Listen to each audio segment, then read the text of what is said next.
That Perfect Someone by Johanna Lindsey. Chapter 1. It might seem ODD to consider Hyde Park your own backyard, but Julia Miller did. Growing up in London, she'd ridden there almost daily for as long as she could remember, from her very first pony when she was a child to the thoroughbred maras that followed. People waved at her whether they knew her or not, simply because they were so used to seeing her there. The ton, shop clerks cutting across the park on their way to work, gardeners, they all noticed Julia and treated her like one of their own. Tall, blonde-haired, and fashionably dressed, she always returned the smiles and waves. She was generally a friendly sort, and people tended to respond to that in kind. Even more odd than Julia's considering such a mammoth park her personal riding grounds were her circumstances. She'd grown up in the upper crust end of town, but her family wasn't upper crust at all. She lived in one of the larger townhouses in Berkeley Square because it wasn't only the nobility who could afford those townhouses. In fact, her family, who acquired their surname in the Middle Ages when a craftsman took on the name of his trade, had been among the first to buy and build in Berkeley Square back in the mid-1700s when the square was first laid out, so Millers had been living there for many generations now. Julia was well known and well liked in the neighborhood. Her closest friend, Carol Roberts, was a daughter of the nobility, and other young women of the ton who knew her through Carol or from the private finishing school she'd attended liked her as well and invited her to their parties. They weren't the least bit threatened by her pretty looks or deep pockets because she was already engaged to be married. She'd been engaged nearly since birth. "Fancy meeting you here," a female voice said behind her. Carol Roberts rode up, and her mare fell into an easy trot beside Julia's. Julia chuckled at her petite, black-haired friend. "That should have been my remark. You rarely ride anymore." Carol sighed. "I know." Harry frowns on it. "Especially since we're trying to have our first child. He doesn't want me to take any chance of losing it before we even know it's been conceived." Julia knew that horseback riding could indeed cause miscarriages. "Then why are you taking that risk?" "Because a baby didn't get conceived this month," Carol said with a disappointed pursing of her lips. Julia nodded sympathetically.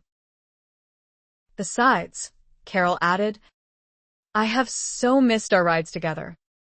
I'm willing to defy Harry for these few days when I'm having my monthlies, and we won't be trying to conceive." "He wasn't home to find out, was he?" Julia guessed. Carol laughed, her blue eyes sparkling mischievously. "No, indeed, and I'll be home before he is." Julia didn't worry that her friend would get into trouble with her husband. Harold Roberts adored his wife. They'd known and liked each other before Carol's first season 3 years ago.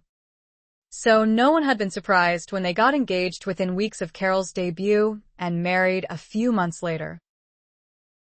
Carol and Julia had been neighbors their whole lives, both living in Berkeley Square, their respective townhouses side by side with no more than a narrow alley separating them. Even their bedroom windows had been directly across from each other. They'd arranged that. So even when they weren't in the same house together visiting, they could talk from their windows without raising their voices. It was no wonder they'd become the best of friends. Julia sorely missed Carol. While they still visited often when Carol was in London, she no longer lived next door. When she married, she'd moved into her husband's house, many blocks away, and every few months she and Harold spent weeks at his family's ancestral estate in the country. He was hoping they'd stay there permanently. Carol was still resisting that idea. Fortunately, Harold wasn't the sort of overbearing husband who made all the decisions without considering his wife's wishes. They continued to ride side by side for a few minutes. But Julia had already been in the park for an hour. So she suggested, "Want to stop by the tea house for ices on the way home? It's too early in the morning and not warm enough yet for ices." "I am famished, though, and have truly missed Mrs. Cable's morning pastries." Do you still have a breakfast buffet laid out in the mornings? Of course. Why would that change just because you got married? Harold refuses to steal your cook. You know. I've nagged and nagged him to at least try. Julia burst out laughing. He knows he can't afford her. Every time someone tries to hire her away, she comes to me and I raise her wages. She knows where her bread is buttered. Julia had been making decisions of that sort because her father, Gerald, could no longer make them. Her mother had never made them when she was alive. Helene Miller had never taken control of anything in her life, not even the household. She had been a timid woman afraid of offending anyone, even the servants. 5 years ago, she died in the carriage accident that had rendered Gerald Miller an invalid. How is your father? Carol asked. The same. Carol always asked, and Julia's reply was rarely any different. He's lucky to be alive. The doctors had told her after they had shocked her with their prognosis that Gerald would never again be himself. His head had suffered too much trauma in the accident. While his bones, 7 of which had been broken that day, had mended, his mind would not recover. The doctors had been blunt. They'd given her no hope. Her father would sleep and wake up normally. He could even eat if hand-fed, but he would never speak anything other than gibberish again. Lucky to be alive? Julia had often cried herself to sleep recalling that phrase. And yet Gerald had defied his doctor's predictions. One time that first year after the accident, and then every few months after that, he would know, however briefly, who he was, where he was, and what had happened to him. So much rage and anguish had filled him the first few times this had occurred that his lucidity couldn't really be called a blessing. And he remembered. Each time he regained lucidity, he was able to remember his prior periods of mental clarity. For a few minutes, a few hours, he was himself again, but it never lasted for long. And he never remembered anything of the dead time in between. His doctors couldn't explain it. They'd never expected him to have coherent thoughts again. They still wouldn't give Julia any hope that he might someday fully recover. They called his moments of clarity a fluke. Such an occurrence was undocumented, never known to happen before, and they warned Julia not to expect it to happen again. But it did. It broke her heart the 3rd time her father was himself.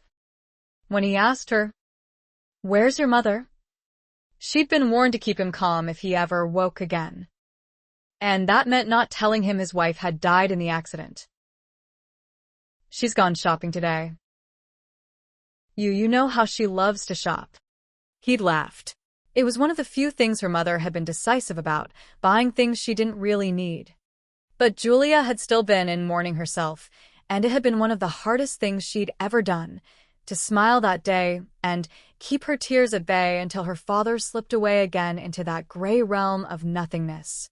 Of course, she'd consulted different doctors. And every time one of them told her that her father was never going to recover, she'd dismiss him and find a new doctor. She stopped doing that after a while. She'd kept the last one, Dr. Andrew, because he'd been honest enough to admit that her father's case was unique.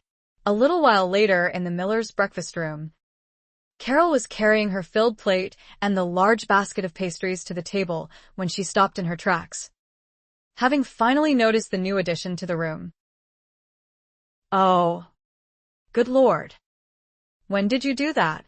Carol exclaimed, turning around to stare wide-eyed at Julia. Julia glanced at the ornate box on top of the china cabinet that had caught Carol's attention. It was lined in blue satin and edged in jewels, and behind its glass cover sat a lovely doll. Julia took her seat at the table and managed not to blush. "A few weeks ago," she replied, and motioned Carol to take a seat at the table. "I came upon this fellow who'd just opened a shop near one of ours. He makes these beautiful boxes for items people want to preserve, and that doll is one thing I don't ever want to fall apart due to old age, so I commissioned that box for her. I just haven't decided yet where to place her, since my room is so cluttered. But I'm getting used to her being in here." "I didn't know you still had that old doll I gave you," Carol said in wonder. "Of course I do. She's still my prized possession. It was true, not because Julia valued the doll so much, but because she valued the friendship it represented. Carol might not have given up the doll when they first met, but when she got a new one, instead of putting the old doll away in the attic, never to be seen again, she'd remembered that Julia had wanted it and had shyly offered it to her.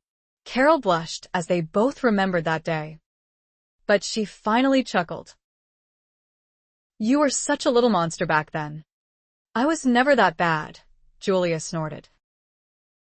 "You were."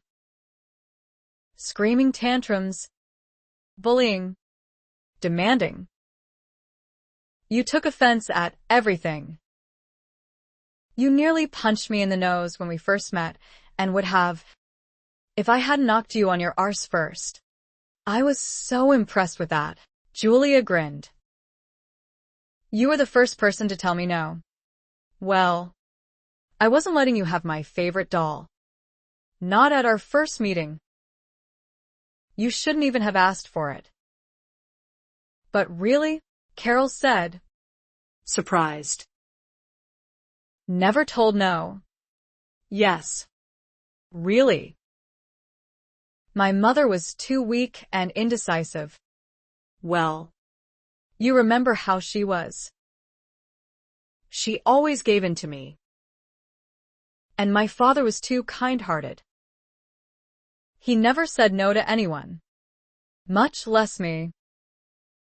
I even had a pony years before I was old enough to ride one, just because I asked for one. Aha. That's probably why you were such a little monster when we met. Spoiled beyond redemption. It wasn't that, well, maybe I was a little bit spoiled because my parents couldn't bring themselves to be firm with me, and my governess and the servants certainly weren't going to discipline me. But I didn't become a screaming, crying termagant until the day I met my fiancé. It was mutual hate at first sight. I didn't want to ever see him again. It was the first time my parents didn't let me have my way, so you could say I threw a tantrum about it that lasted for years. Until I met you. I didn't have any friends to point out to me how silly I was being. You helped me to forget about him, at least between the visits our parents forced on us. You changed quickly enough after we met. How old were we? 6. But I didn't change that quickly. I just made sure you didn't witness any more of my tantrums, well, unless my fiancé came for a visit. Couldn't very well hide that animosity even if you were present. Now could I? Carol laughed, but only because Julia was grinning over the remark. Julia knew her friend was aware that it hadn't been the least bit funny back then. Some of those fights with her fiancé had been quite violent. She'd almost bitten off his ear once, but it had been his fault. From their very first meeting when she was only 5 and had been so sure they would become the best of friends, he dashed those hopes with his rudeness and his resentment that she'd been handpicked for him. Every time they visited each other, he would enrage her, so that she'd want to fly at him and rip his eyes out. She didn't doubt that he'd instigated all those fights deliberately. The stupid boy somehow thought that she could end the engagement that neither of them wanted. She didn't doubt that he'd left England when he finally figured out that she had no more say in ending their betrothal than he did, and saved them both from a marriage made in hell. How odd to feel grateful to him for anything. But with him gone for good, she could see a little humor in what a terrible termagant she'd been around him. Julia nodded at their food, which was getting cold, but Carol shifted their conversation to a new subject. I'm having a small dinner party this coming Saturday. Julie. You will come, won't you? The nickname had stuck since they were children, and even Julia's father had picked it up.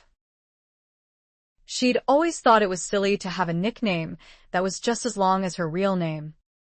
But since it was one syllable shorter, she'd never minded. She glanced at her friend over the scone she'd been about to bite into. Have you forgotten that's the day of the Eden Ball? No.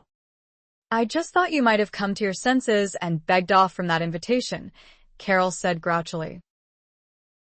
And I was hoping you would have changed your mind and accepted the invitation. Not a chance. Oh, come on. Carol, Julia cajoled. I hate dragging my wastrel cousin to these affairs. And he hates it, too. We no sooner step in the front door than he's already looking for the back door. He never sticks around. But you. He doesn't need to stick around, Carol interrupted. You'll know everyone there. You're never left alone for more than a minute at parties. Besides, that marriage contract that the Earl of Manford keeps locked away means you don't even need a chaperone. A contract like that means you're as good as married already. Oh, good Lord. I didn't mean to bring that up again. I'm sorry. Julia managed a smile. Don't be. You know you don't have to tiptoe around that distasteful subject with me. We were just laughing about it. Being that we hate each other. That fool I'm engaged to couldn't have done a nicer service for me than to fly the coop as he did. You felt that way before you reached the age to marry. But that was 3 years ago.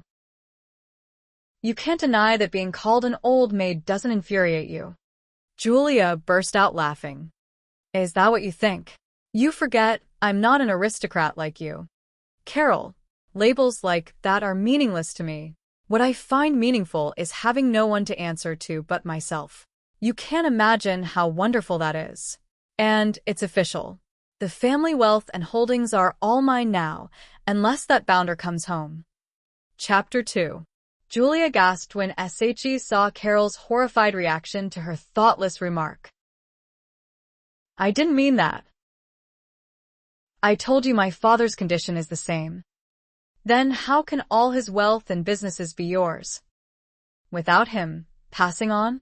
Carol asked delicately.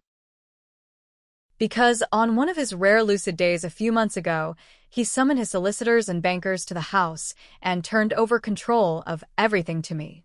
Not that I hadn't already been in control since the accident, but the solicitors won't be peering over my shoulders anymore.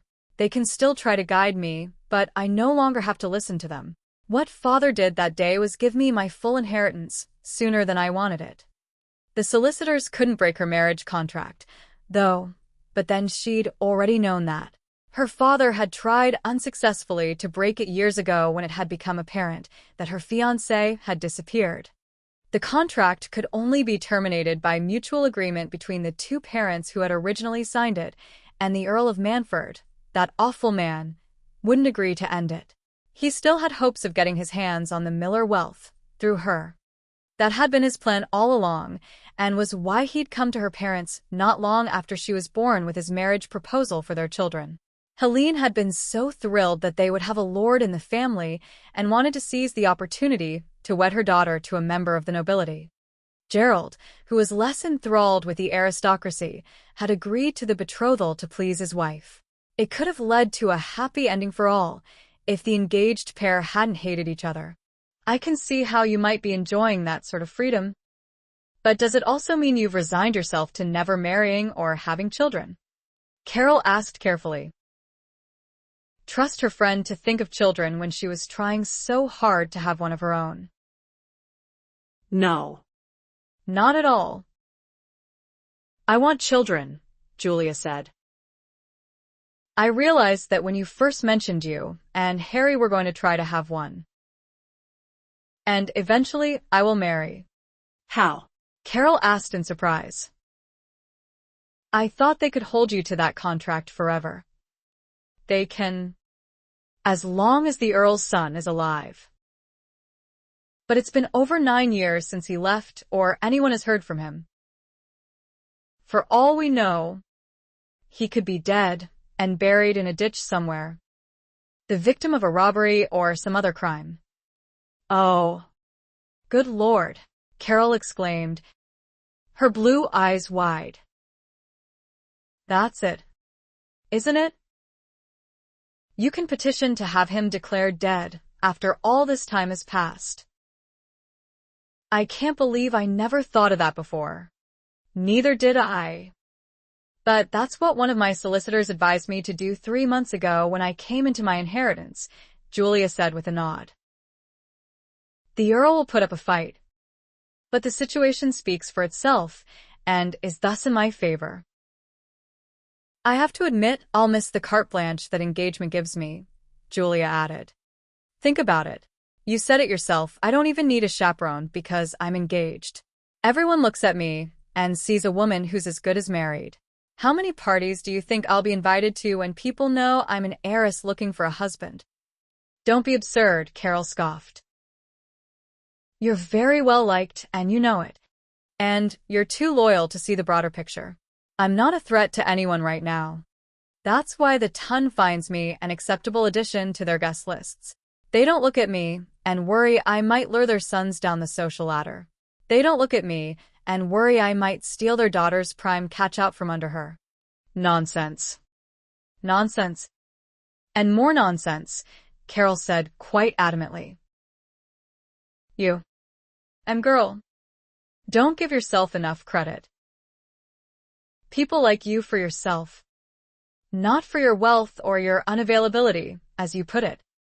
Carol was still speaking from her loyal heart, but Julia knew that the aristocracy could and often did look down on tradesmen as beneath their notice. But ironically, that stigma had never really touched her. Possibly because she'd been engaged to an aristocrat all her life, and everyone knew it.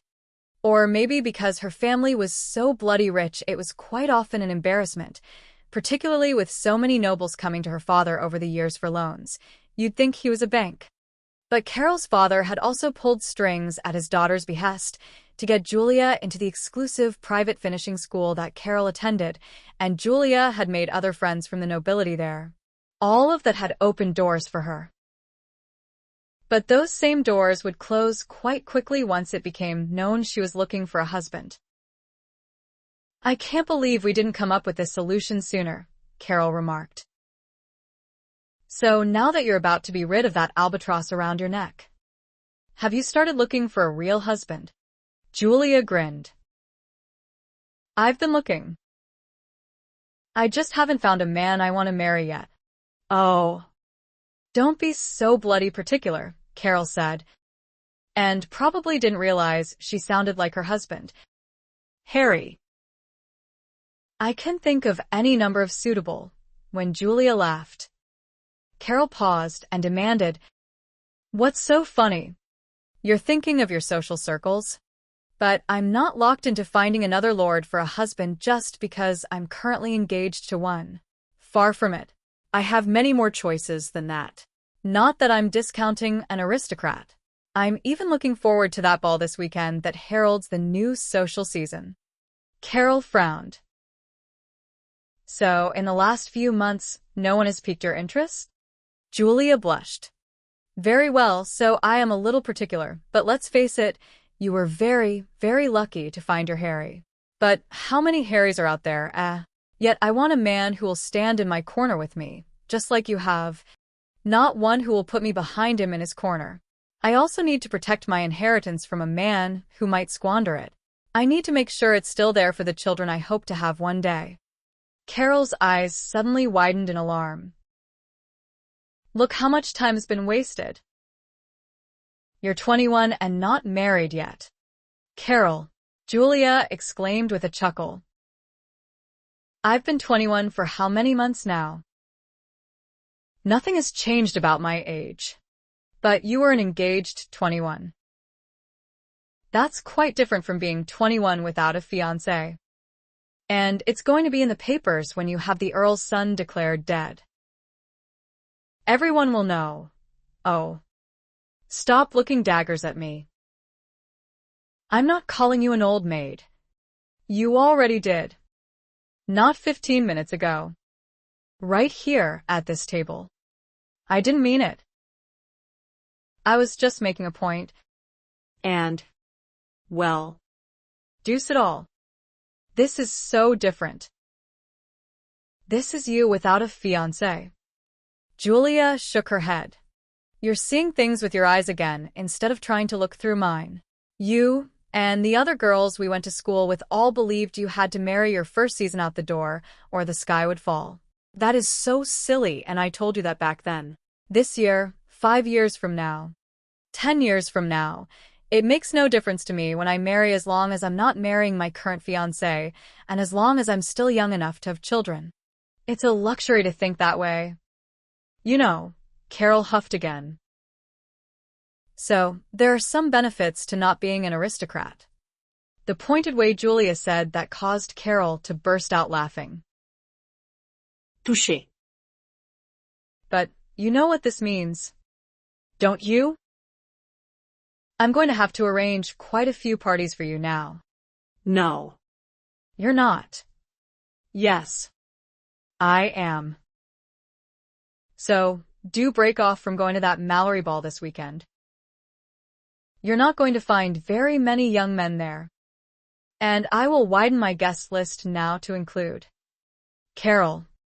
You're being so silly. You know very well this ball is going to be the ball of the season. The invitations are highly prized right now. Why? I was even offered £300 for mine. Carol's eyes flared. You must be joking. Yes. I am. It was only £200. Julia didn't get the laugh she'd hoped for. Carol gave her a stern look instead and said, I know who that ball is for, even if it's supposed to be a secret. You've become chummy with Georgina Mallory and have even been to her house a number of times. They're our neighbors. For goodness sake. And have been our neighbors for what? 7, 8 years now? They live just down the street. But you won't catch me stepping foot in there, Carol continued as if she hadn't been interrupted. The ball isn't at Georgina's house. Her niece Lady Eden is giving it. Doesn't matter. Her husband will be there, and I've managed to avoid meeting James Mallory all these years. I've heard all the stories about him. I'm going to continue to avoid him. Thank you very much. Julia rolled her eyes. He's not the ogre you make him out to be, Carol. I've told you that a number of times. There's nothing sinister or dangerous about him. Of course he'd hide that side of himself from his wife and her friends. You'll never know until you meet him, Carol. Besides, he hates social events so much. He might not even attend this one. Really? Julia held her tongue. Of course he'd attend. The ball was in his wife's honor. But she let Carol assimilate the slim chance that he might not attend and got the response she'd hoped for. Very well. I'll go with you. But Carol wasn't that gullible. Because she added, and if he is there, just don't mention it. I'd rather not know. Chapter 3. Gabrielle Anderson stood at the helm, steering the Triton. The sea was calm today. She was barely having to put any effort into keeping the wheel steady. Her husband, Drew, didn't worry that she'd sink his beloved ship. He knew that during the 3 years she'd sailed the Caribbean with her father, Nathan Brooks, and his treasure-hunting crew, Nathan had taught her everything there was to learn about running a ship. She really enjoyed steering. She just couldn't do it for an extended period without her arms beginning to shake from the strain. Drew took over without a word, just a kiss to her cheek. He didn't give her a chance to get out of the way, though, so she was now trapped between his arms, which she didn't mind at all. She leaned back against his wide chest with a sigh of contentment. Her mother had often warned her never to fall in love with a man who loves the sea. With her father away at sea when she was growing up, Gabrielle had taken that advice seriously until she realized how much she loved the sea as well. So her husband wouldn't be leaving her at home while he sailed around the world. She'd be right there with him. This was their first long trip since they'd married last year. They'd taken many short ones between the islands and a few to Drew's hometown, Bridgeport, Connecticut, to buy furniture, but this trip was finally taking them back to England, where they'd first met and where half of Drew's family lived now. A letter from his brother Boyd had caught up to them at the beginning of the year, giving them the amazing news that he'd married, too, and not long after Drew had tied the knot. Boyd's marriage was unexpected, but it wasn't a complete surprise, since he hadn't been a confirmed bachelor like Drew. The surprising part was that Boyd brought the count up to 3 Anderson siblings who had now married into the huge Mallory family in England. But the really amazing part was that Boyd had fallen in love with a Mallory no one had known about, including his wife and her father. And drat Boyd, he'd only given them bits and pieces of how all that had come about. Drew was eager to hear the whole story and would have sailed for England right after receiving his brother's letter if he and Gabrielle hadn't been in the middle of building their home on the beautiful little island Gabrielle had been given as a wedding gift. But their house was finally finished, and now they were on their way to England. Boyd had also suggested in his letter that the whole family gather in England this year for their sister's, Georgina's, birthday, which was a perfect excuse for a family reunion. Gabrielle and Drew would arrive in good time for both events. An only child. Gabrielle was delighted to have married into a large family. There were 5 Anderson brothers and 1 sister. Gabrielle had only met the 3 youngest siblings so far, but she wasn't worried about meeting the 3 older brothers. She was looking forward to it. She'd been feeling chilled until Drew cocooned her with his body. It might almost be summer, and they would reach England tomorrow if the wind held steady. But there was simply no comparison between the cold Atlantic and the warm Caribbean waters she had grown used to. "It looks like you two should repair to your cabin," Richard Allen said with a roguish grin as he came up beside them. "Want me to take the wheel?" "Nonsense. We're not newlyweds anymore," Drew began. But Gabby had turned around to hug him close, and he groaned. Actually, she laughed and tickled Drew out of that thought. She could tease, too. But she didn't usually get away with that kind of teasing, because she tended to get carried away whenever she was this close to her husband. "Just yell if you change your mind," Richard offered, adding with a chuckle before he headed down to the lower deck. "I know I would." Gabrielle stared after him. Her dear friend had lived nearly half his life in the Caribbean, at least the half that she knew about, and obviously he was feeling the same chill in the air that she was. He was wearing a greatcoat. Where the devil had he got such an English-looking garment as that? Tall, excessively handsome, a daring young man, maybe a little too daring, but so charming in his humor. It was a wonder that Gabrielle had never been attracted to Richard, and that they'd become close friends instead. He wore his black hair so long he had to cue it back. A thin mustache gave him quite a rakish look, and his green eyes usually sparkled with laughter. Richard had been much slimmer when she first met him 4 years ago. But now at 26 his body had filled out and become more muscular. He kept himself meticulously clean, from his hair to his clothes, right down to his polished high boots. He'd always stood out among the other pirates. He joined her father's pirate crew not long after he'd arrived in the Caribbean from no one knew from where. Most pirates never said where they hailed from, just as most of them used fake names, which they changed frequently. Jean-Paul was the fake name Richard used most often, and for the longest time he'd been practicing a French accent to go with the name, and always sounded so funny using it. It had taken him a long time to master the accent, but as soon as he did, he stopped using it and the French name as well. He just hadn't been willing to give up until he'd got it right, then he'd happily set it aside as something he'd accomplished. Her father hadn't been a typical pirate, though. He'd turned more or less into a middleman who took hostages from other pirates and ransomed them back to their families. The hostages whose families couldn't afford the ransom, he simply let go. In the interim, he'd hunted for treasure. But after spending months in the dungeon of a real pirate last year, Nathan no longer associated with his old comrades. Gabrielle's marrying into a legitimate shipping family who considered pirates their enemies might have influenced that decision, too.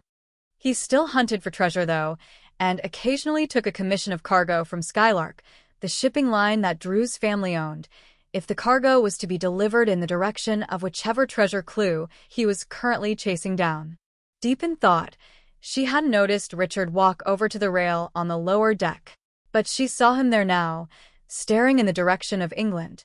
Once he'd stopped using that silly French accent, it had been obvious that he was an Englishman. But then she'd long ago guessed as much because of all the times he'd slipped with bloody hell or other notable English expressions. But even though he now sounded like a true Englishman, he'd never admitted he was English, and she'd never pointedly asked, for one good reason. Men who became pirates were usually hiding from something in their past, sometimes from the law, and Richard had been uneasy about going to England with her last year. He'd put a good face on it, had been his usual carefree, teasing self, but when he hadn't known she was watching him, she'd sensed his what? Worry? Dread? Fear of being hauled off to the nearest prison over past deeds? She had no clue. Then he'd met Georgina Mallory, and Gabrielle's worry had taken precedence. But looking at him now, she couldn't miss the sudden change in his demeanor, the profound melancholy that surrounded him. She suspected he was thinking of Georgina again. And all the doubts that Gabrielle had been having since they set sail returned tenfold. How did we let him talk us into bringing him along to England? She said it to herself. But Drew followed her gaze and snorted. Because he's your best friend. She turned around to assure Drew. You're my best friend now. I'm your husband. He's still your best friend. And you let your other best friend convince you that Richard isn't really in love with my sister. You know, Gabby, Drew abruptly added with a narrowing of his dark eyes. You have too many male friends. She laughed at her husband's flare of jealousy, which took her mind off Richard and the dilemma he presented. While Drew was looking down at her, even with that scowl, feigned or not, she couldn't resist leaning up to kiss him. She loved him so much, it really was hard to keep her hands off him for long, and he felt the same way about her. Stop that, he warned huskily. Or I'm going to have to take Richard up on his offer to man the wheel. She grinned. That wasn't such a bad idea. Cuddling up with Drew in their cabin was certainly preferable to thinking about Richard walking into a death trap in England. But that death trap continued to loom in her mind because Drew said, a better question would be, how did you talk me into letting those two come along on this trip? She turned back around so he wouldn't see her wince over that. As much as she loved Orr and Richard like family, she regretted letting them come along. But she reminded Drew, it was a spur-of-the-moment decision, and you know it. I told Richard no all those months ago when we started talking about this trip, and he asked to come along. But then my father broke his leg right before we sailed, which is going to keep him and his crew at home for a month or two, and you know how a crew can get in trouble if they're landlocked too long with nothing to do. Yes. But those two could have found something to do, admit it. Your father wanted them to come along as your watchdogs again. He doesn't trust me to take care of you yet. You don't really think that when he's so delighted with you as his son-in-law? Besides, he didn't ask me to bring them along, though he probably would have if he'd thought of it. He does worry about them. You know. They view my father as family, and he feels the same way about them. I know. One big, happy family. Drew chuckled. I married into it. Didn't I? You're the one with a big family who married into an even bigger family. And your brother-in-law might have ignored Richard when they last met, but James had other things on his mind at the time. Like rescuing my father from that horrible dungeon. Which doesn't mean that James has forgotten the promise he made that day when he saw his wife slap Richard in their garden for making an inappropriate overture toward her. James told me without mincing words that if Richard ever came near his wife again, he was going to have to hurt him. I didn't doubt for a minute that he meant it. You know him better than I, and you confirmed he was most likely dead serious. Of course he was, same as I would be if I saw another man trespassing with my wife. I think you're worrying over nothing, sweetheart, Drew added as she snuggled back against his chest. Richard isn't stupid, and anyone in their right mind would have to be damn stupid to trifle with that particular Mallory. Didn't you and your brothers do exactly that when you forced him to marry your sister?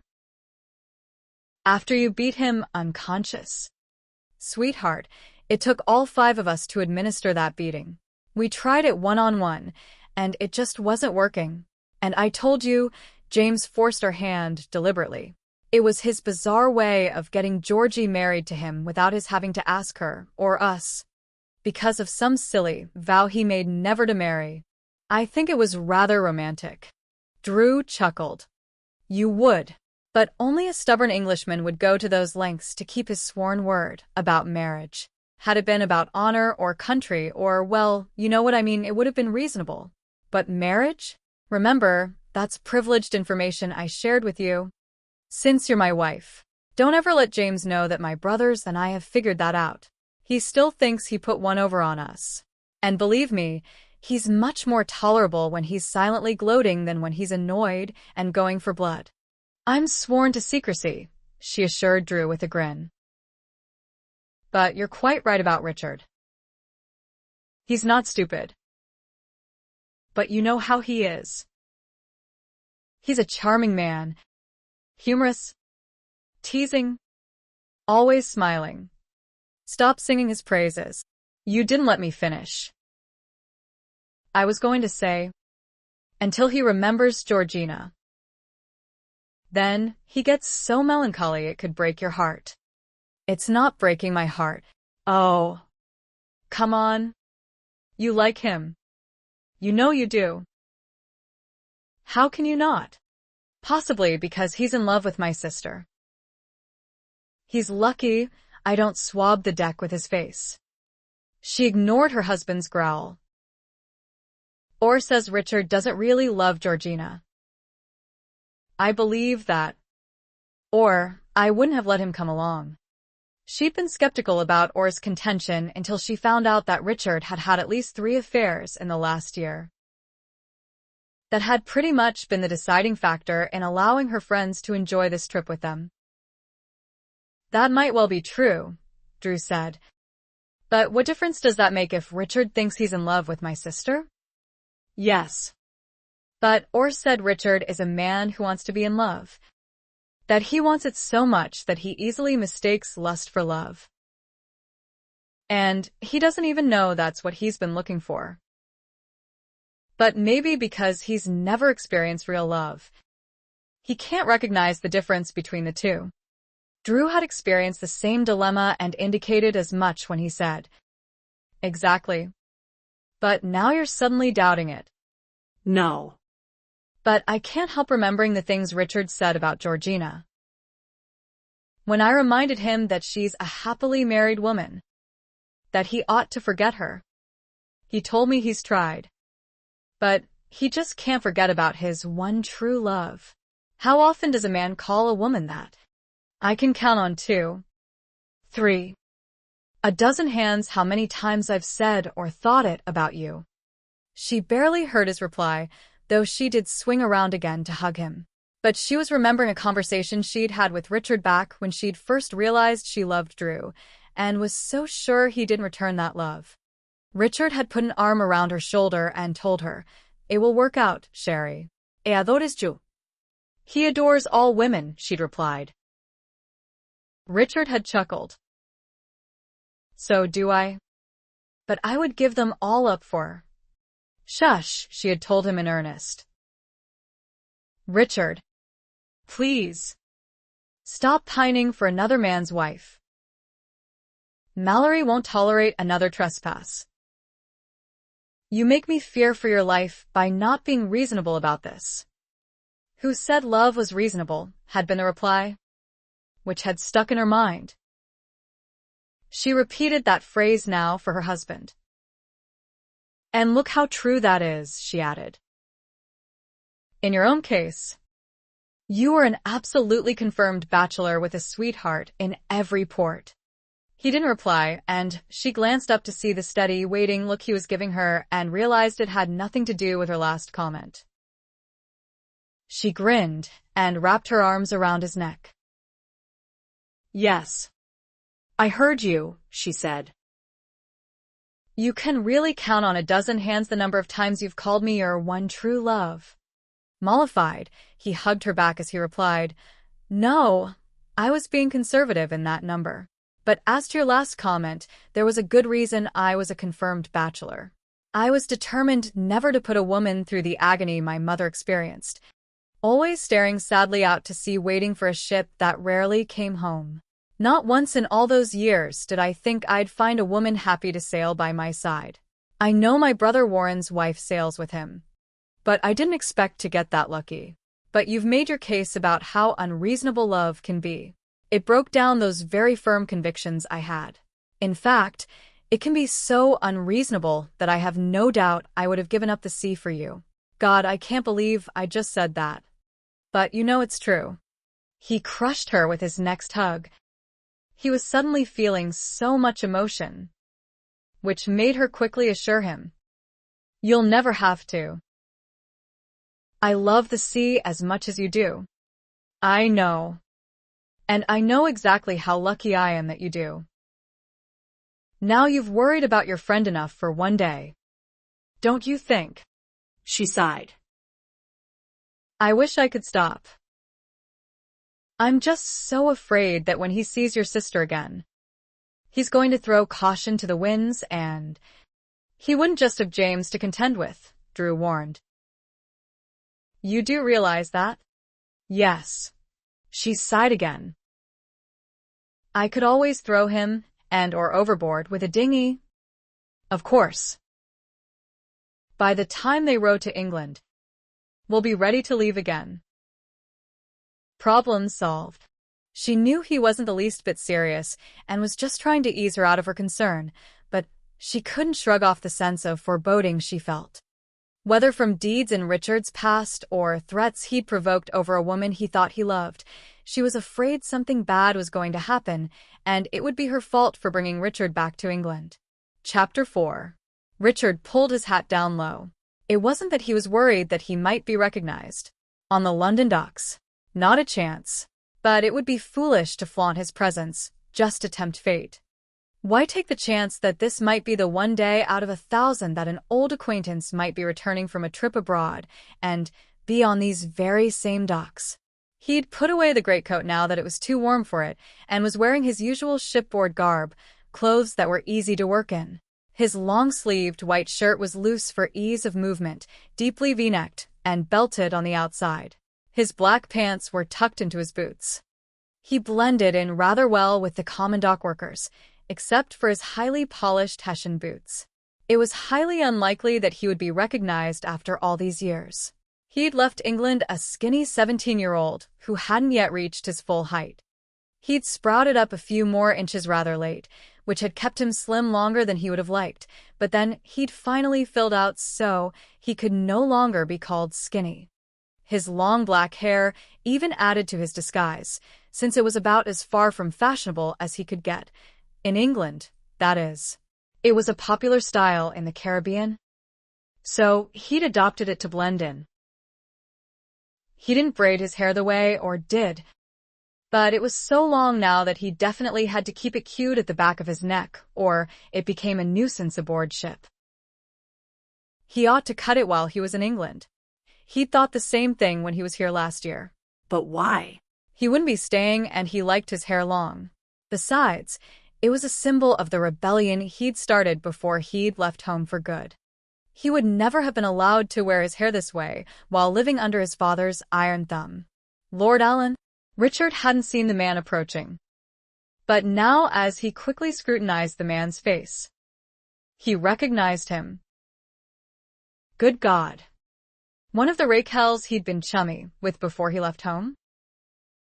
That 1 in 1,000 chance of being recognized? Bloody hell. You are mistaken. Monsieur. I am Jean-Paul from Le Havre. He bent respectfully, but was actually letting his long hair fall over his shoulder to better confirm his lie. My ship. She only just arrived from France. Every muscle in his body was primed for flight, if his bluff and his thick French accent didn't work.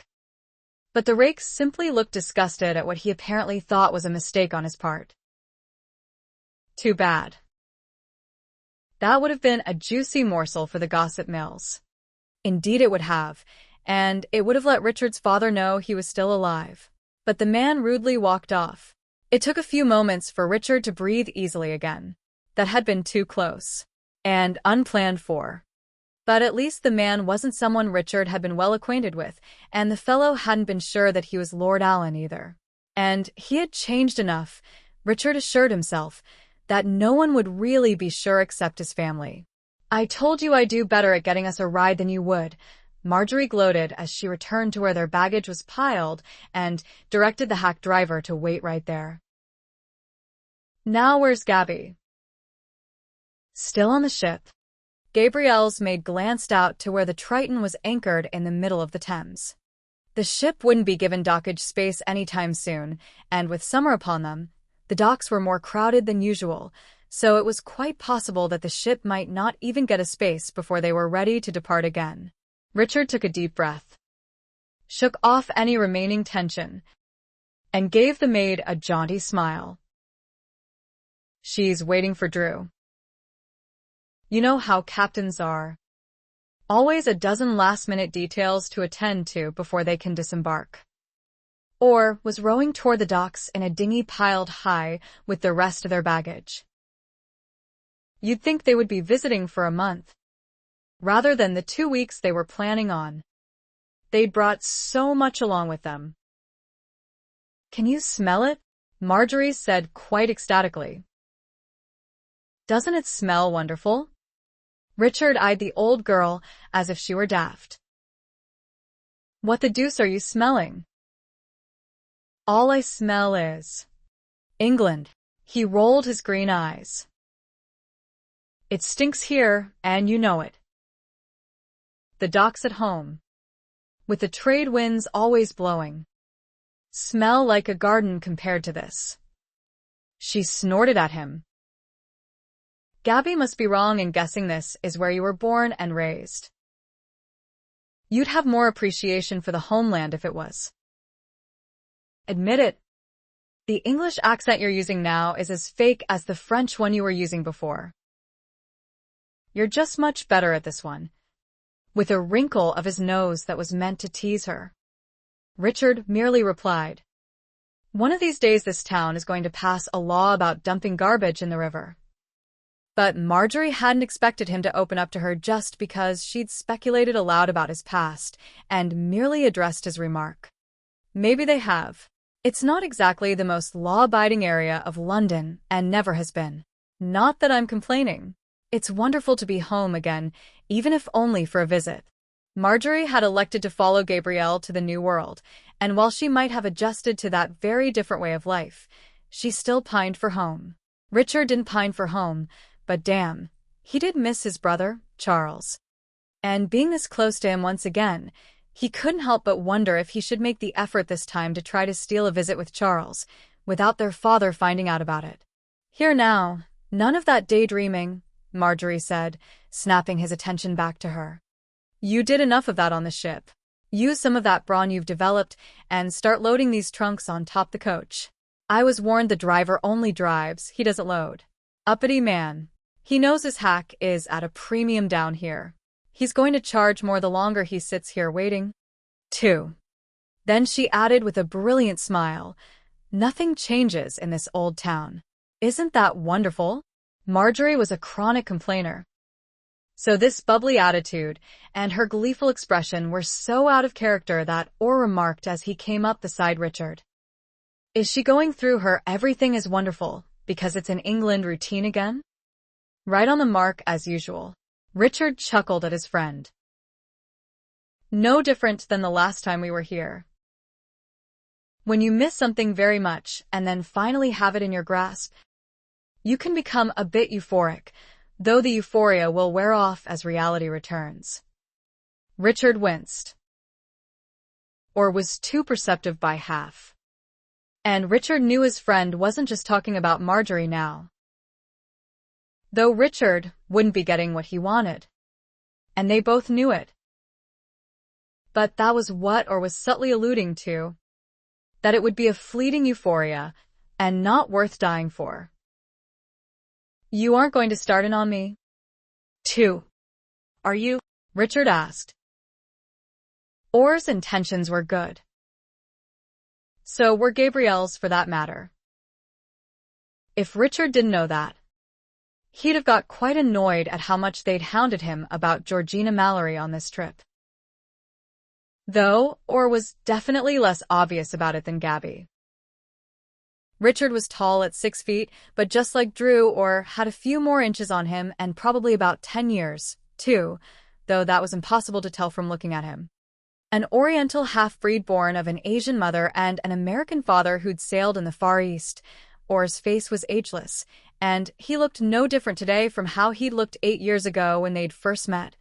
The day Orr broke several members of Nathan's crew out of the jail in St. Lucia, and Richard just happened to be sitting in the same cell with them. Richard had been able to talk Orr into letting him come along. When Richard found out their occupation, he hadn't had to think long about joining them. The Caribbean hadn't been Richard's choice of a destination. It was simply where the first ship out of England was heading the day he'd decided to leave. With thousands of islands, it had been a good place to hide, though he hadn't known that at the time. But it hadn't been a good place for a snobbish young Englishman to work. 17 and too fastidious to realize he'd need to adjust if he was going to survive there, he'd been floundering for a year, broke, going from island to island and job to job. He kept getting fired since he'd been too bloody arrogant for menial labor.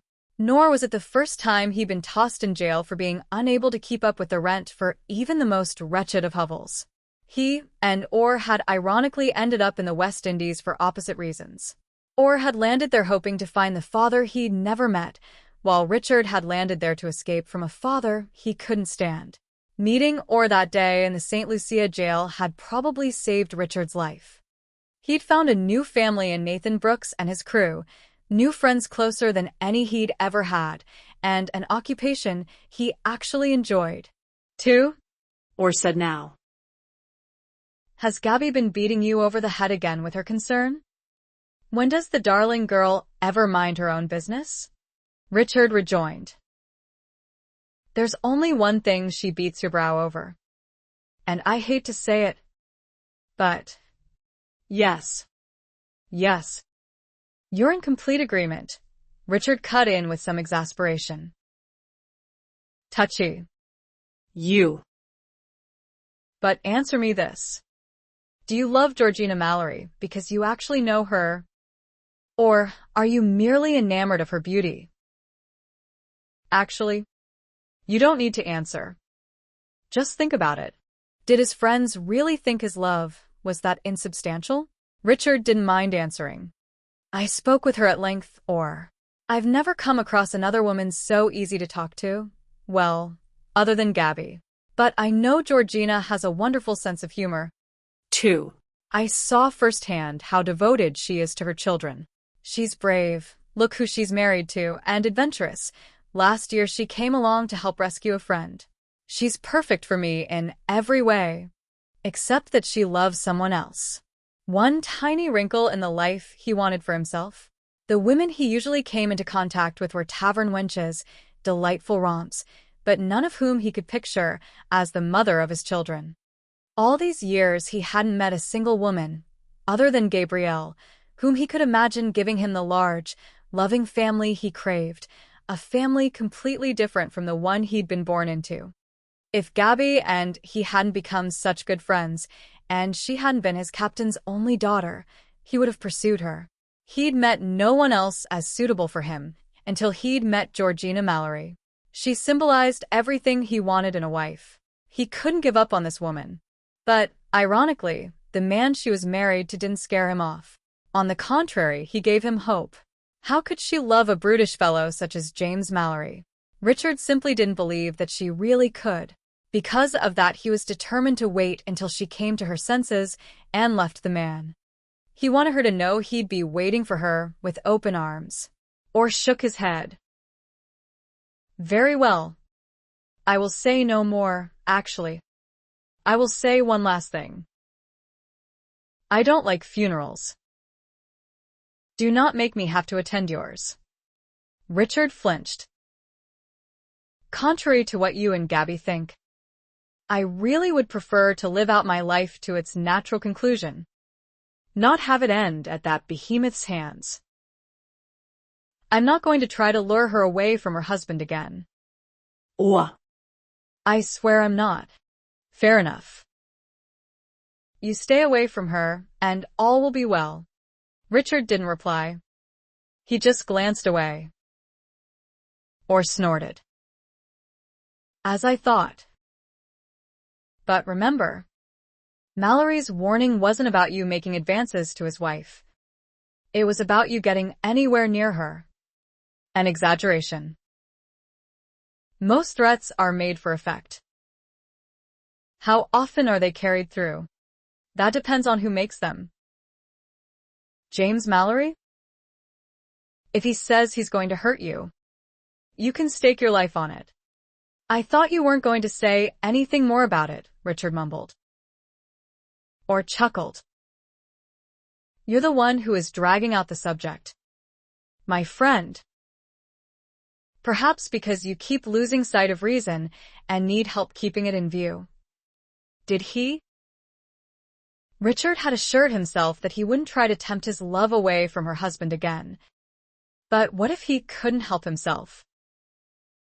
No. He wasn't an idiot. Why are you two just standing there? Gabrielle asked as she came up behind them with Drew. You should have had our trunks loaded and ready to go.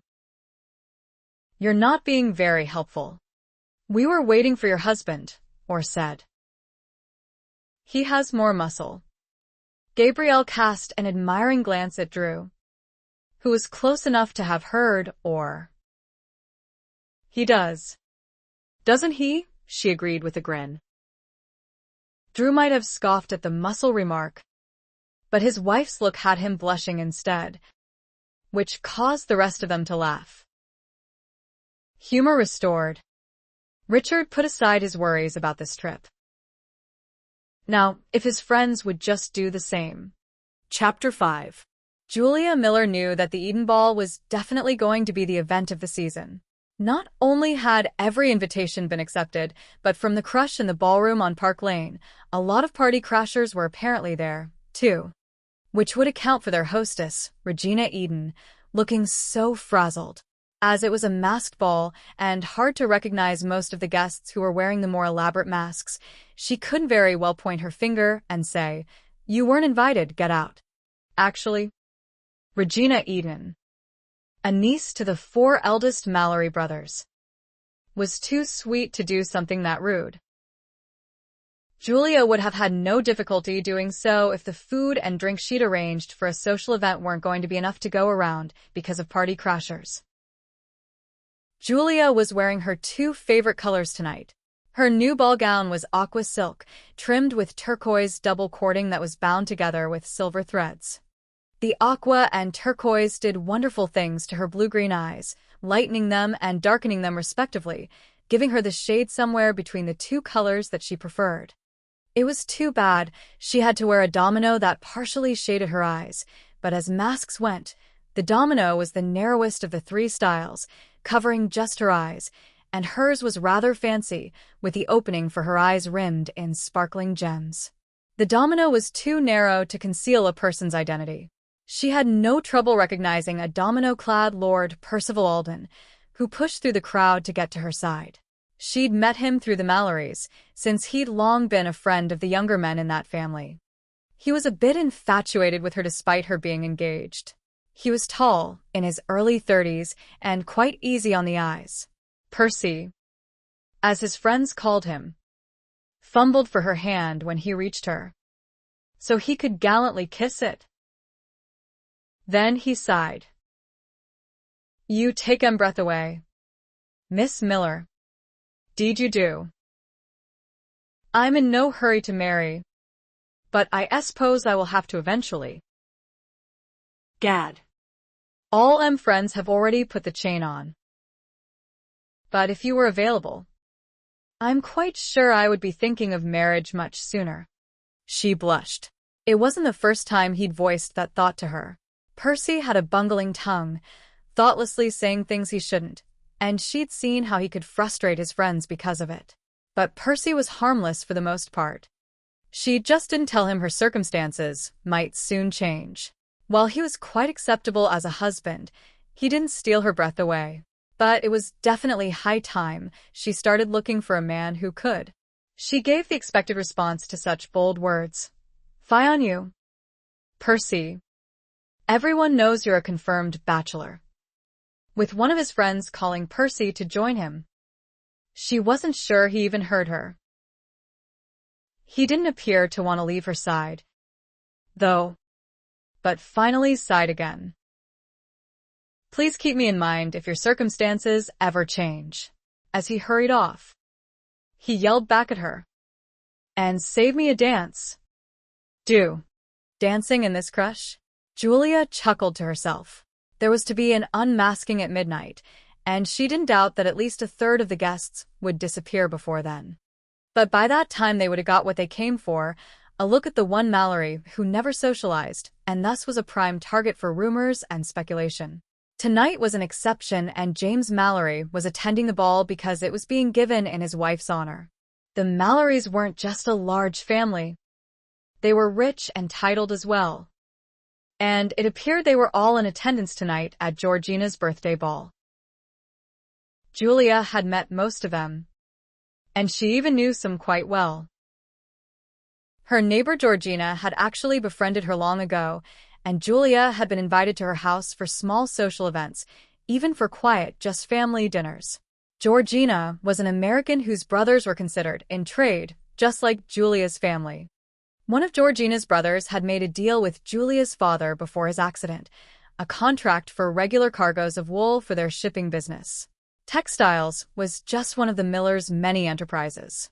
Late last year, Julia had helped out Georgina's youngest brother, Boyd Anderson, who had just married a Mallory himself and was looking for a house for himself and his bride in the city. Julia's father had acquired quite a few fine properties in London over the years, some of which, in the highly sought-after upper-crust neighborhoods, he had accepted as payment for debts. Once her father acquired a property, he never sold it. She wholeheartedly agreed with that investment strategy. So while she wouldn't sell Boyd the townhouse he wanted, she'd given him a long lease on it, which he was happy with. Yes. She knew the Mallorys well. And she knew that some of them, like other members of the ton, felt sorry for her. Not because she was becoming an old maid, but because they knew she couldn't marry until her long-gone fiancé returned to England, which seemed unlikely to happen. Julia didn't really mind that sort of pity.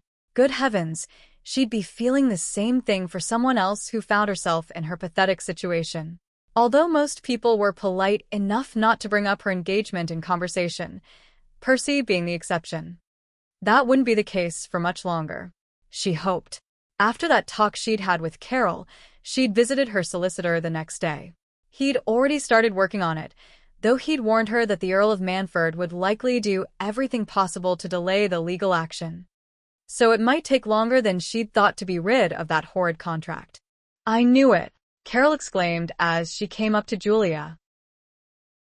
You just have to look at him to know it's all true. Every brutal, ghastly thing ever said about him. Julia managed not to laugh. Carol sounded so serious. But when Julia looked closely at her friend's face, which was partially covered by a pale pink, jewel-studded domino similar to her own, she realized Carol was serious. She'd be walking out the door in a moment if Julia couldn't get her to see how silly she was being in basing her opinion of James Mallory on nothing but rumor. The two younger Mallory brothers, James and Anthony, might have been such rakehells in their day, never losing a duel whether with fists or pistols, that they were well known for being quite deadly. No one could dispute that, but all of that had occurred years ago. Unfortunately, that could easily lead to much worse allegations, and now some speculation about James Mallory's long absence from England after such a jaded career was simply ridiculous. Sent to the penal colony in Australia, where he'd killed all his jailers to escape, a pirate on the high seas who sank ships just for sport. The leader of the Cornwall smugglers finally imprisoned for murder. Those were just a few of the more outlandish things whispered about the man by people who didn't personally know him or his family. Not that it was anyone's business why James had disappeared for so many years, or what he was doing during that absence. But the Ton was notorious when it came to gossip, and while most of them were quite satisfied with real scandals, others who wanted answers that weren't forthcoming simply made up their own. Julia didn't doubt that most of the rumors about James Mallory had no basis in fact. His menacing aura was what made it so easy for people to speculate in the wrong direction, and his elusiveness, which kept people from getting to know him. Yes, she didn't doubt he could be deadly if provoked, but who in his right mind would provoke him? Big, blonde, handsome. James would draw eyes even if people hadn't guessed who it was hovering over the beautiful, petite guest of honor in her ruby-colored gown. They made such a striking couple. But James wasn't wearing a mask tonight like everyone else. His mask was hooked over his wife's arm, and Julia had even noticed Georgina prompt him more than once to put it on. He just stared at her without expression, refusing to comply. Julia had found that amusing. It was so like James to abhor anything of a frivolous nature. The more elaborate masks covered the whole face or just half the face, and unlike the domino, those did actually conceal people's identities. But Julia was certain she would have recognized James even if he were wearing a full mask. His body was quite distinctive, brutish one might say. It was so muscular. And no one else wore his hair so unfashionably long that it floated about his shoulders, as did James's. Perhaps if he had worn a mask, Carol might have got through the evening without fearing him.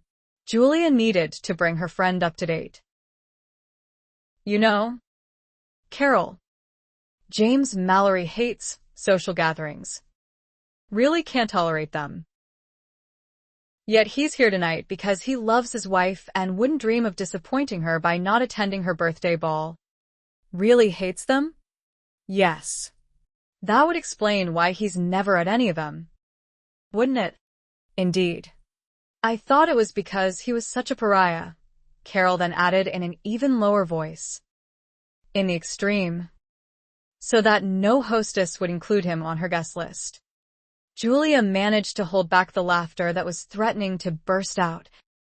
But she did say drily, "You do know who we're talking about, Right?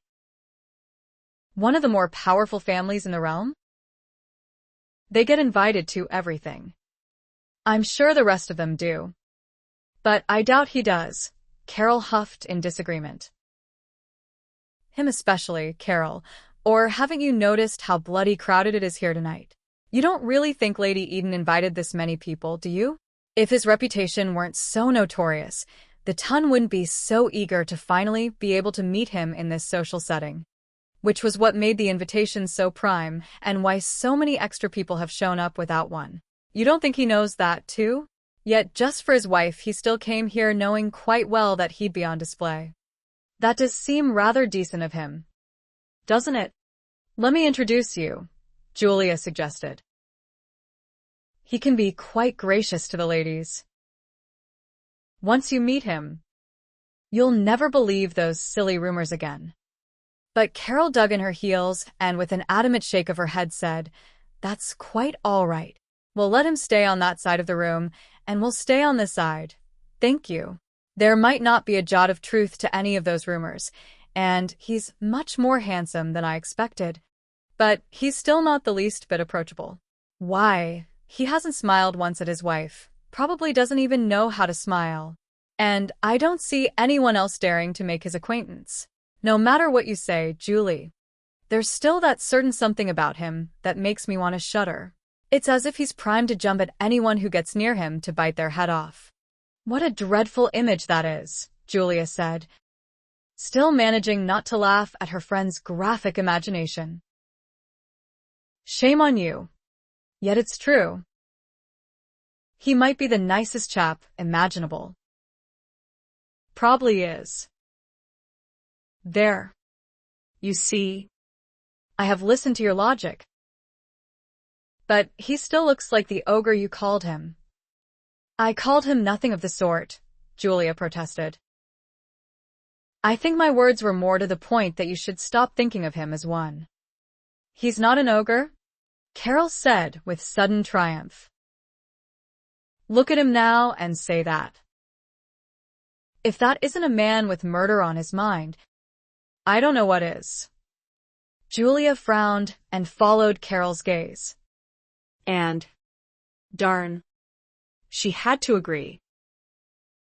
In all the time she'd been in the same room with James Mallory, she'd never once seen him like that. If looks could kill, someone in the room had already expired. Chapter 6. I can't believe you've shown up here, Gabrielle said, poking Richard in the back to get his attention. He swung around with a groan of frustration. He'd done a good job of staying out of Gabby's view, James's view, and the view of two old acquaintances he thought he recognized, even though he knew his face was well hidden under the sad clown mask, a full-face mask that was damned hot. But he wasn't going to let her castigate him again when he had his own bone to pick with her. And I can't believe you didn't tell me Georgina's birthday celebration was going to be a masked ball. Didn't you realize how perfect this is? It negates all of your concerns, and how the deuce did you recognize me? Your hair. Of course. Maybe I should have worn a dress, he quipped. Why didn't I think of that? Because you are no longer anywhere close to slim enough to pull that off. Even if there were women as tall as you. Which there aren't. And do duck down before he sees you, she hissed as she dragged Richard back to the edge of the crowd. This was already beginning to sound like their last discussion. Richard didn't think he could bear being told no yet again. But Gabrielle had been hard-nosed from the moment they docked. With only the one coach for the five of them to share, the plan had been for Orr and him to drop her, Marjorie, and drew off at the Mallory townhouse before they looked for accommodations for themselves. But Gabrielle had vetoed that idea before they'd even left the docks.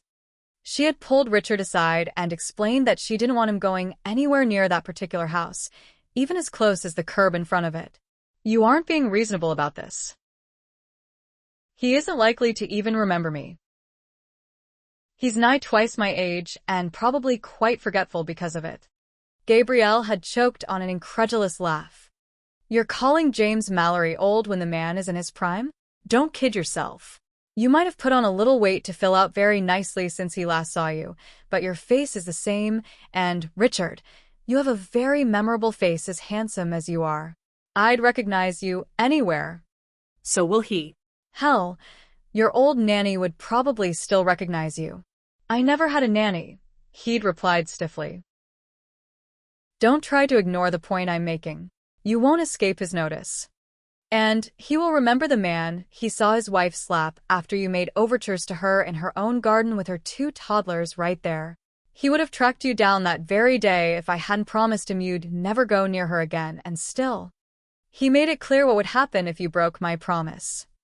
As if he didn't know all that. As if it made a difference when he craved the sight of Georgina with his whole being. Have a heart, Gabby, he'd said, appealing to her softer side.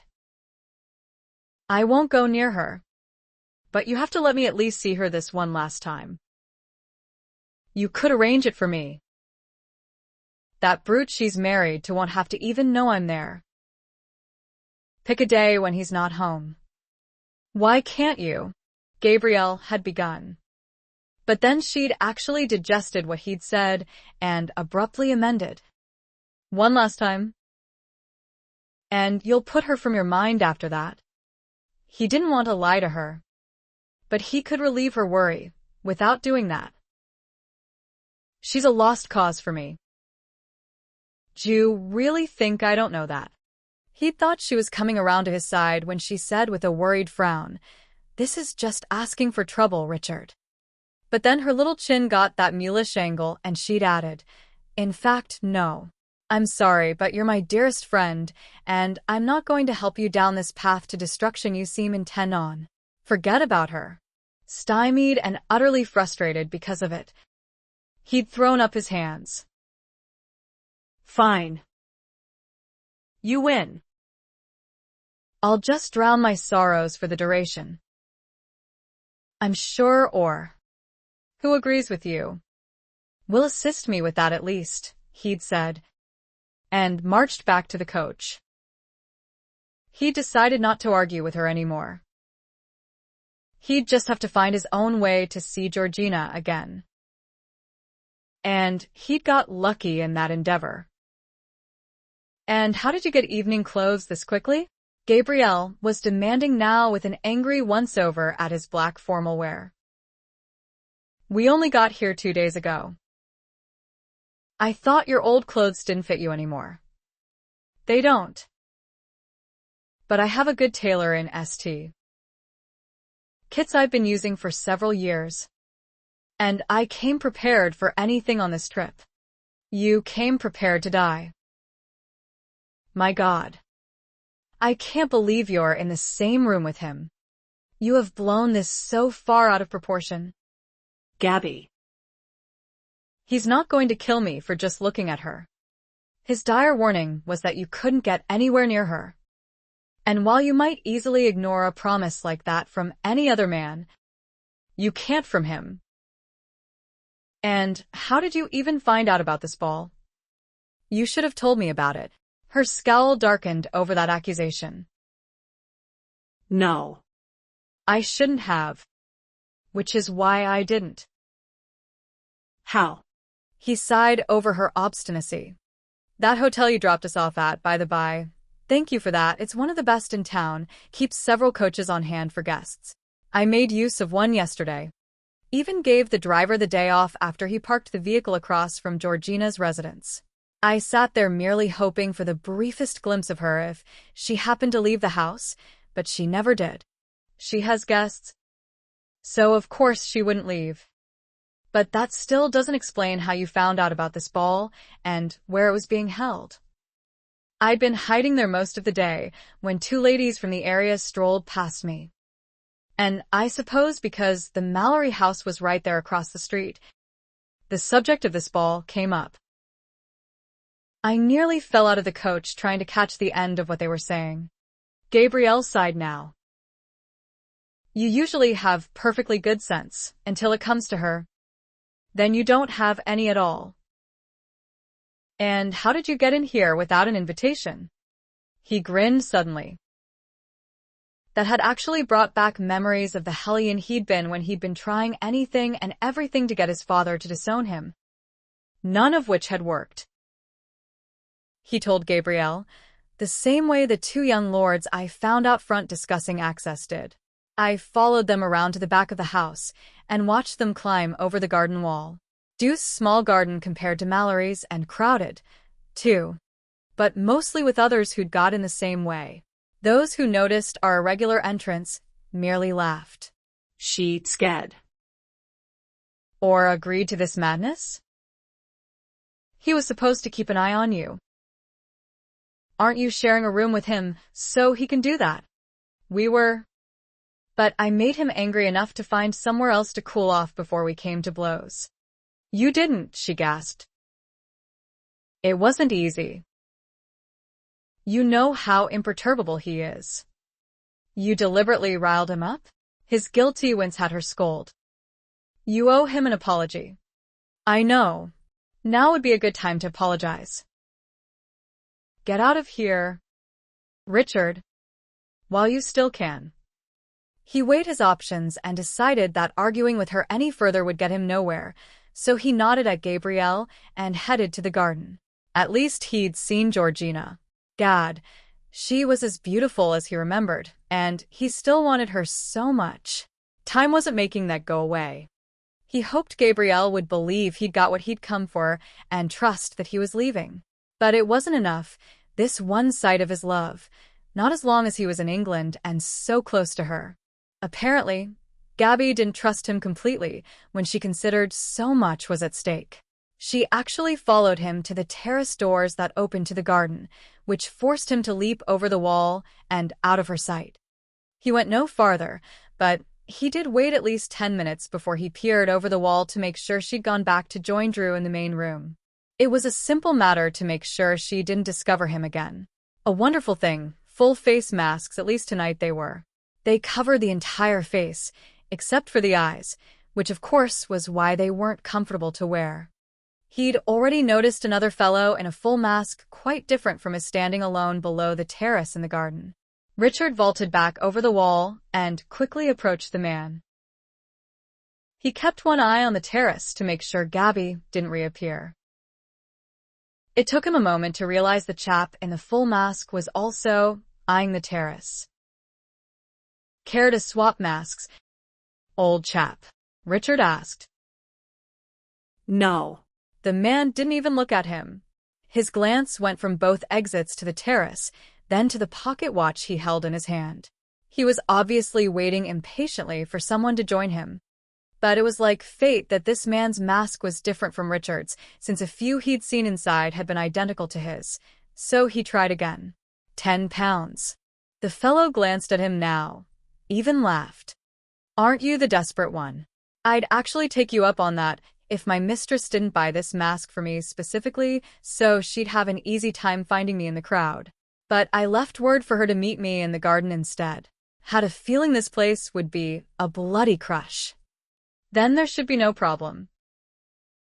You'll recognize her, won't you?" "Can't say for sure. And I'm not about to miss her tonight for any reason." Since the man's mistress was already late and would probably arrive at any moment, Richard suggested, "After she shows up?" The fellow still shook his head. "Can't do it. She bought it. You do realize what happens if you give away something your ladylove buys you. With no one else outside the ballroom wearing such a perfect disguise." Richard's sigh was poignant. He should just leave. This was probably fate prompting him. But the young lord must have heard his sigh. "You can't have mine, but I came with a friend. Perhaps he'll accommodate you." Being a good sport after all, the young lord even went to fetch his friend, and the swap was soon made. Unfortunately, the new mask wasn't at all to Richard's taste. A devil's face replete with ceramic horns, it was not even a full mask. The half mask left his mouth exposed, but what the hell? Mouths weren't all that distinctive. And he had no other options. At least Gabrielle wouldn't recognize him so easily, though she might accost the fellow, wearing his old clown mask. But she'd just end up a little embarrassed and give up looking for him, assured that he'd left. Armored once more to his satisfaction, he even stuffed his long hair beneath his coat this time. Richard was prepared to risk all again for a few more hours of just gazing at Georgina from afar. In the back of his mind was the distinct worry that he might be tempted to do more than that, but he ignored it. He had to ignore it. He didn't really want to die for love of another's man-wife. Chapter 7. The baleful expression in James Mallory's eyes wasn't fleeting. It persisted, and because it did, Julia's curiosity got the better of her. But she couldn't see who or what had drawn his furious attention. Whoever it was on the same side of the room as she, but dozens of people in the way blocked her view.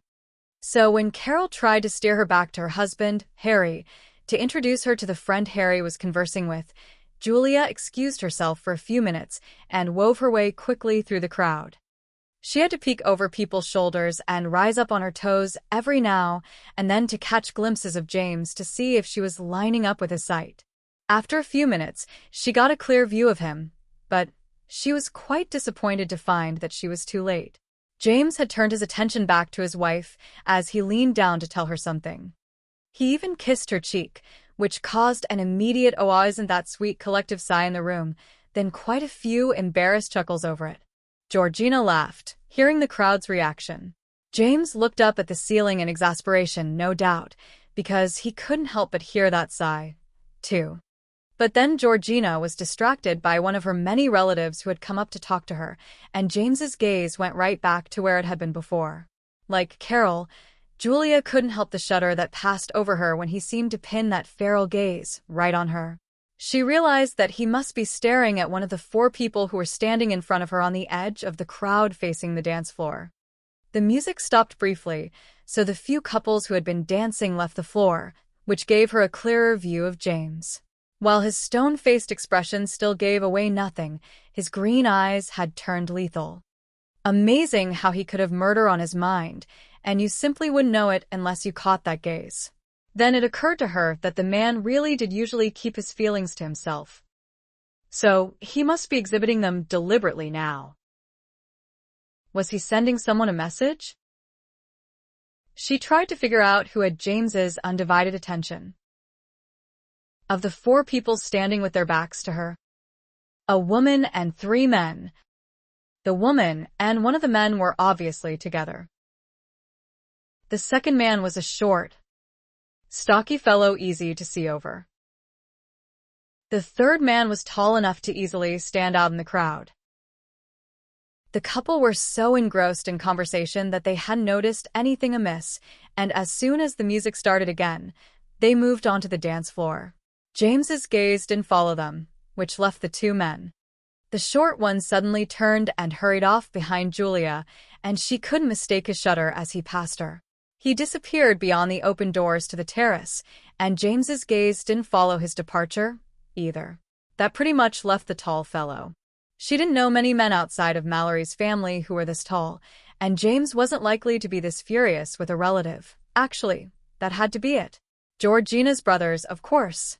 How could she have forgotten James made no bones about his animosity toward them? He could barely tolerate them. This tall, broad-shouldered man could be any one of Georgina's 5 brothers. Julia hadn't met all of them, though those she knew didn't have black hair like this man. And come to think of it, James might not like the Anderson brothers, but he wouldn't give any of them killing looks either. She began to realize how silly her quest was. Unless she recognized this man, which was doubtful with everyone wearing masks tonight, what did she think she would discover? She couldn't point out to him that he was about to die and ask him why. No. She wasn't going to find out a single thing. As she turned around to look for Carol, a rather loud sigh stopped her and made her glance at that wide, masculine back again. Had the man finally noticed James's dire attention? If so, she expected to see the man run past her and out of the room, but he didn't. Actually, that sigh had sounded rather pitiful, almost heartbreaking. That certainly wouldn't have anything to do with James Mallory, so this fellow probably still didn't know he was in danger. Should she warn him? While the titled ladies present might be constrained by the rule of not speaking to a man they hadn't been introduced to, that rule didn't apply to her. In the world of business, she had to speak to strangers all the time. But this really wasn't any of her concern, and besides, her curiosity was prompting her to make assumptions that might not be accurate. She turned to leave again. But then, appalled, found herself tapping the man's shoulder instead. It was that pathetic sigh. How could she ignore something that forlorn? "Are you all right?" Julia asked.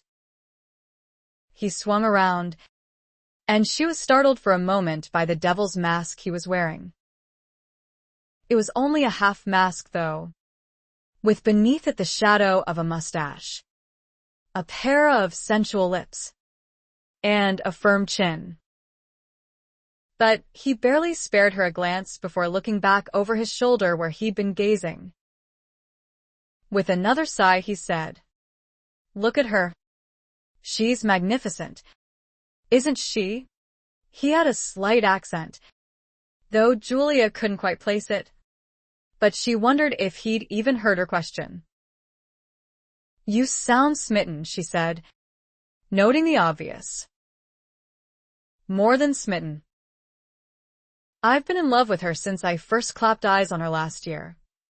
Who? "Lady Mallory." Julia managed to choke back a laugh, because that had to be the last thing she'd expected to hear. But that certainly explained James's animosity. Her curiosity had been satisfied after all. The Mallorys were extremely family-oriented. No matter which of their women this man was talking about, those present tonight were all married, so James would take exception. Trespass against one, and you've trespassed against them all, might as well be their family motto.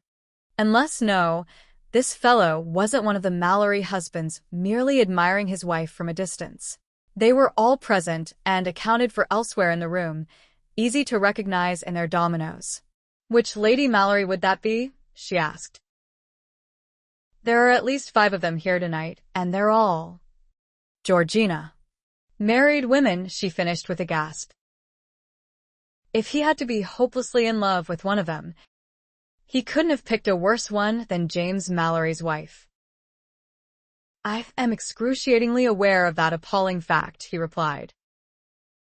But are you aware that her husband has been looking daggers at you for at least 15 minutes?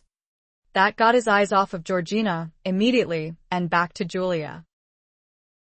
But he can't know it's me. I wasn't invited. He'd have no clue. She shrugged.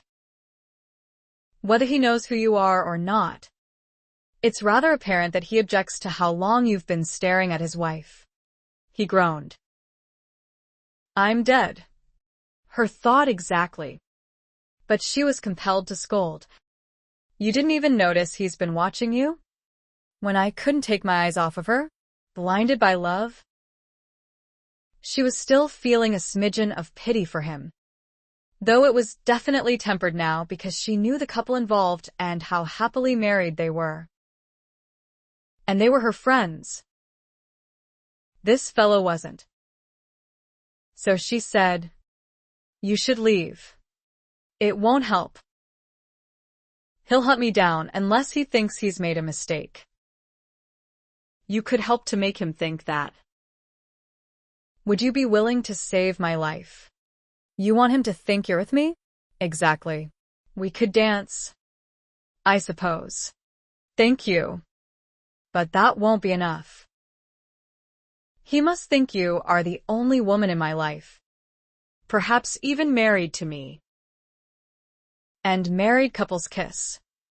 Now, just a minute, she objected sternly. I'm not willing to go that far when I don't even. Please. Sherry. He cut in again in such an appealing tone. The sudden French startled her. He'd been speaking such clear English, she would never have guessed he was a Frenchman. His accent became more pronounced as he continued. If I just leave without this demonstration that my affections are with another, he will hunt me down. He has promised to do that very thing if I ever went near his wife again. Then you shouldn't have come here. I know. He sighed that abject sigh again. But I couldn't resist when I've longed so much for just the sight of her. Have you never been in love to know what it's like? He was making her feel sorry for him again. Of course, she had no idea what it was like when she'd been stuck with her god-awful fiancé all her life, which had kept all the men of her acquaintance at arm's length. In fact, she'd never even been kissed before. Who would have dared when she was already spoken for? Yet with his introducing the subject of kissing, she was having a hard time getting her eyes off his lips. Oh. Very well. Just be quick about it, she said, and hoped she wouldn't regret it. I don't want anyone other than James noticing. Chapter 8. If it weren't going to be her first kiss, Julia would never have agreed. But having gone 21 years without ever experiencing any kiss of a romantic nature was a compelling incentive. This wasn't fleeting curiosity, it was a powerful desire to know, which had been with her since she was 14. Which was about the time her friends were getting kissed and telling her how exciting it was. More fury to add to the fire of discontent that her engagement had caused her. So many things she'd missed out on while growing up because of it. The excitement of a first season. Good God, for an entire year her friends had talked and giggled over nothing else. The titillation of harmless flirtation, they were all experiencing it even prior to that first season, but Julia couldn't. And each time she'd realized just how much she was missing because of him, it added one more reason why she'd shoot him if he ever came back. But not to be kissed, at least once, just to know what it was like, was probably the thing she'd regretted the most, that she'd had no way to experience it. It could have been the easiest thing to find out, too, since she did have a fiancé after all. But the last time they'd seen each other, when she was 10 and he was 15, they had agreed to kill each other if they ever got close enough again to do so. They hadn't just made empty threats either. They despised each other so much that every one of their meetings had ended in violent discord of one sort or another. So they had avoided any more visits after that, and then he'd thankfully disappeared 2 years later, so she hadn't had to clap eyes on him again. But it would have been nice if she'd had at least one other kiss to compare this one to. Then she might not have been so completely swept away by it. The kiss began the moment she agreed to it. He didn't remove his half-mask because nothing was preventing his sensual mouth from reaching hers. She felt a moment's disappointment that she wasn't going to see the rest of his face. Green eyes were all she saw before she closed her own eyes to more fully enjoy the novelty of having her lips pressed to another's. It was more exciting than she could possibly have imagined. That he was a stranger might have added to that. That she didn't even know what he looked like probably did, too.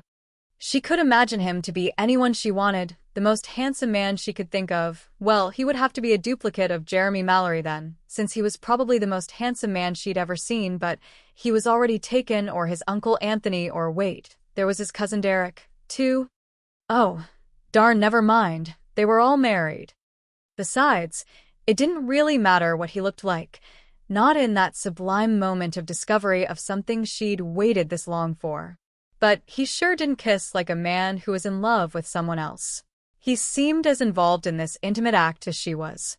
He'd slipped one arm about her shoulders and the other about her waist, and had drawn her steadily closer to him until no space was left between them for anything resembling a chaste embrace, far from it. But he was simulating a married couple kiss, so she ought to keep in mind that he probably wasn't really getting carried away by the moment, that it meant nothing more to him other than a ruse to fool James Mallory. Yet she did nothing of the sort because it was very real to her and so exciting. Who would have thought a kiss was so much more than just the touching of lips? It was the embrace, too, the exciting sensations of having his arms around her, of being pressed to such a hard male chest. The tickle of hair on his upper lip caused an interesting shudder. The rasp of his tongue that had tried and failed to get her lips to open because she didn't know that might be part of the kiss. Delicious flutters in her belly, her legs getting steadily weaker, making her hold on even tighter to him. You're being a very good sport about this. Another moment or two should do it. He said that against her lips before continuing the kiss, but being reminded that this first kiss of hers wasn't actually a real one, just a demonstration for someone else, was quite a splash of cold reality. Enough of one that the pleasant haze she'd been floating in was already waning before he stepped back, ending their brief moment of intimacy. A bit tardy. I know, he was saying in a jaunty tone. His lips quirked upward in a half-grin. But allow me to introduce myself. I am Jean Paul. And forever in your debt. The grin bemused her so much it actually stole her breath. She'd only just tasted those lips. She found his mouth entirely too fascinating now. Couldn't take her eyes off it. Is Mallory still looking this way? She had to take a few deep breaths to concentrate on what Jean Paul was saying. I shouldn't look, she said. He isn't dumb. He'll know we're talking about him. True. My name is Julia. By the way. She heard the shyness in her tone and was astounded by it. Shy? When was she ever shy? This man was having such an unusual effect on her. Just because they'd shared her first kiss? A very pretty name on both sides of the ocean, he replied. Which places on the other side have you been to? I'm just visiting England with friends. She realized he wasn't actually answering her question. Though that might not be intentional. So you don't live here? No. But you sound so English. He chuckled. I try to. Sherry. Oh. She was embarrassed for having forgotten so quickly the accent that kept weaving in and out of his words. But just for clarification, in case he was actually an Englishman who'd been raised in France, she added, So you are French? Nice of you to notice. Now that was an odd thing to say. It occurred to her that despite that he seemed to have a perfectly good grasp of the English language, at times he might still not find the right words to use. Thus, a little confusion could arise.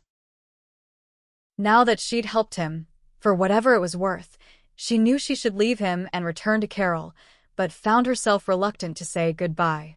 She realized, belatedly, that she probably hadn't helped him as he'd hoped. She'd only been thinking of herself, not his circumstances, when she'd allowed him to kiss her. She needed to warn him.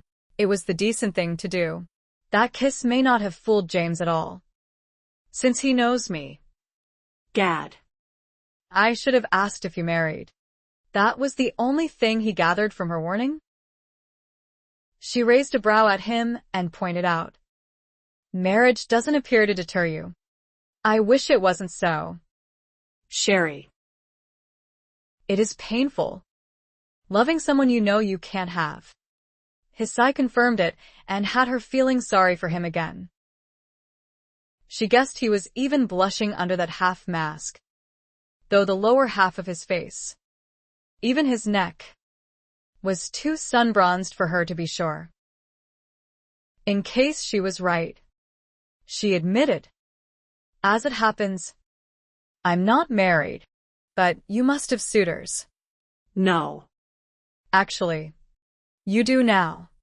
She laughed, couldn't help it. The man was actually flirting with her?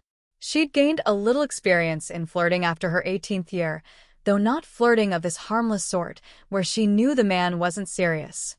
She'd actually encountered a few men of less than strong moral fiber who, knowing of her frustrating betrothal circumstances, had tried to lure her into clandestine affairs. Although she was ashamed to admit it, she'd actually been tempted. But that was before she discovered an end to her horrid situation. Besides, she hadn't been that tempted. But Jean-Paul was actually rather charming when he wasn't sighing over his broken heart. So she played along. Enough to say coyly, Need I remind you that you're in love with someone else? He ran the back of his finger over her cheek. You might be able to get my mind off her. Would you like to try? Luring him away from another woman sounded a bit unsavory. But that other woman wasn't his. She was already married. In that case, could it actually be considered a charitable thing to do? To help to mend his broken heart? Julia pulled in the reins abruptly. What the deuce was she thinking? Just because he suddenly sounded serious, she was considering it? It was tempting. She couldn't deny it. But she didn't really want to encourage an acquaintance with someone who, from the sound of it, wouldn't be staying in England for long. That could put her in the same situation he was in, wanting someone she couldn't have. Before she could change her mind, she said, I must return to my friends, and you should leave the ball, or our effort to get you out from under James's murderous gaze will have been for naught. Sound advice. Sherry. Adieu.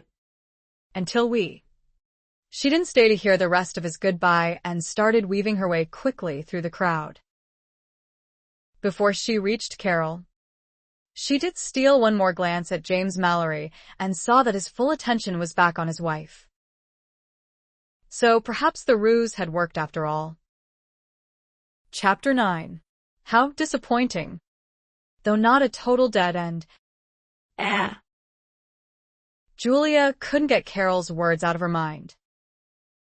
When she had reached her friend, Carol had asked, Well, Who is he? Who? Who else had your undivided attention for so long? At Julia's blush, Carol giggled. This is so exciting. It almost feels as if I'm having my come out all over again. Now that you're finally having one. I'm not yet. Of course you are.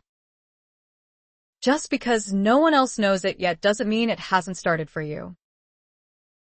It's all about finding that perfect someone who you'll want to spend the rest of your life with. And you did say you are looking already. You are, aren't you? Yes. I went to find you. But when I saw you so deep in conversation with that tall chap, I wasn't about to interrupt. So, who is he? With that mask he was wearing, I couldn't begin to guess. He's only visiting England. A foreigner? Well, Darn. that's not ideal. I would be devastated if you moved away from England, but other foreigners have settled in our fair country. That was true. Julia had put up roadblocks in her mind without really thinking about it. But that she and Jean-Paul lived in two different countries meant nothing when those two countries were neighbors. She'd been to France herself on business. She knew how little time it took to cross the channel. Why? It took longer to make the trip to northern England to confer with her managers there than it did to visit France. So that, at least, wasn't a good reason not to see the man again. But she teased her friend. You're getting a little ahead of yourself. Aren't you? Nonsense. We have to think of everything, when it comes to picking a husband for you, including where he'll want you to live. But you won't find very many men with pockets as deep as yours. So, I'm sure you could convince your chap to live wherever you want to. You could even put it in your marriage contract. Julia laughed. She wasn't in the habit of thinking that far ahead. Not where men were concerned. And certainly not on a first meeting. But she admitted with a half grin, France isn't so far away. Oh. A Frenchman? No, indeed. A hop, skip, and a jump, as Harry would say. And I've even met a few Frenchmen recently. So perhaps I know him. Jean-Paul is his name. Carol's brow knitted thoughtfully before she shook her head. No. That doesn't sound at all familiar. But the important question is, are you interested? Do you hope to see him again? The excitement Carol had encouraged waned suddenly when Julia had to admit. He's charming, intriguing, and I even found myself quite stimulated by our interaction. But I'm afraid he's spoken for. Or at least, he's already in love with someone else. Although she's married. How disappointing. Though not a total dead end. No, indeed. And with that in mind, Julia went looking for him a while later. But he'd taken her advice. He was gone. Realizing that she'd probably never see him again, she felt a distinct sense of loss, which was silly. She didn't even know what he really looked like, though the half of his face that had been visible hinted that he was handsome. Yes, she'd been drawn to him. He could be amusing when he wasn't overcome by dejection. He'd made her laugh. He'd made her thrill to the touch of his lips. And he'd stolen her breath. How long she'd waited for something like that to happen. But he wasn't available in the normal sense, and she didn't have the least idea how to win over a man who'd already been won over. She tried to put him from her mind. Some of the crowd unexpectedly thinned out even before the unmasking, though many more left just prior to it. But enough were gone that the dancing picked up, and she stopped declining when asked. She even had the opportunity to share a mild flirtation with another young man who didn't know her circumstances yet, but she wasn't really interested by then, so she actually confessed that she was engaged, which ended his efforts abruptly. She didn't even know why she did that. She just knew that all the gaiety she'd felt earlier had gone out of her. As the night wore on, her mood didn't improve. It became almost as melancholy as Jean-Paul's. So she was glad when it was time to go home. Crawling into her bed that night, she was struck by the irony of her situation. Here she was on the brink of finally becoming available, of finally having her own come out, of finally putting herself on the marriage mart, as the Tun fondly called it. It should have been the most exciting time of her life, and it had been. Until tonight. Until she got run over by emotions she'd never before experienced. And maybe that was it. What Jean Paul had made her feel was what she'd always imagined it would be like when she found her perfect someone. Why else would her mind be filled with nothing but him after only one meeting? Her dejection came from knowing there wouldn't be any other meetings. She'd walked off before letting him know how to find her, if he cared to try. And he was French. No one there knew him, at least Carol didn't, and so she doubted anyone else did either. He wasn't even supposed to be there tonight. So she had no way to find him even if she wanted to. Did she want to? But two people there did know him. One he loved, the other wanted to kill him for it. But asking them would be really bad form, wouldn't it? Chapter 10. What the hell? Orr said it as he leapt forward to help the hotel employee drag Richard into their room. The door bursting open hadn't startled him. The sight of Richard did.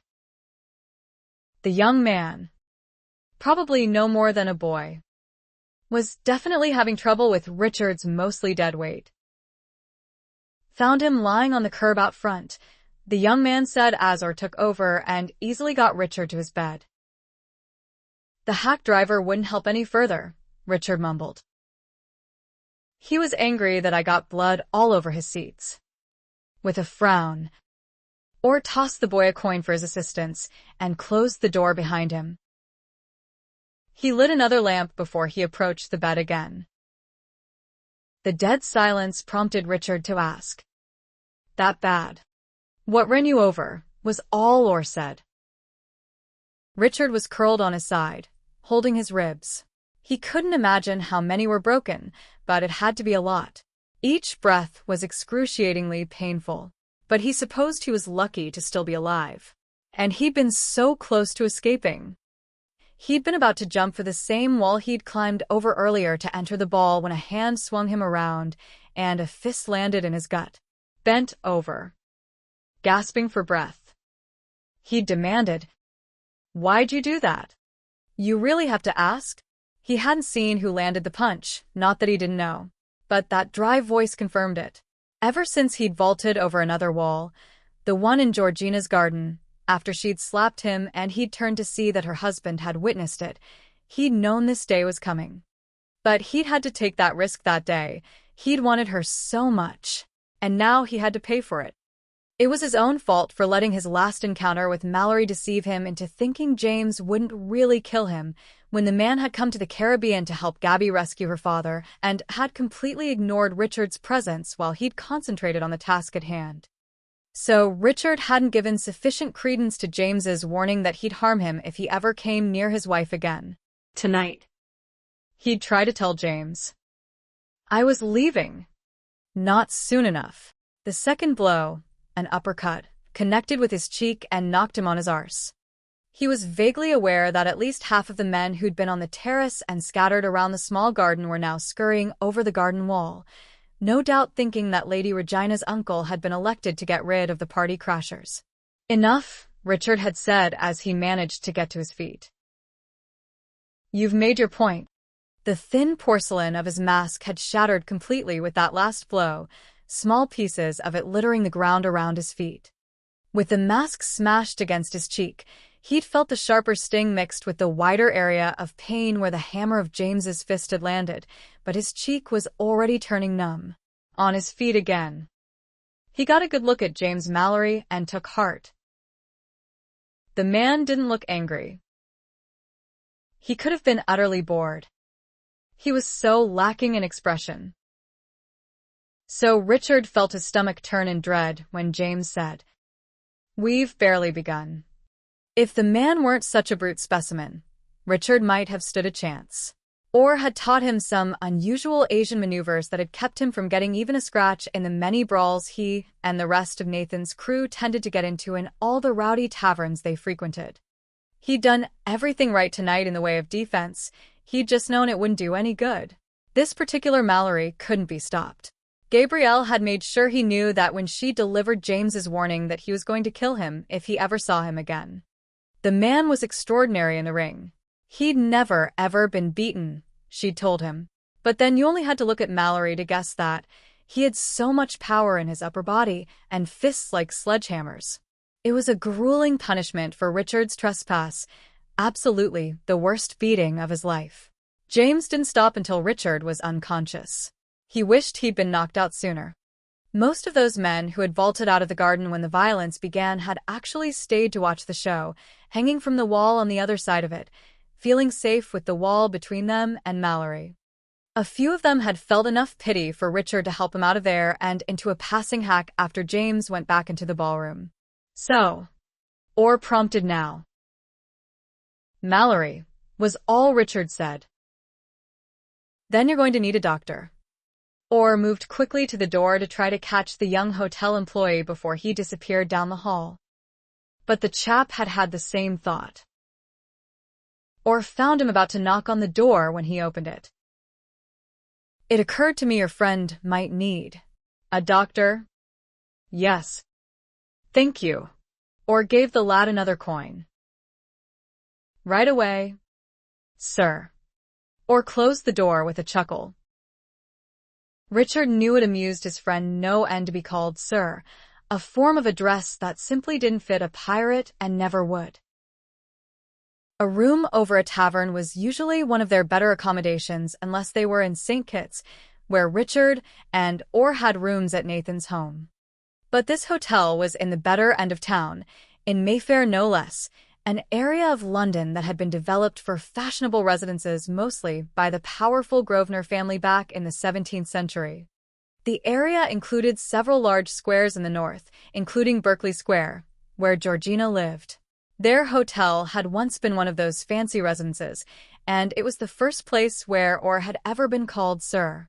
When Orr came back to the side of the bed to look down at Richard, he said, "Let me guess.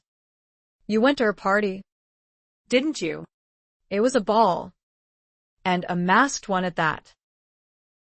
He never should have noticed me. Then how did he? No. Let me guess again. You got stupid. Didn't you? Couldn't just have a look and leave. Ah. Richard might have flinched. He couldn't tell. His face was too numb. I don't think he knew it was me to begin with. He just caught me staring at her too long. Don't kid yourself. Gabby was there. So he'd immediately think of you. And what's that stuck on your cheek? Porcelain shards, probably. He broke the mask I was wearing when he punched my face. He didn't notice the mask? I'm sure he didn't care. Your face is bloody. You better hope it doesn't scar. But you've got more blood on you than a few punches would account for. Did he take a knife to you? I find that hard to. No. His fists were quite enough. The mess is probably from my nose when it broke. It bled a lot before it stopped. That, at least, I've experienced before and is the least of my concerns. I'm more worried about my ribs. It bloody well feels like one or more has broken through my skin. Or it's scared. Let me have a look. No. Don't move me. I'm actually able to breathe in this position. I'm only going to open your shirt. Don't be a girl about it, or scolded. But after doing so, he added, I suppose you're allowed to be a bit girlish about this. Damn. Rich, you're already a solid massive bruise. Right down to your belly. Any ribs poking through? Richard asked with dread. Not that I can see on the front side. But I'm not going to try to get you out of that jacket and shirt to examine the rest. I'll leave that to the doctor. Do we have a bottle of rotgut? I never travel without a few. And good idea. If those ribs are broken, the doc will probably have to push them back into place before he binds you up. It would help if you can't feel it by then. Richard groaned. He didn't think he could stand any more pain than what he was already enduring. But Orr was saying, "It's probably going to take a while for a doctor to be found at this time of night. Don't worry. You've got time to drink yourself into a stupor." It took Orr a few minutes to stuff enough pillows under Richard's head so he didn't have to change his position, which was at least tolerable, and could tilt the bottle without spilling the whiskey. "You were lucky. You know," Orr said after Richard had downed a third of the bottle. "Mallory could have messed up your face so bad you wouldn't recognize yourself even after mending. And why didn't he? Not enough pain to suit him, I'm sure. And his strategy was sound. He kept me in a constant state of gasping for every breath, or flat on my back, on an angry note, or demanded, 'What the hell? Did you forget everything I taught you?'" Richard downed another third of the bottle before he replied, "Not at all. I was a good student. You even said so. I didn't even try to hit the man. I was so busy defending myself. It bloody well didn't work. Have you forgotten what he looks like? Even mountains can be cut down to size. But I get the point. Mallory is the type you have to hurt early, or it's all over for you. And you should have stayed down when he knocked you down." Richard started to laugh. "But that hurt too much. Think I didn't try that? He yanked me back to my feet every bloody time." Richard's words were starting to slur. "By the by, sorry for making you angry earlier tonight. Didn't mean a bit of it. I realized that too late. By the time I got back to the room, you were gone. But I wasn't away that long," Orr added with a frown. "What did you do? Grab your fancy duds and race out of the room to dress somewhere else?" "Had to. Knew you wouldn't be angry for long." "You never are." Orr sighed. "I really didn't think you'd be this foolish over a woman you can't have. You have no trouble putting her from your mind when you're betting someone else. Have you never wondered why that is?" Richard didn't answer. He'd already passed out. Chapter 11. It took 2 days for Julia to get up the nerve to visit the Mallory house down the street, because she wasn't going there simply to visit her friend Georgina. She was hoping to find out anything about Jean Paul that might lead to her seeing him again. It was rather bold of her to try, but how could she not, when she couldn't get the man out of her mind, or the notion that he might really be her perfect match? How could she let him just slip away without finding out for sure? That had, in the end, convinced her. She would always regret it if she made no effort at all. She wasn't going to mention him to James, of course. But she reasoned that Georgina might not mind talking about him and might even be flattered that such a strapping young man was in love with her. The Mallory house wasn't in its usual quiet state, however. She'd forgotten that all 5 of Georgina's brothers had come to London for her birthday this year, and none of them had yet gone back to sea. Only Boyd lived permanently in London. While Warren and his wife, Amy, also had a house in town, they were usually at sea for half of each year. When she was introduced to the 2 brothers that she hadn't met before, Clinton and Thomas Anderson, just as they were leaving, she assumed they were staying with their sister until they sailed back to America.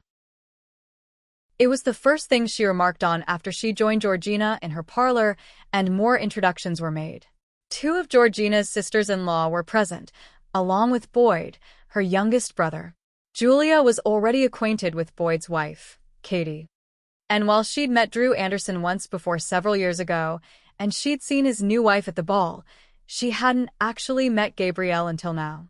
"Actually," Georgina said with a wry grin, This is the first time ever that none of my brothers are staying with me. But then it's a perfect opportunity for Clinton and Thomas to get to know the new wives in the family. So Boyd's putting them up. Thanks to that house you found for him. And thank God for that, James said drily as he sauntered into the parlor. Can't thank you enough, Julia, for leasing him that place that's big enough for the lot of them. Now if they'd just stop spending all their waking hours here. The derogatory remark was typical of James when it came to his 5 Anderson brothers-in-law. Even Julia knew that. And no one there took it seriously. Katie Anderson, who had only discovered last year that she was also a Mallory, chuckled. You aren't getting rid of me that easily, Uncle James. You and Gabby are the exception. Puss, James said as he bent to kiss the top of Katie's head on his way to Georgina's chair, where he half sat on the arm of it. And if either of you would like to come to your senses, I know which arms to twist to arrange for a quiet divorce. Boyd used to have quite a temper according to his sister, although he'd apparently mellowed with age. It didn't sound like it when he said, That's going a little too far, Mallory.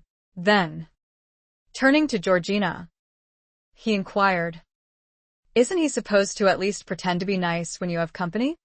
Well said, Yank. Boyd nodded to acknowledge the compliment from James. But Georgina said, If you mean Julia, she's our friend and neighbor, and he doesn't rein it in among friends. So, do try not to encourage him. Don't discourage him, George, James said. He's finally getting the hang of it. Georgina rolled her eyes toward the ceiling. Julia grinned. She was used to this sort of banter in this particular household.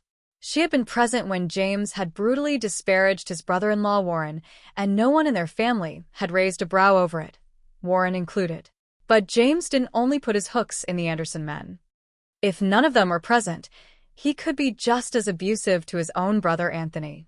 Their niece Regina had summed it up nicely once when she'd confided they were happiest when they were fighting either each other or joining forces against a common enemy. Definitely not a good time to come asking about secret admirers, Julia thought, when Georgina was surrounded by her family. Julia couldn't deny that she was disappointed. After she'd finally worked up the nerve to broach the subject, she was going to have to leave empty-handed. Yet uppermost in her mind was the knowledge that Jean Paul wasn't going to be in London for long, so she didn't have time to dally if she hoped to see him again. All of which made her realize she probably wasn't going to see him again. She tried to enjoy the visit anyway. The Mallorys were always entertaining. But her disappointment put a definite damper on her mood. She was about to give her excuses to depart when James beat her to it. I was supposed to meet Tony at Knighton's Hall for a round or two in the ring this morning. I suppose I should at least make an appearance. We have company, Georgina said pointedly as he stood up to leave. Yes. But now you ladies can discuss ladylike things. And frankly, dear, I'd rather have Tony pound on me than suffer through yet another discussion of fashion. What about you, Yank? He added with a glance at his brother-in-law. Care to tag along? Boyd shot to his feet instantly. Are you joking? I'd love to. Katie laughed as soon as the men left the room and said to Georgina, That was quite a boon for Boyd. He was sure he'd never get invited to that private pugilist hall those two are members of and have a chance to watch them have at each other. Is Uncle James feeling all right? He's not usually so, dare I say, kind to your brothers. If his invitation extends to inviting Boyd into the ring, it wouldn't be so kind. Now would it? Gabrielle remarked. Actually, Boyd would consider that a privilege. He so admires their pugilist skills. I doubt that's James's intention, Georgina said. As it happens, he's been quite benevolent now that the ball is over and done with. You can't imagine how much he hated having to attend, knowing he'd be on display. He was at his most sardonic the prior week, and I couldn't even let him know that I sympathized with him, since I wasn't supposed to know about the party. It was a smashing success, though, wasn't it? Gabrielle said. Regina must be pleased. Smashing is a good word for it, Katie replied. It was such a crush. I could barely move about. And Regina wasn't pleased at all, Georgina informed them. She expected a few party crashers, but not in those absurd numbers. Gabrielle had been looking at Julia during this discussion and finally said, I was hoping to meet you again before my husband and I leave town. Georgina mentioned you're in trade just like her family, but that you also run your family businesses and have been for quite some time now. I find that fascinating, as young as you are. Julia grinned. It's not all that hard to do when you've been involved in it all your life. My father wasn't lax in making sure I could take over for him one day. You don't run into trouble because you're a woman? Certainly. When it comes to negotiating new contracts or buying new businesses, I make my decisions, then simply let my solicitors speak for me. This keeps ruffled feathers to a minimum, my own included. Julia chuckled. Everything else is fairly simple because my father already employed very competent managers. So, you don't do the hiring and firing yourself? Just the managers. And I've only had to replace one so far. He was a good man. He just got it into his head that he could take advantage of a female employer. But what about yourself? I was told you and Drew have settled in the Caribbean instead of America. I've loved the islands since I first went to live with my father there. And I was given a lovely little island as a wedding gift. A whole island? Julia asked, amazed. Really? It's tiny. Gabrielle laughed. But Drew agreed to build our home there since he's been trading in the islands for years anyway. It was too bad, Julia thought, that Gabrielle and Drew would be returning there soon. The young woman was so easy to talk to, Julia was sure they could have become good friends. But with the subject of the ball having been introduced, Julia grabbed the opportunity now to mention what had been preoccupying her. By the by, Georgina, I met an admirer of yours that night at the ball, Julia said. A young Frenchman by the name of Jean-Paul. A Frenchman? Georgina shook her head. I'm pretty sure I don't know any. No? So he's kept his love a secret. Even from you. He professed to love me? Georgina said with a frown now. And then a task. Is this some new romantic notion young men are favoring these days? That they must risk all for love? This isn't your first secret admirer? Julia guessed. No. Unfortunately. Katie laughed. That would be risking all, wouldn't it? To fall in love with you. That's why I find this so absurd, Georgina said. They must know I'm happily married. They're more than likely terrified of my husband for whatever reason. Perhaps it's like a rite of passage. They're picking the most unavailable woman to moon over, the one they're most likely to get killed for pursuing. It quite annoys James, you know. Katie was laughing harder. Gabrielle was looking up at the ceiling. Julia sighed inwardly. She wasn't sure what she'd expected to learn here today. But it wasn't that Georgina didn't even know who Jean-Paul was. You weren't interested in that French fellow, were you, Julia? Gabrielle said, casting a worried look her way. No. Of course not, Julia replied. But her blush probably gave away the lie. Chapter 12. Julia's nerve was beginning to desert her. She stood outside Jean-Paul's hotel. Did she really want to do this?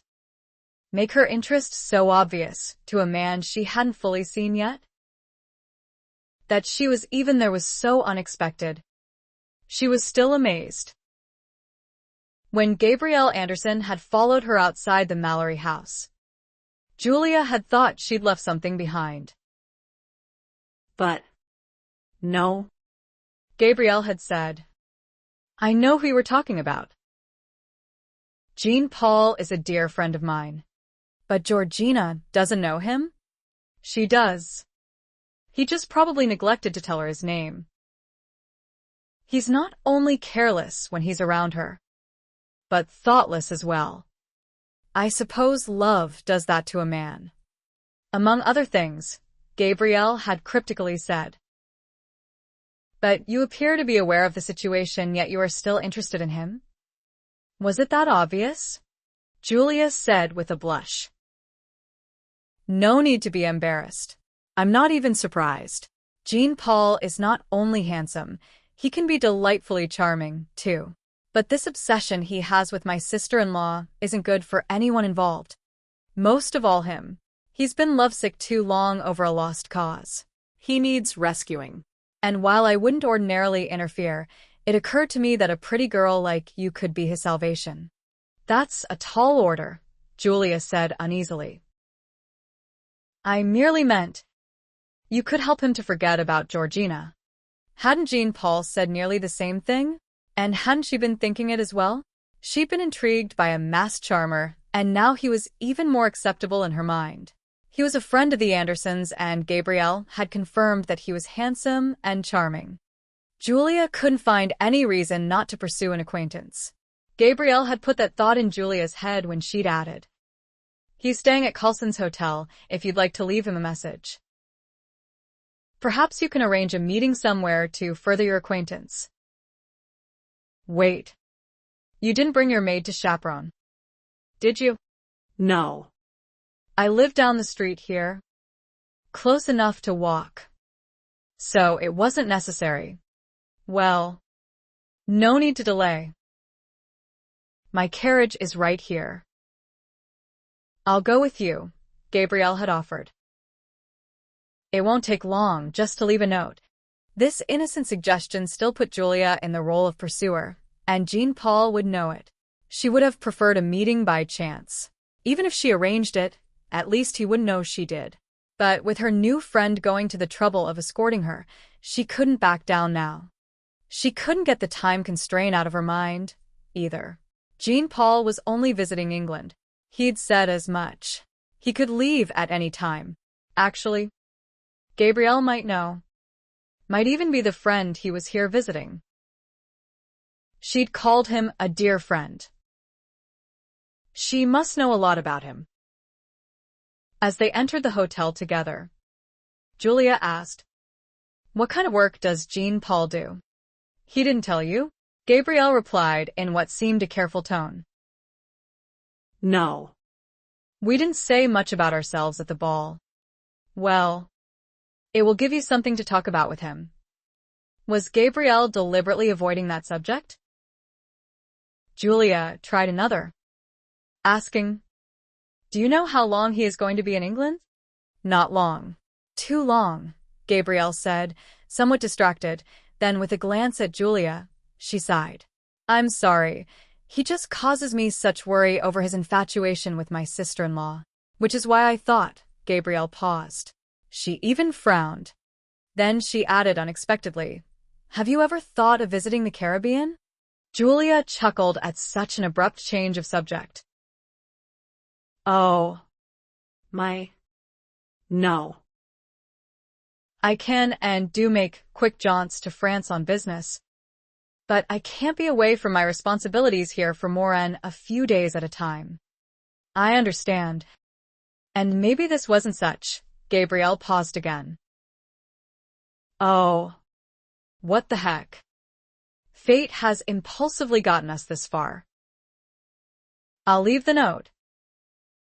Actually, why don't I see if he's available to join us for lunch here?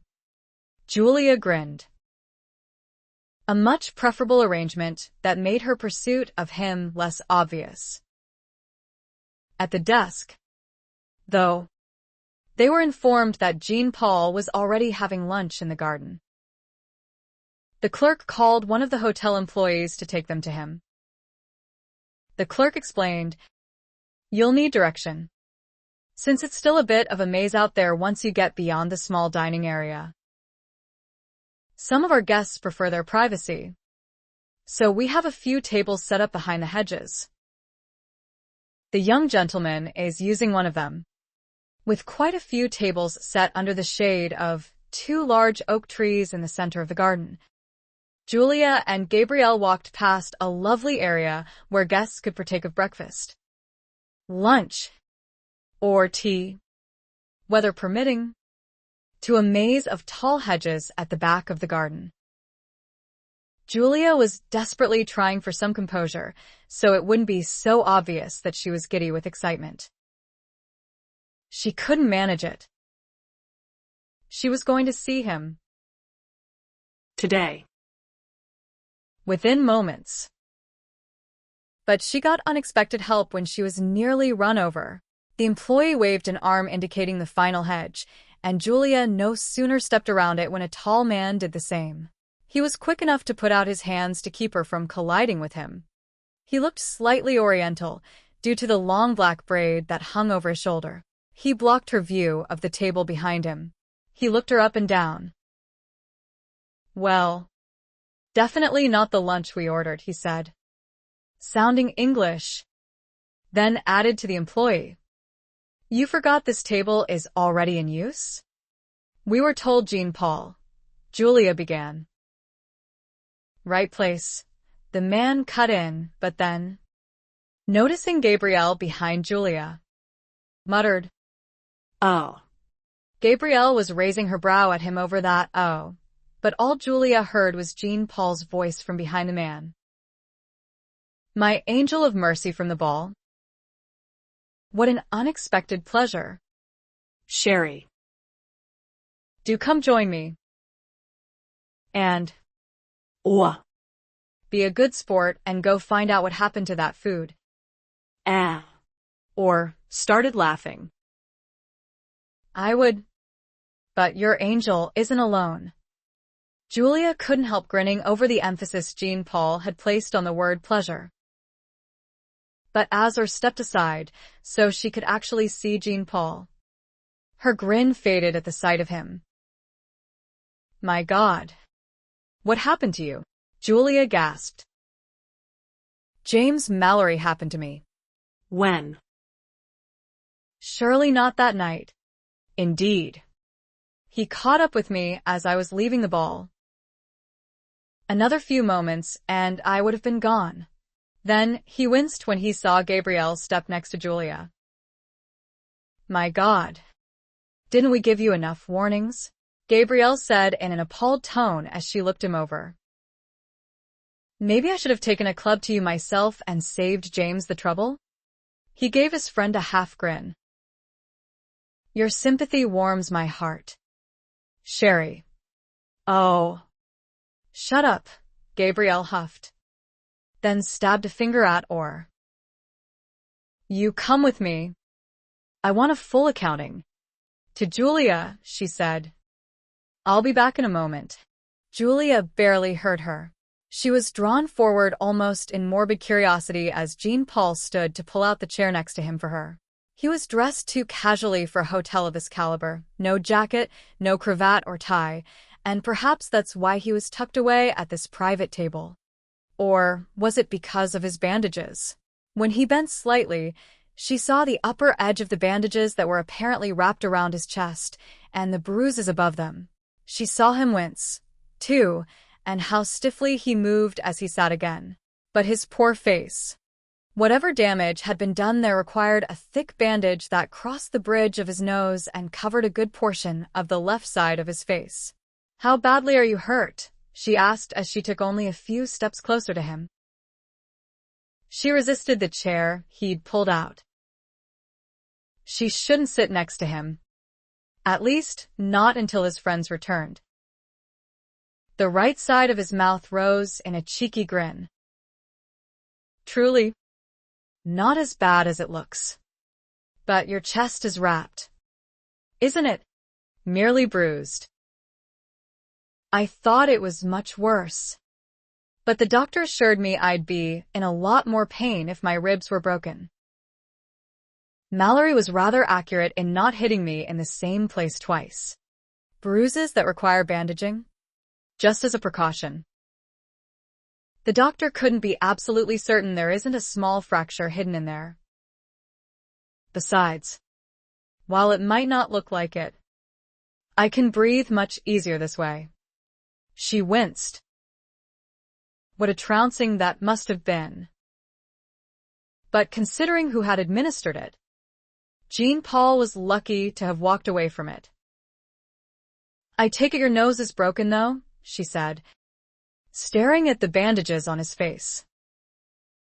A minor nuisance, he replied with a shrug. Having been broken before, it breaks rather easily now. I'm usually much better at avoiding blows to my face. He said that with a wide grin that showed off some white teeth. He certainly didn't sound seriously injured, but it definitely sounded as if he was no stranger to fisticuffs, which made her wonder again what sort of occupation he held, or leisure pursuits he indulged in. A young rakehell who frequented too many unsavory taverns?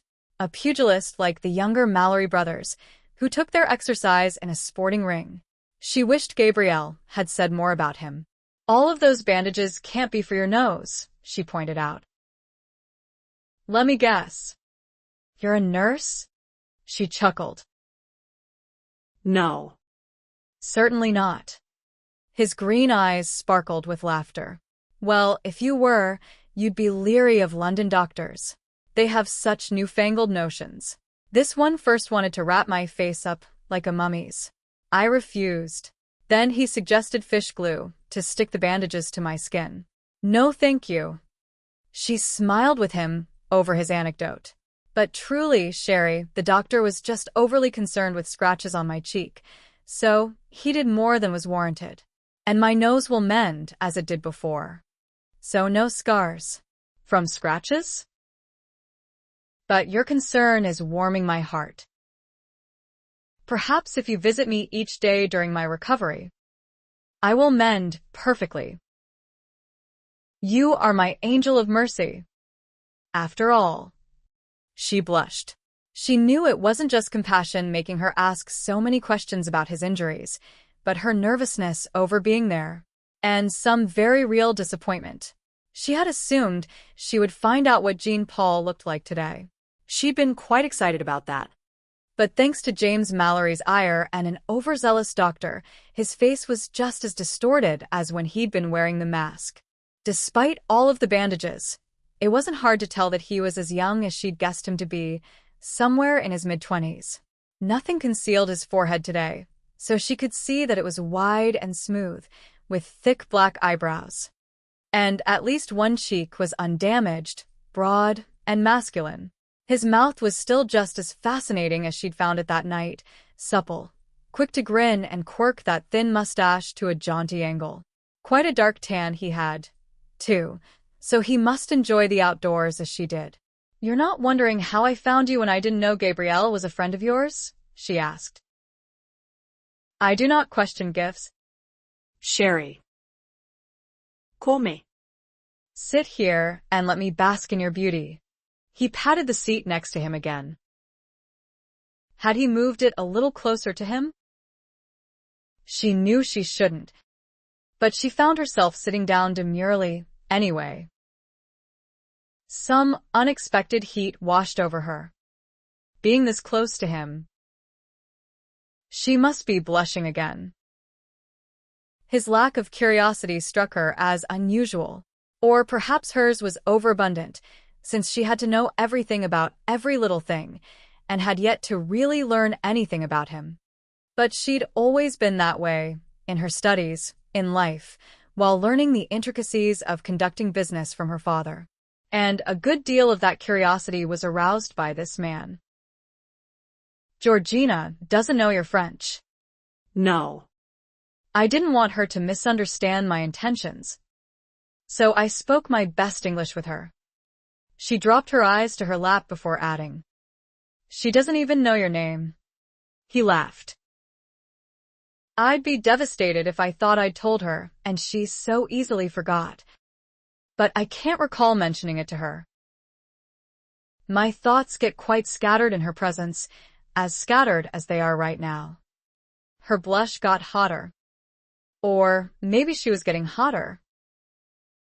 She feared she would let out a nervous giggle. She wasn't used to this sort of excitement. It was a bit overwhelming. Her simply being there alone with him was so naughty. This must be what a lover's tryst felt like. She shouldn't have taken her eyes off his face. The distortion the bandages caused was quelling her excitement and kept her mind focused on his condition, which raised her sympathy, not her attraction.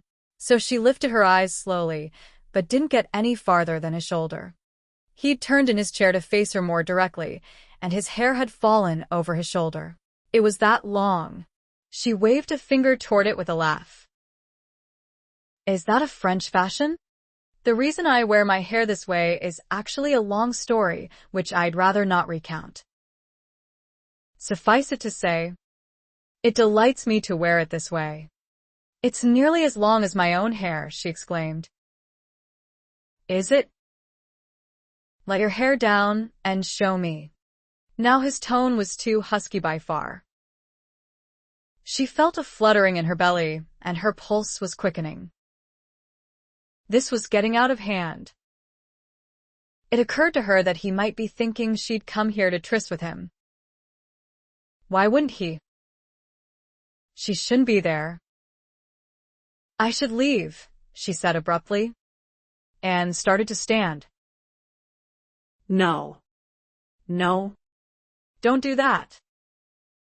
My pain went away the moment you appeared." What a whopper. Though she smiled anyway over the blandishment. Then he put his hand on her arm to stay her, and all she could think about was him touching her.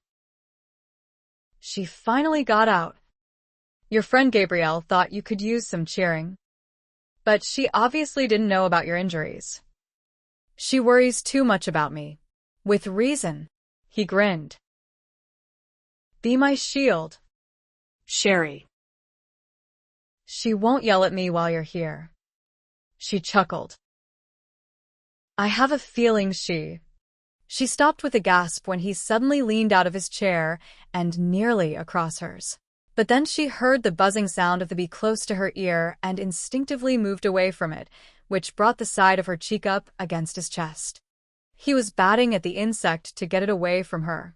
She heard his grunts. That was too much stretching for his bruised ribs. But she didn't hear the bee anymore either. He'd swatted it away. What a chivalrous thing to do, despite the discomfort it had caused him. "Thank you."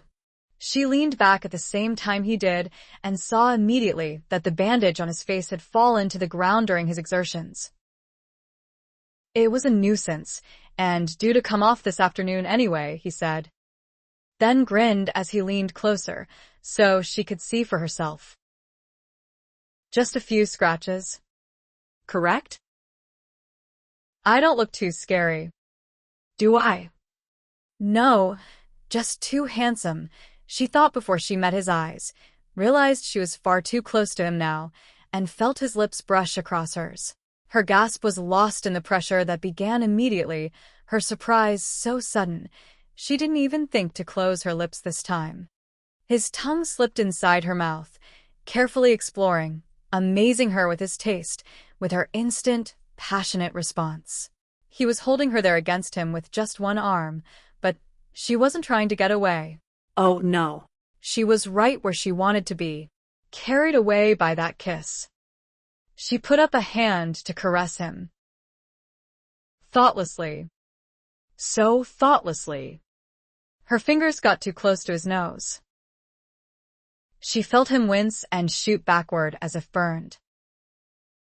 "I'm sorry." He was giving her a wry grin. "Not as much as I am, Sherry." She could see his whole face now.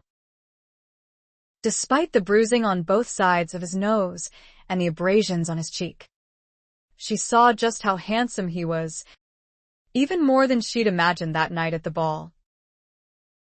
But his features seemed familiar to her. Had she met him before? Maybe he'd ridden in Hyde Park. No. She would have noticed someone this handsome on her riding grounds, wouldn't she? But she must have met him somewhere for him to look so familiar. She just couldn't pinpoint where. And then she did. The anger didn't creep up on her slowly. It burst instantly from inside her where it had been hidden away, just waiting for the sight of him again to spark it to life. Even after all these years, he could still provoke her. This couldn't be happening. He couldn't show up when she'd just petitioned to have him declared dead and out of her life for good. Dieu. What's wrong? Sherry. Her relief was tremendous when she heard his French accent. He was French, not English. This wasn't her fiancé. But, good God, it had been frightening to think he was, however briefly. And of course, it wasn't. Jean-Paul only bore a minimal resemblance to the 15-year-old Manfred whelp she'd last seen 11 years ago, and it wouldn't be the first time someone had shared a trait or look with him that had brought that skinny, arrogant voice so clearly to mind again. She was still shaken. Though. She'd had no idea that such rage had been lying dormant inside her all these years. She had to take a few deep breaths before she could trust her voice to sound normal. Sorry. It was an old, horrid memory that snuck up on me. Then she grinned to make light of it. Your cuts are mostly superficial, but there's an obvious dent in your nose. Will it go away once your nose mends? My nose is fine. The bump is from an old break when I was young that wasn't treated. Broken when you were 12? What was she doing? Did she still have doubts? She'd broken her fiancé's nose when he was 12, and she'd been so glad that she'd done so. But he was frowning over her question. Then his green eyes flared wide with the same memory she was having. If you tell me you're Julia Miller, I'm going to wring your bloody neck, he said in a snarl. She shot out of her chair so fast, she almost tripped. You son of a bitch. You son of a bitch. How dare you come back when I'm almost rid of you for good? How dare you not be married so I can come home? My God. I can't believe I've been trying to seduce you. The way he shuddered, or pretended to so as to insult her, made her see red. She almost flew at him. It was so close. But just enough of a sense of self-preservation remained that she quickly walked away before they picked up where they'd left off and tried to kill each other. Chapter 13. What happened downstairs? Orr asked Richard from the doorway when Orr returned to the room. Gabby and I got back to the table and found you and the young lady gone. Gabby was still in high dudgeon after chewing my ear off and thought you two might have gone off somewhere more private. I'm thankful. She just huffed off without another word. Sorry about the ear chewing. Or shrugged. Since I was pretty much tasked with keeping you out of trouble, I deserved it. I finished lunch, though, to give you a little time in case you did manage to get the lady to come up here. If you thought that was a possibility, you were dead wrong. Or finally noticed that Richard was stuffing clothes in his travel bag. Did Gabby send up a message that we're leaving early because of this? No, but I am. Richard didn't look up to say it. The panic he was feeling was similar to what he'd felt 9 years ago while waiting for his ship to sail away from England, afraid his father's henchmen would find him and drag him back to Willow Woods, his home outside Manchester, Lancashire, his personal hell. His fear had been very real that night because he'd known the search for him had already begun. He had a little more leeway now.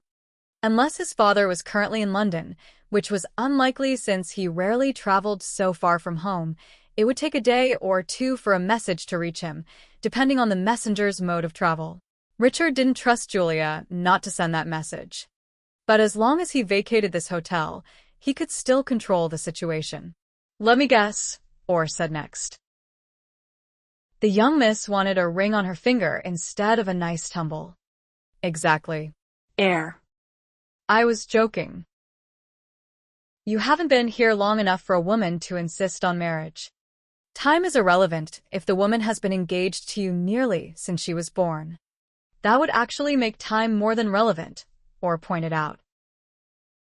"This sounds more like an arranged marriage for my culture. Not yours. My people are half yours, or rather the Americans are, but it's still archaic no matter how you look at it, and I didn't escape from this horrid situation all those years ago to end up getting trapped by it again. Bloody hell. I really thought she'd be married by now to someone else whom she could torment for eternity. Why didn't you marry her if you were obligated to?" Or asked carefully. "Obligated because my father signed a contract, thereby signing away my life?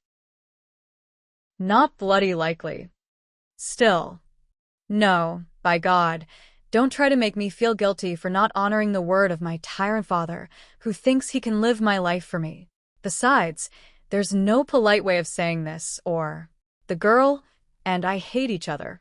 If I had asked her to marry me, then I might feel obligated, but I didn't. I never wanted any part of her or her bloody fortune that my father covets. I begin to understand."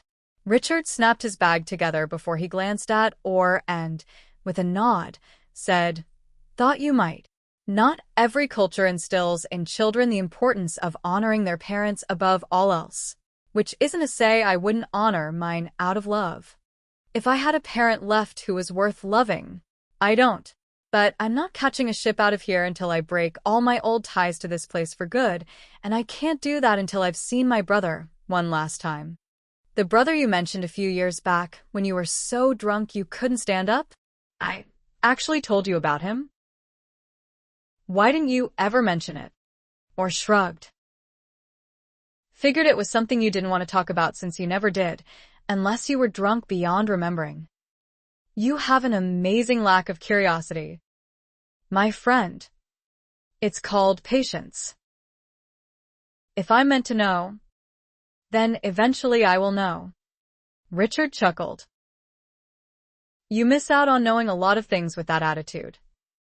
Would you like some help in locating your brother?" Richard's instinct was to say no. He didn't really want his friend to know how pathetic his life here had been. But he couldn't go anywhere near Willow Woods himself. Time hadn't changed his appearance as much as he'd thought it would. His body might have changed, but apparently his face hadn't altered drastically in 9 years, or in 11 years in Julia's case. She had recognized him, or thought he looked familiar enough to pry with her question, which made him realize who she was.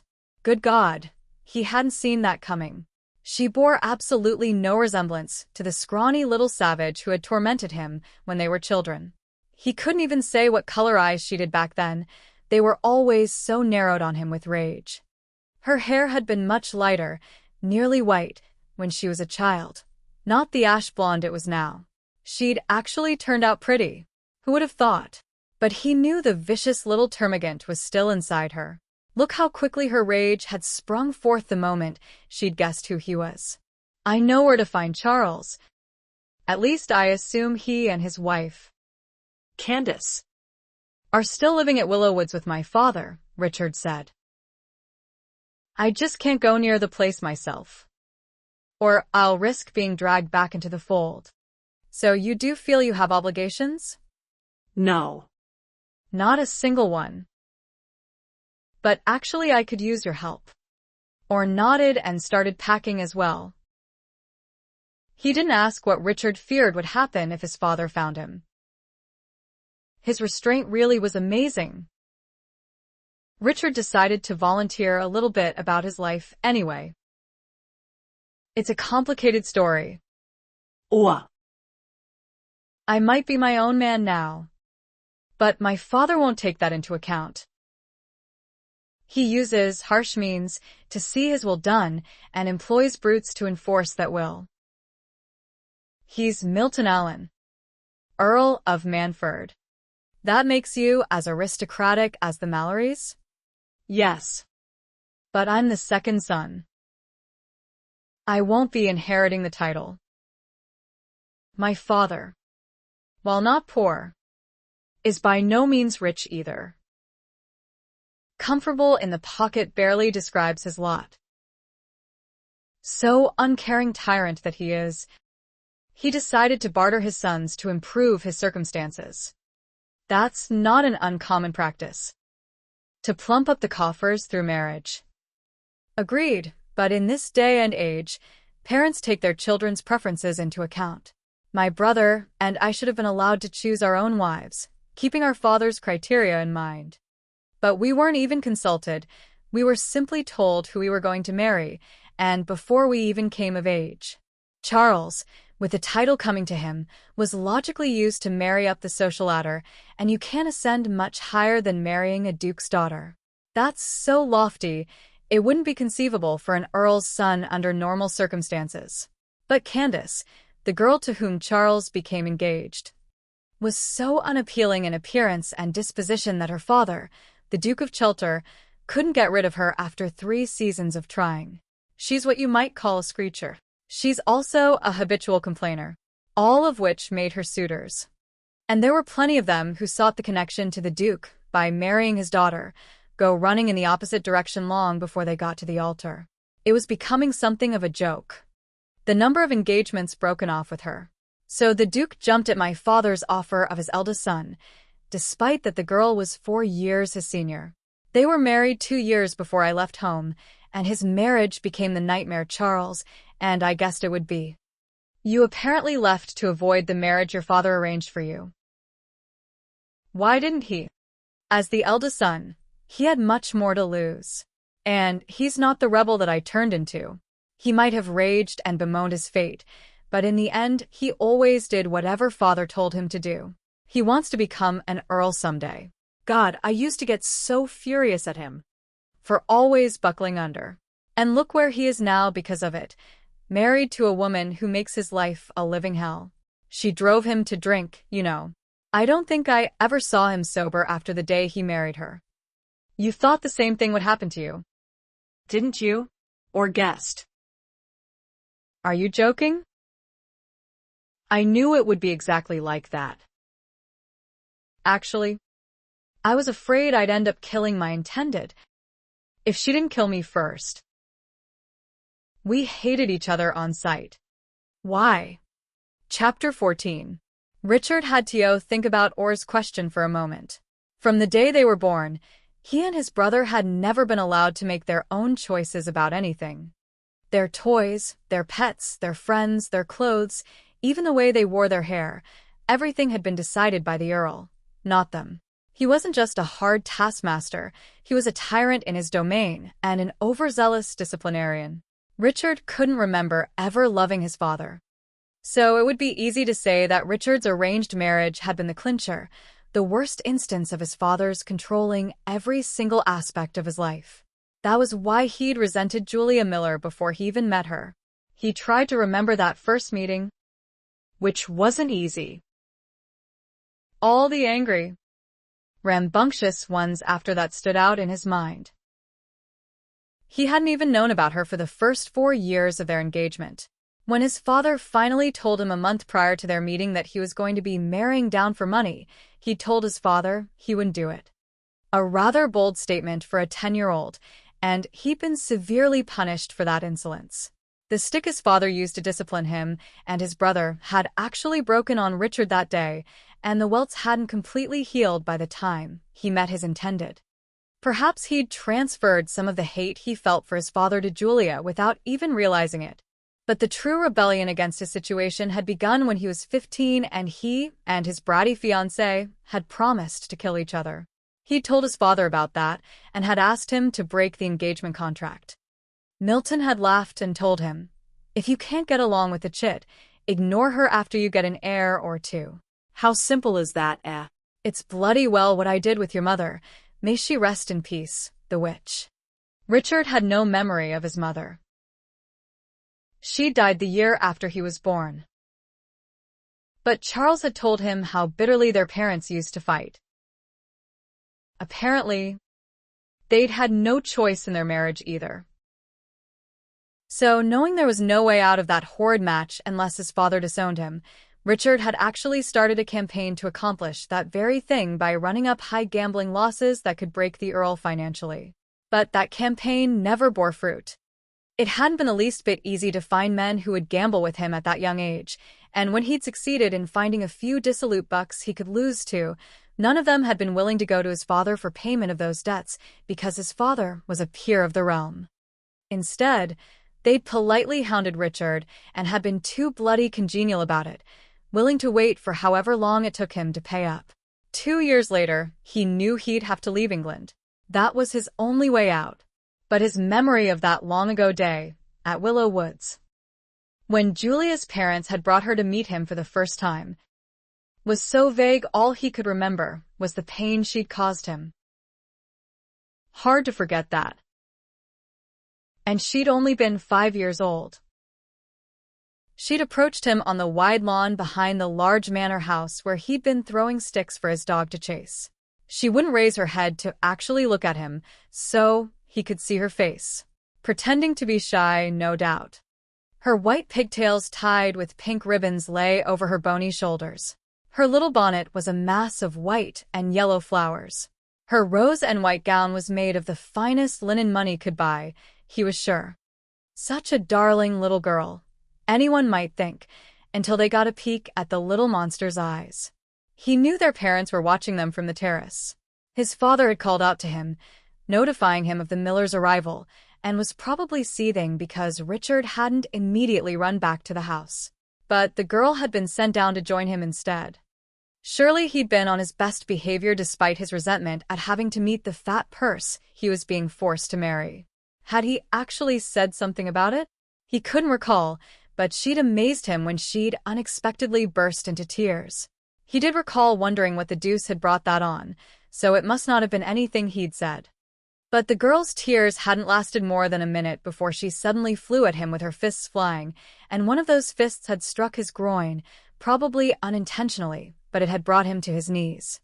That put him more or less on her level, unfortunately, so she kicked him in exactly the same spot, that time quite intentionally he was sure, and thus began the war. Her father had been appalled and had rushed down to tear her off him, but not before she'd bloodied Richard's lip as well while he'd been groaning on the ground.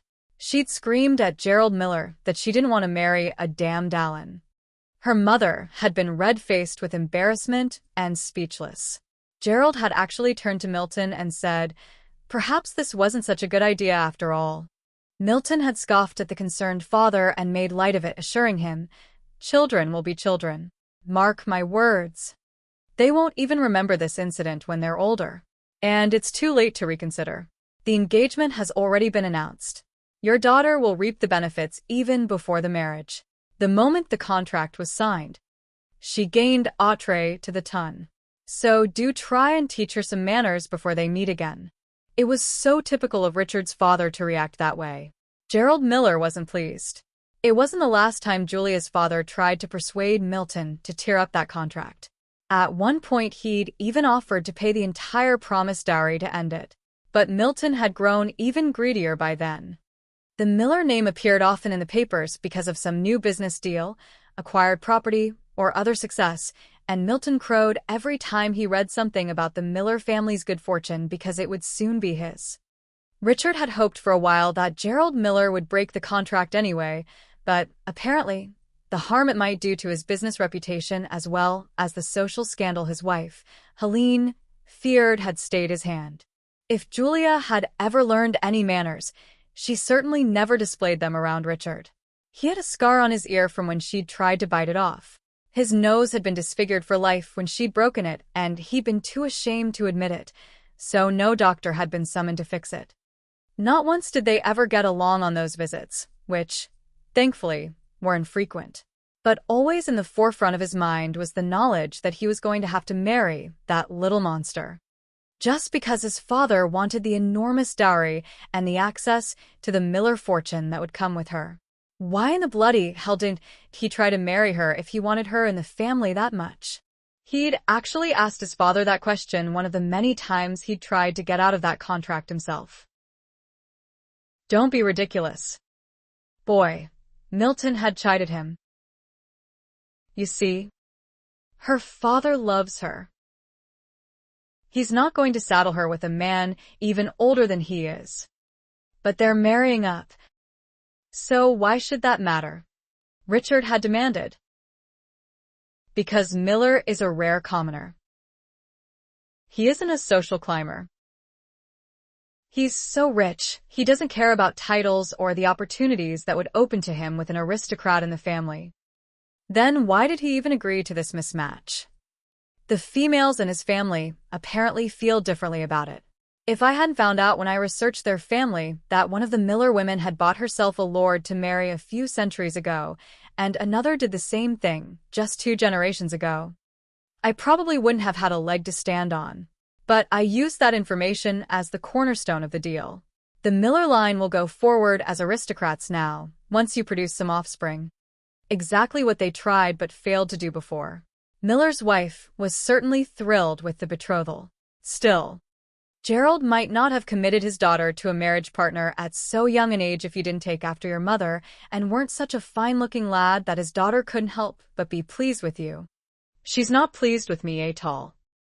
She despises me as much as I do her, which makes not a jot of difference. Boy. Her mother agreed with me that it would be a fine match, which clenched the deal. That was the bottom line. A deal that was going to make the Allens as rich as the Millers. And Milton wasn't giving that up for any reason. Least of all because the young couple couldn't stand each other. But Milton had added that day. So grow out of this ridiculous animosity you two have developed. She's still a child. She's not old enough yet to be attracted to you. When she is, you won't see the Spitfire anymore. In that prediction, his father had obviously been wrong, so it was just as well that Richard hadn't held out for that false eventuality. Julia had been attracted to him today, right up until she realized who he was and then turned into the she-devil that he remembered so well. But even if his father had been right, and as an adult now he had to allow he might be able to woo her out of her animosity, it was pointless to try, because he still wouldn't have her. He wasn't about to give that bastard who'd sired him and put him through hell what he wanted most, the means to bring the Millers and all their wealth into the Allen family fold. Having told, or most of that, Richard ended with, "No one was happy with that engagement except my father, and he wasn't the one getting married. But I didn't just leave England because of her. It wasn't even mostly because of her. I left because I wanted to live my own life, not have my father live it for me. And I hated him too much to make him happy with that marriage. I'll get us a coach," was all Orr said to that. Richard almost laughed. That was so typical of Orr. He was a firm believer in fate. He never interfered with it. He might make suggestions, he might point out things he thought were being overlooked, and he'd offer help. But he wouldn't try to change someone's mind once it had been made up. That would be tampering with fate. "I think horses will get us there more quickly," Richard said. "Me on a horse?" Orr asked. "You're joking, right?" Richard grinned. "I guess I am."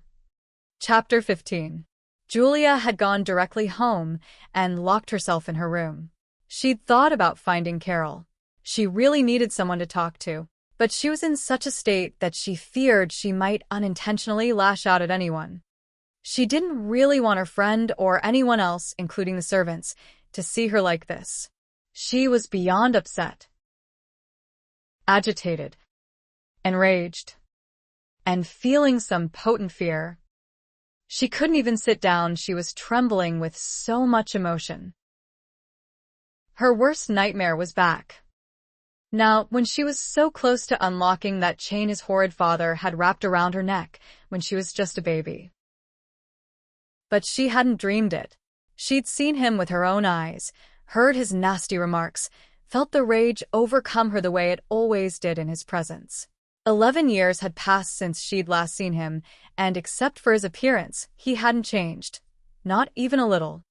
The proof was in the first thing he'd said to her when he'd recognized her. wring her neck. And he hadn't been joking. Once, when she was a child, he'd held her over a balcony railing 2 stories up just to terrify her. But she had changed. She no longer took offense so easily. She no longer let anger rule her actions. She no longer let anyone upset her so much that she wanted to hurt them the way she'd always wanted to hurt him. She'd outgrown that kind of impulsive behavior. Look at her today. She hadn't tried to scratch Richard's eyes out. She'd run away from him instead. The sensible thing to do. But her anger wouldn't go away. Was he back to fulfill that horrid contract? Or had he never even left England? That remark he'd made about falling in love with Georgina Mallory last year implied he'd been here then, and London was certainly a big enough town to disappear in. Had he been in town all these years, laughing at her for being stuck with their engagement without his having to actually marry her? That would be so like him. Despicable rogue that he was. But she could live with that. As long as his father didn't find out about his presence and drag them both to the altar. She certainly wouldn't tell the Earl that his son was back in England. She would proceed with having Richard declared dead. Gabrielle Anderson knew he was alive, but Julia wasn't sure if Gabrielle knew who he really was or simply knew him as Jean-Paul, as she'd called him. But Gabrielle was only visiting and would soon be gone anyway. And the Mallorys, who might know him by sight, didn't know him by either name. So she could proceed with her petition. She'd just have to make sure that horrible contract was destroyed in the process. Could it still work? As long as no one else knew of his existence, why not? And with the contract gone, Richard wouldn't have to hide anymore. Actually, she ought to make a deal with him to make sure it happened exactly like that. No, good Lord, what was she thinking? Knowing him, he'd reveal his presence in England just long enough to thwart her plan, then disappear again. She'd have to wait another 10 years before she could try again. But whether he'd been in England all along or was just visiting as he'd mentioned, he obviously had no intention of marrying her. He hadn't gone home. The Earl would immediately have sent her notice if he had. Instead, Richard had gone to a London ball to moon over his love. And even though he was in love with someone else, he'd admitted that he'd tried to seduce her. It was so like an aristocratic rake to be ruled by rampant carnal instincts. Why should she be the least bit surprised that that was what Richard had turned into?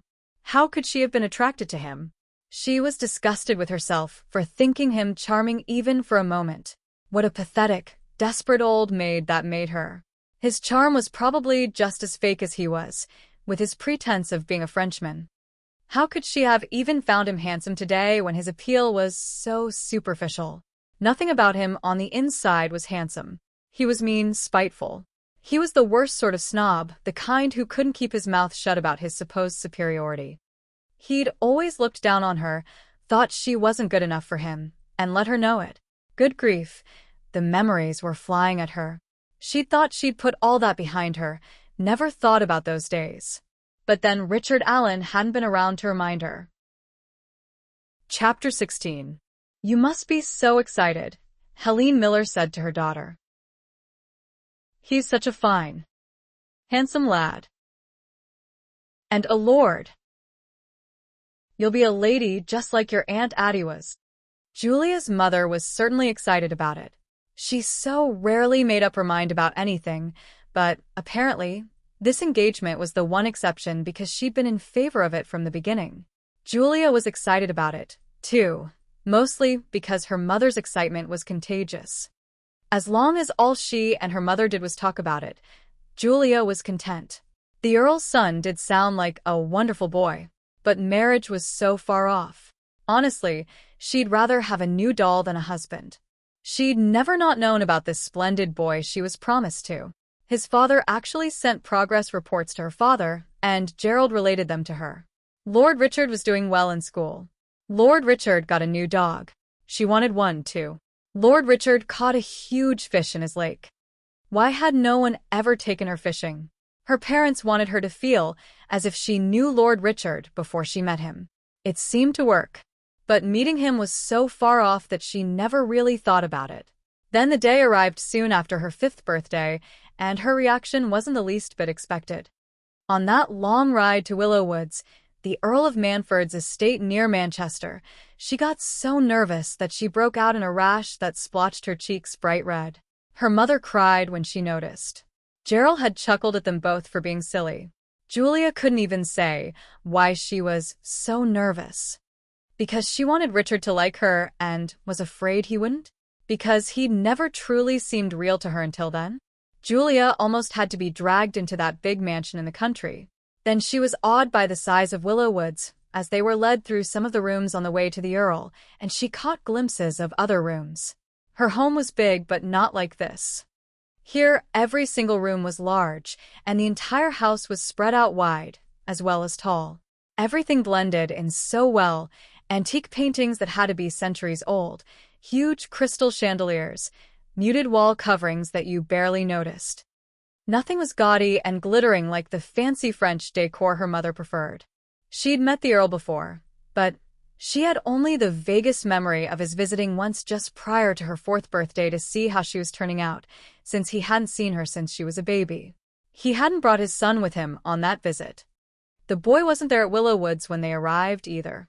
He was outside with his dog. She was so relieved. She almost cried. "Go introduce yourself." "Julie," Helene urged her. "You two will get along famously." "I know it." Her father moved to accompany her, but Helene put a hand on his arm. "They'll be more relaxed if they don't feel constrained by our presence," Helene said, as if Julia couldn't hear her. Her mother often talked about her in her presence, as if she didn't have ears. Let this first meeting be natural for them. Julia walked down the lawn with leaden feet. What was she supposed to say to the boy? She could talk about his dog and mention that she had 3. One hadn't been enough for her. She could tell him about the pony she'd just got and that her riding lessons were to begin that summer. Or she could ask him to teach her how to fish. Her father had said that he would teach her soon, though her mother had complained that it wasn't something appropriate for her to learn. But a lake was right there on the property beyond the boy, a big one, and she knew he knew all about fishing. He hadn't noticed her yet, but as she got closer to him, she realized how big he was, twice her height. She hadn't expected that. She didn't know any other 10-year-olds. With his short black hair and finely cut jacket, he looked like a miniature adult, while she was still dressed in a little girl's shapeless frock. He was as handsome as they'd told her, perfect in every way, though perhaps a little thin. But that didn't count. She was thin, too. Her steps slowed as she became dazzled by this first sight of her fiancé. When he finally noticed her, she instantly looked down at the ground. She could have walked off into the lake for all the attention she was paying to where she was going. She felt so nervous again, she could almost feel more rashes breaking out on her cheeks. But she continued walking, her head down, until she reached him and could see his legs from beneath the rim of her bonnet. "So you're the fat person I'm supposed to marry?" he said to her. She glanced up at him, not understanding what he meant by that. She wasn't fat. "What a pity," he added in a nasty tone as he stared down at her cheeks. "At least you could have been pretty." That might have made this match a little more tolerable. She didn't quite understand condescension or snobbery yet, but she did understand that he didn't like her. She'd been so apprehensive about meeting him, terrified, really, and now her feelings were so hurt she burst into tears. Then mortified that she was crying, she was overcome by anger, the likes of which she'd never before experienced, and she flew at him, pummeling him with her fists. Her parents had had to drag her off him. They were upset, too. She recalled her father saying that he might not have done such a wonderful thing for her after all, in arranging a marriage to an earl's son. But Richard's father just laughed about the incident, assuring her parents that children were just being children. Julia had been unable to calm down until she was in the coach on the way home. Helene simply didn't know how to deal with her daughter's temper tantrums, and there were plenty of them after that day, whenever she or Gerald suggested another visit to Willow Woods. Helene was frantic that Julia was going to ruin the family socially by insulting nobles. Gerald had snapped at his wife to stop it, that the match was a mistake, and he would never have agreed to it if she didn't think so damned highly of those very same nobles. Helene had always been somewhat indecisive, but she became incapable of making any decisions after that. Julia did have to meet Richard Allen again, but a whole year passed before that happened. It took that long for her not to burst into tears and start screaming when the suggestion of another visit was made. She still wasn't old enough to understand how their first meeting had gone awry, but she did guess that it had to do with their both being so apprehensive about it. She also understood snobbery by then and realized that's exactly what he was, a snob, though she hoped she might be able to forgive him for it, so they could start anew. She must have imagined 1,000 such meetings where he apologized and was as wonderful as he ought to be. None of which happened when the first words out of his mouth were, "You hit me again, and I'll hit you back." But he didn't say that to her until after they'd been in the same room with their parents and his brother, Charles, for nearly an hour. The adults were afraid to leave them alone again. Almost by silent agreement, Julia and Richard had been on their best behavior. It had been easy as long as they didn't speak to each other. Julia took it a step further by pretending Richard wasn't there and talking to Charles instead. With no violence erupting this time, their parents began to relax. The men even went off to play a game of billiards. Left alone with the two boys and her uncontrollable daughter, Helene was soon having a nervous reaction and had to excuse herself. The moment she left the room, Charles, who was 3 years older than Richard, sighed in boredom and said he had better things to do. Suddenly, the engaged children were alone, staring at each other warily. And Richard gave her that warning about hitting her. "You hit a girl?" she asked. "You're not a girl. You're a little monster. I got a beating because you attacked me. Father didn't believe that I didn't provoke it. You did start it. And I'm glad he beat you," she replied, her lip already beginning to tremble. "You little witch. Do you even know what it's like to be beaten?" he snarled. "You don't. Do you? Well, it bloody well hurts." With him shouting at her, she couldn't stop the tears from rolling down her cheeks. Oh, God. She was behaving like a crybaby in his presence again. They were never going to like each other, yet they were stuck with each other. She latched onto the finger he was angrily shaking in her face and bit it as hard as she could. He was furious, but he didn't bite her back or hit her. Instead, he dragged her by her pigtails out of the house straight down to the lake behind Willow Woods. Then he tossed her off the little fishing boat dock into the water. She couldn't swim, so she flailed around, panicking as she tried to scream. He'd been even more furious that he'd had to wade through the cold water to drag her back out. With both of them soaking wet, there was no way to hide what had happened from their parents. Her parents took her straight home. She hoped Richard got another beating. Time passed. The friendship she developed with her neighbor Carol progressed until they became best friends. She never thought about Richard when she was with Carol, and they became inseparable. She didn't know that her father had tried again to get her out of that horrible engagement. She'd heard her parents talking about it and how bitter Gerald was that the Earl wasn't going to release them.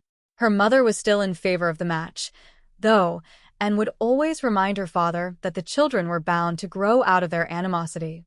She begged him to give it time and not to do anything rash, and he finally agreed that it wasn't necessary to pick a big fight with the Earl over a matter that might work out later. By the time Julia was 7, she'd grown a bit, but was still quite thin. She was also so sure that she was mature enough now to deal with her offensive fiancé without letting her emotions get out of hand that she even suggested another visit. Her mother was delighted. She was still expecting great things to come of the match. They were going to spend the entire weekend at Willow Woods this trip. The children weren't going to be left alone for even a moment. The visit started off pleasantly enough. Charles played a game of checkers with her. She liked him. He was as handsome as his brother, just much older, though not quite an adult yet. She was sure he let her win, but it put her in a good mood anyway. Then Richard took his place, sitting across the table from her. They'd never been so close to each other without violence erupting. "My friends call me Julie," she shyly told her fiancé as their first game of checkers progressed. "Not so many syllables as Julia." No. "That's still too much work for the tongue," he replied without glancing up. "I like Jules better." Rich and Jules. We make a wealthy couple. Get it? Unfortunately, she did. I don't like it. Wasn't asking your permission. And it's too bloody on the mark. Rich and Jules. That's all we're good for, isn't it? To fill my father's coffers with wealth. I said I don't like it, she hissed at him. Too bad. Jules. He would call her that from then on, and every single time it made her see red, just as it did that day. She abruptly left the table and went out on the terrace to count to 100. Her nanny had taught her that trick, and it was working. Exactly what a mature young lady would do. She hadn't kicked him under the table. She hadn't flipped the table over into his lap. She hadn't even thrown the checkers at him, which would have hurt because they were made of painted heavy metal. She'd left the room instead. When she returned, she didn't expect him to still be sitting at the little game table waiting for her. Stiffly, she rejoined him. He promptly won that game. She demanded another. She thought he'd refuse, but he didn't. She wished he had. He beat her every single game and smirked about it. She refused to give up trying and kept insisting on another round. And another. Right up until dinner. They'd managed to get through the day without fighting. She'd restrained herself and had ignored his insults. She was mature enough to deal with him now and was so proud of herself. She went straight to bed after dinner and, glowing with success, even went straight to sleep. Which was unfortunate because she arose too early the next morning, before the adults did. Richard walked into the breakfast room while she was sitting there alone. He started to do an about-face when he saw her. She should have kept her mouth shut and let him leave. But she actually thought she could survive another day controlling her temper, even though he went out of his way to provoke it. "Shall we play checkers again today?" she asked. "I still haven't won yet. Nor will you. When you have no clue how to play. You're still a baby, aren't you, Jules? Can't even master a simple game like checkers yet." He wasn't going to even try to get along with her. She realized. Yesterday, under the watchful eyes of their parents, didn't count. "I hate you," she yelled him. He laughed bitterly. "You're too young to even know what that means. You silly chit." "But I know it well." She threw her plate at his head. It didn't hit him, of course. The plate, which was too big and heavy to even get close to him with her meager strength propelling it, clattered on the floor. But his eyes narrowed on her. Her intent had been clear. He actually started coming around the table to get his hands on her. She screeched and ran around the other side of the table and out the door. She didn't stop running until she was back upstairs, safe in her room. But he followed her. He burst inside before she could even think of locking the door, and within seconds he dragged her out to the little balcony off her room and shoved her over it. She thought he was throwing her to her death. She was too terrified to scream. But he'd latched onto her ankles and dangled her upside down over the railing. She'd never known rage before she'd met Richard Allen. But she'd never experienced this before either. Pure fear. She was paralyzed with it as he held her over that railing. He didn't have the strength to do this. She was sure she was going to die. When he finally dragged her back up, he laughed before her feet were back on the balcony floor. You're as skinny as I thought." Her loose frock had settled back over her body, but it had turned inside out when he dangled her over the railing, covering her face and exposing her bare legs and underclothes. But the very second her feet were solidly back on the floor, all the terror he'd just subjected her to turned instantly into the worst fury she'd experienced yet. She didn't even know how she broke his nose. Her fist? Her palm catching him just right? But suddenly, he was backing away from her into her room, a hand holding his nose. He ran out of there, but not before she saw the blood escaping below his hand. She stood on the balcony panting and crying great sobs now that she was safely alone. She could see Richard running across the lawn, then disappearing into the woods at the other side of the house. She didn't mean to break his nose. It had just happened, but she was fiercely glad of it, after what he'd done to her. At least it got rid of him. He'd run off with his bleeding nose into the woods like a wounded cub, or maybe just to pout. But she didn't even wait to see if he'd come back. As soon as her parents arose, she convinced them to take her home. She didn't tell them what had happened. She didn't think Richard would ever mention it either. She flatly refused to ever go to Willowwoods again, and she was sticking to it this time.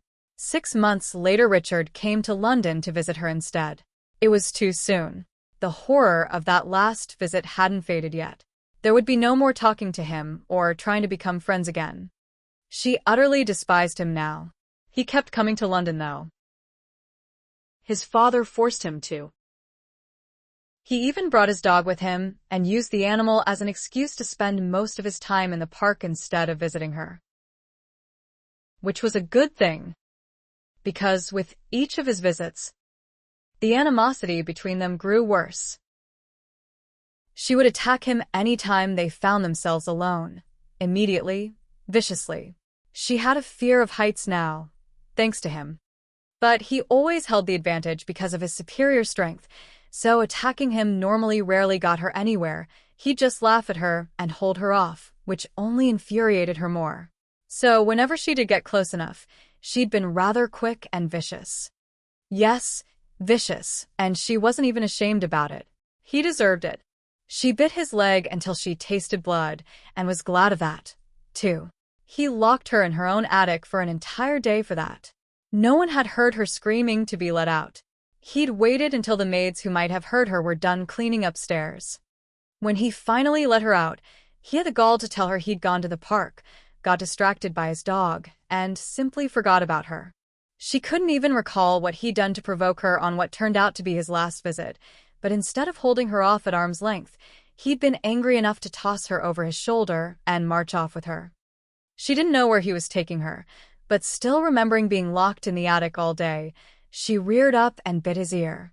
Because of his strength, biting seemed the only way she could hurt him, and she wanted to hurt him. He dropped her to the ground.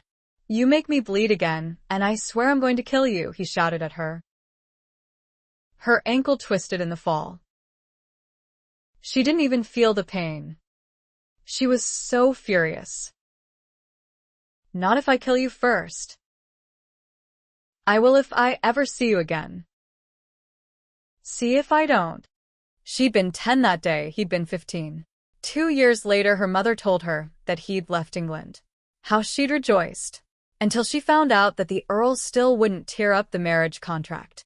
He was confident that Richard would come home. She was only 12 then, still a long way off from a marriageable age. But even when she turned 18, the Earl wouldn't give up the contract. Probably because he was still angry about failing to get guardianship of her after her father's accident. Thankfully, her solicitors had thwarted the Earl's attempt since he couldn't produce the groom. Julia's memories of Richard were horrible. She'd kept them locked away in the back of her mind for so long it was no wonder she hadn't recognized him immediately. But those memories were all fresh now. And she realized that every single time they'd met, they'd ended up fighting. Their parents should never have introduced them when they were so young. If their parents had waited another few years, Richard might have been more mature and not so nasty and snobbish. Another few years, and she might have been able to restrain herself, instead of reacting so angrily to his rudeness. It was the worst sort of luck that the animosity between them ran so deep that it was still there after all these years. If they'd met under different circumstances, they might have made the perfect couple, like Carol and Harry, instead of the worst mismatch imaginable. Chapter 17. Reason returned. And I in good time. 2. Julia thought. Since a few hours of daylight were still left. Not that nightfall would have stopped her now that she had a course of action in mind. She'd simply needed to remind herself that she was a woman of business. She knew how to make deals. She'd been buying new businesses and directing her solicitors in negotiating contracts for 5 years now. Of course, those contracts merely involved people's livelihoods, not the intimate aspects of their lives, but a contract was a contract, and she was going to make a new one with Richard Allen. After she'd calmed down, she'd realized that dealing directly with Richard instead of leaving their circumstances to chance was a brilliant idea. He would agree. She knew he would. The plan she had in mind would sever all ties between them, and that's what they both wanted. She just had to suffer his presence briefly once more, long enough to propose that he stay hidden a few more weeks until he was officially declared dead, then he could reveal himself or not, but he'd never have to worry about hiding again to avoid marrying her. So, she returned to Coulson's hotel and once again found herself approaching the desk. She did so decisively this time, now that the end of his dominating her existence was within sight once again. But when she requested that he be asked to join her in the lobby, the clerk told her, "They've left, ma'am. Both gentlemen are no longer guests here." Julia didn't panic. She was actually relieved, surmising that Richard was wasting no time in leaving England, probably because of his run-in with her. She much preferred his disappearing over her having to deal with him. But just to be sure he'd left the country, she had her driver take her to Boyd Anderson's house, where she hoped to find Gabrielle. No luck there. The butler informed her most of the Andersons were at Georgina's house again. So on the way home she stopped there too. Well acquainted with the crusty, old sea-dog Artie, who opened the door, one of James Mallory's 2 unusual butlers, she asked him if he would just fetch Gabrielle for a brief word, rather than ushering her inside. Which he did, and then the panic set in again. No, Gabrielle said. Jean Paul wouldn't leave the country without telling her. No, she hadn't seen him since yesterday when they both went to his hotel, nor did she even get a chance to talk to him there, so she had no idea why he and Orr would change hotels when the one they were at had already been paid for. Julia thanked Gabrielle and hurried off, probably leaving the young woman quite confused. But Julia was sure by then that Richard hadn't merely changed hotels to be out of her reach again. She got the maggoty thought that he was on his way home to visit his brother before he left England again, and was terrified that his father would find out. But she might still be able to stop him before he reached Willow Woods and ruined both of their lives even worse than they'd already been ruined. If she could find him. She almost left town immediately, but she still had enough presence of mind to know she couldn't race down country roads in the dead of night. With his injuries, surely Richard wouldn't be traveling as fast as she could. So she sent her cousin Raymond a message that she needed him as an escort for a quick trip to the country. They left at dawn the next morning, traveling the swiftest way possible, on horseback, which was why she didn't take a footman along instead. Raymond, at least, was as adept on horseback as she was. The day-and-a-half trip was reduced to half that time, with her stopping 5 times to quickly rent rested mounts so they could continue on at her grueling pace. She'd never galloped such long distances before. Raymond complained all the way. Her backside did, too, and was quite numb by the time she neared her destination. Her panic hadn't lessened much. She'd hoped to find Richard on the road, though that had been unrealistic as she'd galloped by so many vehicles. But they'd passed through numerous towns and villages, too, and he could have been in an inn in any one of them. She couldn't afford to waste time searching on the way.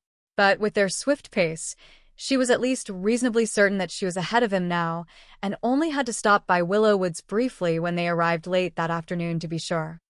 Hopefully, she wouldn't even have to speak to the Earl of Manford. She could then simply wait down the lane to his house and stop Richard before he went any farther, even if it took the rest of the day. She was going to have to get rooms for herself and Raymond, though. She was sure it would be dark before she was done dealing with Richard, and she refused to stay at Willowwoods even for one night. A hamlet was closer to Willowwoods than the town of Manchester, just down the road, really. She even knew it had a hostelry.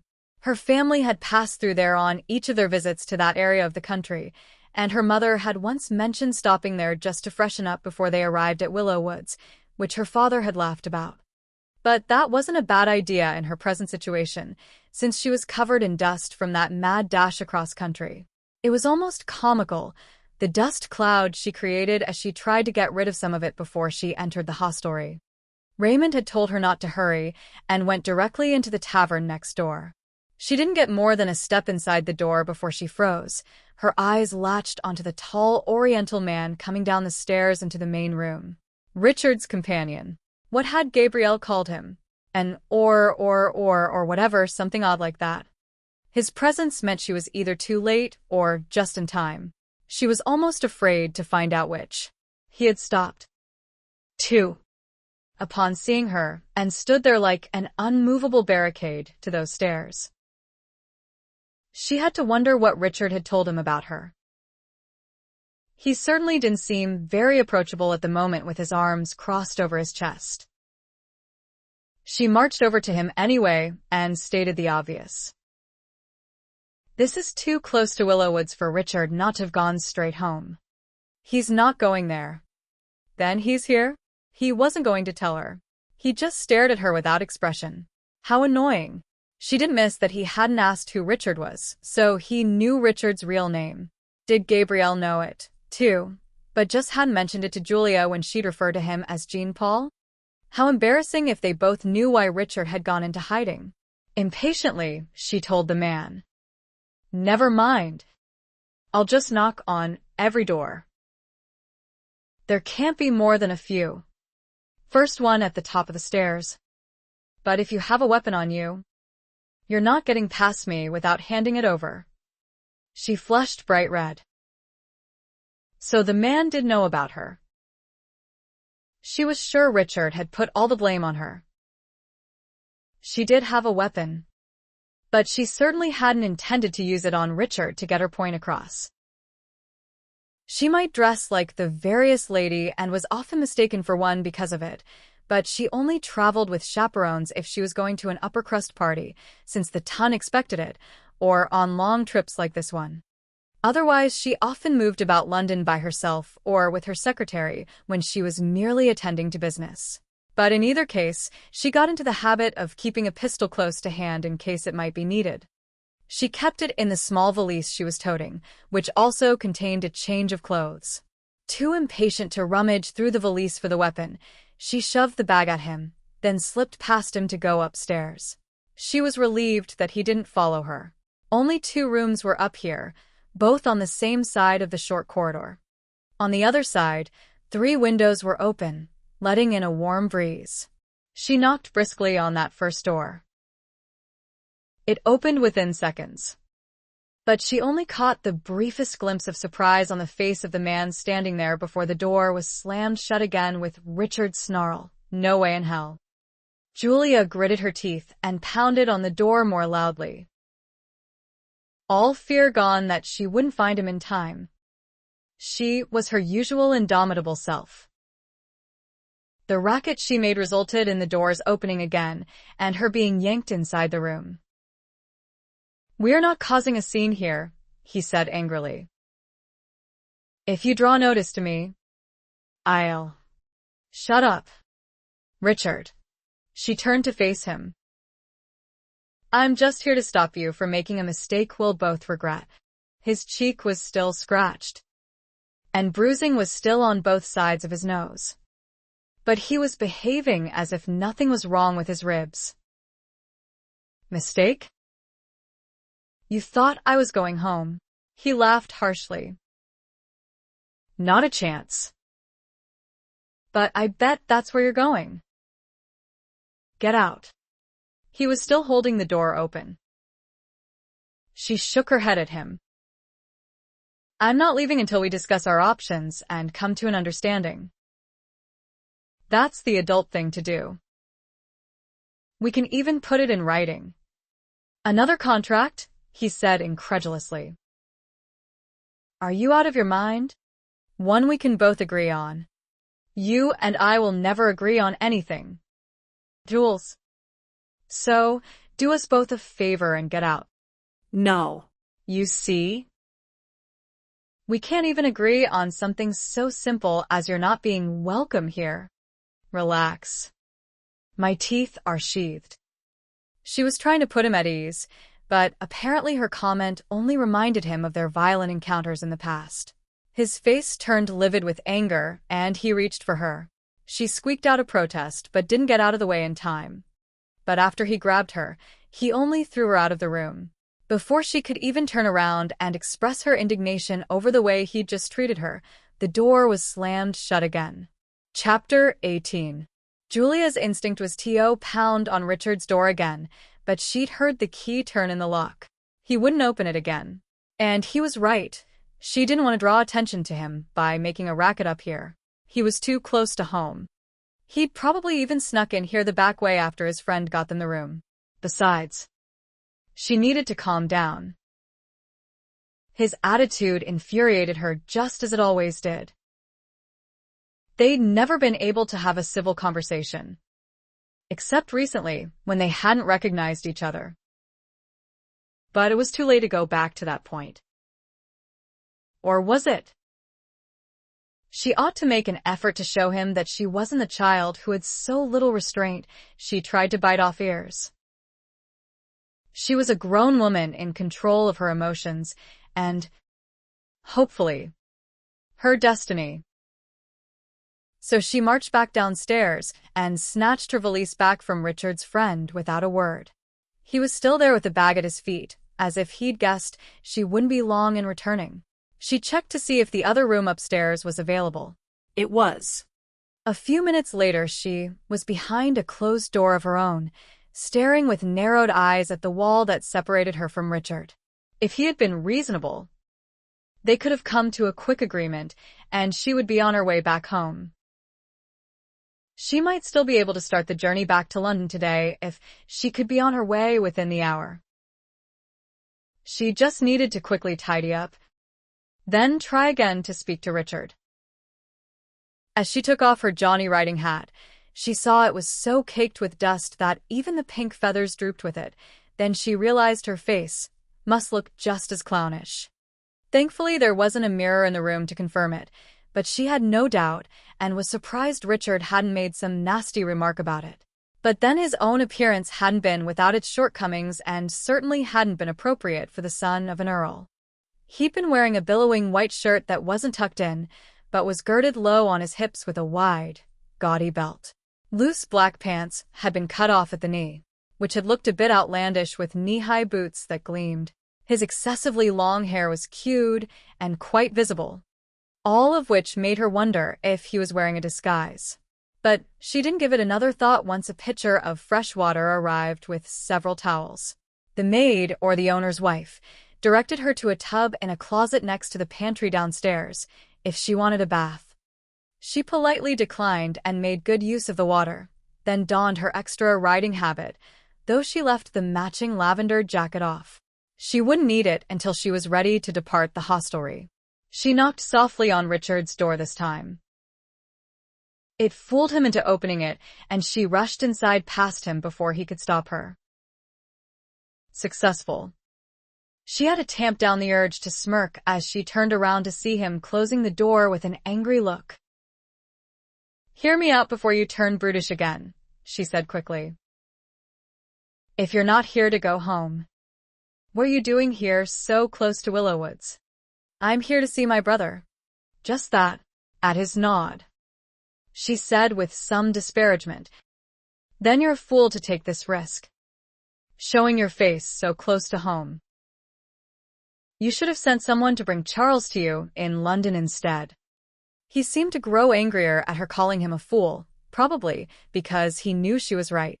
It was obvious with his lips tightening, his green eyes glaring at her. She ought to keep her own eyes off his damned face. It was disturbing her train of thought and making her say things she shouldn't. She'd always known he'd turn out handsome.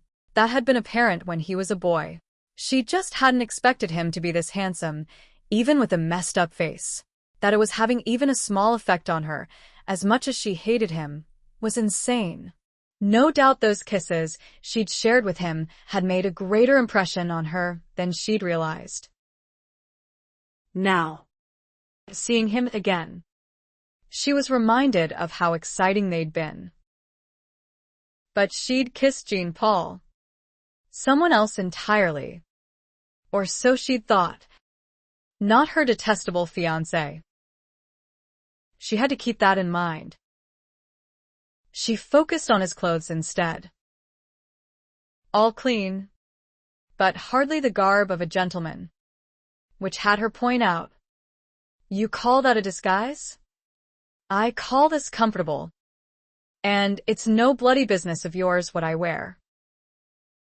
I'm only going to say this once this time. Jules. Get out. He said it so calmly it was easy to ignore. She warned him. That contract still binds us. You know. Your father still has it. He was even offered the entire dowry to hand it over. But he wouldn't. I know that. He's not just a tyrant. He's a greedy tyrant. He wants it all. So, we can agree on something? He just narrowed his eyes on her, so she quickly added, Your absence hasn't changed that. 9 years have passed, and he still won't relinquish the power that contract gives him to marry us if you show up. That isn't going to happen. I'm not bound by a piece of paper I didn't sign. Nor am I a boy any longer under a tyrant's control. That contract is meaningless to me. Brave words. But she could see in his eyes that he didn't quite believe that. He just didn't know for certain. She did. It's not an ordinary contract that might have been negated when we came of age. It was a contract made by families, yours and mine. An agreement to join through marriage. The courts see it as binding as if you and I signed it. A priest will see it as binding and won't even need to hear an I from you to pronounce us man and wife. Don't pretend you didn't know that and disappeared before it could happen. Don't give yourself so much credit. Jules. You're not the only reason I left. Denigrating her already? Actually, when did he ever not? She had to grit her teeth to go on. But I'm in the process of getting it from him. As long as no one in this country knows you're still alive. He laughed. You're having me declared dead? She actually blushed a little. Yes. But it will make no difference to you. As soon as I have that contract destroyed, you can return from the dead. As it were. You can even go home and see your brother as often as you like. No. I can't, Richard replied bitterly. It won't erase what I did to get father to disown me before I left. She frowned. What did you do? It doesn't matter. But that vindictive bastard will make me pay for it. If he ever gets his hands on me. He probably even has legal recourse to have me imprisoned. He wouldn't do that to his own son. Are you kidding me? He would. And faster than you can blink. You really don't know him. Do you? No. Thank God. I've had very little exposure to him and am only well acquainted with his unreasonable stubbornness. Well, rest assured I will avoid, at all costs, clapping eyes on him again. Then you will leave the country again. For good. Of course. That pause was brief, but noticeable. She didn't doubt for a moment that he was thinking of Georgina Mallory. His love was here. He probably would return, just to see her.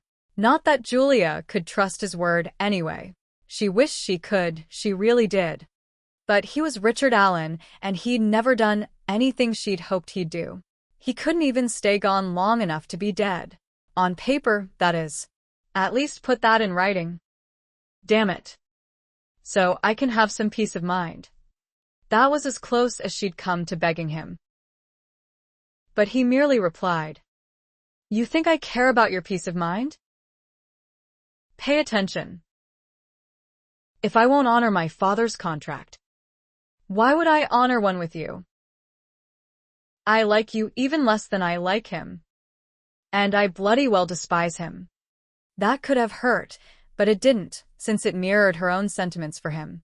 But she was quite annoyed that he was giving her no choice but to accept his word on this matter that was so important to her.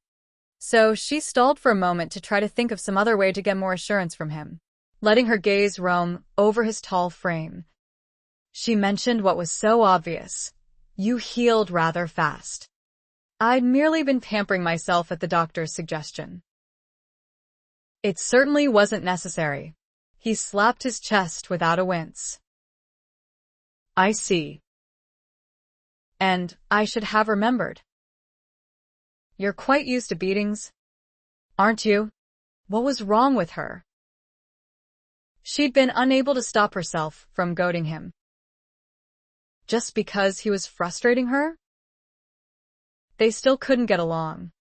Even for a few minutes. "And you never did find out what it's like, did you?" He said that in such a deceptively quiet voice.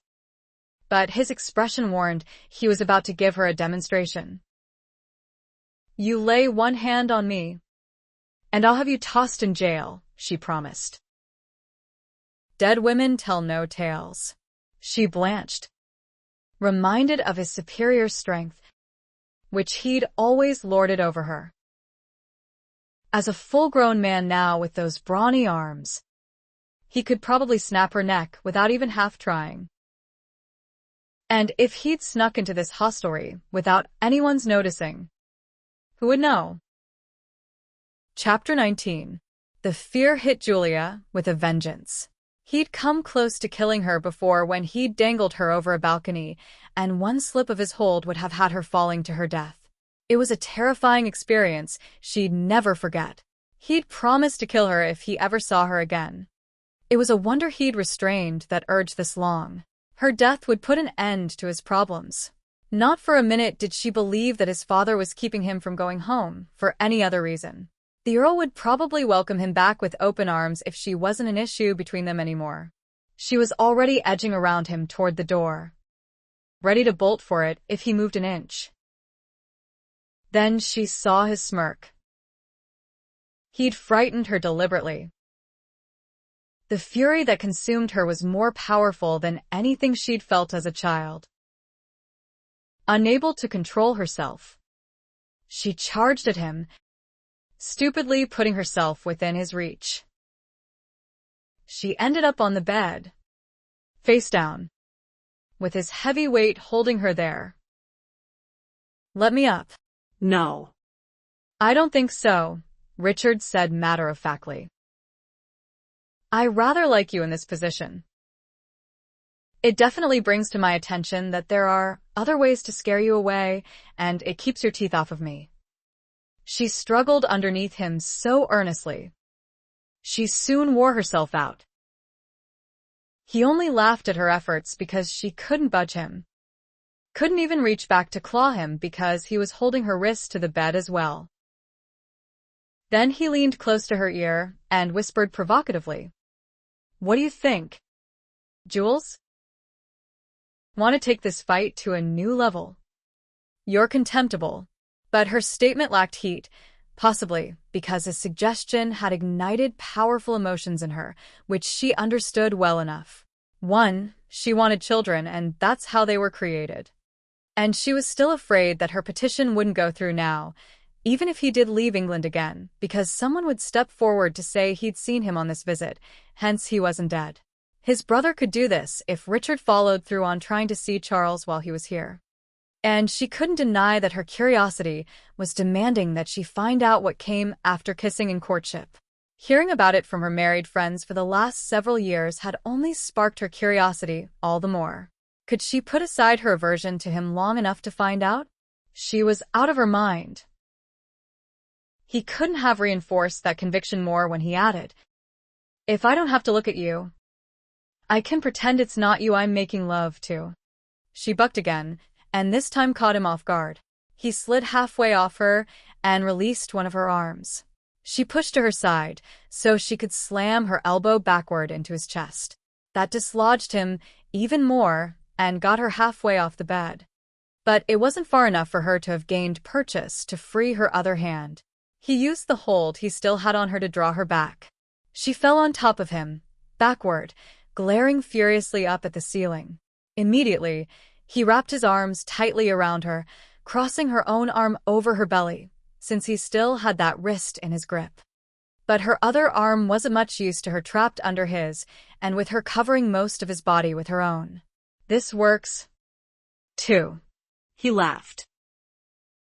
Oh my God. She realized he was enjoying this, having her so at his mercy. But then he'd always taken some sort of perverse pleasure every time he dominated her with his male strength. But she wasn't as helpless as she'd thought in this new position. Her bucking again with impotent rage actually knocked the breath out of him, to go by his grunt. The heel of her riding boot struck his shin hard, too, and the back of her head knocked against his jaw. That one hurt her. But it got rid of his amusement. With a growl he moved her so that she lay half underneath him again, but he couldn't catch her hand in time to prevent her grabbing a fistful of his hair. She was going to yank out every single strand and tried, but she caught too much, so all it did was pull his head down toward hers. Their eyes only inches apart, each of them glaring furiously at the other, then his eyes dropped to her mouth. It all happened too fast. The anger had no chance to subside for her to maintain any sort of reason. It transferred instead to a much different passion, just as explosive, just as mindless, the instant his lips pressed against hers. This wasn't just kissing, this was far beyond that, raw desire that ravaged the senses, something so primitive it was out of control. Her grip tightened on his hair, but this time to keep him there. His hand found her breast, and as his fingers encircled it, the delicate button on her blouse popped off. She didn't know, didn't care, only felt the hard pressure that was stirring her right to her core. He raised his leg so that his knee moved up her body, dragging her skirt up to the apex of her thighs, and pressed there, too. She wrapped an arm around his neck. Her skirt bunched about her thighs now, his hand slipped under her drawers, and she nearly screamed at the raw pleasure as his finger thrust inside her. Then, as fast as it began, it ended. He suddenly shot off the bed. What the hell? What the hell? Did you do that on purpose? She leaned up on her elbows in a daze. He looked absolutely furious, but absolutely magnificent, too, with his long black hair that she'd ripped out of its queue, wild about his shoulders, his breath coming hard, his muscles bunched tight, fists clenched. She knew anger could be all-consuming. She'd found that out so many times with him. But she'd had no clue that passion could be, too, a dangerous thing to find out. That he could bring her to the point of wanting him. Really? She could have done without knowing that. For the moment, she was deflated, all of her own anger having been drained away by that passion. So her voice was perfectly calm when she said, "Do what? Start that? Don't be an ass." "I was leaving. You attacked me, did I? Then I'm sure you must have provoked it as usual." She scooted off the bed, wisely on the opposite side from him. She was leaving a button behind somewhere on the bed, but she didn't yet notice the wide exposure between her breasts. Her coiffure had come undone as well in her struggles, and that she couldn't miss, with a long lock half over her face. Her hair must look as wild as his. She pushed her hair back before she turned to face him. Thank God he'd come to his senses. She wanted children, but not his. She still wouldn't have him even if he were worth a fortune, which he wasn't. She needed the ties severed with him and his damned father, and that wouldn't happen if she bore him a child. She caught him staring at her body when she turned. That drew her attention to her heavy velvet riding skirt that hadn't fallen naturally back into place when she stood up. With a TSK, she shoved it down over her knees. He was still obviously bristling, blaming her because his domineering tactics had backfired on him. Too bad for him. She was still calm. That really was remarkable. She'd never been this calm in his presence before. "Let's hope this is our last meeting," she said. "It better be," he warned. There we go, agreeing with each other again. She actually smiled at him. What the deuce was wrong with her? She took a deep breath before continuing. "I'm going to take you at your word, since you leave me no other option, and proceed with my petition to be rid of you, so I can get on with my life, just as you have. If you insist on visiting your brother, warn Charles to keep his mouth shut when I have you declared dead." She said that on the way to the door and paused only long enough to add, "I promise you, Richard, if you or your family foil my effort to break that despicable contract, I will pay someone my entire dowry to kill you." Chapter 20. She had a pistol on her, or said when he returned to the room later that day. "She didn't try to kill you, did she?" "Just my sanity. She's good at threatening that." Richard discounted the possibility of Julia's killing him in the heat of the moment when she was screaming at him, but he knew she could inflict a lot of pain. She was good at delivering pain, but he was certain one of them would kill the other eventually if they were forced to marry. They both got too crazy around each other. That threat she'd made today, though, had definitely given him pause. She'd said it so bloody dispassionately, as if it were something she was used to doing, paying others to see her well done, just like his father. He shuddered at the comparison and tried to put Julia Miller out of his mind. She was gone. He'd watched from his window as she galloped down the road, back toward London. He'd be out of the country again soon himself. There was no reason for them ever to cross paths again. "A pretty girl," Orr remarked. "Too bad you two can't get along." Richard snorted. "Beauty means nothing when there's a little monster hiding under the surface." Orr grinned. "Not so little anymore." No, damn it, she definitely wasn't little anymore. Julia had filled out with some luscious curves. Nothing about the scrawny, enraged child had indicated she would turn into a beauty one day. Not that it would have mattered.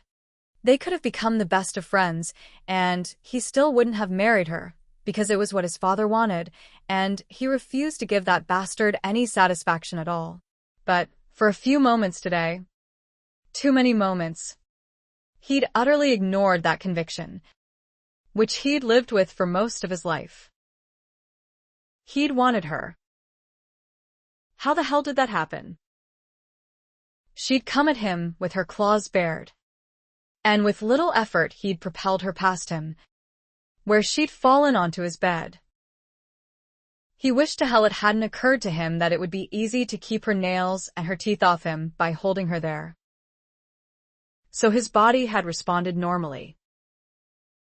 How could it not, with her squirming and moving so provocatively beneath him? But he should have realized what was happening and got off her immediately. Instead, he'd kissed her and had been inflamed by that even more. In retrospect, it was rather obvious. He could kick himself for not realizing that something like that could happen if they started fighting physically the way they used to do when they were children. They were adults now. Sex was bound to get in the way of that sort of angry passion. And it hadn't just happened to him. She'd kissed him back just as furiously. But he thrust her from his mind now to ask Orr, "Did you have any luck?" "As good as it gets." Orr grinned. "I delayed getting back.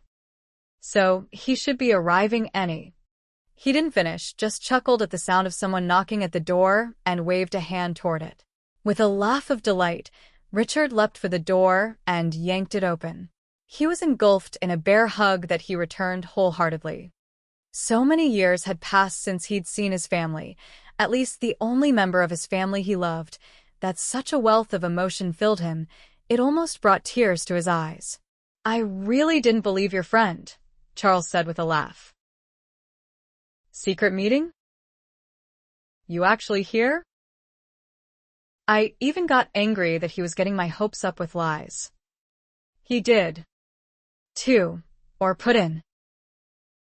But I could not come to see for myself. "And you're really home?" "Not quite," Richard said, pulling Charles into the room. "But I couldn't leave England again without visiting you this time." "God. It's good to see you, Charles. And you." "But what's wrong with your face?" "That's nothing," Richard hedged. "I had a little too much to drink and fell face first into a brick wall." "I know how that is," Charles admitted with a wince. But then he took a step back to have a full look at Richard and finished with an amazed chuckle. "Forget what century you're living in? Or is that a wig to disguise you while you're in the neighborhood?" Richard grinned and got a tie from his pocket and fastened his hair back. "It's real and not all that unusual where I've been living. But look at you. Not so skinny anymore." "Someone feeding you well? Look who's talking," Charles chuckled. "I barely recognize you." Then he added on a sober note, "But it's easy to eat normally when you're no longer feeling twisted with turmoil and anxiety that has you puking all the time." Richard nodded in understanding. He could recall doing that a few times himself when he'd felt so churned up with impotent fury that had no outlet. But for Charles, the excessive drinking must have added to the difficulty of keeping food down as well. Richard couldn't recall Charles doing anything other than picking at meals after his marriage, but he definitely remembered him always being drunk. It wasn't easy to tell they were brothers. The resemblance was so minimal. Neither of them actually looked like their father, either, though Charles did take after him more, having Milton's dark brown hair and blue eyes. He even had their father's stocky frame now that he'd put on weight. He was a few inches shorter than Richard, too. Richard also didn't take after his mother either, though he'd been told his black hair and green eyes did come from her side of the family. But since his brother appeared to be standing there sober and had obviously found his appetite again, Richard guessed. "So you gave up the bottle?" "Yes. But that's not what gave me peace." "Don't tell me you actually get along with father now?" Richard was joking. No one could get along with that man. But Charles replied, "He and I have an understanding. But Candace actually did me a good turn. She died. I've been at peace ever since." Richard wasn't expecting that, and just stared for a moment before he replied, "I'll skip the condolences. If you don't mind." "Please do." Truth be told, I was hard-pressed not to smile at her funeral. But I can't say that I don't bless her every day now. For dying? No. For finally gaining me a son. It took 3 years. Which was mostly my fault.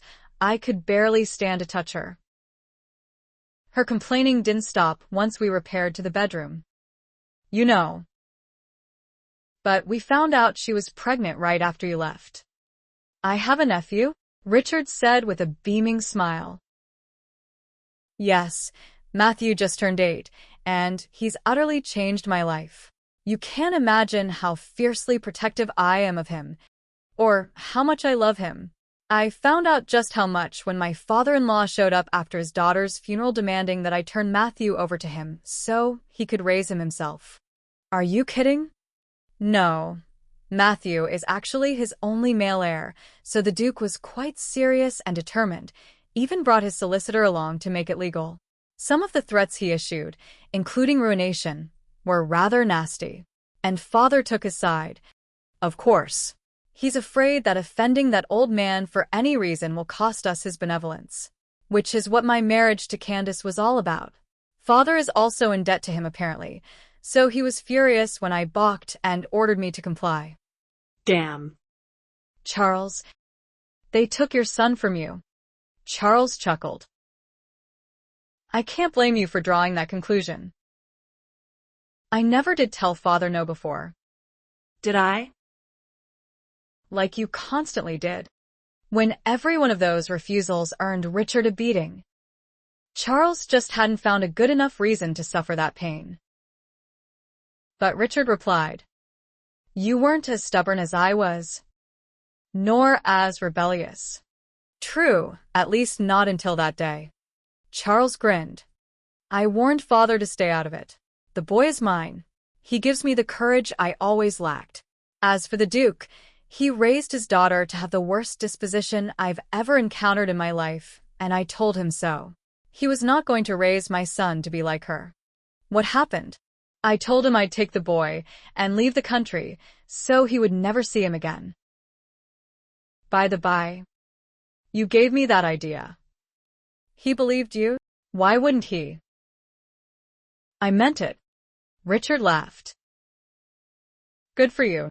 And besides, I wasn't denying him access to Matthew. Far from it. I take Matthew to visit him every few weeks. In fact, we were packed to leave for one of those visits today, but then your friend found me, so I postponed the visit until tomorrow. But suffice it to say, we've all decided to forget about that original altercation. Even father? Father's attitude changed that day. At least, he no longer tries to force his will on me. You could say he treats me with kid gloves now. I have a feeling you're responsible for that, too. With one son gone, he's realized that I could disappear. 2. Matthew and I are the link that keeps the Duke happy with the Allen family. Father doesn't want to lose that.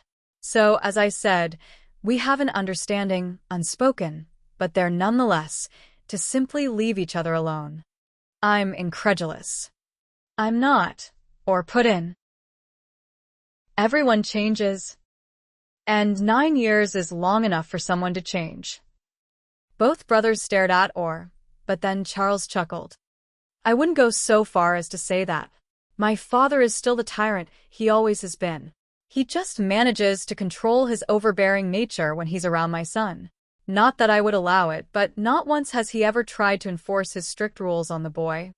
Or interfere with the way I'm raising him.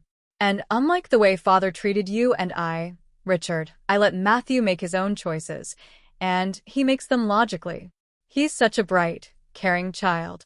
He even loves both of his grandfathers, but then, oddly enough, they're both on their best behavior around him. Richard found it hard to believe that his father had changed for any reason, even for what sounded purely like self-interest. But the changes in his brother were definitely remarkable. Charles seemed to glow with happiness when he spoke of the boy. But enough about me, Charles said. Where on earth did you go? Another country? What have you been doing all these years? Richard, his eyes sparkling with laughter, glanced at before he gave his brother the toned-down version. I became a sailor. Charles stared for a moment, then chuckled. That's probably the one thing I would never have imagined. You? But you had such a rebellious nature. I was sure you'd gone off to find other battles to fight. At the very least, doing something adventurous. Richard laughed. What makes you think sailing can't be adventurous? And I'm well pleased with my life. I've made such good friends. They're like family to me now. I always have a place to sleep, food to eat, good companionship, and more women than I can count. What more could I want? Children. That was a sobering thought. And, of course, now that Charles was a proud father, he would think of that. But Richard didn't have to dwell on the matter to come up with an answer. I'd rather have children with a woman I love than with one who's forced on me. Charles flinched. I can't argue with that.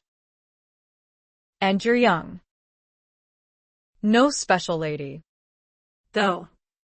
Yes, but she's otherwise attached. Richard mumbled so low that only Orr heard him and rolled his eyes.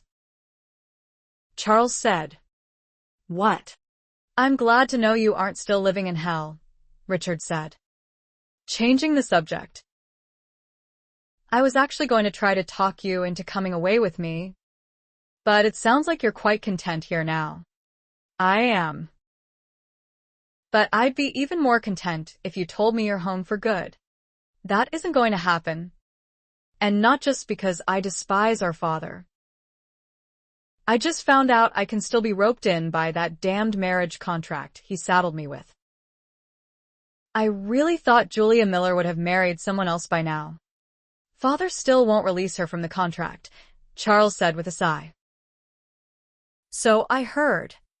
You've seen her? Not intentionally. We had a run-in. I saw her a few years ago himself. She turned out to be quite a looker.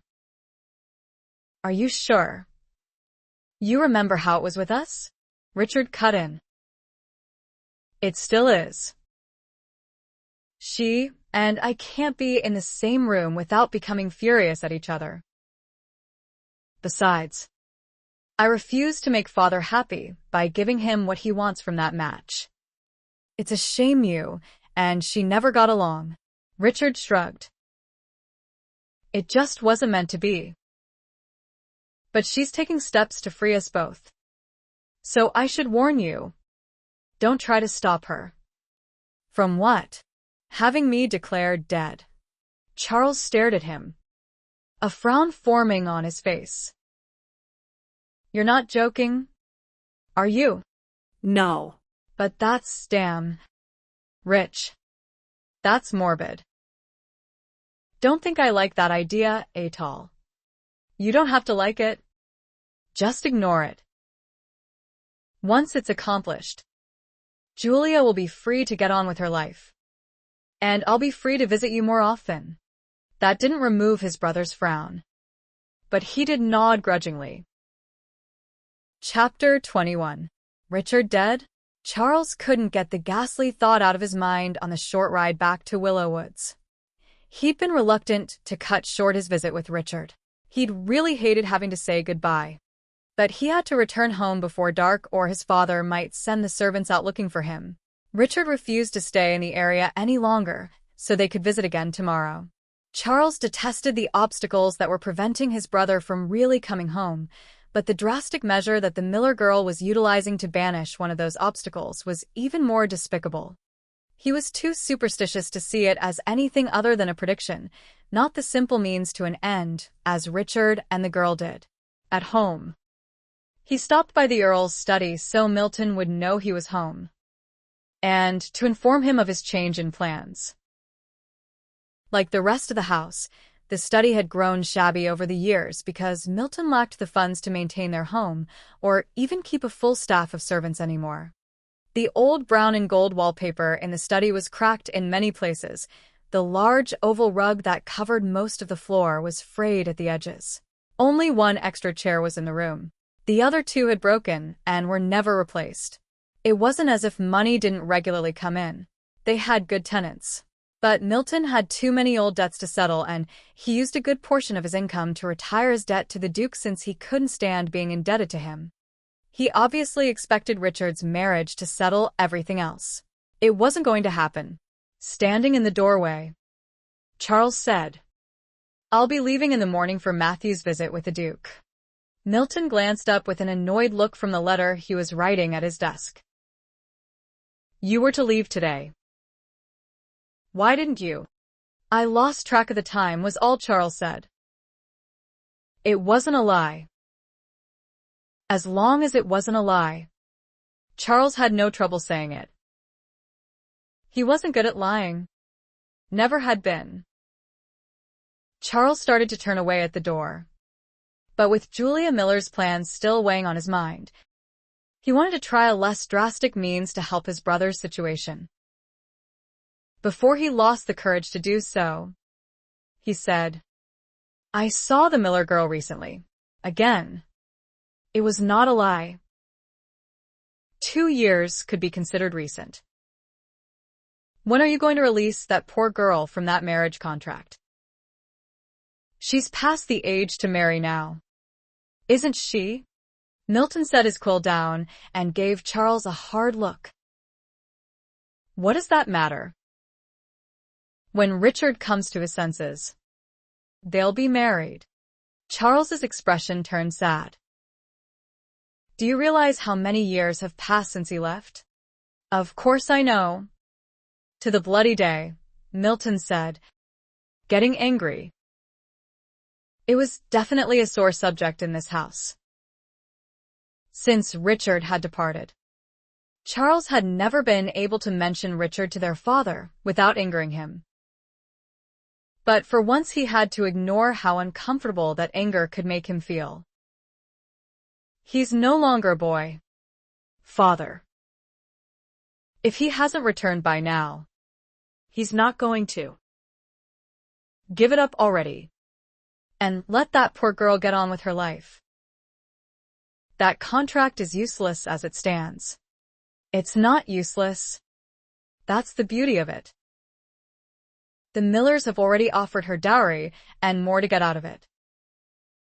In 5 or 10 more years, I may have to accept that. But not yet. She could just get fed up with all this endless waiting and marry someone else despite the contract. You know." Milton actually chuckled. "She won't. If that were an option, her father would have publicly announced an end to it long ago, before he became incapacitated. A contract means everything in the world of trade. And that's the Millers' world. It's a matter of their given word. You could even go so far as to say their reputation is on the line. For them to go back on a deal that is so well known could ruin them. Do you really think that will matter when you're already ruining her life?" "I'm doing nothing of the sort. She's already reaped the benefits of being tied to our name, while I've reaped nothing yet. The Ton accept her as one of their own, because she's bound to us through that contract. Besides, some children are actually dutiful and honor the obligations their parents arrange for them. Charles had done that. He'd married a foul-tempered woman he couldn't stand, but not because he honored his father. Nothing about Milton Allen inspired honor, love, or even duty. Charles had done what he'd been told because at that tender age he'd feared this man sitting before him more than anything else. Neither of them wanted that match. Or have you forgotten that they despised each other?" Milton snorted. "That was when they were children. When Richard sees her now, he'll change his tune. She turned out much prettier than expected, didn't she?" Milton suddenly laughed. "This extra time is actually an advantage because when he does come home, she'll be so eager to finally have a husband, she'll be running to the altar. Old maids are like that, Charles felt disgusted by Milton's heartlessness and his amusement at Julia Miller's plight. Milton didn't really care whom he hurt, as long as the money he expected to reap eventually filled his coffers. Richard had seen Julia, and still wouldn't have her. Though, unfortunately, that had much more to do with the Earl than it did with the girl. Charles said stiffly. He'd have to return for any of that to happen. "I gave up hope that he would come home years ago." "Why can't you?" "Nonsense," Milton scoffed. "This is actually when Richard is more likely to come home. Because enough time has passed that he'll think the girl is married and no longer an issue. Don't count on it, Father. You are the issue. He won't come home because of you." Milton suddenly frowned. Charles assumed because of his raised tone. Until Milton demanded, "Do you know something that I don't know?" "Have you seen him, Charles?" "No, of course not. I've just been thinking about him more than usual, ever since I saw the Miller girl." Charles's cheeks were flaming now. He turned away before Milton noticed and rushed upstairs. Milton moved to the doorway and stared after his son's rapidly departing figure. He was still frowning. He knew Charles. He knew his son was lying. He just found it hard to credit what his gut instinct was telling him. If Richard was back in England, wouldn't he come here to gloat that he was his own man now, beyond Milton's control? Of course he would. Milton shook off the feeling. He just wasn't used to seeing his docile son become so emotional unless it involved Matthew. If anything, Charles had probably been lying about the Miller girl. She must have come to appeal to Charles to convince Milton to hand over that contract, knowing full well she'd have no luck doing so herself. Stupid girl. She should be grateful that he was still holding tight to their connection. She had to know by now how many doors would close in her face without it. As he turned back into his study, not quite satisfied with the conclusion he'd settled on, he caught sight of Olaf, coming down the hall stuffing a pastry in his mouth, and paused again. He should probably have got rid of this servant long ago. He really had no use for such brute strength anymore, and a man that size made a rather ridiculous footman, which was all he was good for now. Olaf was the only one left of the 3 bruisers he'd hired so long ago when Richard had got too old for the switch. But having the men administer punishments might have been a mistake, because it had only turned Richard more recalcitrant. But that brute strength might just be necessary again. After giving Olaf his orders, he sent a message off to Abel Cantel, the local magistrate, inviting him to dinner. It had been nearly half a year since he'd done so. He didn't particularly like the fellow, but he planned ahead and cultivated a friendship with Abel soon after Richard had disappeared. He'd even gone so far, in the guise of a drunken stupor, of apprising Abel of Richard's crimes. Abel had told Milton more than once that he'd toss Richard's arse in jail when he came back. As soon as the Earl gave him the word, it would be done. But Milton had found out that Abel had a brother who might be even more useful. But whatever course of action Milton took, Abel gave him options for the day Richard came home, and Milton liked having options. Chapter 22. Dinner was long over. Charles and Matthew had retired directly afterward, since they were leaving early in the morning. Milton had taken Abel to his study for some brandy, but he was hard-pressed for an excuse to detain the man much longer. Milton had ordered Olaf to start searching for Richard at the 3 inns closest to Willow Woods, then work his way toward London. Manchester was too far in the other direction, so at least they didn't need to search there. If Richard had come north to see his brother, he might even be planning to journey east with Charles to Rotherham tomorrow, to extend that visit a little, so he could still be close by.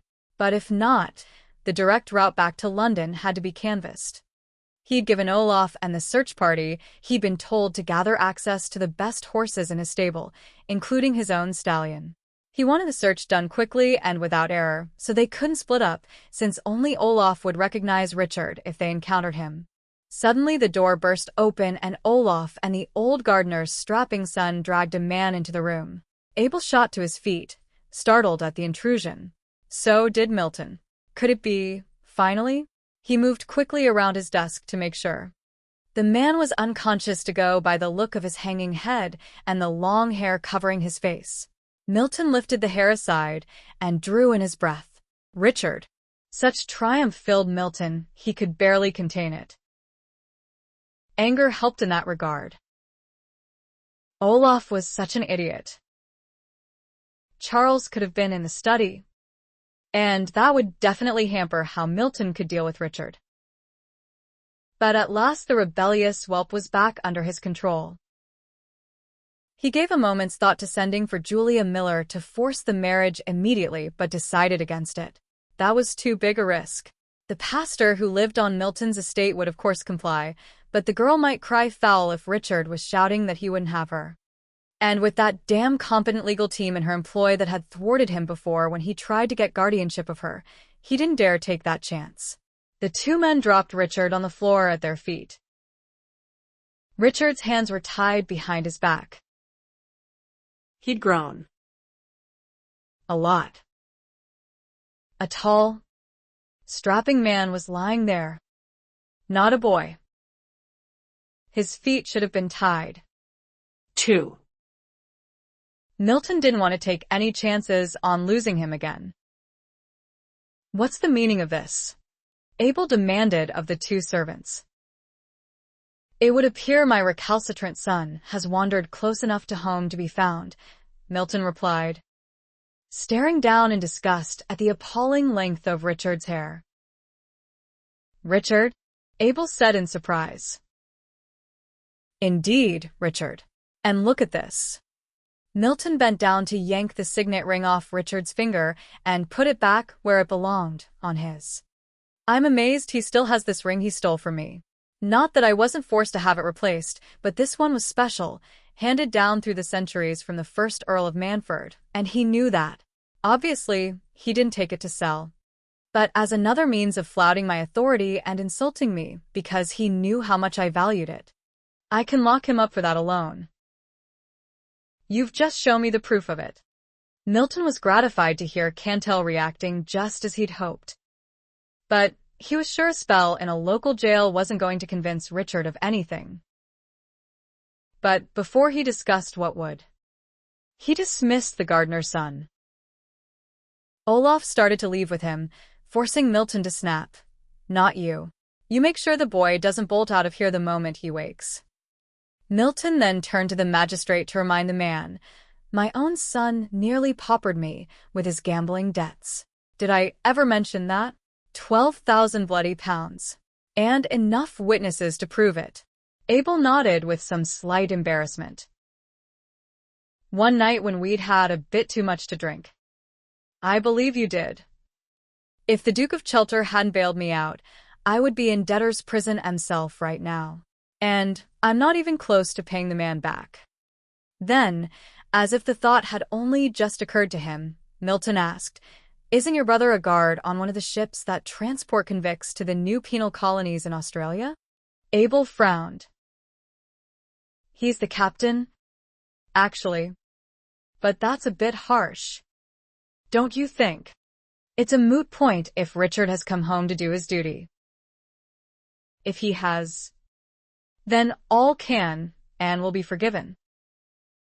But if he hasn't, well, I wasn't suggesting he be transported to such a place indefinitely.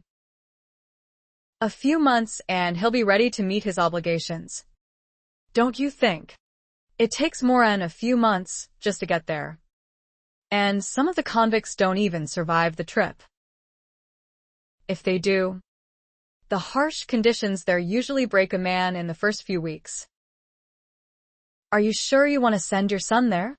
Milton wasn't going to let Richard slip through his fingers again.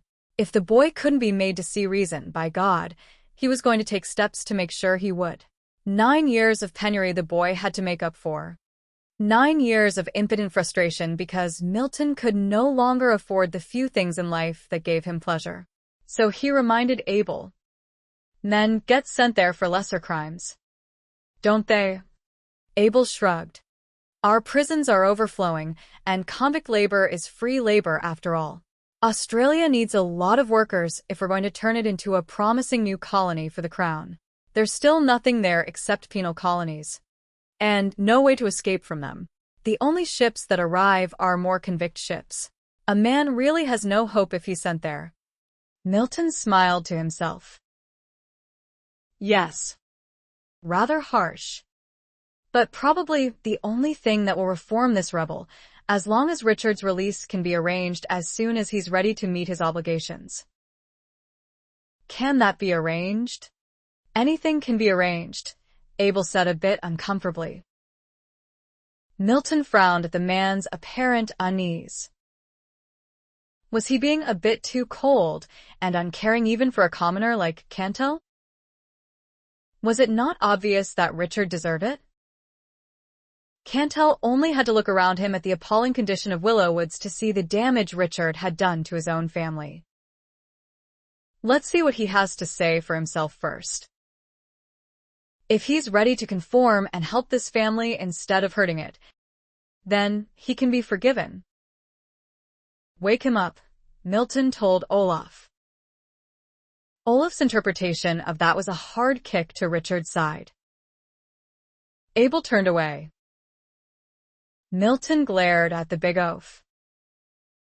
Some water or smelling salts? You fool. Don't see any, Olaf said. Not necessary, Richard groaned. Then added, what the hell, when he realized he had to struggle to get up? That his arms were bound behind him. He'd known this could be the outcome when Olaf had kicked his door in. The dumb giant hadn't even checked to see that it wasn't locked. Richard had been alone in the room eating the dinner that Or had sent up along with a message that he was going to be detained by the barmaid in the tavern next door. Richard had recognized Olaf instantly, one of the 3 strong arms Milton had hired when Richard had got too big for the switch. The last memory he had of Willowwoods had been of his father demanding he cut his hair, which had barely reached his shoulders. He'd refused, of course, even knowing he'd be punished for it. But he and his father were at a complete war of wills by then. So Milton had ordered his brutes to cut Richard's hair for him, and they'd dragged him out of his bed from a sound sleep, tied him to a chair, and practically scalped him. God, the impotent rage he'd felt. He'd left for London that very night and never looked back. Richard was actually fiercely glad to see Olaf standing there over the broken door. Didn't even wonder yet what the brute was doing there. Revenge was all Richard could think of. Olaf was still much bigger, a damned giant, but he was stupid, and Richard wasn't a boy anymore. But he didn't even have a few moments to savor the thought of beating the hell out of Olaf before 5 other men crowded in around him, and all 6 of them charged Richard and wrestled him to the floor. He was overpowered by sheer numbers. They didn't need to knock him out as well, but one of them did. Now, in his father's study, Richard finally managed to get to his feet. Straining to free his hands proved futile, and so was the glare he gave his father. How did this happen? He'd been so sure no one in the area had recognized him, but obviously someone had, and had run straight away to the Earl with news of the sighting. He and Or shouldn't even have been there for this to happen. The cautious plan would have been to leave and find an inn closer to London for the night, a long distance from Willowwoods. But he'd been toying with the idea of trying to catch Charles on the road in the morning, so he could meet his nephew before he left England once and for all. Milton hadn't changed much at all. His hair was maybe a little lighter shade of brown, his blue eyes were just as cold, and only a little sagging to his jowls marked the passing of the years. But Milton hadn't even looked him in the eye yet. He was staring in disgust at the long hair that fell over Richard's shoulders. My God. It's even longer than I thought. You look like a bloody beggar who can't afford a haircut, Milton said. Then ordered his brute. Get rid of that. Richard turned to the bigger man and calmly told him. Try it and I'll kill you this time. Olaf merely laughed. But Milton shook his head and said, Never mind. It's obvious he's going to be just as defiant as he ever was. What did you expect? Richard turned to snarl at his father. You, old man, have no say anymore over the way I look or what I do. I've outgrown your control. You think so? You haven't outgrown the law, though, and you broke a few of those before you ran away. What laws? Yours? Milton fingered the signet ring that was now on his finger again. You stole this before you left. Did you forget about that crime? Richard scoffed. That ring goes to my brother when you die. And he wouldn't have minded my borrowing it. And why the hell don't you die and put us out of our misery? Milton sighed and told the other men in the room. You see what I've had to deal with? He's the most unnatural son a man could have. Richard frowned over the show of parental disappointment, obviously contrived for the other men. If Milton had ever once shown any real disappointment in him, or even just a little concern or a speck of caring, their relationship might have developed into a more natural one. A child's instinct was to please his parent, after all, until the child figured out that nothing ever would. Who are you? Richard asked the third man. Abel Cantell is an old friend of mine, Milton answered for him. But Abel felt obliged to add, I'm also the local magistrate. Lord Richard. Was that a deliberate warning? Richard stiffened. Only untitled gentry or a commoner would use Richard's minor title, and a man of either rank would defer to an earl's wishes. But then he'd always known that his father might try to use those old misdeeds of his against him if they ever came face to face again. He'd wanted to be disowned. He'd been too young to realize he might be giving his father another tool to use in twisting his arm to comply with the marriage contract. But he wasn't really worried yet. It could just be a coincidence that the law was represented in that room. And he wasn't planning on sticking around, nor was he alone this time. Charles was in the house somewhere, had said he wasn't leaving until morning for a visit to Matthew's maternal grandfather. His brother had never had the courage to intervene before, but he was his own man now. And Orr would look at Willowwoods first when he returned from his dalliance with the barmaid to find Richard gone, and the damage left behind in their room was evidence that he hadn't willingly left. What was the most Milton could do? Have him beaten again? Nothing new in that. Contain him in a room with threats of real imprisonment for borrowing a ring from his own family, a case that would be laughed out of the courts? Besides, he'd have help escaping long before any threat became more than a threat. That very night, he was sure. He was more worried about Julia's prophecy, that he could stand there and shout no and yet still be pronounced her husband. Milton did support at least one pastor on his estate who was beholden to him for his livelihood. But Julia was on her way back to London. It would take a day or two to get her back here, and he was sure she'd delay her return even longer if she was told why her presence was required. He didn't expect to be there that long. You know, Father, you could have asked for this meeting instead of forcing it down my throat, as usual. We both know what your answer would have been, Milton said stiffly. Well, I know. But do you? Really? What if I was coming home to ask for your forgiveness? That gave Milton pause. Were you? Richard couldn't bring himself to say yes, even if it might get him released. No, but you should have made an effort to find that out before sending your loutish lackeys after me, because if I was returning to the fold, this welcome would definitely have changed my mind. But when all you've ever done, Father, is administer beatings or pay someone. Enough, Milton cut in, red-faced. Richard raised a brow. Don't want the magistrate here to know how brutal you made life under your roof? But you are absolutely correct, Father. We both know there will never be a reconciliation between us. So, what was the point of bringing me here? A matter of settling accounts. Do you have the money to pay off the huge gambling debts you stuck me with, that I still owe to the Duke of Chester, who bailed me out and lords it over me that he did? Richard was given pause now. Those damned Raquels had finally gone to his father for payment? Then why hadn't Milton severed all ties with him? You were a fool if you paid those losses, when you could have disowned me instead, Richard said. So it was deliberate? An attempt to force my hand to be done with you? What choice did your cruel tyranny leave me? Richard demanded. And it's not too late to finally disown me. You have a witness. Make it legal. Milton shook his head. Even if that were an option, it would have solved nothing back then. You were underage, leaving me accountable for your actions. So, I'm to take it that your answer is no? You don't have the wherewithal to make immediate restitution. Of course I don't. Then you're ready to marry your fiancé to redeem those debts?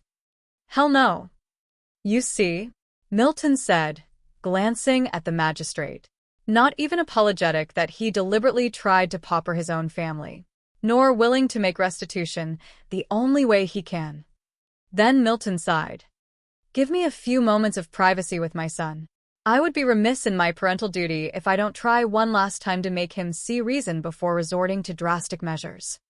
Richard didn't like the sound of that, but he still didn't think he'd be there long enough for those drastic measures to bear fruit. Milton was a fool if he thought Richard would honor a marriage that was forced on him. Or would his father get what he wanted either way? That worried Richard.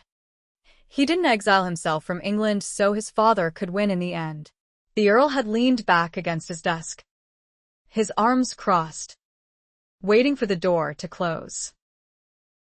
He didn't look angry. He actually looked perplexed. "I've never understood you," Milton began. "You never tried to. I did a good thing for you all those years ago when I arranged that contract binding us to the Millers, assuring you of wealth and good fortune. Without asking me," Richard reminded him. "You were too young to form an opinion back then, much less know what was good for you. And now, you are so stubborn, so determined to thwart me, that you don't even realize where you're turning down." "My breath is bated," Richard said sarcastically. "You dare to make light of it? When circumstances have changed so drastically while you were gone. Gerald Miller had an accident 5 years ago that has left him mindless to this day, with no hope of recovery. This put his only child, your fiancé, in control of the entire Miller fortune. And you've come home in time to take full advantage of that. All you have to do is say, 'I do' in a marriage ceremony and you'll be married to one of the wealthiest women in England and have control of her huge fortune, which would enhance the standing as well as the social and financial power of all of us, not just me and you, but your brother and nephew, too. They are directly related to the Duke of Chester. They don't need elevating. Chelter's fortune is waning. He's still rich. Not nearly as rich as the Millers," Milton exclaimed, then sighed and tried to compose himself again before adding, "Besides, the Duke has always made us feel like poor relations." Richard raised a brow. "Us? You mean you, don't you?" Milton gritted his teeth. "Are you even listening as I explain what's at stake here? The Miller enterprises have grown astronomically over the years. Do you know wealth like that can even influence the king? There could easily be new titles for our family along with more land grants. There's no R in this, father.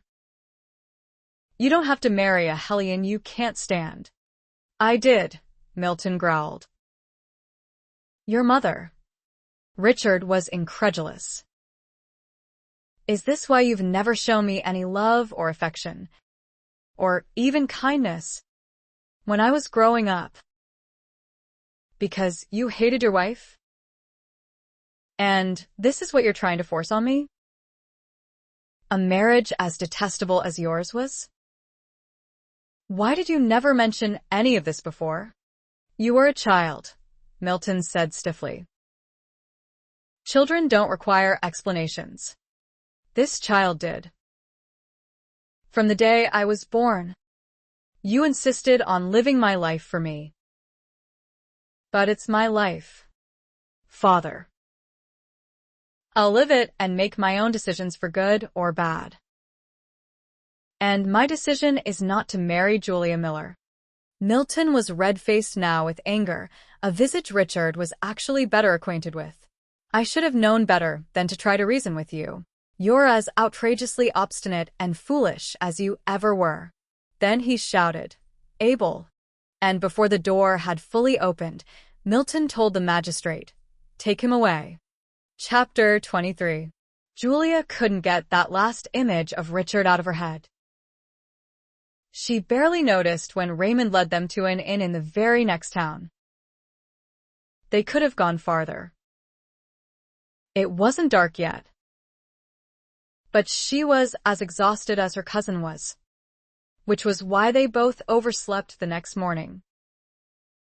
She'd had to pound on Raymond's door repeatedly before she heard him shout, "I ain't budging." We'll go home tomorrow. Today, she shouted back.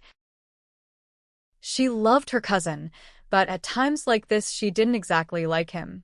He was a true wastrel. All he was ever good for was an escort when she needed one, and only if she informed him well in advance. He was always broke. He was given a nice allowance, but he threw it all away on gambling and women.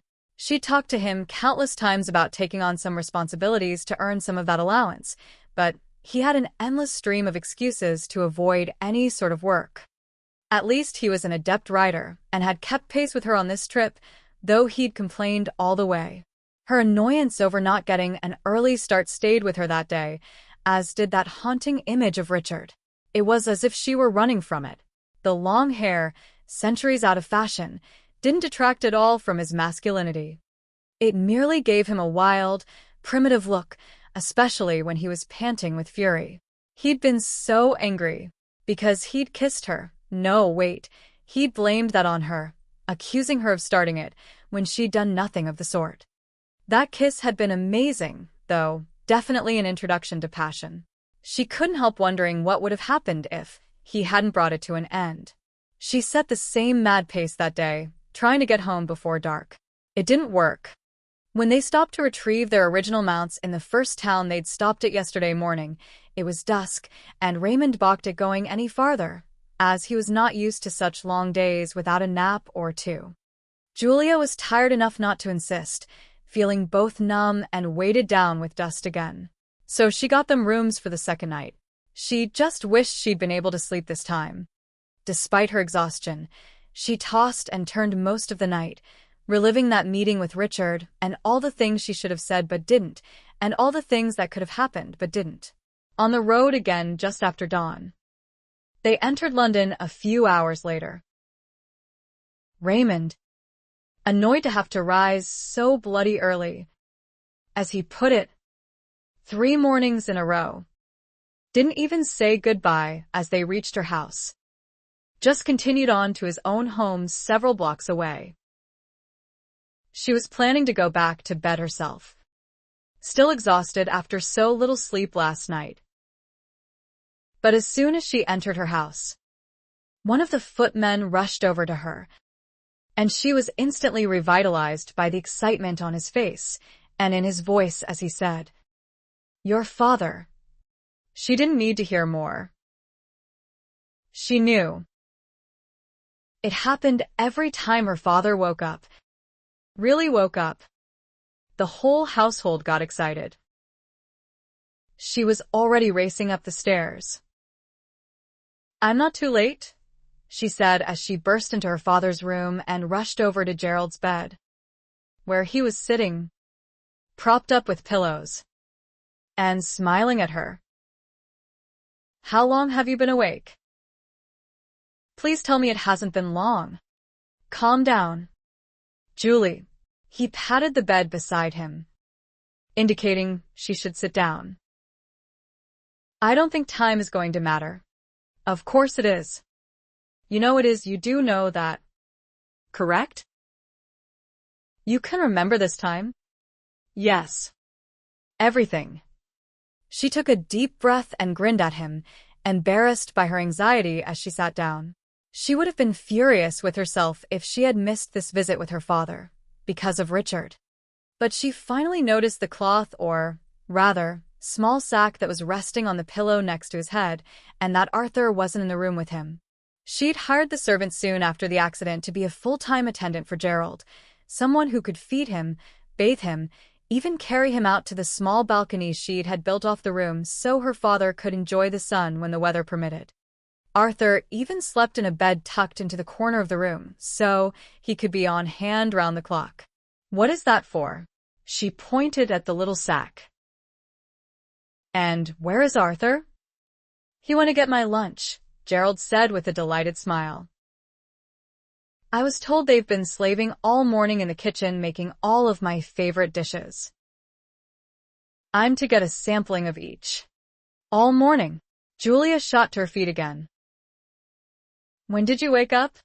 He sighed over her anxiety that she wouldn't have much time with him. "Julie, there is good news." If you will settle down long enough for me to tell you. He patted the bed again. That her father could make that gesture was a tribute to Arthur's diligence. The man had begun manipulating Gerald's limbs several times a day to simulate exercise after they discovered his muscles were atrophying due to his inactivity. Now, when her father woke up, he could at least move his arms and even his legs a little, though he wouldn't be strong enough to actually walk on them and was never awake long enough to work toward that effort. But Arthur had made sure that if that day did ever come, Gerald's limbs wouldn't be beyond hope due to his being bedridden for so many years. She sat again. But the dip in the bed this time dislodged the sack from his pillow, and it rolled down to land by her hip. She stared down in horror at the spots of blood on it. My God. What happened to you? She poked the bag. It was cold and soaking wet. Ice, he explained. It hasn't been warm enough yet to melt the winter supply in the cellar. The doctor was here yesterday and recommended cold for the swelling, and don't fly off the handle again. I mentioned good news. Didn't I? He was beaming at her. She couldn't get past the point that he was bleeding. But then it sank in. Yesterday? He'd been awake for an entire day? Anxiously, but with hope sneaking in, she asked, Tell me how you got hurt.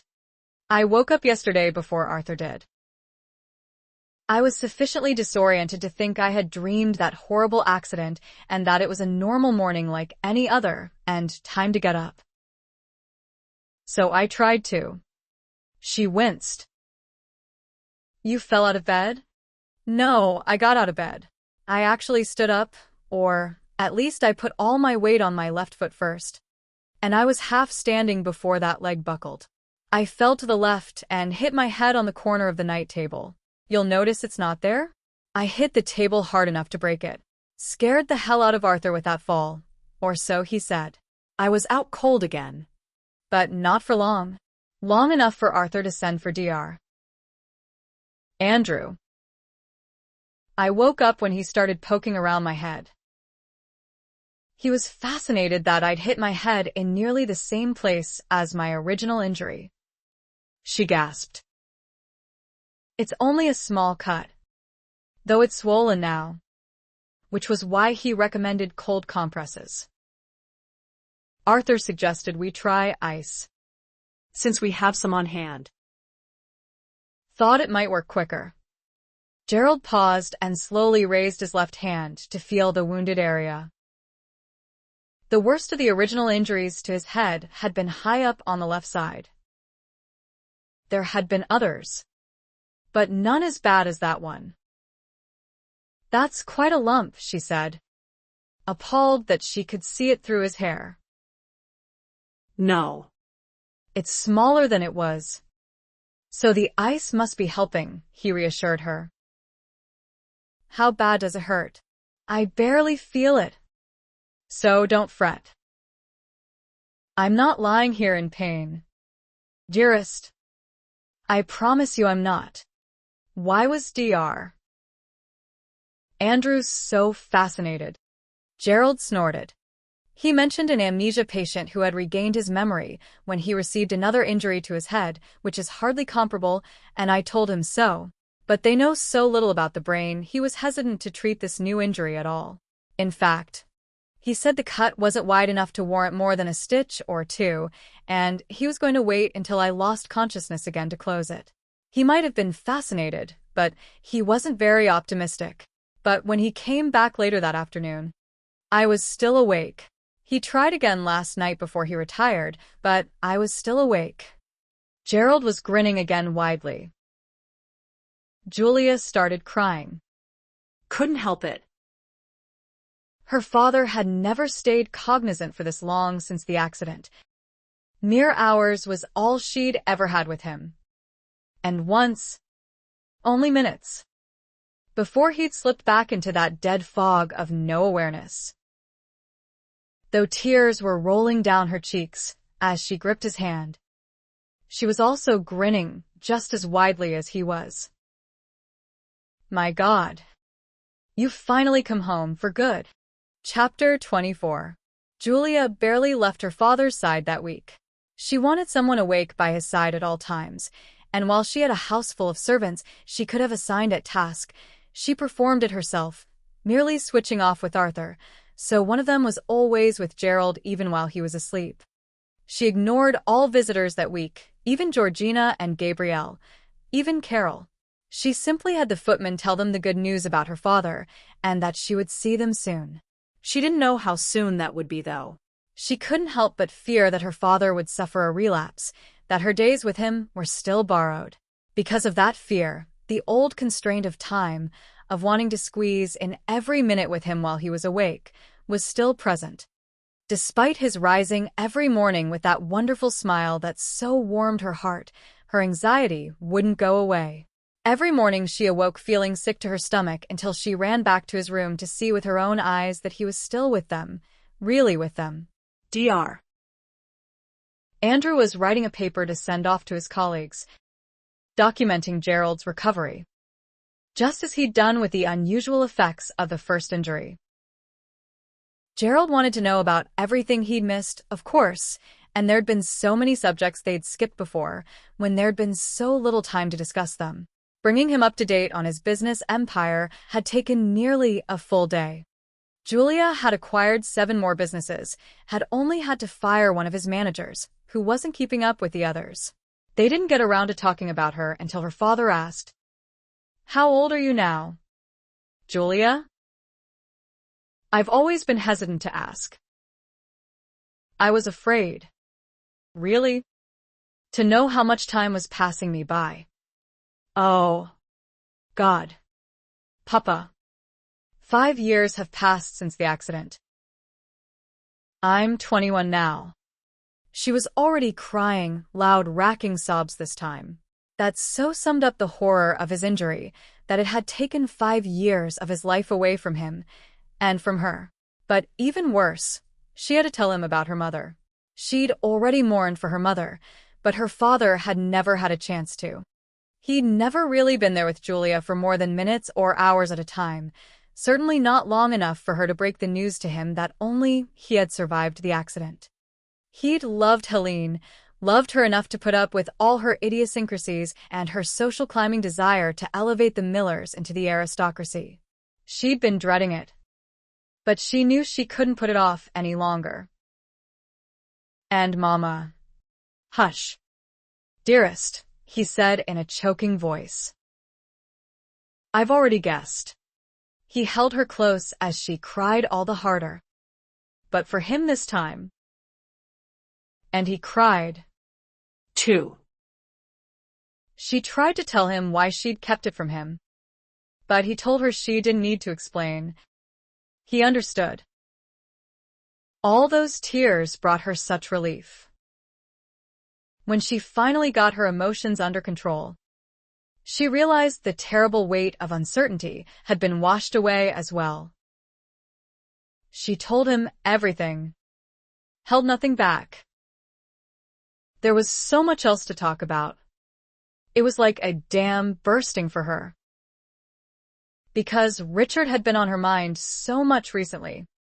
She even mentioned him later that evening, though briefly. At least, she tried to keep it brief. "I honestly didn't think he'd ever come back," Gerald admitted. "He hasn't really. No one else knows he's back. Except his brother, who he came to visit. Which is why I'm going to go forward with having him declared dead." Gerald shook his head. "You can't do that, dearest. It isn't right. It was a solution when you actually thought he was dead, with so much time having passed. But now that you've seen him, you know that isn't the case. And you two still don't want the marriage? You're certain?" "Absolutely. Nothing has changed. We still can't stand each other." She didn't mention that Richard was in love with someone else, which was beginning to annoy her when she thought about it. Gerald snorted. That pompous arse Milton.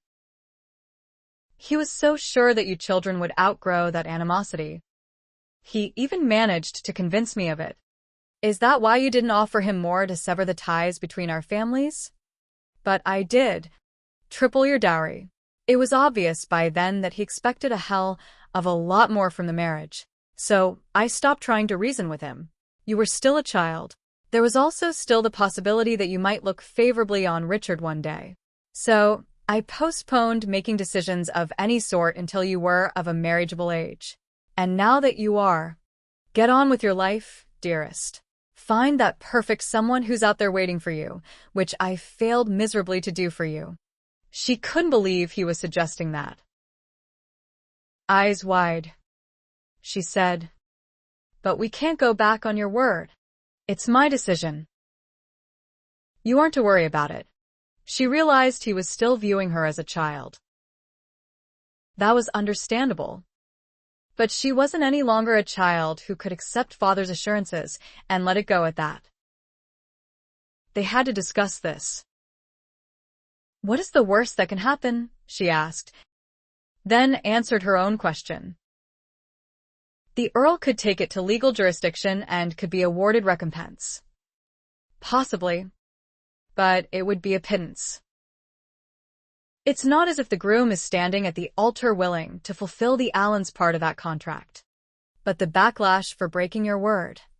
You let me worry about that. You've been held fast long enough to this deplorable situation because of my actions.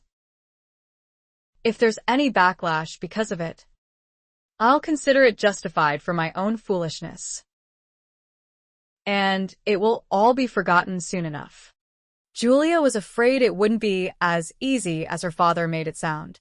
They would be thwarting a lord, after all, and they didn't have that same social distinction themselves.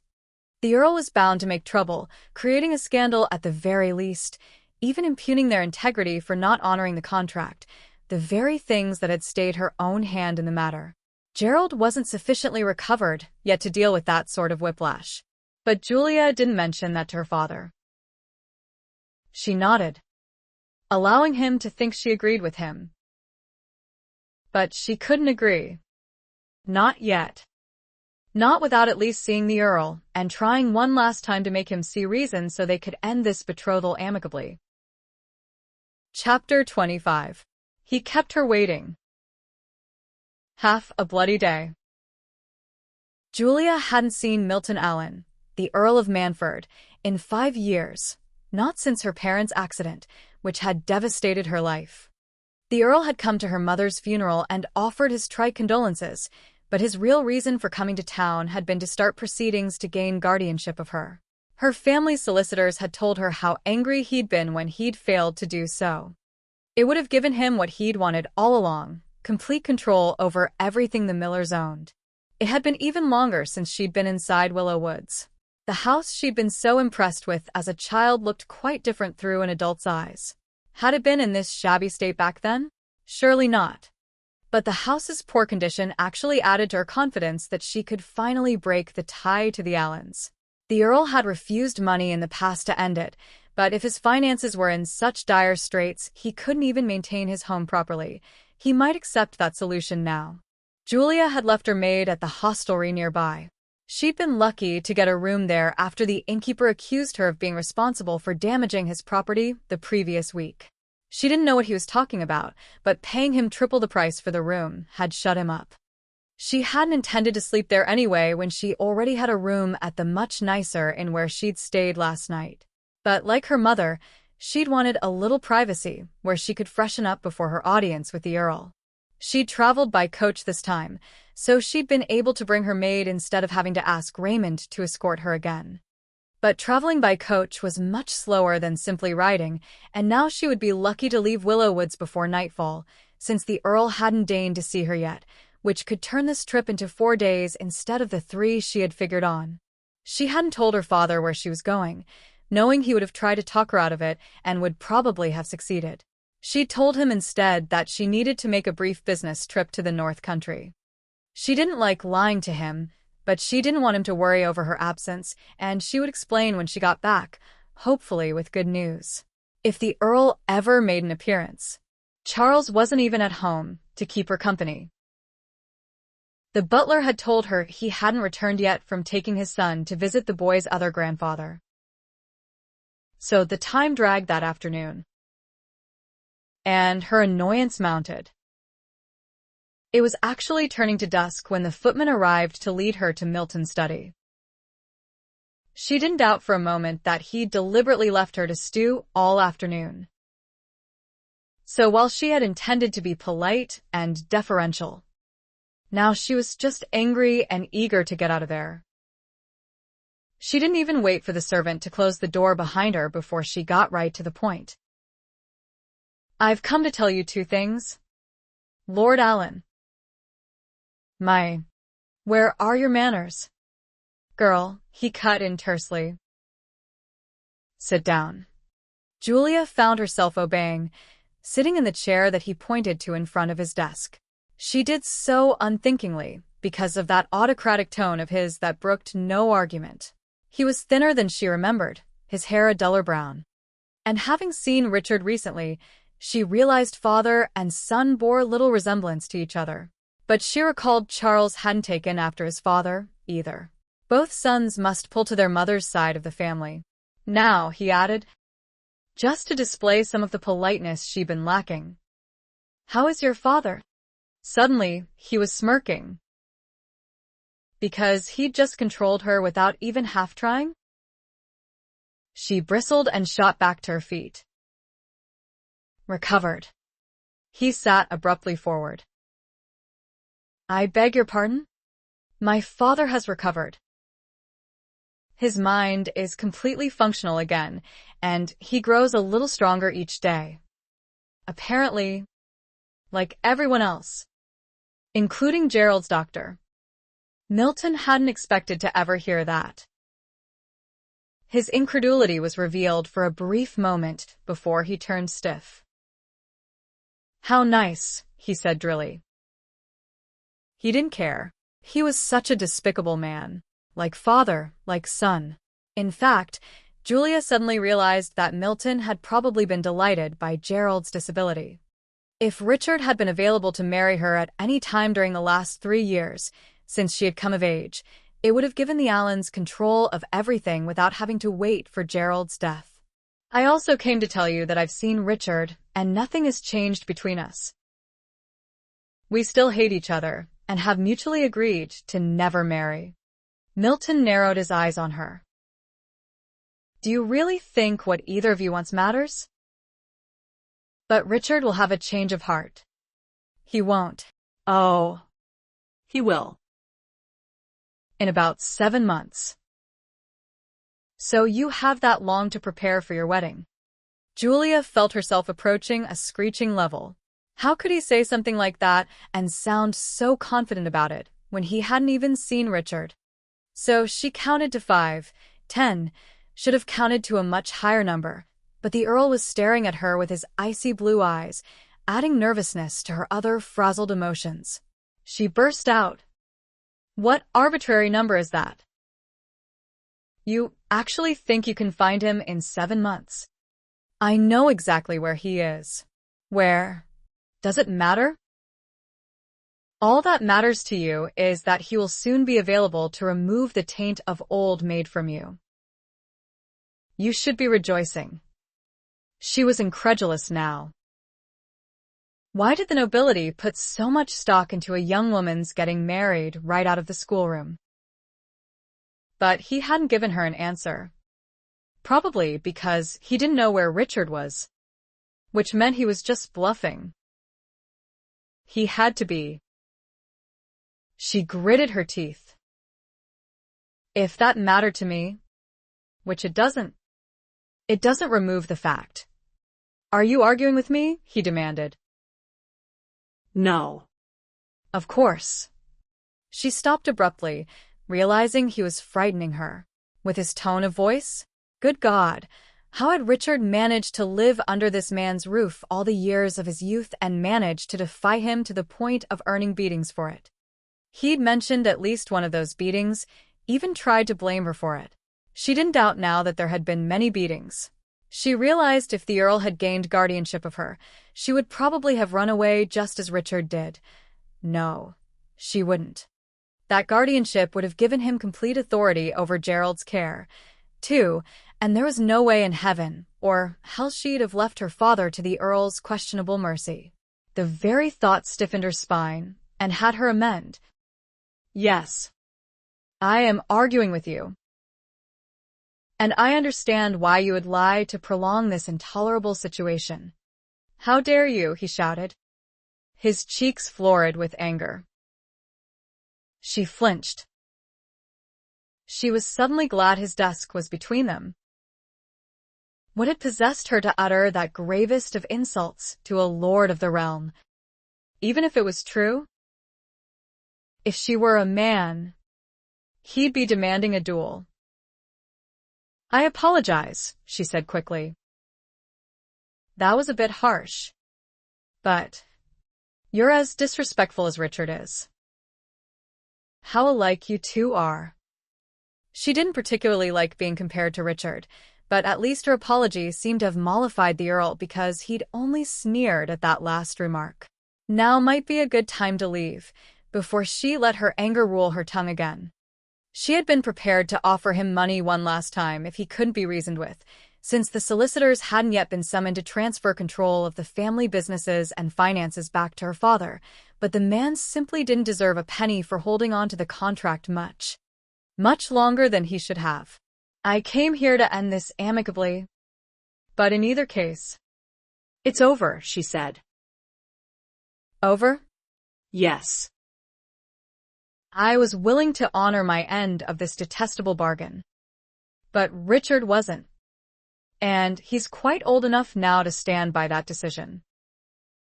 So I've been stood up at the altar, as it were. He snorted. You haven't stood at any altar yet. But in 7 months. I'm sorry, but 7 more months will be 4 years too long. So if you can't produce the groom immediately, I am no longer obligated to wait.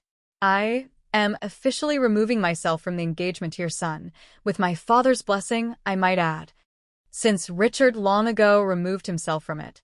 I came here as a courtesy to tell you that, before it becomes public knowledge. I see, he said, a distinct iciness entering his tone.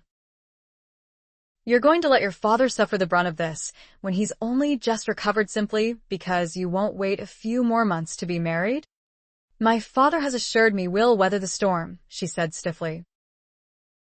The Earl steepled his hands before his face for a moment, then suddenly did an about-face that amazed her. In a tone that actually sounded like concern for her, he told her, You must realize your father tells you what you need to hear because he loves you. But I would be remiss if I didn't warn you, for your own good. What will really happen if you break your betrothal? It's not just going to reflect badly on you and your family. The social scandal it will cause and the negative effects it will have on the Miller Enterprises will cause your father so much aggravation that it will quite likely upset his recovery. I'd hate to see that happen. Do you really want to be responsible for making your father sick again? I hadn't realized you were so selfish. Girl. She drew in her breath sharply. He was masking a threat with his so-called concern. She knew he was a horribly greedy man. But piling guilt on her now to manipulate her? Furiously, her turquoise eyes blazing, she said, A few more months, based on what? I've already told you I saw Richard last week, and he told me to my face that he won't marry me. What could you possibly have said to him to make him change his mind? And if you don't tell me, Lord, then we have nothing more to discuss. She was bluffing. He'd made his point well. That damned contract was going to stand for eternity now. She wasn't about to risk her father's health over this. Yet he actually answered her this time. Saying anything to Richard wouldn't have worked. He had to be shown the error of his ways. He was due punishment for the debt he deliberately left for me to settle, and for his thefts before he disappeared. That punishment could have been light, a slap on the hand, if he'd been reasonable. But as usual, he wasn't. Instead, he's going to suffer the most extreme punishment. She hadn't known Richard had committed any crimes, however minor they sounded. But she guessed. My God.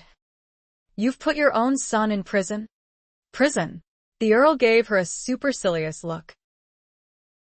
Our prisons would seem like a vacation compared to the penal colonies in Australia, where he is now being transported. You aren't pleased, hating him as you do. The Earl smiled mirthlessly as he eyed her closely. Julia fought hard not to show her alarm and to keep an indignant expression on her face. I've been assured he will beg to come home within weeks, he continued, shaking his head. Those convict camps are so harsh. So prepare for your wedding, girl. Richard will be more than willing to meet his obligations here and marry you. Once the conditions of his release are met, I will allow him to come home. Chapter 26. Julia was in shock for a good portion of the trip back to London. When she began thinking clearly again, she realized that Lord Allen had no legal right to use a British convict colony in the way he'd described. Men weren't sent there unless they'd been tried first. So the Earl had to have pulled strings to bypass a trial, which was something she could do as well. But the only lords she knew who might be capable of that sort of string-pulling were Carol's father and James Mallory, and Carol had mentioned her father was out of the country this month. So she didn't even go home first before knocking on the door of the Mallory townhouse. She might have shaken off the shock, but she was still frantic. Time was of the absolute essence if Richard had been apprehended when she'd last seen him, more than a week ago, and the Earl had been confident that the convict ship was already at sea. She wanted that ship stopped and Richard removed from it before too much damage was done to him. But if it had sailed soon after he was placed on it, it could be nearly a week in the lead. She had hoped to find the Mallorys alone so she could put forward her request. But as the butler showed her to the parlor, she could already hear other voices, a few with American accents. She hoped James was at least home and not trying to avoid his wife's relatives. But then she heard one voice in particular explaining, I spent the whole week in that part of the country, searching, questioning people. I stopped Richard's brother from departing on a trip he'd planned with his son so he could thoroughly search their house, and he did. Rich isn't there. I even checked the nearest jails. And I've run out of ideas, Gabby. He's gone, simply vanished.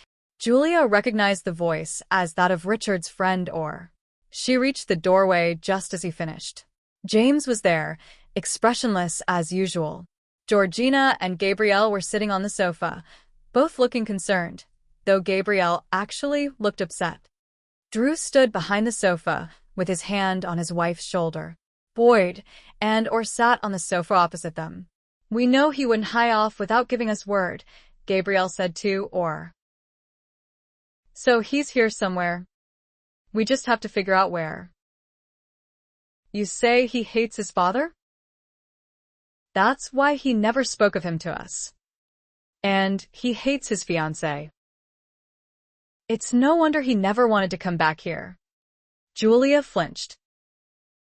Apparently, Orr had explained something of her relationship with Richard to the group before she'd walked in on the conversation. But she certainly wasn't expecting to hear him add, she needs to be questioned. I'll leave that to you. You can't really think. Orr interrupted Gabrielle. She was in the area that day, and there was evidence of violence, that he was forcibly removed from the inn. And she has threatened to kill him. Oh, good God. I only said that in the heat of the moment, Julia said in disgust, drawing all eyes to her as she walked into the room. I wouldn't actually do it. James was the first to recover from her startling revelation. You're the other half of the engaged couple? Yes. Of course. Missing fiancé and all that. What bloody irony. Gabrielle recovered next, and with a frown asked Julia, but why did you claim to have only just met him if you've been engaged to him all your life? He was wearing a mask at the ball and used a false name when he introduced himself. Jean-Paul, the first thing it was, Julia reminded her. Oh. Of course, Gabrielle said. Then abruptly asked, Do you know what's happened to him? Yes. Oh. Thank goodness. No, there's no reason to be thankful, Julia said gravely. I've just returned from the country where I spoke with his father. I went to inform the Earl that I would no longer honor the marriage contract because I'd seen Richard, and as adults, we've both agreed there will be no marriage. The Earl in turn told me that Richard would change his mind in 7 months. So, I should begin preparing for a wedding. I told him I wouldn't wait even another month. Then he threatened to ruin my family. I thought he was bluffing about the odd 7 months time schedule. So I bluffed as well and told him that without hearing a viable reason why Richard would have a sudden change of heart in that time, I wasn't changing my mind. So he gave me the reason. He mentioned some minor crimes Richard was due to be punished for and the things he did to get his father to disown him? Or interjected incredulously. What prison is he in? Drew asked next. We'll get him out. That had been my first thought. Too, Julia admitted. But his crimes were minor enough to have been forgiven if Richard had buckled under to his father's will and agreed to marry me. He wouldn't. So the Earl has had him shipped to Australia. But Australia's only recently been claimed by England, James pointed out. There's nothing there yet except. Exactly, Julia said. Exactly what? Georgina demanded, looking back and forth between them. Convicts, dear. When we lost our colonies in America, James said with a sudden grin, because that particular war had led to their first meeting in a roundabout way. We needed somewhere new to send our worst criminals. They had it easy in America. Indentured servants were all they became. Not so in Australia. The penal colonies there have only been in operation a few years now but have already earned a reputation for their harshness and deprivation. It's a wild, untamed land. The convicts are being worked to death to tame it. Well, good God, Georgina gasped. Surely Richard's father didn't know that when he had him shipped there. He knows, Julia said in a small voice that actually choked up. What contrary emotion was that? She had to clear her throat to go on. The Earl has done this to break Richard to his will. He's an unnatural parent. I didn't think anyone could be that cruel to his own child. Perhaps Richard isn't his child, James suggested. Julia just stared at him. But Georgina raised a brow at her husband. You mean? Yes. There was a Lady Allen making the rounds during my wild London days. You didn't, Georgina gasped. James chuckled. No, I most certainly didn't. She was too easy. I might have only just been beginning my jaded career. But I still preferred a challenge. And rumor was she was deliberately cuckolding her husband out of spite and making sure it became a scandal that would reach his ears. Theirs was an arranged marriage, and she despised the man. So she taunted him with a bastard son? James shrugged. I've no idea what she did. She had her one promiscuous season in London, then returned to the country. Don't recall her ever showing up again. But that was mere speculation. Dear.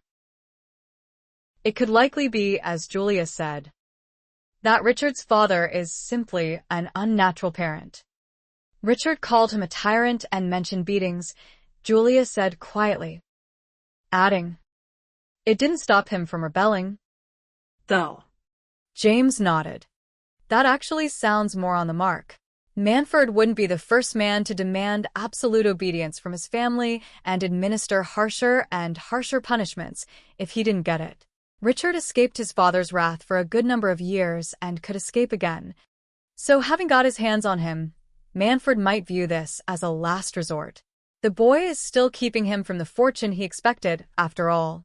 And it doesn't sound as if he intends to leave him there. No. He doesn't, Julia said tightly.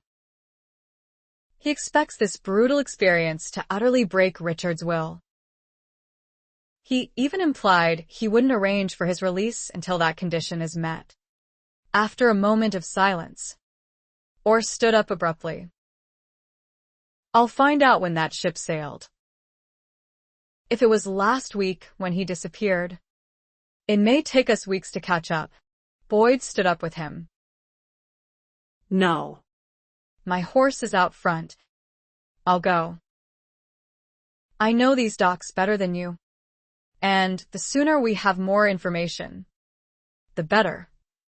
Drew said, one of you stop by the Triton and let my first mate know to round up the crew.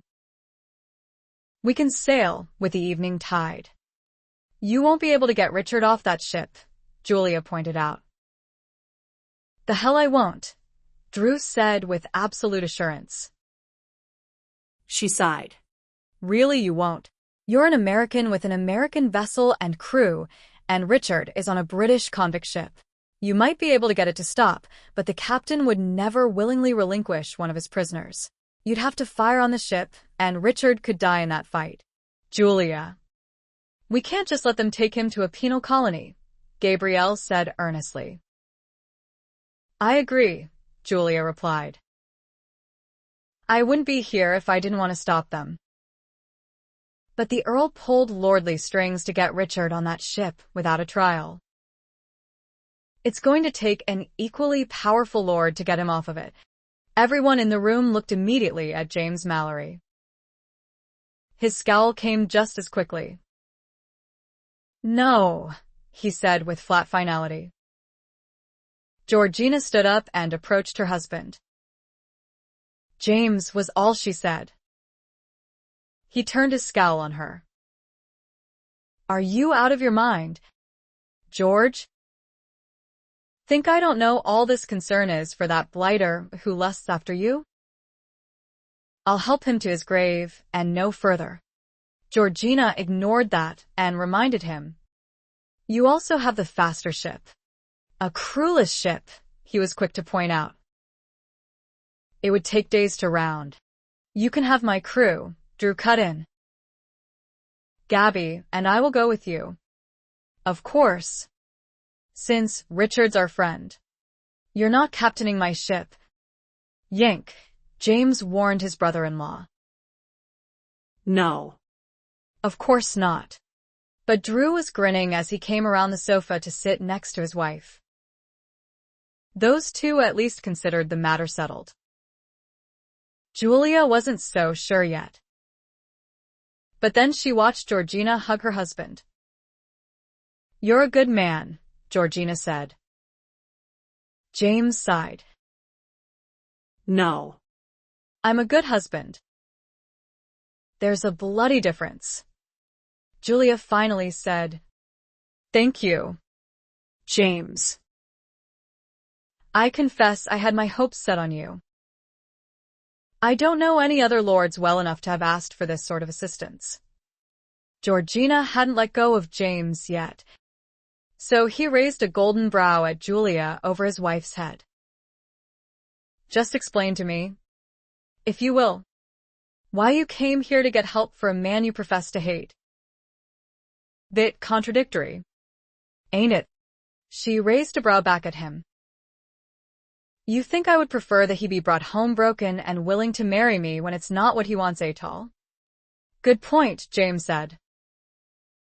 And since this engagement is apparently all for the sake of money, I'm going to assume you've already tried to buy your way out of that contract.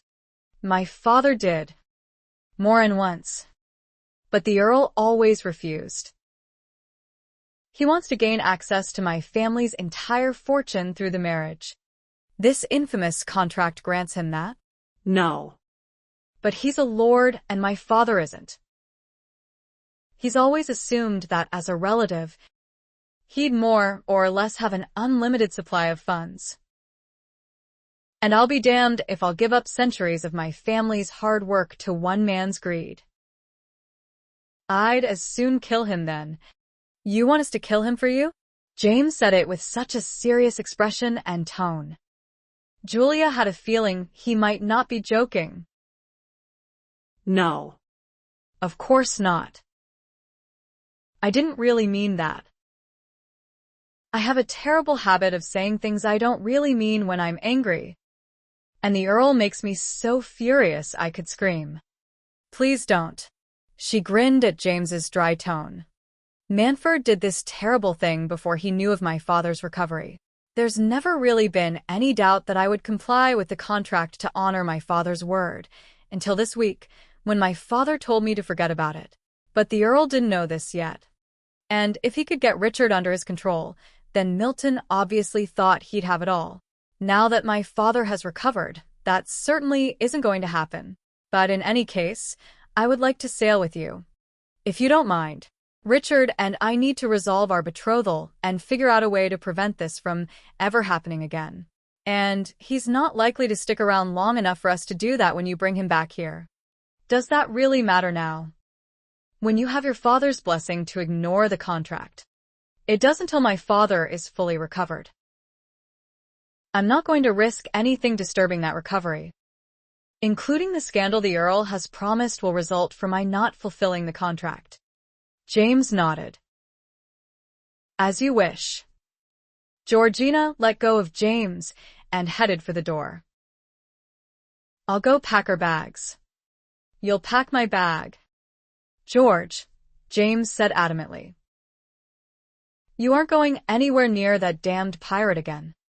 Pirate seemed an odd epithet under the circumstances. Julia thought. Even a bit mild coming from James. But no one else there seemed to think so. Georgina swung around. You're going to make me miss what sounds like an exciting trip just because of a little jealousy? His golden brow shot up once more. You had doubts, but you gained one amazing feat today. George. I agreed to rescue the Blight. Don't press your luck. She nodded reluctantly. He relented enough to add, you won't miss anything. Dear. I'm not going to demand his release without documents to back it up. And I know just who to see to obtain those documents. All above board. Quick. We'll be back in a few days. Chapter 27. Julia had borrowed James Mallory's words to assure her father late that afternoon that she wouldn't be gone long. She'd stood in quite a big puddle of guilt while she'd confessed to him what she had set in motion, and related what the Earl of Manford had done to Richard and what the Earl had predicted would befall the Millers. The scandal and all repercussions from it weren't going to blow over as her father had thought. The Earl would see to that. I'm so sorry, she'd ended. I just got used to doing what needed to be done without discussing it with anyone first. And this needed to be done without delay. So it's all been arranged. Lord Mallory has agreed to help. His ship sails with the next tide, and I'm going to be on it. You? Why? Because I refuse to reward the Earl of Manford for being evil. There has to be a way out of this contract, without his harming our businesses and besmirching our family's good name. Richard's answer was to disappear. But that's not an option for me. So I'm helping Richard out of this horrendous situation his own father has forced on him. Now, he will be beholden to help me figure out a way to end this. And that's all you're hoping for? Yes, of course. Why had she blushed when she'd said that? She still didn't know. But he must not have noticed because all he'd said was, you really have grown up. Haven't you? Dearest? She didn't feel grown up as she stood on the deck of the Maiden George 3 days later. The vast ocean surrounding the ship could make anyone feel small and insignificant. Even the convict ship appeared as only a dot on the horizon. James and Drew had spotted the other vessel last night. They could have reached it sooner if they hadn't run into a storm while crossing the channel that first night. James's ship was unusually fast because he'd removed all the cannon for his last trip, when speed had been essential. But the transport ship had left London only 2 days before they had set sail, not a whole week earlier as they'd initially thought. Apparently, convict ships could be docked in London for weeks, even months, because they wouldn't sail until they had a full load of convicts to deliver. James had insisted they wait until morning to close the gap between the ships.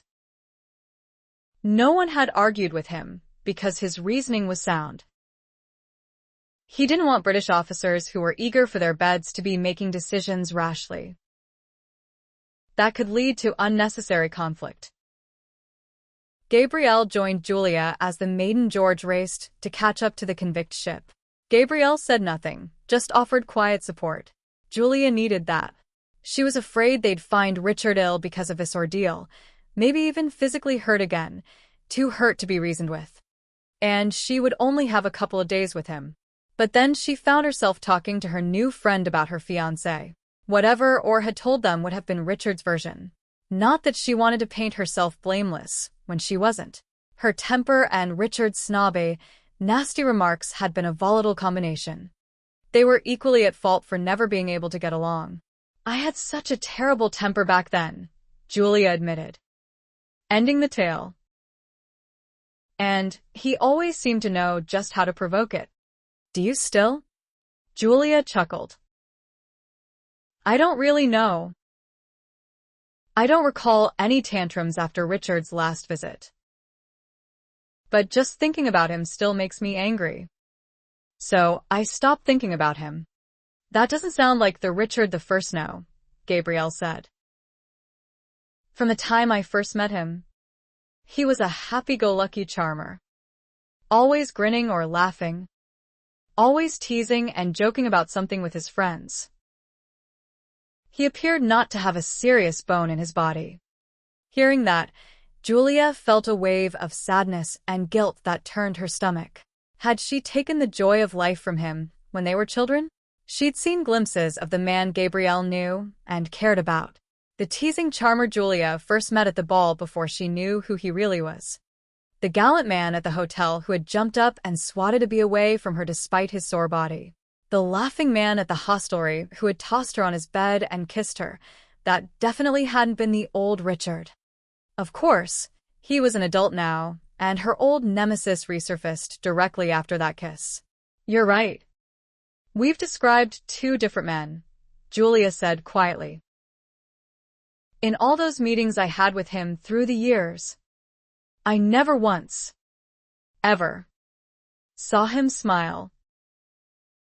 He sneered a lot, though.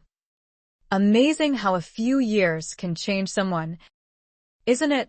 Gabrielle said. "Years, possibly, but more likely circumstances. You met and knew the man who had left his troubles far behind. Away from his father and the threat of an unwanted marriage, he found peace, I guess. And became the man he always could have been if he hadn't grown up with a tyrant for a father. And I'm sure he will again be the man you know, once he puts all this behind him. But you've had it just as hard, haven't you?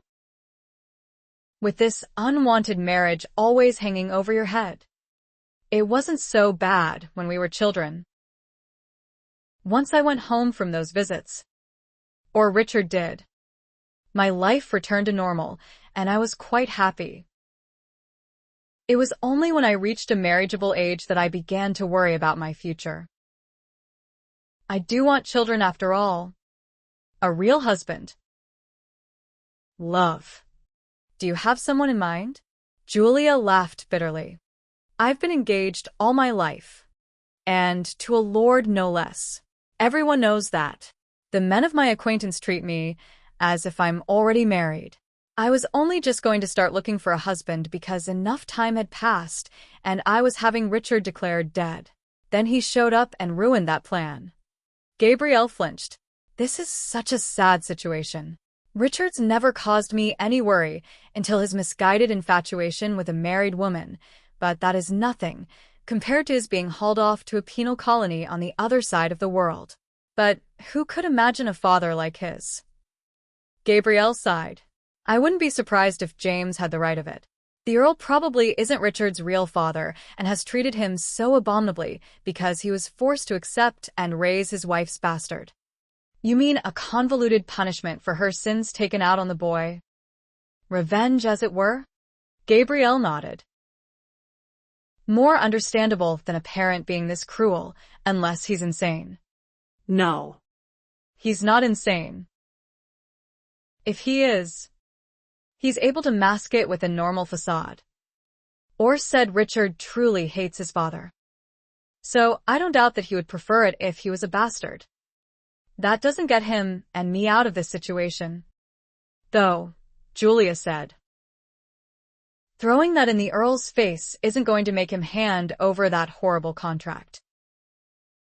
By law, Richard bears his name, and so he fulfills the requirement of the contract. Bastard or not. Time to go below deck. Ladies, Drew said as he walked up to his wife and put an arm around her waist. While it's reasonable that the man's fiancé and friends would come along to see to him released, James doesn't want the distraction of women on deck. Gabrielle snorted at her husband. That ship is only 5 days out of England. They aren't starving for the sight of a woman yet. Are you going to argue with James about it? Gabrielle chuckled at him. Not a chance. Come along, Julia. We should probably let Richard get cleaned up before we talk to him anyway. I don't doubt it's going to be all he's thinking about. After being locked up for over a week, he's so meticulous about his appearance. He can dress in rags, but they have to be clean rags. I always thought that was a little odd, but of course I had no idea he was a lord. More understandable. Knowing that, lordly types do seem to be raised to always put their best appearance forward. Julia realized how little she knew about the man she'd been engaged to all her life. But she had to agree with Gabrielle's last remark. She couldn't recall ever seeing Richard other than neatly attired and clean. Another edict of the Earl's, that his boys weren't allowed to ever get dirty. They were nearly abreast of the other ship. Julia hadn't even noticed. They'd been so deep in conversation. She was suddenly beset with acute nervousness. I'm glad you're so confident of the outcome of our intervention here, she said to the couple. Drew replied, Don't worry. Never known a man who could twist arms as well as James Mallory can. Chapter 28. James summoned Drew before he crossed over to the transport ship. James had dressed for the occasion. He didn't often make the effort to look so lordly, but today he did. Though his white cravat wasn't excessive, his buff-colored jacket was superbly cut, his boots gleamed, and his waistcoat was of the finest silk. You come with me, James said. If the captain denies his involvement in this plot, someone who knows Richard will have to go down in the hold to point him out. I take it you'd rather not? It's not a matter of druthers. Yank. After I establish how bloody high and mighty I am, the captain will find it more plausible if I decline to enter his hold and delegate the onerous task to Richard's manservant. The stink. You know. It's bound to reek already. Drew choked back a laugh. So, I'm to play the role of servant who can't afford to be so fastidious? Exactly. And not one bloody word from you, or you'll give away your nationality. Oh. Come now. Drew grinned. Americans make just as good servants as Englishmen do. Perhaps. But an English lord wouldn't be caught dead with one. That was an old dig. James was much too fond of referring to Americans as barbarians to ever admit it just wasn't so. And Drew had grown immune to those particular digs over the years. Mostly. The captain didn't meet them on deck, but they were shown directly to his cabin. Having them brought to him was a rather obvious tactic to establish his superiority, which evaporated as soon as James introduced himself. James Mallory, Viscount Riding, Good of you to see us. Captain? Can't tell, the man answered as he leapt to his feet behind his desk. Captain Cantell. James tilted his head slightly in greeting. Drew had to admire James's own tactic. Earlier, Drew had shouted across decks that the matter was urgent, which got the other ship to lower their sails and prepare to be boarded. But James had just put the captain at ease with his cordial greeting, to leave him unprepared for a broadside. The first salvo took the form of the official documents James took out of his breast pocket and dropped on the desk. The captain gave him a curious look as he picked them up and began reading one. He began to frown. James didn't wait for him to finish reading. As you can see, it has come to our attention that you are transporting an innocent man. You are to release him to me immediately. Captain Cantell didn't answer for a moment. He was still reading. Then his eyes flared wide. One of the prisoners is a lord? Mistakes of this magnitude don't happen. Lord Mallory. There is no one by this name in my hold. Hadn't thought you'd be stupid, James said drily. But I'll allow that you already fully understand the consequences of your involvement in this plot. So, I actually can't blame you for trying to deny it. Captain Cantell's face flushed with color. Truly, I have no idea what you're talking about. I can show you my manifest. Every prisoner below is listed and accounted for. Then he barked an order to the crewmen who'd escorted them. Go take a head count. Stand where you are. James countered that order in a tone that paralyzed the sailor. Now see here, Cantell began to bluster. You don't actually think I'm going to give you the opportunity to hide the evidence, do you? Don't insult me any more than you already have. Lord Mallory. Or, Drew groaned inwardly. James was supposed to be pulling rank, not throwing weight. But Drew had to allow his brother-in-law was much more accustomed to the latter. James didn't give the man a chance to answer, adding, You aren't thinking of actually crossing me, are you? He unexpectedly grabbed the crewman standing next to him by his shirt front, lifted him by it, and slammed one of his meaty fists into his face. He let the fellow fall slowly to the floor, quite knocked out, before he glanced at the captain again and said with distinct menace, I wouldn't advise it. This is an outrage, the captain blustered. But his statement lacked any heat. I quite agree.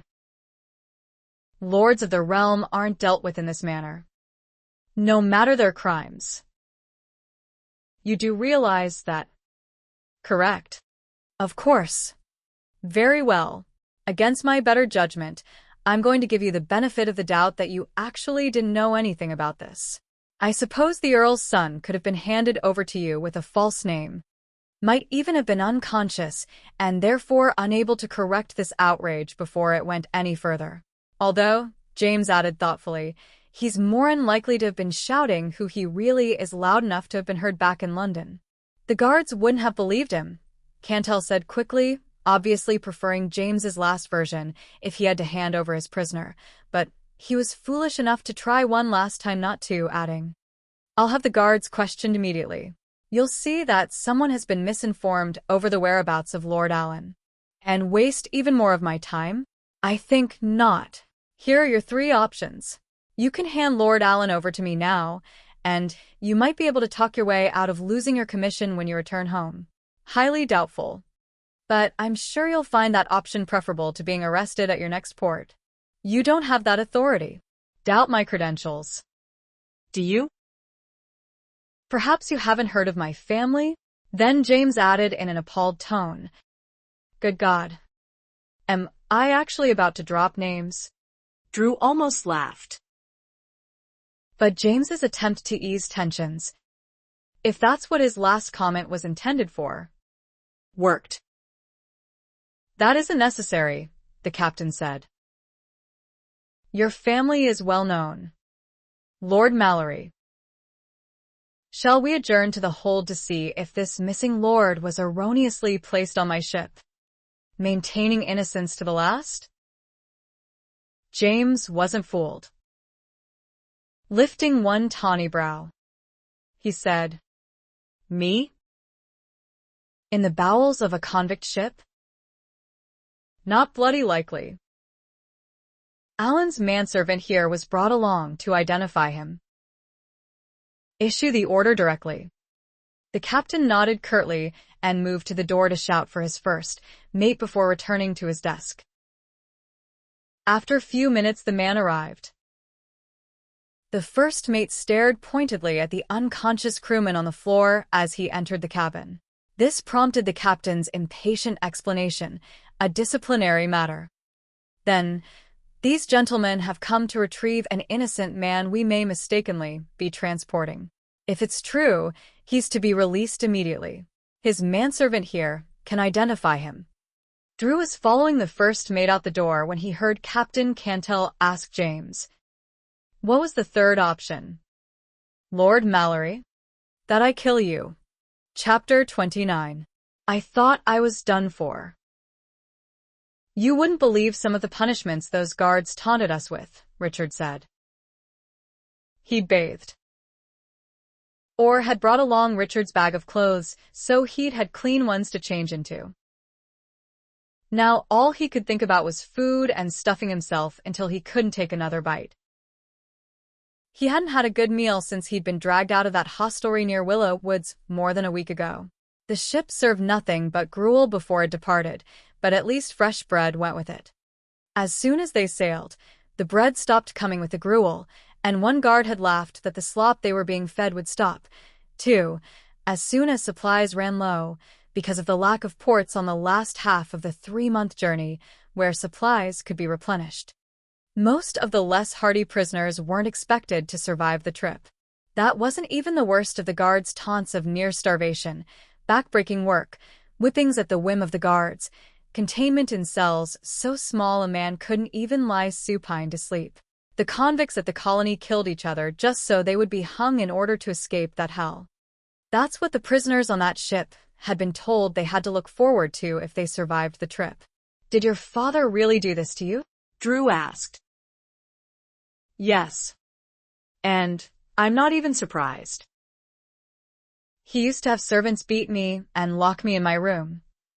"Hardly the same thing," Drew pointed out in a somber tone. "But how did they even get you on that ship without proper documents?"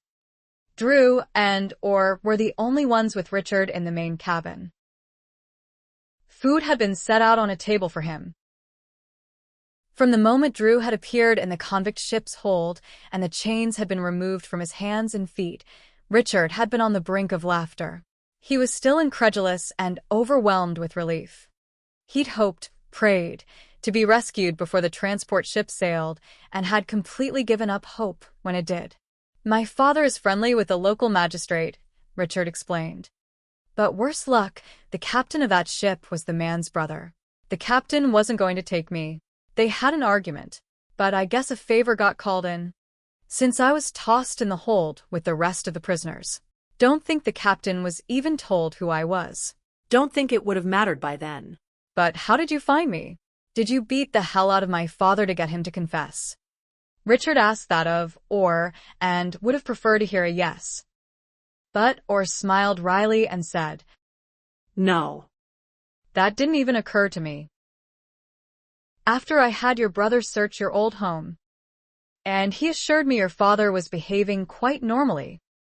"That man has no emotions," Richard cut in.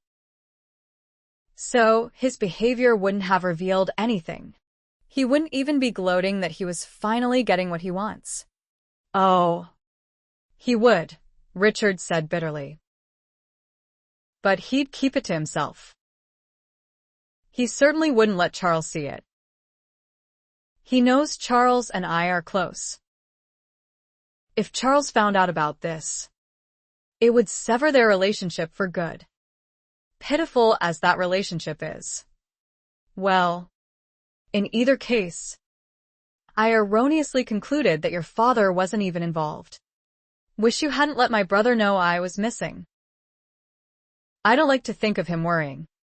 Drew laughed. But it was all right for the rest of us to worry? Richard grinned. I expected you to rescue me, and so you have. But Charles wouldn't have had a clue how to get me out of this. I didn't leave him worrying, Orr assured Richard. I told him you've taken off on me before, and I probably just missed a note you left behind saying so. But he searched that place for me early the next morning. So you must have been taken out of there that same night? Immediately after the interview with my father? Yes. Straight to jail for the night. Then tossed in a coach at dawn for the trip to the London docks. Damn. I checked the jails, too. But not until the next day. And after searching the entire area for nearly a week, I ran out of ideas and returned to London. Richard frowned. I don't get it. How'd you find me then? How tedious, James said as he walked in. You could have fed him in his cabin. Not mine. Richard leapt to his feet, his body tensing instinctively in preparation for another pounding at Mallory's lethal hands. Your cabin? Relax. Richard, Drew quickly intervened. We couldn't have done this without his help. The captain of that ship would have laughed at us if we demanded your release. A member of the nobility put you on that ship, and it took another lord to get you off of it. Actually, James said as he crossed over to sit on the edge of his desk. As soon as I mentioned the illegality of his transporting an English lord in his hold, Captain Cantell tried to deny he had you. Could smell his guilt. Though. So I merely mentioned a few consequences to get his cooperation. Drew burst out laughing. You do manage to get your points across quite unusually. James shrugged. A knack. He'd left the door open. Gabrielle rushed in and, with a shriek of gladness, leapt at Richard and hugged him. My God. Richard, don't ever do this to me again, Gabrielle exclaimed at him. You, he chuckled. She backed up and slapped his chest lightly. I'm serious. This was as bad as Lacrosse putting my father in his dungeon, just so he could get his hands on me. But that pirate was an evil man, and I wouldn't have thought twice about blasting him out of the water. But this was a British ship. We couldn't fire on them to get you back without starting another war. And I'm glad you didn't. Don't think I would have liked going down with that ship if you'd managed to sink it. Well, there was that consideration, too, she huffed. Then Richard glanced at James and mumbled, Bloody hell. I suppose I must thank you. Don't, James replied. You and I know where we stand. I wouldn't be here if my wife didn't have a soft heart. Richard started to beam in delight that Georgina had intervened to help him, but thought better of it. He didn't really want another beating at Mallory's hands, but he was still confused. Even if Abel Cantell had experienced a pang of conscience about stepping outside the law as he'd done, and Richard couldn't think of anyone else who would have set this rescue in motion, Cantell wouldn't have known who Richard's friends were to tell them about it. I'd still like to know how, he began. Julia had appeared in the open doorway. Looking at her, he felt a strange mixture of anger and desire. She was still the quick-tempered hellcat he remembered, but she had other tools at her disposal now. Her luscious body. How unexpected, he said sardonically. I know we got a bit carried away the last time we saw each other. His eyes swept over her suggestively. But I guess I should have also remembered that you told me you were going to have me declared dead, or pay someone to kill me. Don't tell me you paid my father to do your dirty work for you? At her shocked look, he added angrily. No, Never mind. Just stay out of my sight. This wouldn't have happened if not for you and your damned money.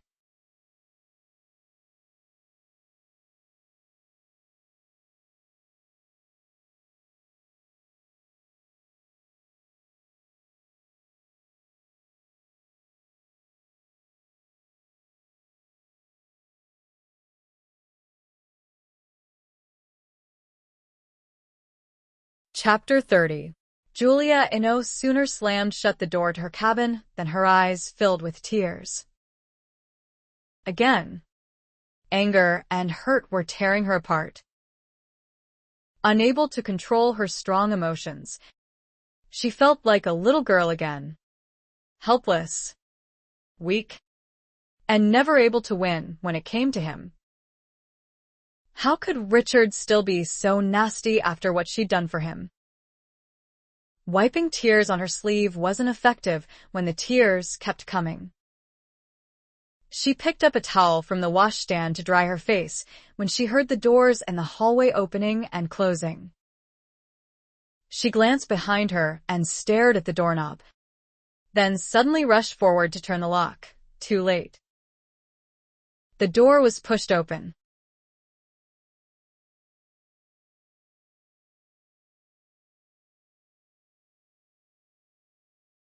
She turned around. He wasn't smirking in doubt. He was actually blushing. He didn't look as if he'd just suffered a horrible ordeal this last week. His long black hair looked clean and was neatly queued back. He was wearing a flowing white shirt tucked into black breeches that were tucked into knee-high boots. The boots were scuffed. He'd probably worn them all week. But the clothes were fresh. The bruises on his face had healed. Leaving him so damned handsome, she found herself staring almost hypnotically at him. And even that infuriated her.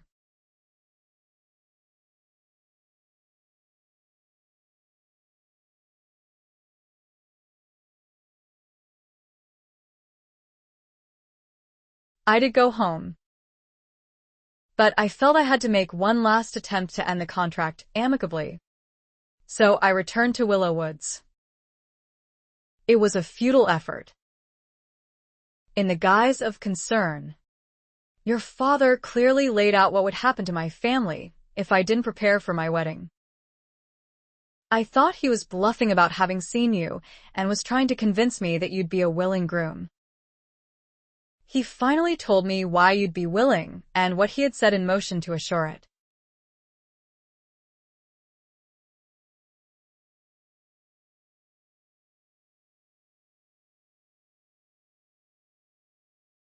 Do you know how many things I missed out on growing up because of you? No boys ever flirted with me because I was already spoken for. I didn't get to have an exciting come out while all my friends were planning theirs. Why? Because I was already engaged.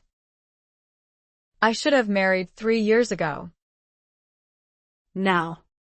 The ton calls me an old maid. You swore you would.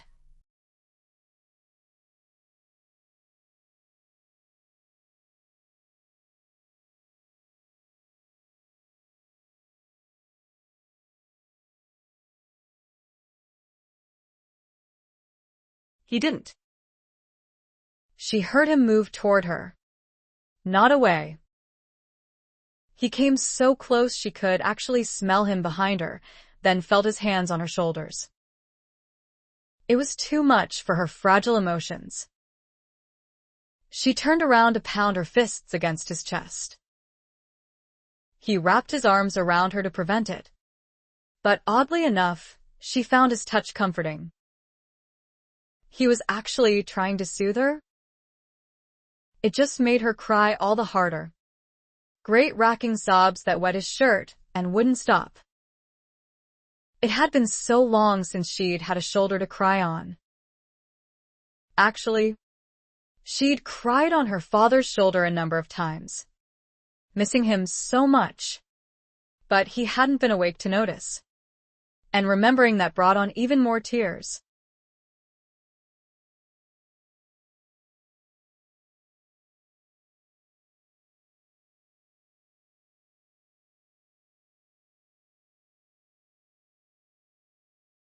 His soothing touch was also working wonders, though in a different way. One hand in her hair, the other moving up and down her back with just the slightest pressure. He wasn't actually holding her there against him now, but she didn't even consider moving away. She wasn't feeling any angry passion at the moment that could explode into something else. But that something else was happening anyway.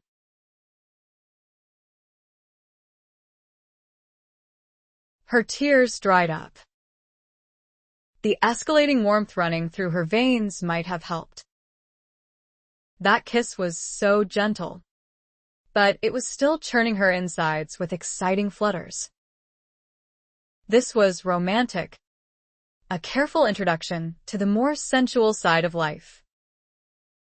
It's what should have happened when she was 18 and married him. She blanked out that thought. She wasn't going to let their past intrude just now.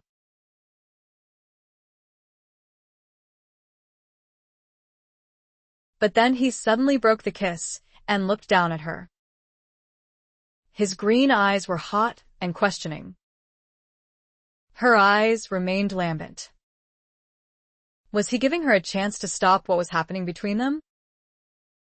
But it was only a brief chance. The next kiss was much more provocative and all the more thrilling for the decision that had just been mutually, if silently, made. He began unbuttoning her blouse. She pulled his shirt from his pants. They were both moving slowly to keep from breaking that kiss. There was no hurry yet. Desire was growing stronger, but it was just as exciting to savor it. Her skirt came undone and drifted down her hips. His hand slipped under the back of her drawers to squeeze a plump cheek before he pressed her against his loins. Oh, God. Nothing about that was sensually lazy. She immediately wrapped her arms tightly about his neck with a moan. He lifted her higher and curved one of her legs about his hips, so she did the same with the other. He walked her to the bed like that, with her limbs holding fast to him, and laid her down carefully at the edge. He didn't follow her down. He stood there at the edge and yanked off his shirt and unfastened his pants. She was mesmerized by him. He really had matured into a strapping young man, with thick muscles, limbs tautly corded with them, such long legs, lean hips, and his hair. Oh, my. That extremely long, raven black hair that gave him such a wild, primitive look when it flowed loose as it did now. But the look in his eyes, when she finally caught them again, held her fast. Not the heated passion. That was there. But something else was as well. Need. A deep longing. As if this were something he'd waited for forever. Was she imagining it? She could have said that of herself. But him? Yet she was spellbound by the longing in his eyes. It struck just the right chord in her to make her hold out her arms to him. With a groan he whisked off her drawers and leaned forward to slide his hands up under her chemise. The flimsy strings holding it together easily widened with both his hands stretching it as he learned the feel of her breasts. And they came completely undone by the time he bent farther to capture one of her breasts in his mouth. She held him fast with her arms, with her legs. The sensations he was stirring seemed to spiral straight down to her core. It frazzled her senses. She couldn't be still. She was pushing at him, squirming, demanding something. Then she had it. So quickly. That hard, thick pressure at her loins sliding forward, penetrating directly where it was needed. It was such a welcome relief that he knew how to fix what was wrong with her that she barely felt the brief pain before he filled her fully. How amazing! Such a glorious feeling, to have him so deeply inside her. She was held breathless with anticipation. But he didn't move. At least his loins remained perfectly still, pinning her there to the bed, while his mouth touched and explored hers again. She didn't know why she felt so desperate and needy, but she kissed him back furiously because of it, wildly, tempestuously, about to burst with suppressed passion screaming for release. He finally broke that kiss with another groan, reared back, and then thrust into her. He didn't have to do another thing. Oh, God. The pleasure that burst forth was beyond anything she could have imagined. It gushed, spread clear to her toes.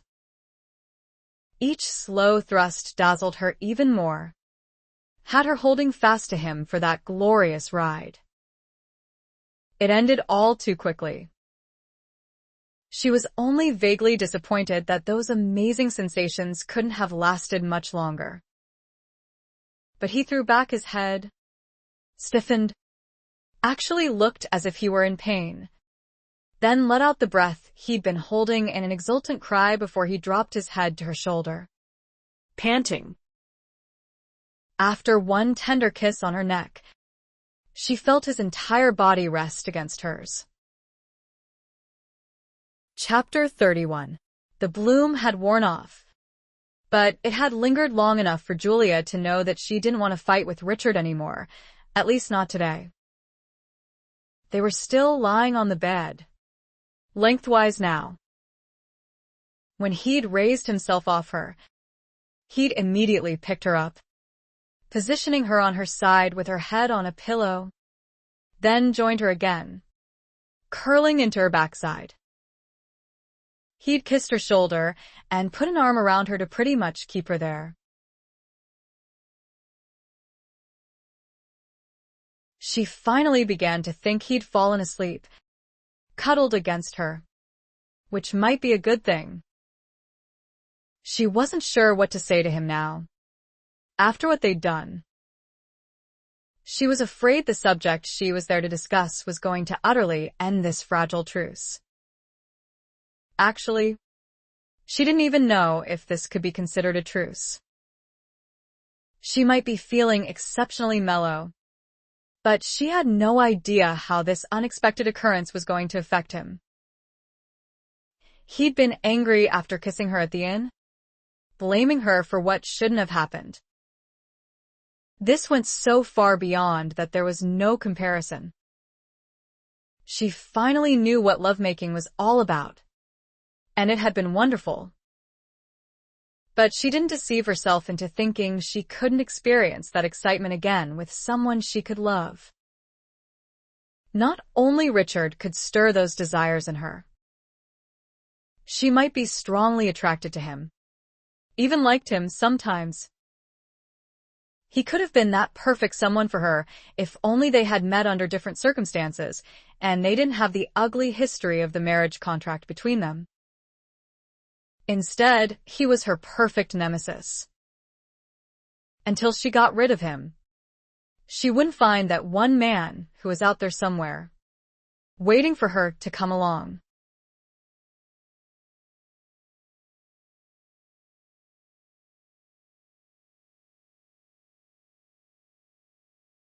You scare me, Jules. I've never experienced this before with a woman. You kiss my shoulder. You could as likely sink your teeth into it. I kiss your mouth. You could try to take my lip off. I take my life in hand. Getting close to you. No. Don't be insulted. He laughed as her whole body stiffened. I'm not saying this is a bad thing. It's actually oddly exciting. The laugh made her hold her tongue. She turned onto her back so she could glance at him. Yes. It was even in his eyes. Sparkling laughter. And he was still grinning with it. Gabrielle knew and counted this man as a friend. This wasn't the man Julia knew. She had no way to tell. No reference to draw on. To know if he was joking. So she didn't try for a witty reply. In case he was serious. He laughed again. A little perhaps. But not toward you. You could have been a queen and I wouldn't have behaved any differently. It was never you that I fought against. It was my father handpicking my bride without even asking me. It was my not having any sort of control over my own life that was the focal point of my rage. Then his tone did turn somber when he continued. When I was 16, I'd gotten too big for father to take a stick to. I took it from him when he tried to hit me with it. He hired his brutes then to enforce his will. Do you know what it's like to be beaten by servants who actually hated the aristocracy and took perverted pleasure in being ordered to teach me a lesson? Then they threw me at father's feet. And all he said was, maybe next time you'll do what you're told. What sort of man is that uncaring about his own son? One who hates you?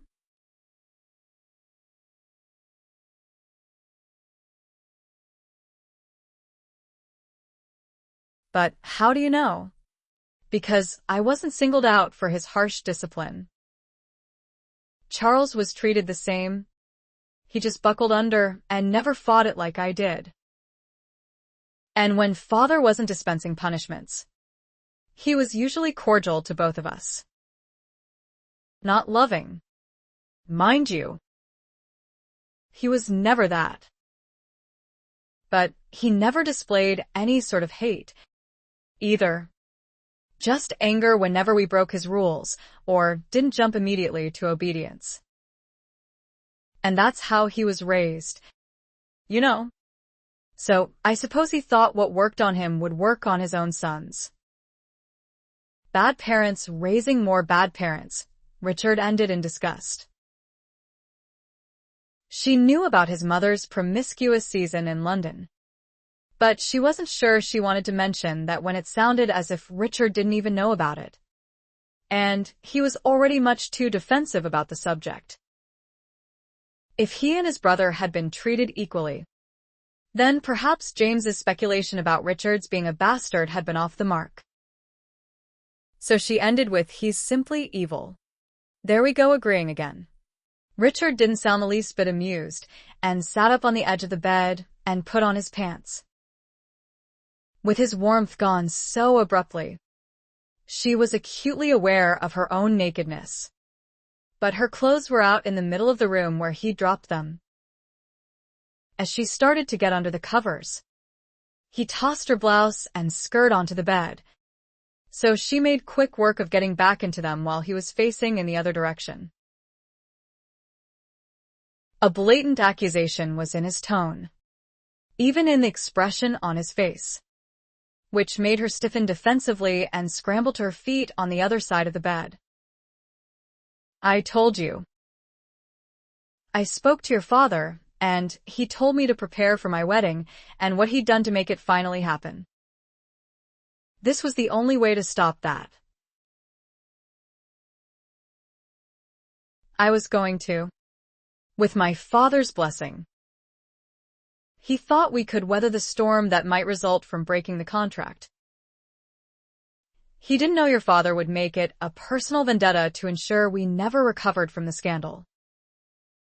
Your father alluded to that when I went to inform him I was getting on with my life. He's a damned nobleman, The trouble he can stir up is too much. Isn't your family already so rich it doesn't matter? When my father has only just begun to recover from a major accident that left his mind damaged for the last 5 years? You might have no trouble letting your father be embroiled in a social as well as business scandal if the situation were reversed. But I love mine, and I won't let anything disturb his recovery. She was getting close to tears again and glanced down to try to control her emotions. Her eyes landed on the bed between them and the rumpled covers, evidence of something really beautiful that had happened between them. That calmed her a little. Actually, a lot. There had to be a way to convince Richard that they needed to find a way out of this dilemma, not just ignore it anymore.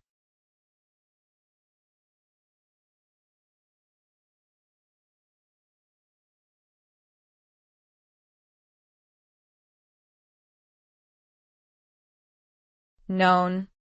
But who knows, it was writ in blood. As it were, binding our families, not just us. Any child from either family would have sufficed. You know. It didn't have to be you and me. But my parents had no other children. And I suppose your father already had plans for Charles. So, by the time we first met, it was taken for granted that it would be you and I who formed this family tie. You're saying Charles could have married you after he was widowed? Richard frowned. When I recently saw him, my brother did admit that his son has given him the courage to defy our father. And father treats him with kid gloves now because of it. Charles and the boy are father's link to the Duke. After all, Richard's eyes swept over her again before he added, I can't believe Charles wouldn't have agreed to marry you. Though, if he was asked to. And you and he were never at war like we were. She blushed slightly. Perhaps you can ask him about it someday. But that doesn't help me out of this situation. Our tie is well known. Besides, it's also well known that you've been gone all these years. And I expect you to be gone again. With no groom and no contract. Your father would have nothing to hold me to, which would invalidate his threats. Chapter 32. His plan was far too risky. So she refused, of course, and was quite adamant about it. She didn't rescue him, so he could jump right back into the fire. He didn't get angry that she balked, annoyed, definitely, but not angry. She didn't expect him to present the plan to his friends, though, that night at dinner in the captain's cabin, to gain their support.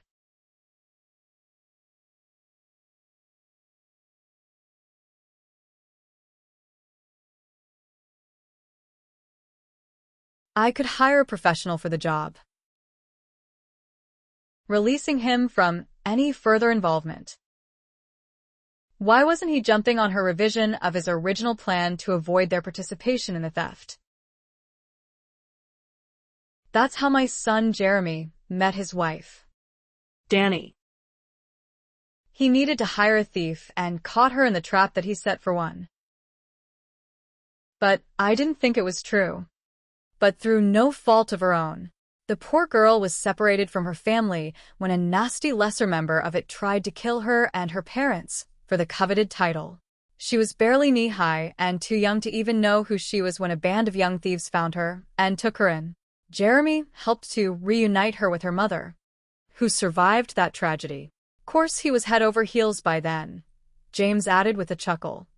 So it wouldn't have mattered if she was an aristocrat or not. Wasn't it? Drew couldn't resist pointing out with a smirk. Yank, James said in a droll tone. We both know your sister is the exception to any rule. And besides, George can't help it that she is barbarians for brothers. Julia watched Richard closely as his one true love was mentioned. He didn't appear to even notice. Though with the lady's husband in the room, maybe it was simply self-preservation that had him mask his feelings.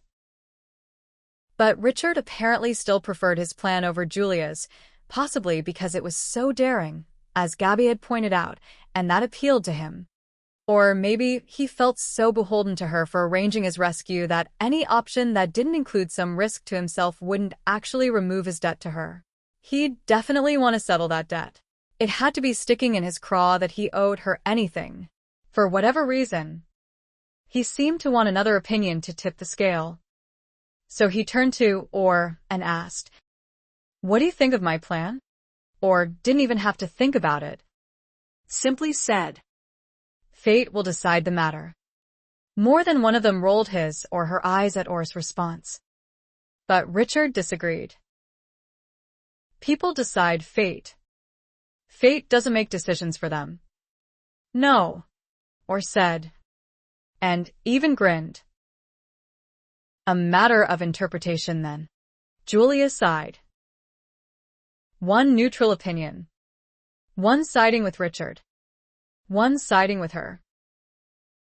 She hoped to settle the matter by confirming James's support, which she wasn't quite sure of yet, and asked him, "So, you do think a hired thief is the better plan?" "Didn't say that, dear. In fact, I should point out that if your thief gets caught, that contract will end up getting so well hidden, it will never see the light of day again. So, I'm afraid I have to agree with the blighter." Amazing, ain't it? You'd think a man who covets another's wife wouldn't have the backbone to. Richard definitely didn't miss that mention of Georgina and snarled, "You've made your bloody point. Mallory, much as it pained me, I was complimenting you." "You ass," James said drily. "I'd rather be insulted." "Thank you very much," Richard rejoined stiffly. James shrugged, but then with another glance at Julia, said, "The risk will be his, not yours, as it should be considering what he owes you." Julia groaned to herself. She simply couldn't bring herself to disagree with James Mallory. And that decided the matter. Chapter 33. Julia should have stuck to her original resolve. Richard's plan couldn't be enacted without her full participation, and while she might have been talked around to an agreement that evening aboard the Maiden George, the more she thought about it, the more she didn't think she'd be up to the task. Yet there she was in her family coach, Richard sitting beside her on the plush seat, and they would be arriving at Willowwoods within the hour. "Are you ready to discuss this?" Richard said with some amused exasperation. "You've put it off and put it off. But you really can't put it off any longer." It annoyed her that he seemed to be treating this like a lark. Was he really this adventurous? He should be as nervous as she was.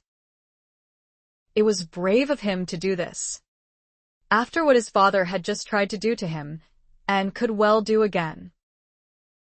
Her father had pointed that out when she had taken Richard home with her to tell Gerald about their plan. Richard had been respectful during that meeting. She had told him on the ship about Gerald's accident, but she hadn't mentioned the ramifications of it.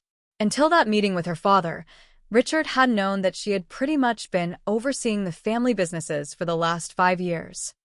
He'd given her quite a few odd looks that night, as if he couldn't believe it. But convincing Gerald of the necessity of their plan had taken all evening because he kept insisting the better solution was for him to pay Milton more money than he could ever refuse. But money wasn't always the answer, and Richard had balked at that idea. Then he wins? And I've exiled myself from England for 9 years for nothing? Please don't do that. He doesn't deserve it. Reward the wicked? She'd agreed with Richard on that point wholeheartedly. Milton should be brought to account, not paid off. James had actually offered to instigate proceedings against him. He'd already promised to see that the Cantel brothers got their just desserts as soon as the contract was destroyed. He was going to wait until Richard's plan succeeded to avoid tipping off the Earl about how angry they were over what he'd tried to do to Richard. Neither Cantel brother was ever going to hold a position of authority again after James was done with them. But a lord of the realm couldn't be dealt with as easily, and Richard had refused Mallory's help in that, pointing out that the scandal would also affect Richard's brother and nephew, who were both innocent in all this. Julia had ended up telling her father, "The scandal, even if it dies down eventually, is still going to prevent me from getting on with my life as we previously discussed." She wasn't about to tell him she was trying to protect him from it until he was fully recovered, since he would consider any sort of protecting to be his duty, not hers. "But this plan will put this whole thing behind us. It will break all ties without a scandal, so I can get on with my life." Gerald had finally agreed with the stipulation that he send an escort of 8 armed guards with them. Witnesses and muscle, if needed. Richard had concurred, though he planned to leave that small army in the hamlet nearby under Orr's direction. They would keep an eye on the house day and night, but showing up with that army would just point out to the Earl that they were worried about something. And that wouldn't support the lie. Julia glanced at Richard now. He dressed well for the occasion and looked like a typical young lord today. He even had a cravat tied neatly at his neck. He hadn't cut his hair, but at least it was tightly queued. They were alone in the coach on this last leg of the journey. They'd needed 2 coaches for all her baggage, and Richard had insisted her maid ride in the second one with Orr, so they could talk privately. The weather was warm, the sky cloudless, a nice day for a charade. "What is there to discuss?" she said to Richard. "You confront him. I agree with you. We settle in for the search. Quite simple. Then stop gritting your teeth, as if they're about to be pulled. You're going to have to do some lying yourself. Are you up to it?" "You ask that because I wouldn't lie to my father? I love him. There's a big difference in that. Shielding someone you love is sometimes preferable. And if your father hies off to London to confront my father about it..."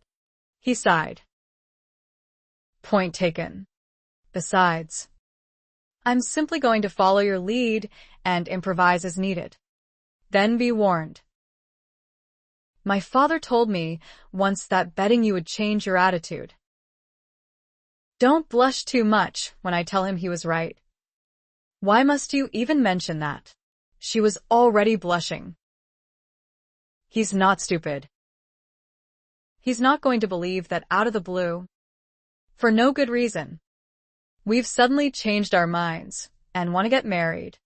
She was hoping they'd get lucky and find a contract sometime today.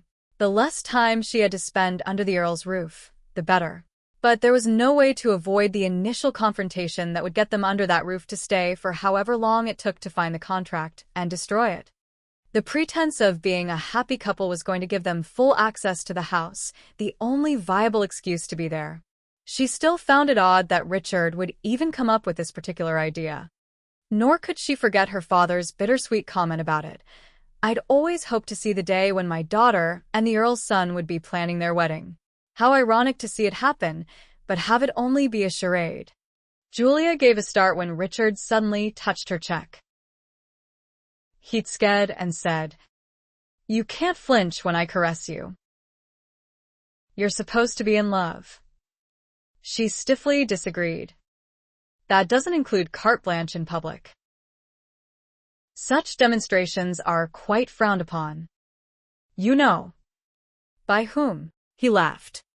"Old dames who come from the last century, when most marriages were still arranged.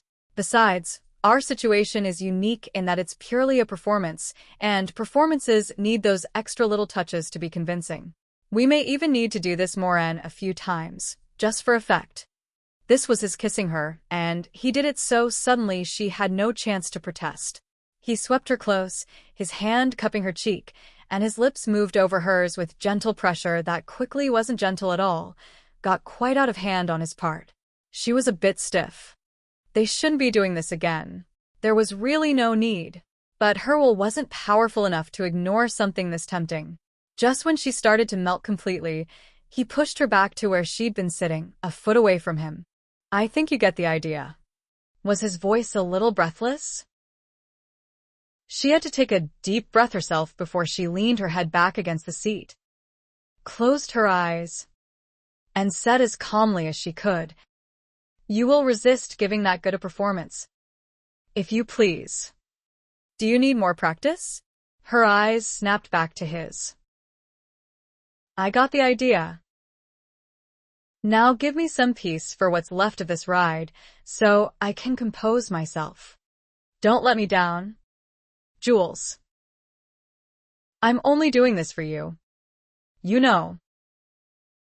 I'd as soon never clap eyes on the tyrant again in this lifetime." Chapter 34. As Julia stepped out of the coach, she was reminded of her very first visit to Willow Woods. Her trepidation was the same as it had been on that day so long ago. She was terrified, really, yet she had to hide it. She wasn't a little girl who hoped so much that her fiancé would like her. She was a grown woman who had to pretend that he did. They weren't announced. Richard didn't even knock on the front door.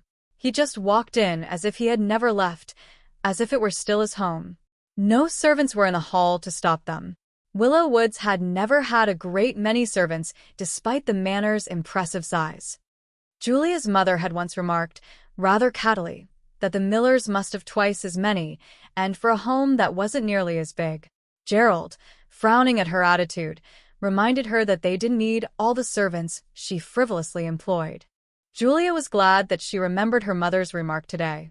It was, in essence, the main reason the Earl refused to relinquish the contract. His lack of wealth forced him to live so frugally compared to other lords of his stature. It was also the main reason why he might believe them today, because he'd want to. They went straight to the Earl's study and entered, Richard's arm tightly about her waist. For effect?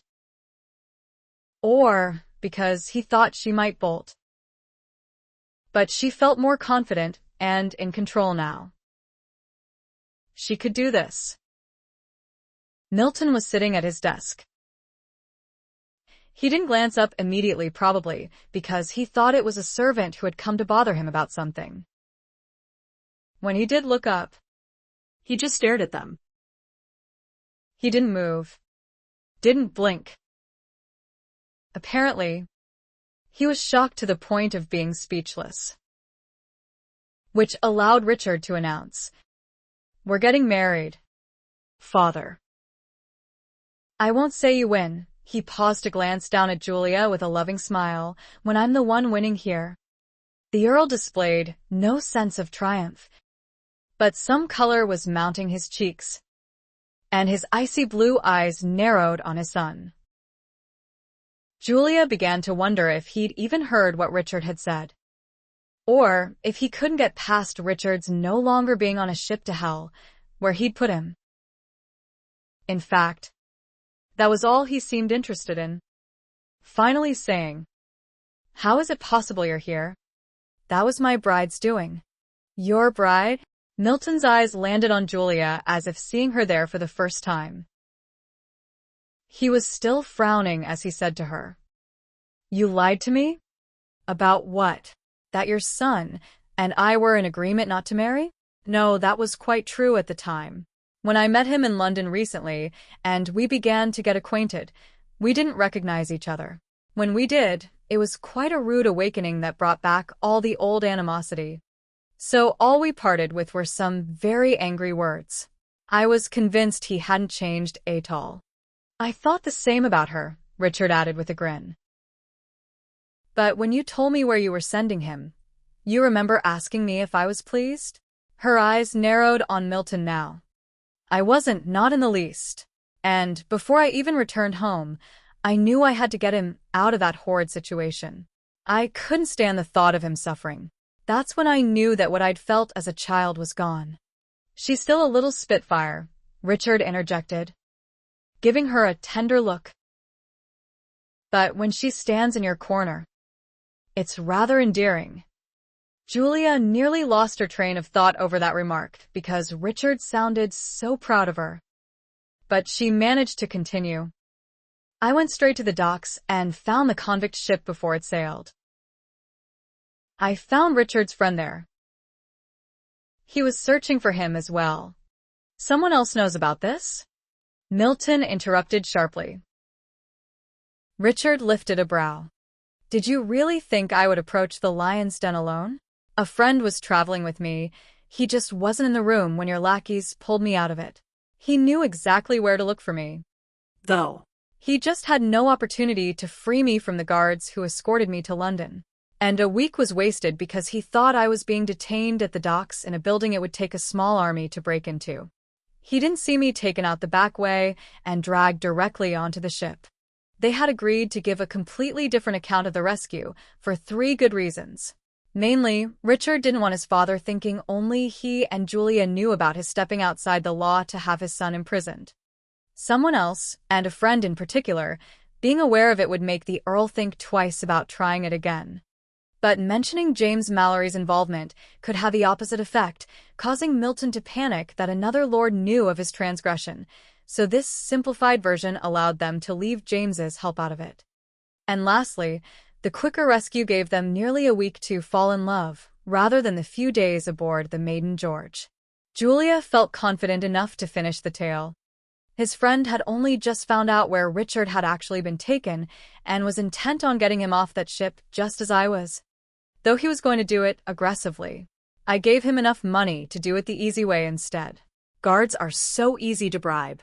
They couldn't hand Richard over fast enough for what they were promised. Milton guarded his emotions as he assimilated how his plan had been thwarted. And now, he asked tightly. Richard actually laughed. I guess you didn't hear me, Father. Julia and I are getting married. Not because of that silly contract, but because we want to. An amazing thing. love. It actually encourages you to forgive people who don't deserve forgiveness. Richard's tone had turned distinctly cold. Julia began to panic. Was he talking about her? Or his father? But of course that was meant for his father. She realized it wouldn't be at all natural for Richard to pretend to not be bitter over his father's transgressions. His performance would be all the more believable, too, with the addition of those little touches of rancor, to distract from the sudden tension between father and son. She said to Milton, I'm sure you won't mind if I redecorate one of the larger rooms downstairs. Perhaps the music room? The Earl's gaze swung back to her with a frown. Whatever for. She actually wants to be married here. Of all places, Richard answered. She fell in love with Willow Woods as a child. Despite the fact that I lived here, he added with a chuckle. Before the Earl could refuse, Julia went on, I'll be turning the room into a lovely chapel. The workers and all the material will be arriving in the next few days. You do have a pastor on the estate? If not, I can arrange for a bishop from London to. Yes. I have a pastor, Milton cut in. Excellent. One less thing for me to worry about. I've hired triple crews to make sure the room is finished in time. I might even add an enclosed garden off of the room, if time permits. And please don't worry.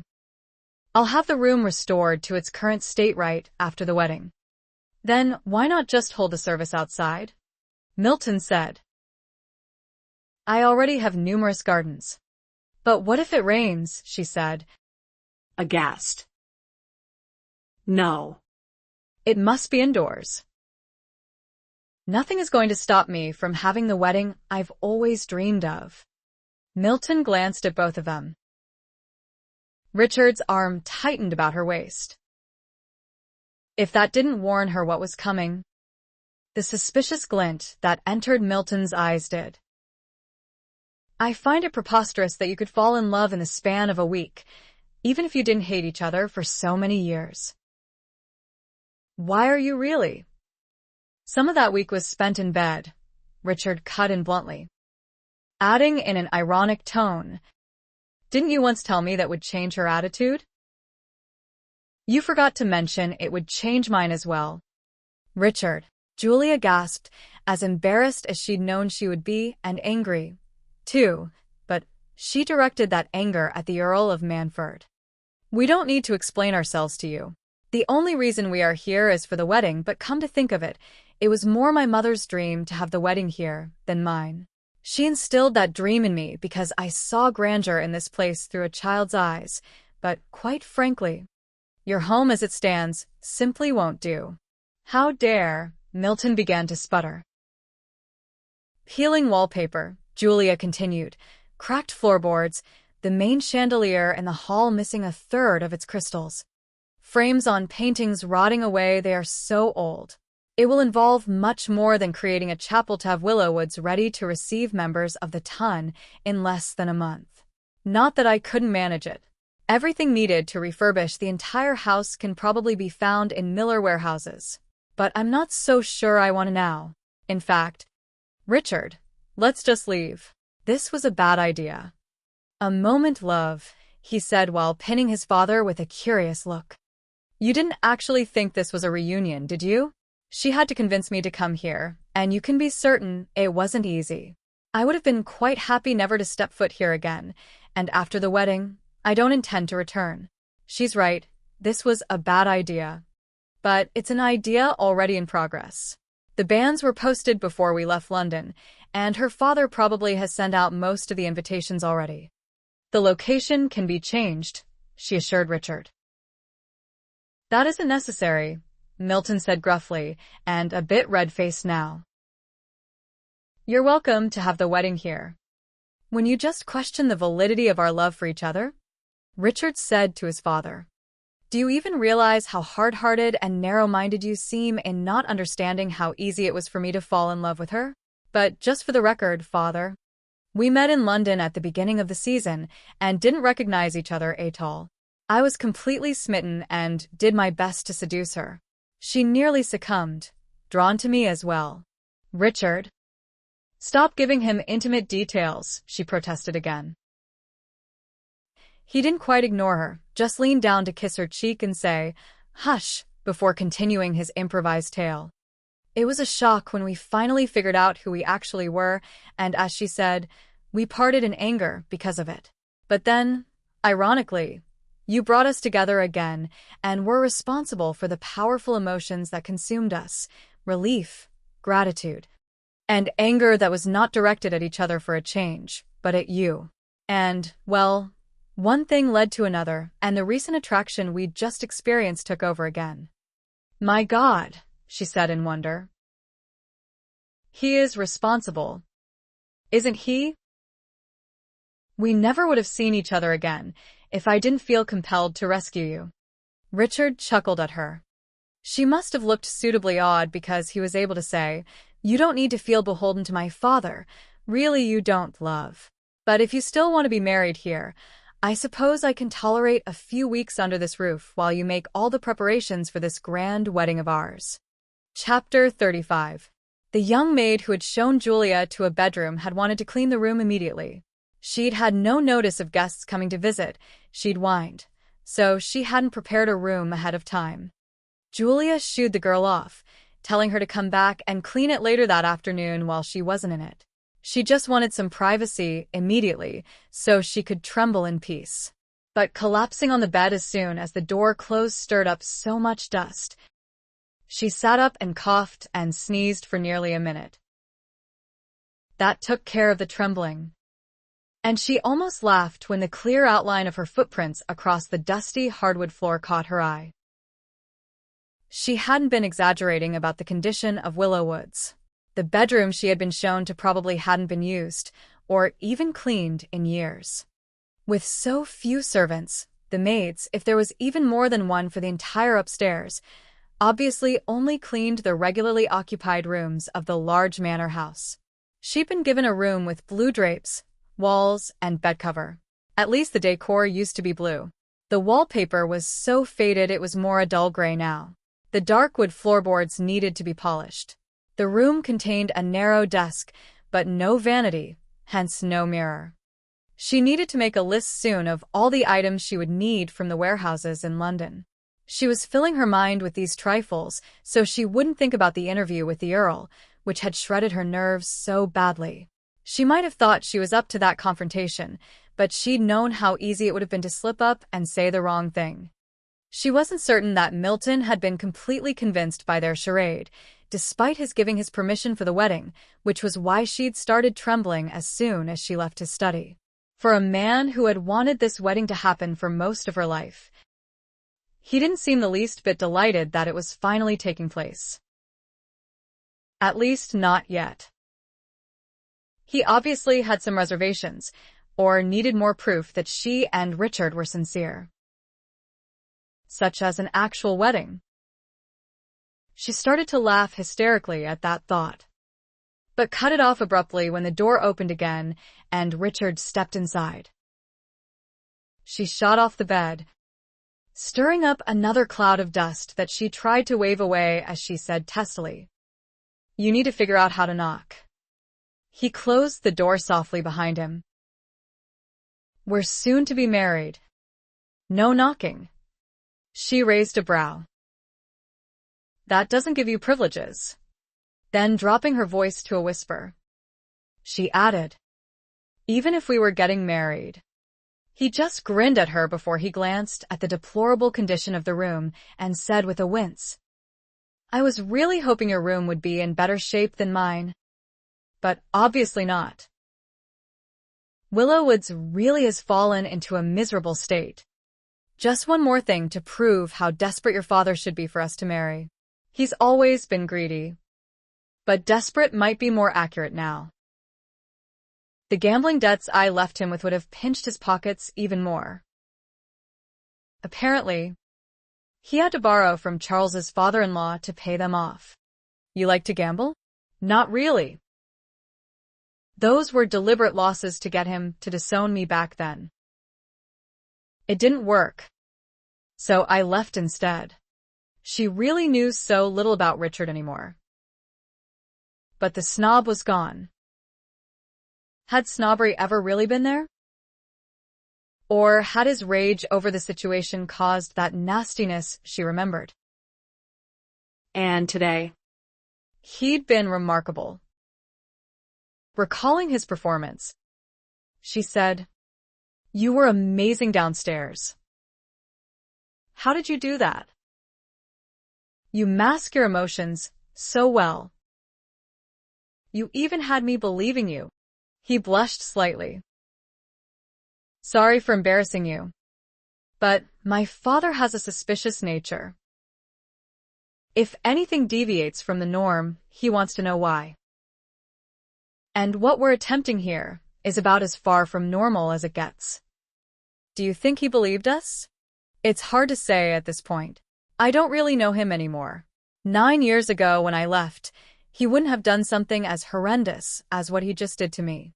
But he had slowly been heading in that direction, his punishments growing steadily more harsh. If he didn't believe us, he still can't afford to not go along. The boon we're offering is too great for him to risk losing it. If he does believe us, well, it would be my guess that he's simply forgotten how to be gracious anymore.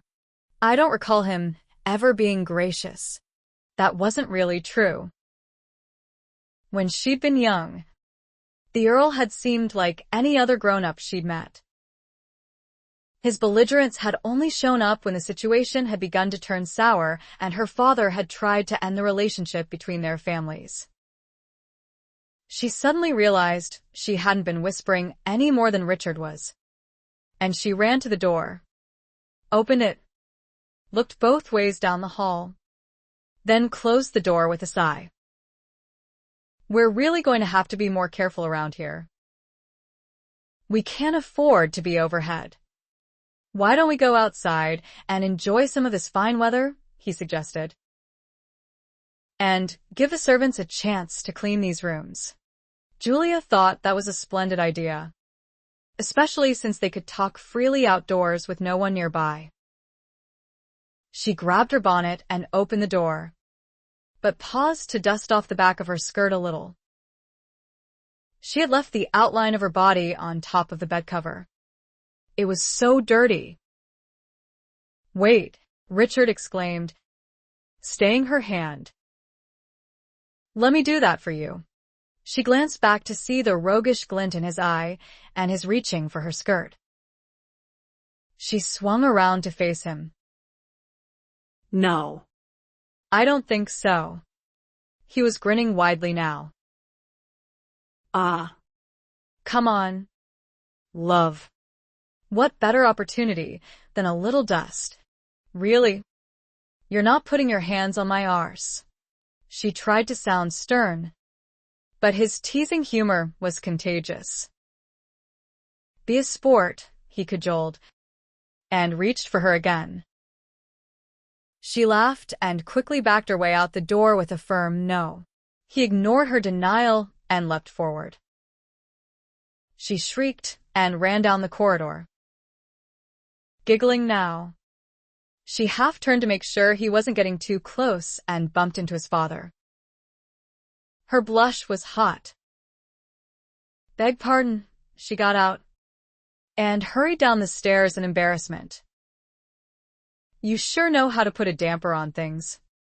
"Old man," she heard Richard complain before he bounded down the stairs after her. Chapter 36. With that bit of silliness upstairs, the last of Julia's nervousness vanished. She was amazed at herself for being drawn into those childish antics with Richard, though she reasoned she needed an outlet of some sort, and laughter was a potent cure for dour emotions. Temporarily, at least. But even her embarrassment over Richard's father witnessing some of it went away quickly once the afternoon sun touched her cheeks. She even removed her bonnet, so she could feel more of the sun's warmth, hooking the tied ribbon over her wrist. She told her maid, who was standing beside the coaches, that she could direct the luggage inside now and unpack. There had been no point in doing so sooner when their welcome had been in question. "That was brilliant," Richard said as he closed the front door and joined her at the bottom of the entrance steps. She gave him a curious look. "Did you do that on purpose so you could chase me around the house? What do you think?" She didn't know what to think, but since he seemed so triumphant over it, she simply said, "Give me warning next time." He shook his head with a grin. Spontaneity plays out better, in that he was likely accurate if it produced the desired effect. But that silliness could have gone either way. Considering their past and her nervous state, she could just as easily have railed at him for not being serious, and Milton would have walked in on a fight. "Did you suspect he'd be up there to witness our antics?" she asked. "I suspect he'll be watching us like a hawk. But he also has to be full of questions. So, yes. I had a feeling he'd track me down within the hour." Richard put an arm around her waist to lead her. The long drive stretched before them, lined with trees in full bloom, the sun peeking through the treetops. But not taking this picturesque path, he led them around the house instead. The large terrace back there ran along a good portion of the house, with doors leading to it from the parlor, the formal dining room, even the breakfast room. The place didn't bring up fond memories for Julia, and the lake was back there, too. Even worse memories. She tried not to think of them and blurted out instead, "Did you start the search yet?" "I don't want to stay here a moment longer than we have to." He rolled his eyes at her, making her blush with the realization of how illogical her question was. "Our baggage hasn't even been brought in yet," he pointed out. "But allow me to spend a few days with my brother and nephew, who I haven't even met yet. When we do leave here, I'll be returning to the Caribbean." "Where?" "The Caribbean. It's where I've made my home. Not France." Then she immediately hit her forehead. "No." Of course, not France. How silly of me. That was just your fake identity. His brow formed a slight frown. I probably shouldn't have mentioned that. So keep it to yourself. I do not want Father to know where to find me when this is over. You don't think he's going to ask where you've been all these years? Certainly he will. But I wouldn't feel obliged to answer him even if I was delightfully in love, as we're pretending to be. Delightfully? What an odd way to put it. It almost sounded as if he wanted to be in love. Actually, he was in love with someone else. Or had that just been a silly infatuation with a beautiful, unavailable woman? Actually, the adventure-loving, charming Richard that Gabrielle had described was the kind of man who probably fell in love easily with a lot of women. She didn't like that thought any better. What about you? Richard asked. What are you going to do when this is over? She raised a brow at him. You heard me discuss it with my father. I'm going to get on with my life, finally. Which means marriage. Children. I'm going to find a man who's perfect for me. A man like Harry Roberts. Richard abruptly stopped walking and frowned. You've already picked out your husband? She chuckled at him. Harry's my best friend's husband. I was just making the comparison because he's quite perfect. He adores his wife, Carol. He doesn't treat her like a glorified housekeeper, as so many men treat their wives. It never comes down to do it my way or else in their marriage. He always takes Carol's opinions seriously. They compromise, sort of like partners in a business relationship. Actually, that describes it very well. Believe it or not. He treats her like an equal partner, and she loves him all the more because of it. And that's what I want, a man I can share my life with, not one who tries to dictate how I live it. And, of course, he can't object that I'm going to continue to help manage the family businesses. That's a tall order, Richard said. But he was grinning again as he continued their walk.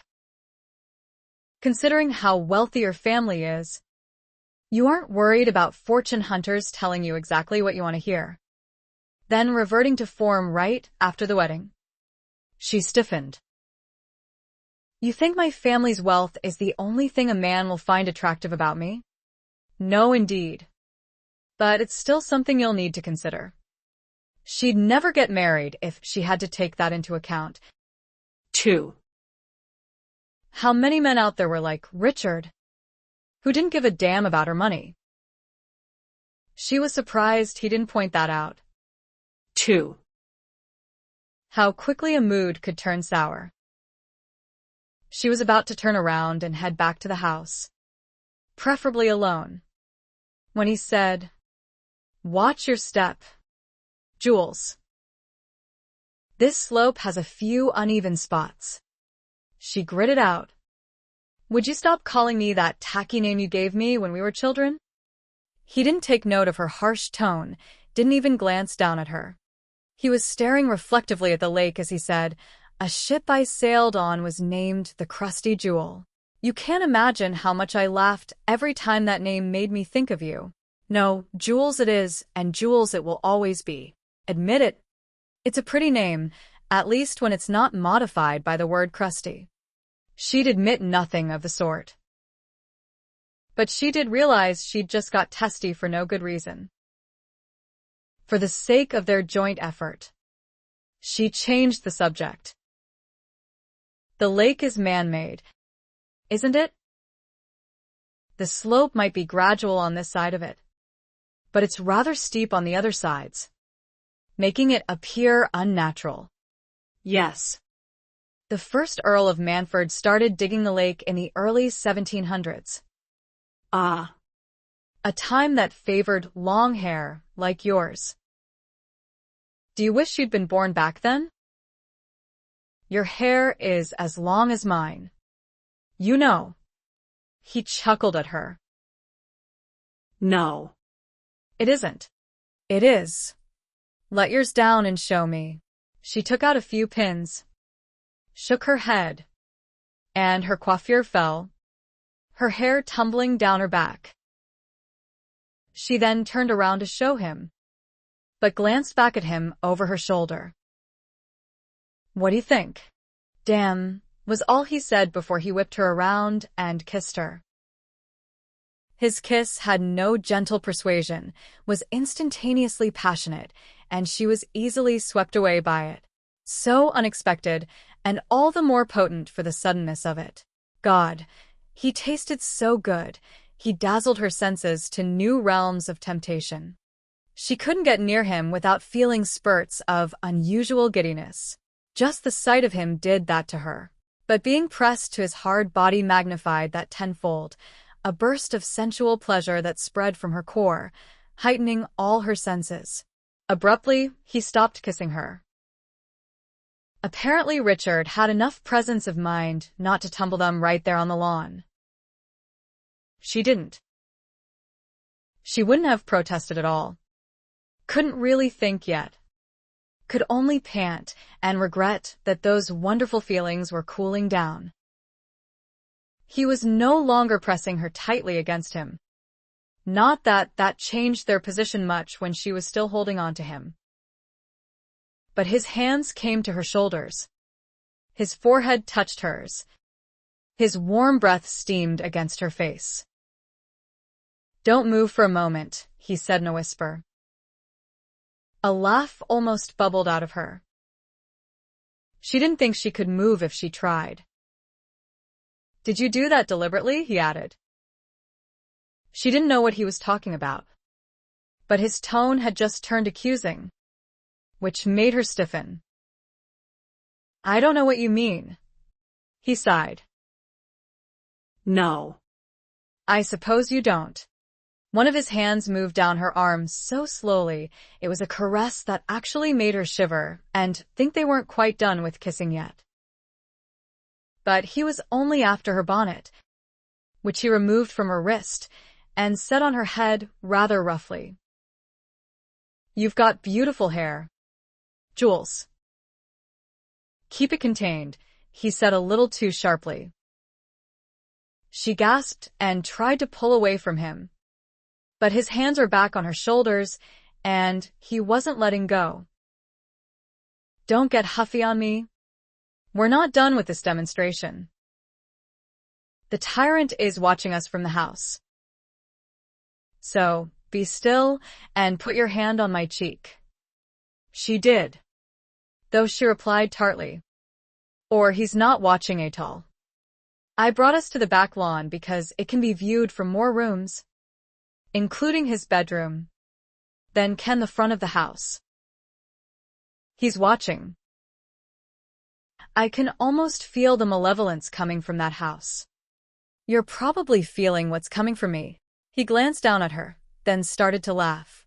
That could so easily have set off her temper to explosive levels. But she realized he wasn't mocking her. He was genuinely amused, and it wasn't hard to figure out why. Here he was making every effort to help her rid their lives of the marriage contract, and she was being difficult, argumentative, and defensive, when they'd been doing so well at getting along. "Maybe we should talk about the lake again," she offered sheepishly. "Good God. Yes. Let's do that." He was chuckling as he took her arm and led her down the gentle slope to the water's edge. It wasn't big enough to be considered a lake.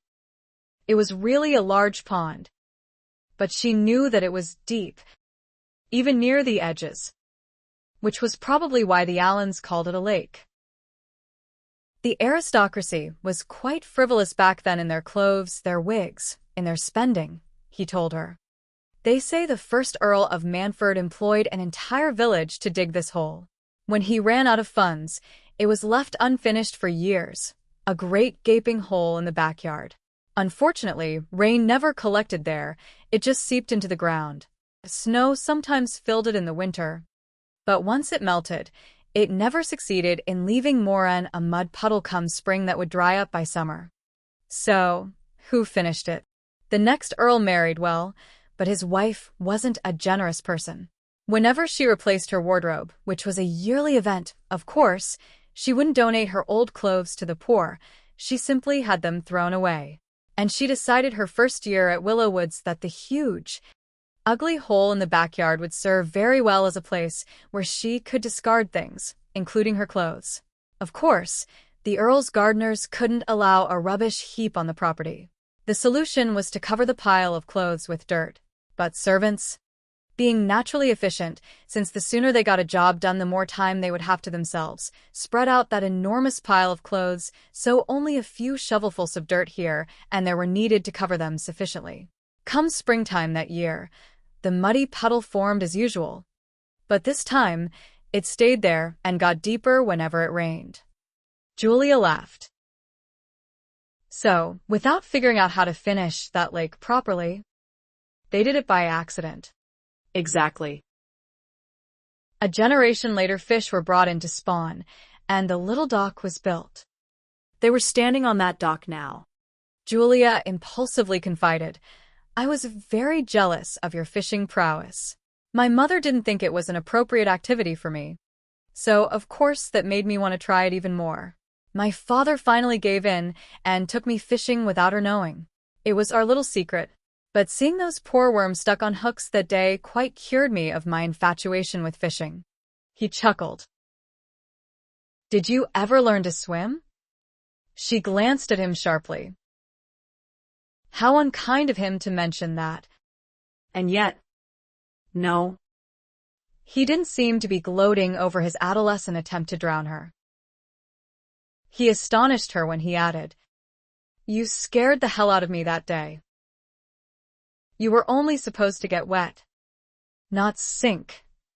Her eyes flared wide. "You were only supposed to get wet, not sink." How many other things had she been wrong about back then? Should she give him her interpretation of his actions that day?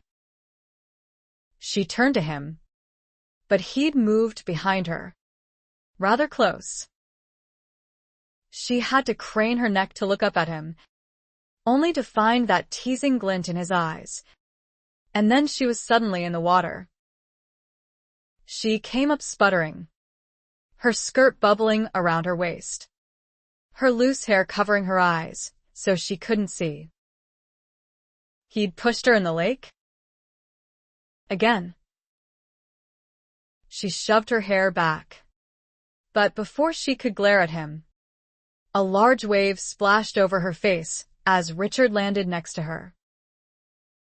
"Looks like you can swim well enough now," she heard him say. So much for another valiant rescue. He was treading water, laughing. She splashed at him. "You call that valiant? You ruined it by not being in peril," he complained. But he was grinning widely at her. "Do I have to show you how it's done?" she shrieked when he dove under the water. And sure enough, he pulled her down with him. But just as quickly he released her, and she came easily to the surface again to find him still grinning at her. "Nice legs you've got. Tools." He stuck his head in the water to ogle them. Her skirt no longer bubbled up around her now, but she still couldn't get it to stay down and cover her legs. Her emotions were bubbling up, though. She really couldn't help laughing at his antics. Richard's head came back up. He was actually tall enough to stand in that one spot with his head out of the water. She tried it, but couldn't quite reach the bottom, so she was completely submerged again. "Are you in peril yet?" he asked when she bobbed back to the surface. "No." "Let me try harder." "Don't," was all she got out before she went down once again. She realized she was not going to win this game, but that didn't bother her in the least. It didn't stop her from trying, though, and while she was still under the water, she twisted around and used Richard's chest as a springboard to push him back and swim away from him. And so they spent the rest of the afternoon playing like children, frolicking in the cool, clear water, laughing with each other, as they should have done when they were children. Chapter 37. The afternoon had been so enjoyable, even though it was just a demonstration for Richard's father to show how well they got along now. At the time, Julia had been having too much fun to even think of that. But pretending from afar was much easier than pretending while they were in the same room with the Earl, so she had been dreading going down to dinner that night. She dressed a bit formally in a cream-colored evening gown, high-necked and adorned at the cuffs and neck with tiny white pearls. After all, she was dining with an earl, and she distinctly recalled that he had always dressed elegantly for the dinners he'd shared with her parents. Richard walked over to a chair at one end of the long table, likely as far as he could get from the Earl's usual seat. He moved one of the side chairs even closer to his and sat her next to him. He couldn't have been more casually attired that evening, in his white, open-necked, flowing, long-sleeved shirt and black trousers. But his father didn't show up to remark on it. When the footmen began serving them, she and Richard realized he might not be joining them at all. One servant confirmed that. Indisposed. "Lord," said the man who was filling Richard's glass with wine, nodding toward the empty seat at the head of the long table. Julia relaxed immediately. Richard didn't, probably because the footmen didn't actually leave the room, two of them remaining on duty just inside the doorway. This was a normal practice in most households that employed a great many servants. But in a household so short on servants? So she kept in mind that she and Richard were likely being spied upon. If that was so, they really needed to appear more relaxed with each other and not eat dinner in silence. "Your brother isn't going to join us either?" Julia asked as the first course, fresh fish with herbed cream, was set before them. "He's not here," Richard replied with obvious disappointment. Matthew's other grandfather had some business to see to in Manchester. He invited them to join him there for a few days. "He's the Duke of Chester. You know." "Yes, "I know. My family was invited to Charles's wedding." "You don't remember?" "I guess you don't remember that I wasn't there. Actually, that did slip my mind." "Why didn't you attend your own brother's wedding?" "Because I refused to watch him make such a serious mistake. He couldn't stand his wife. You know, even before the wedding." That sounded so similar to their own situation that it sobered both of them. But she couldn't just end the conversation like that. "All I remember about her was she had a very high-pitched voice. Call a spade a spade. Dear." Lady Candace screeched like a stuck pig. Julia nearly choked on her fish. She really couldn't stop the giggle that followed. "As a child, I thought her voice was quite unique. But let's not be unkind. There was probably something wrong with her vocal cords at birth." He stared at her for a long moment before he said, "Bloody hell. Never thought of that." "But she was a chronic complainer, too. And you don't inherit that at birth." "Quite right." Julia grinned at him. "But she wasn't very pretty." "Don't forget the spade," he interrupted with a grin of his own. She nodded her concurrence. "Very well. Rather ugly. With an odd voice. Couldn't find a husband on her own. I'd say she had reasons to complain." "You're taking her side because you're a woman?" he asked curiously. "No. Just viewing her from a different perspective." "Well, consider this perspective," he said as he gave her a bite of his fish. "The poor and the sick have reasons to complain." She was a duke's daughter and was spoiled rotten. She wondered why he'd paused until she realized he was staring at her with an expression that looked like fascination. He'd been feeding her from his own plate every so often, lover-like. A good touch, she'd thought, and she went along with it. She even pretended that his food tasted much better than hers, putting on a dreamy expression each time he gave her a bite. But now much more heat was in his eyes. He even confirmed the direction his thoughts were taking when he said, "I'm about to toss those two out of the room and have you for dinner." She felt a sudden rush of warmth and her stomach seemed to flip right over with delicious fluttering. And he wasn't even serious. She knew that, yet she had to fight an urge to climb into his lap and throw her arms around his neck. But he'd said it loud enough for the two male servants to hear him, so she didn't blush as deeply as she would have if she weren't sure this was just another demonstration of his. How was she supposed to respond? What would a lover say to such a provocative statement? She had a feeling it might be behave until later. With a promise like that. "I'll force myself to," Richard said with a seductive smile. Oh. Good Lord. She'd said that aloud. But his grin, a real one, assured her he was pleased with her contribution to the demonstration. That more than anything else enabled her to return to their neutral subject of conversation, albeit with a deep, composing breath first. "So nothing made Candace likable?" He didn't answer immediately. Took a deep breath of his own. Even glanced up at the ceiling for a moment before his eyes came back to her, and he said, "When Charles gets here, ask him if he ever got around to liking her." Julia shook her head. "I always liked Charles, but that question is a bit too personal, even for my future brother-in-law." "I'll trust your word on it." He raised a brow at her. "Liked my brother. Did you?" She chuckled. "No need to get jealous." What was there not to like about him? "He was always kind to me, and you weren't." But she kept that thought to herself.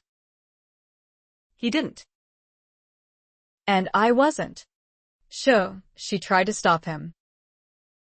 "Don't shush me. The whole world knows we hated each other." "Don't exaggerate." "Very well. All of England." He was still exaggerating, as only their respective families and servants had known. But she wasn't sure why he'd brought up a subject they shouldn't be discussing when the walls had ears.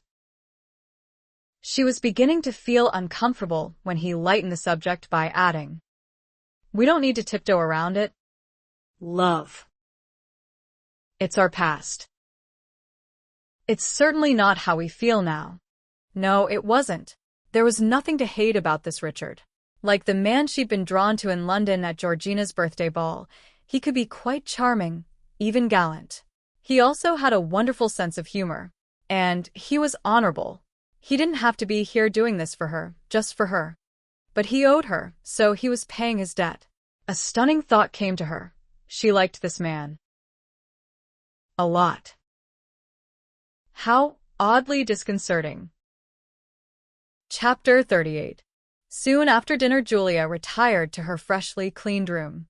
She wanted to be up early to direct the workers when they arrived. She and Richard had decided to bring large work crews to the manor for several reasons. It would add credence to their wanting to marry. It would also create so much commotion that the Earl might be distracted by it and not think so much about them. But, mainly, it gave them an excuse to enter all the rooms downstairs as they had to determine what needed to be done to them before the wedding guests arrived. She was sitting cross-legged in the middle of the bed combing her hair. She usually performed this nightly ritual out of vanity, but none was in the room.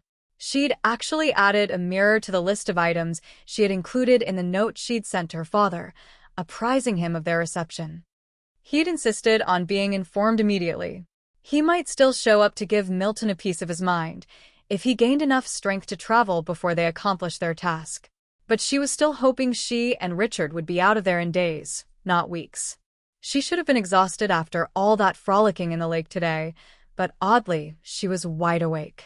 Too many thoughts were clamoring for attention, but she was trying her best to ignore them by counting the strokes of the comb through her hair. She was almost to 100 strokes when the door opened.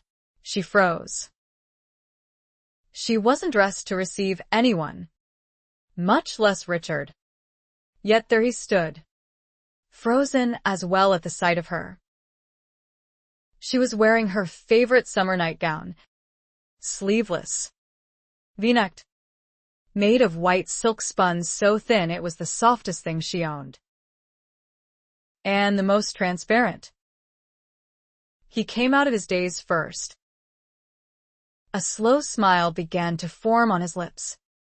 But then he groaned and did an about-face. He didn't leave, though.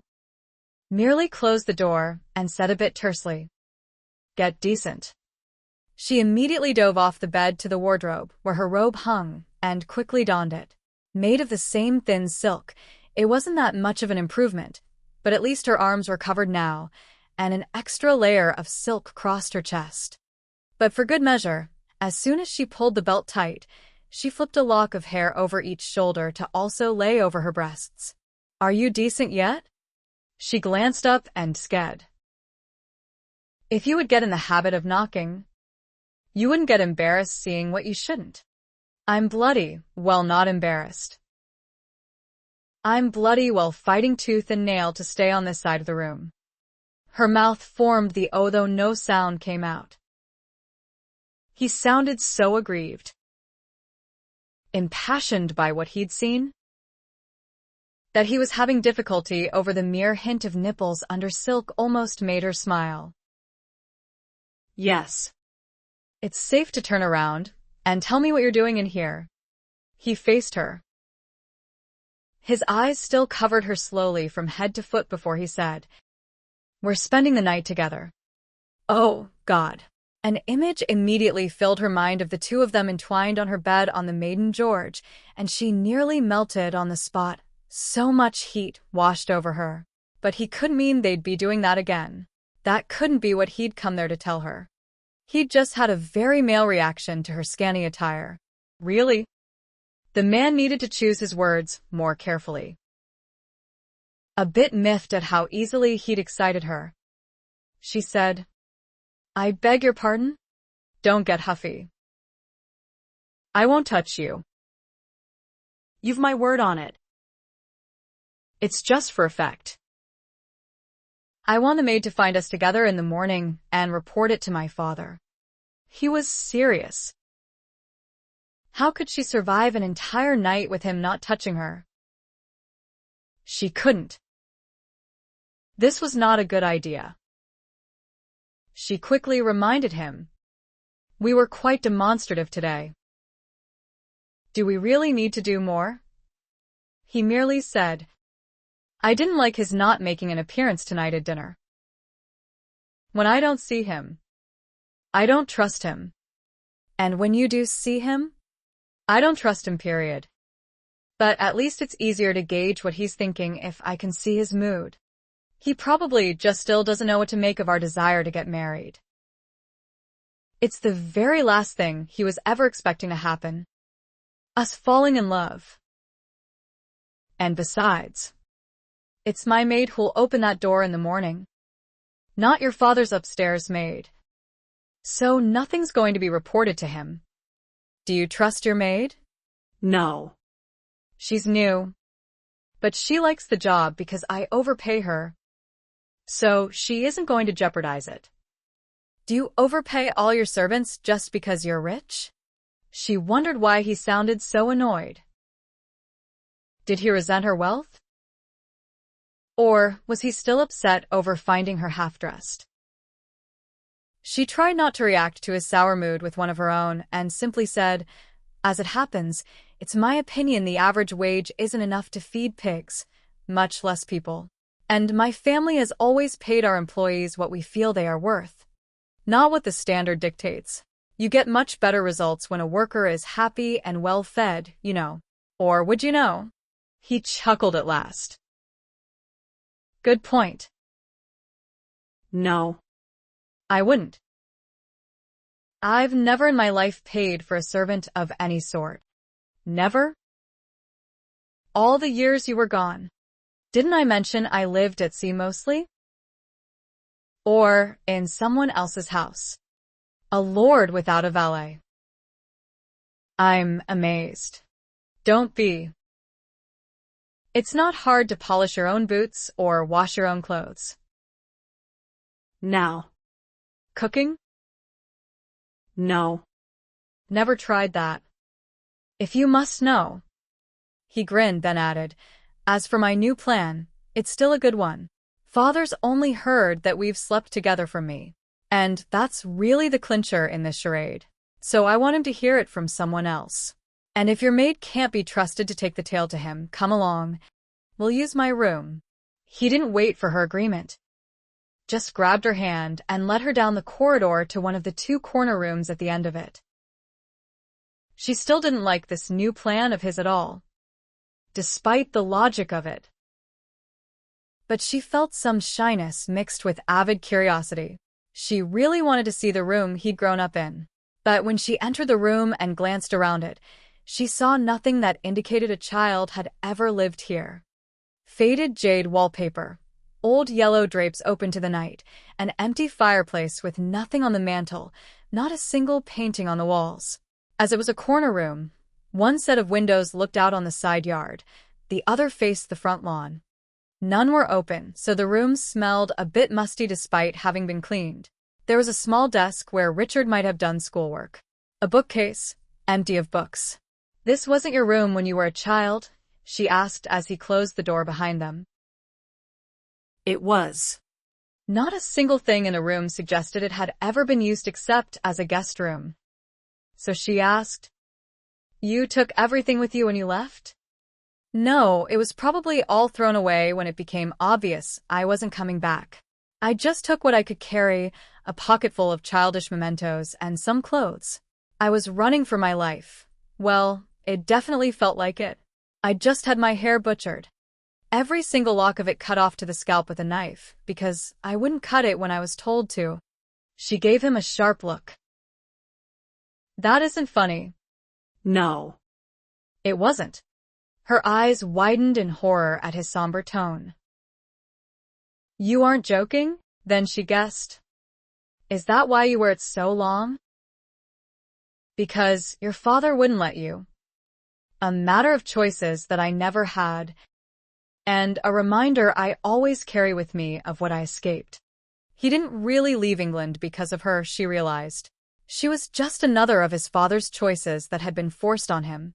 But he wasn't a boy anymore, and his father could no longer make the choices for him, except by illegal means. Harsh measures of that sort were unnecessary, as long as Milton believed their charade. "Now laugh," he told her. She snorted at such a ludicrous suggestion. "I don't think so." "Don't feel sorry for the boy, Jules," he said with some exasperation. "He doesn't exist anymore. I'm well pleased with my life now. At least I will be again as soon as I get the hell out of England." Then he nodded toward the wall to his right. "That's his room. I want you to laugh loudly, so he knows you're in here." She couldn't help but blush. Talking about setting up this new part of their charade, however innocent it actually was, wasn't the same as actually doing it. But seeing her blush, he rolled his eyes at her and said, "Don't be silly. The whole point of this is letting him think we're having fun in here. Now laugh." She sighed. "I can't just laugh for no reason. Especially after what you just told me." "Then let me help you." She was positive that no bit of humor, however silly, would get rid of the sadness she was feeling because of what she'd learned about his horrid childhood. But she hadn't anticipated Richard's tickling her. He did just that, pulling her to the bed, pushing her down on it, and tickling her all over. She succumbed immediately. She did some shrieking, too. She'd had no idea she was so ticklish. But she was also laughing and was quite out of breath by the time he stopped. He leaned beside her, his elbow bent so he could rest his head in his hand. He looked quite satisfied with her performance, was giving her a pleased smile. He had such a sensual mouth. When he looked like this, his green eyes flashing, his lips curled just so, she felt wildly attracted to him. She stared at his mouth, hoping he'd kiss her. He didn't. Without looking at her chest, he gallantly pulled her robe back over her breasts. That was a potent reminder that he'd said he wouldn't touch her. So she pushed all carnal thoughts away and tried to relax. But as she'd guessed, it wasn't easy with him this close to her. She tried to distract herself by running a finger down the bridge of his nose over the slight bump. So, this is the break I made? Yes. Scarred me for life. You did. Nonsense. It adds character to your face. You were too pretty without it. Are you insulting me already? He didn't sound serious. But she still said, You call my telling you that you're handsome an insult? His tone got huffy. You couldn't have used that word instead? She giggled, teasing him. Well, when you were a boy, you were pretty. Really you were. He did some teasing of his own. You were waiting for me tonight, dressed so scantily, weren't you? She gasped. Of course not, because if you were, I would have come up much sooner. You're sure? We don't have to sleep here like strangers. You know. Was he teasing, or was that a hopeful look in his eyes now? But she couldn't bring herself to encourage him, even if she had just been thinking about his kissing her. Making love with him once had been an impulsive act, and she'd been quite carried away by passion. But to consciously decide to, she just couldn't do it. I'm sure, she said. But he continued to stare at her, and she was suddenly holding her breath. I'm not so sure you're sure. He leaned in closer, then ended with a husky challenge whispered against her lips. Prove it. Her eyes flared just before his mouth captured hers in the kiss she'd been longing for. His arm drew her flush with his body. She heard a groan. Whose? She clung to him tightly, tasted him deeply. Prove it? In a moment she would, just another moment. No, she wouldn't. How could she not want this when it felt so right? But how could she allow it when it really wasn't right? It would be awkward in the morning, might even ruin the charade. With her last bit of will, she pulled her head back. Richard, what are you doing? He stared at her hard for the longest moment before he mumbled, Driving myself crazy. Then with an aggravated sigh, he added, Strangers it is then. And I think we better get some sleep. He sat up to remove his boots. Her feet were already bare. Then he stood up and removed his shirt as he walked around to the other side of the bed. She held her breath, watching him. But all he did was pull the covers down on that side and nod for her to get under them on her side. Small details, such as being found under the covers in the morning. But that allowed him to keep his pants on, and she wasn't about to remove her robe, which could be assumed to be part of her nightgown as long as she was half covered. He hit his pillow a few times before he put his head on it, turned on his side away from her, and said simply, Good night. Goals. Night, she mumbled. So easy for him. He'd probably be asleep in minutes. It was fairly warm in the room, so he'd only drawn the sheet up to his hips, which gave her a view of the entire breadth of his back. She couldn't take her eyes off him. Could she change her mind before he fell asleep? Why did she have to be sensible? It wasn't as if they hadn't made love before. She wanted to feel his hands on her body again. He got out of bed abruptly, as if he could read her thoughts. She blushed, but didn't try to pretend she was already asleep. However, he didn't glance down to see that she was still wide awake, merely marched to one of the windows to open it. Some cool air filtered in, enough to make her snuggle deeper under the covers. He stood in front of the window for a few moments. She turned on her side away from him before he returned to the bed. He snuffed out the dim lamp on his side before he got back in bed. No wonder she'd been unable to take her eyes off him. At least now the room was truly dark. She moved about, trying to find a position that would lure her to sleep. Her knee accidentally touched his arse. She groaned and knew she ought to apologize. She hoped he was asleep and hadn't even noticed. He was quick to dash that hope. Damn it. Jules. I'm holding on by a thin thread here. But then he apologized. I'm sorry. We'll laugh about this tomorrow, or at some point in the next century. His brief attempt at humor didn't help. 30 minutes later. She knew the darkness wasn't helping to lull her asleep either. He was still only a foot from her, and she couldn't get him out of her mind. So she was still wide awake when the coach rumbled up the drive to the front of the house. She sat up and would have gone to the window to see who was arriving at that hour of the night. But Richard beat her to it. Bloody hell. What a wasted performance, he said with a drawn-out sigh. Father isn't in his room. He hasn't even been in the house. Where would he have gone? To find a London newspaper to see if bans really were posted. Would be my guess. Damned old man can't just take us at our word. I should return to my room. Stay where you are. I'm really too tired now to go through all that laughter again. So am I. He turned away from the window with a slight grin. But I still want the maid to find us here in the morning and report it to him. She groaned. She wasn't going to get a bit of sleep tonight. She was sure. Chapter 39. Richard was awake long before the knock came at the door. What a hellish night. He'd hardly slept at all. Sharing a bed with Julia to strengthen the charade had seemed like such a good idea when it occurred to him. But he hadn't taken into account what it would be like, having her luscious body next to him all night and being unable to touch it. He'd foolishly assumed he could keep his carnal urges at bay by concentrating on their unhappy past and the reason why they'd come to Willowwoods. More fool him. He'd even reviewed in his mind every one of their prior vicious meetings. It didn't help. She simply wasn't that little monster anymore.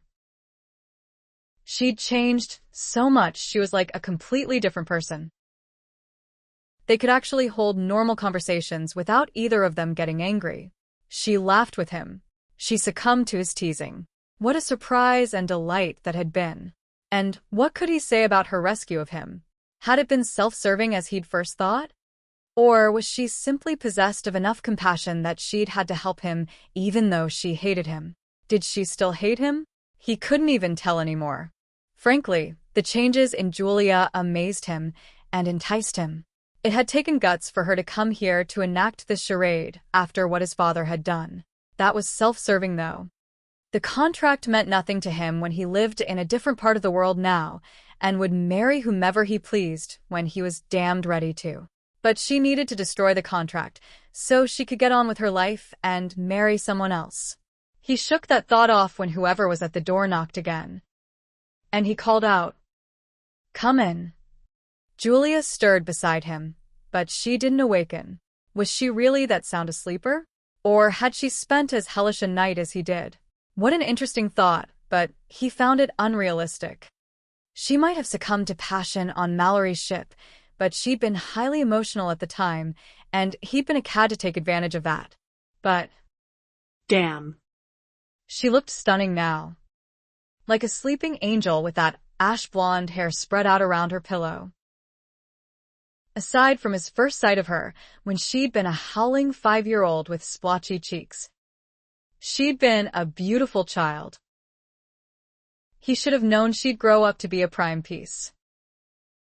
The opening door drew his eyes away from Julia. A young maid came in with a pitcher of fresh water. She halted immediately upon seeing him still abed, a hot blush climbing her cheeks. Obviously embarrassed, she started to back out of the room. In case she hadn't noticed Julia, he said, "Leave the water," so she'd come farther into the room and see his sleeping companion. But really, how could anyone miss that bright splash of white gold hair? Annoyingly, the maid nodded, but kept her eyes glued to the floor as she hurried to the washstand, then hurried back to the door without once glancing in his direction again. He sighed. There was no help for it but to spell it out for the maid, otherwise that hellish night he'd just endured would have been for naught. There's no need for embarrassment. We're getting married in a matter of weeks, he said before the door closed. She had to have heard him, although she gave no indication. But he reminded himself they weren't going to need weeks. He was fairly confident he could find a contract after a few days of searching. His father might have set up numerous locked hiding places in the house, but they were located in only 2 rooms, his father's study and his bedroom. The only thing that worried him was that if he were his father, he wouldn't keep the contract locked away. Given the circumstances of their showing up so unexpectedly, he'd keep it on his person night and day.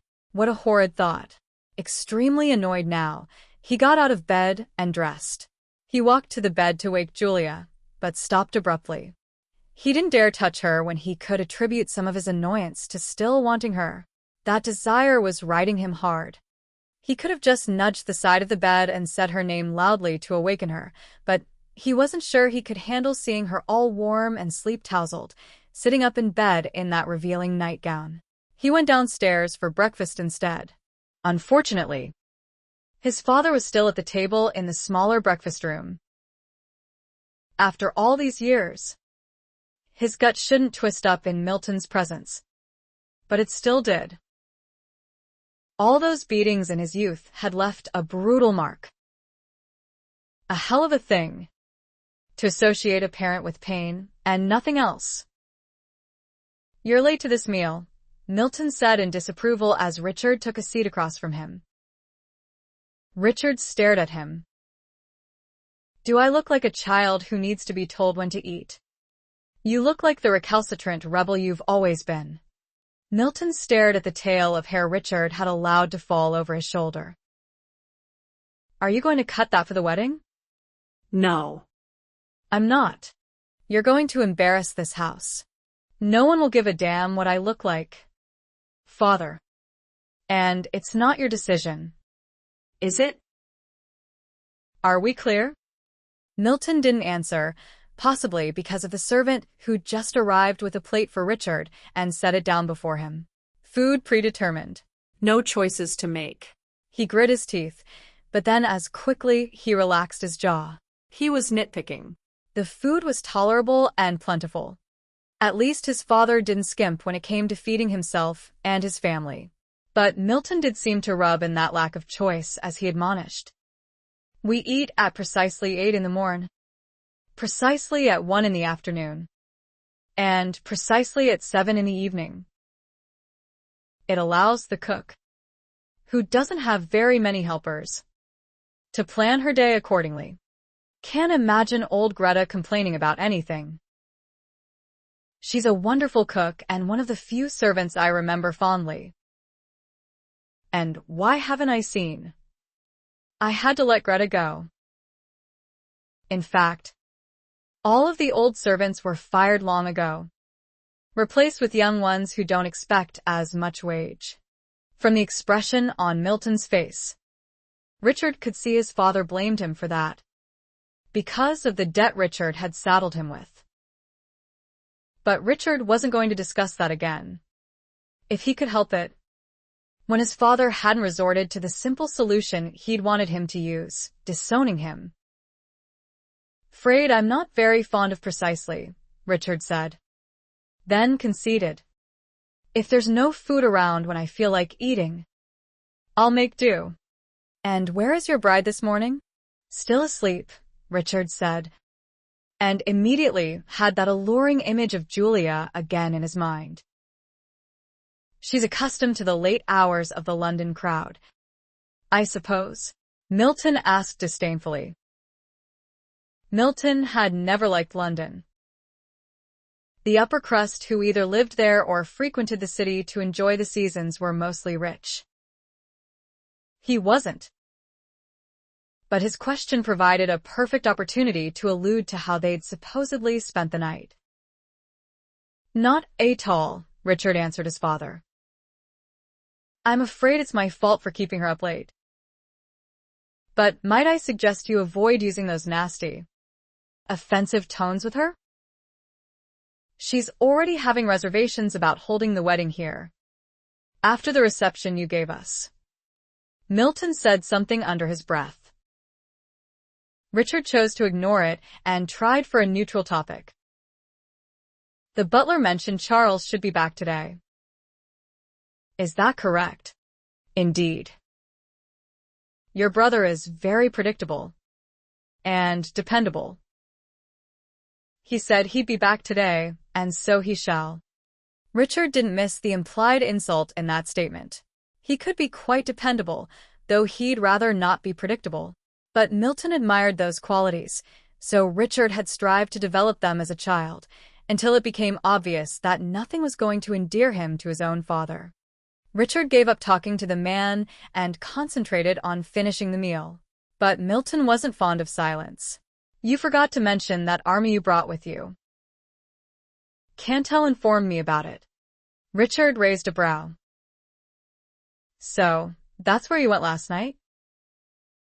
Afraid your lackey didn't follow through on your orders and went to confront him about it.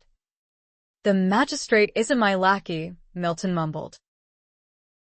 And he'd already reported last week, he started to explain, but narrowed his eyes instead to ask pointedly, why did you try to hide such a large escort from me? Richard laughed. You're amazing, you know that? Does anything ever sit right with you?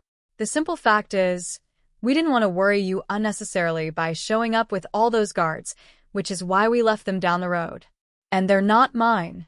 They're Gerald Miller's. Shall I bring them to the house? They might as well be put to use and help with the remodeling. Leave them where they are, Milton said testily. Richard laughed to himself. Had his father really thought he'd caught them in a lie? Obviously. But for good measure, Richard added. Do you really think Julia's father would let her come near this place unprotected? After what you did to me? They are her escort. I don't need one. You and I know where we stand. If I didn't want to marry her, you can be damned sure I wouldn't be here. Chapter 40. She'd overslept. A glance showed Julia that Richard hadn't. He'd left her alone in his room. But why the deuce hadn't he awakened her before he left? He knew the work crews were arriving today and would need her direction. She rushed to her room, didn't bother to summon her maid, just found a dress she could don without help, then hurried down the corridor again. But she stopped at the top of the stairs and took a deep breath, even took a moment to braid her hair. The hall below was empty. The crews hadn't yet arrived. She was being silly, trying to create a crisis, just so she wouldn't have to think of last night. But those thoughts assaulted her now with a vengeance. Never again was she going to subject herself to that sort of frustration, not for any reason. Richard had been true to his word and hadn't touched her again after that kiss. The one time she could have wished he wouldn't be so honorable, and he was. Of course, she'd insisted that they avoid any physical contact in bed, but she'd had no idea how difficult and uncomfortable it would be. But if he really believed that sleeping in the same bed again was absolutely necessary, then they would bloody well do it properly, and not pretend. No, indeed, and she'd be perfectly clear that she was willing to make that sacrifice for the sake of the charade. She groaned to herself and continued down the stairs. She wasn't going to say any such thing to him. He might not only take offense at her choice of words in referring to making love to him as a sacrifice, but, really, how else could she put it when she certainly couldn't say that she wanted to make love to him? But he might also not like her taking control of the charade when it was his plan, not hers. She found Richard in the breakfast room.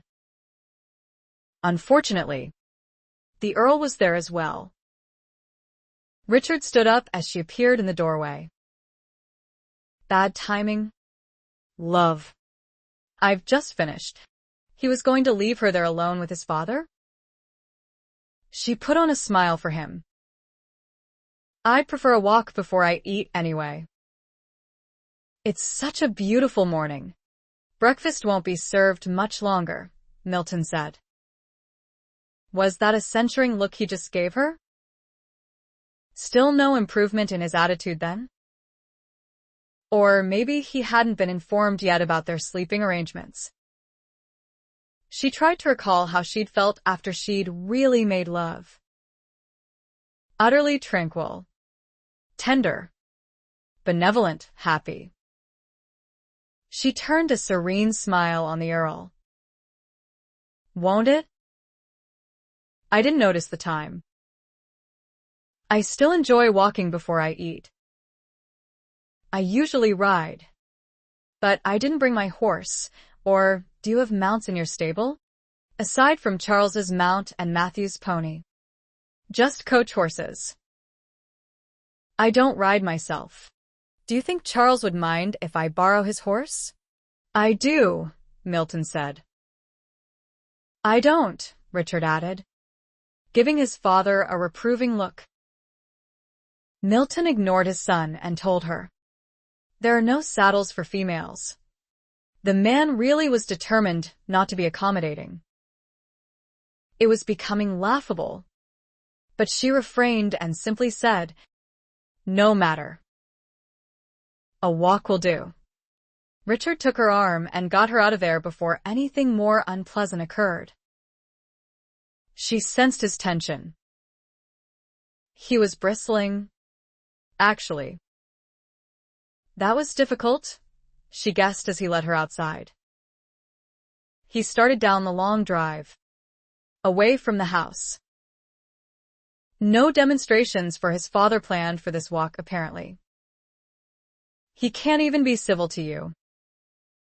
He was never this obnoxious or unpleasant before. Of course, he always got furious when one of us broke his rules, but after administering the punishments, he went back to ignoring Charles and me, or just treating us normally. What do you mean by normally? The way a normal parent treats his children. No, not that. If he cared about either of us, he never showed it. His attitude was more like he'd treat a guest in his house, cordial, but without any sentiment. I wonder if the gambling debts I saddled him with pinched his pockets a little too much and have turned him this bitter. This place was never run down like this before I left home. He was never, ever extravagant back then. We never had the best of anything. In fact, he did harp on expenses from time to time, but we didn't live like paupers either. It must bite hard that he's had to let the place get so run down. Richard turned them around to head back to the house. She hated to see him so upset and felt a strong urge to hug him. Instead, she quickly said, perhaps your father is being so unpleasant because he just doesn't believe us. Or he's guessed why we're here, Richard said with a groan. That thought worried her as well. Do you really need to extend this in order to visit with Charles? Can't you arrange a visit with him after we've accomplished our goal? Indeed, I actually tried to get into my father's study last night while he wasn't downstairs, before I came to your room. It was locked, and one of the footmen suddenly appeared, as if he'd been hiding in the shadows, and told me my father wasn't in there. The damned fellow could have told me he wasn't even home, but he didn't. You think the contract is in there? That would be the most likely place. If a servant continues to be stationed outside the study, I'll have to attempt access from the outside through a window. He had a locked floorboard under his desk, as I recall. She chuckled. He locked the floor? He grinned with her. Actually, yes. He had a box that fit under the floorboard, and a keyed lock was set into the board, so it can't be lifted without the key. But he was fanatic about not leaving money around for servants to steal. So that's not the only place to look.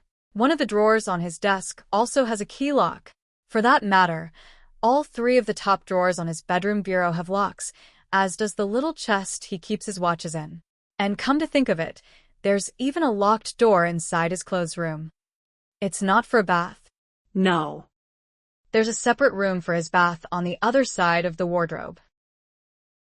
Charles and I always wondered what he kept in there, but we never found out. We were punished once for being in his bedroom. So, we never went there again. She groaned. How on earth are you going to obtain that many keys? Wasn't planning to. I brought a set of tools that can serve as keys. She had no clue as to what he meant. Oh, Jeremy Mallory, James's son, offered them to me before we left London. They belong to his wife. Danny. Jeremy said his father, suggested the loan. Richard snorted with a shake of his head. There's something absolutely wrong with James Mallory helping me. Why? He's a nice man. The devil he is. Did you know he used to be a pirate? I'd heard joking references to it, but I didn't believe it. It's true. How do you know? Gabby's father saved his life long ago and told me the whole story. Go on with you. She laughed. I'm still not believing it. I suppose you wouldn't believe I used to be a pirate, too. She laughed harder. Couldn't help it. But since her amusement wasn't amusing him, she choked it off and tried to present a serious expression. And failed. He ended up rolling his eyes at her and adding, "Would you believe I was a treasure hunter?" That was too intriguing to scoff at. She gave him a curious look. Really? He no longer looked annoyed with her and nodded. My old captain is enamored of treasure hunting. Always has been. And has finally made it his only occupation. Have you ever found any treasure? Enough for me to continue to find the chase extremely exciting. Asked Gabby. My captain is her father. They'd reached the house.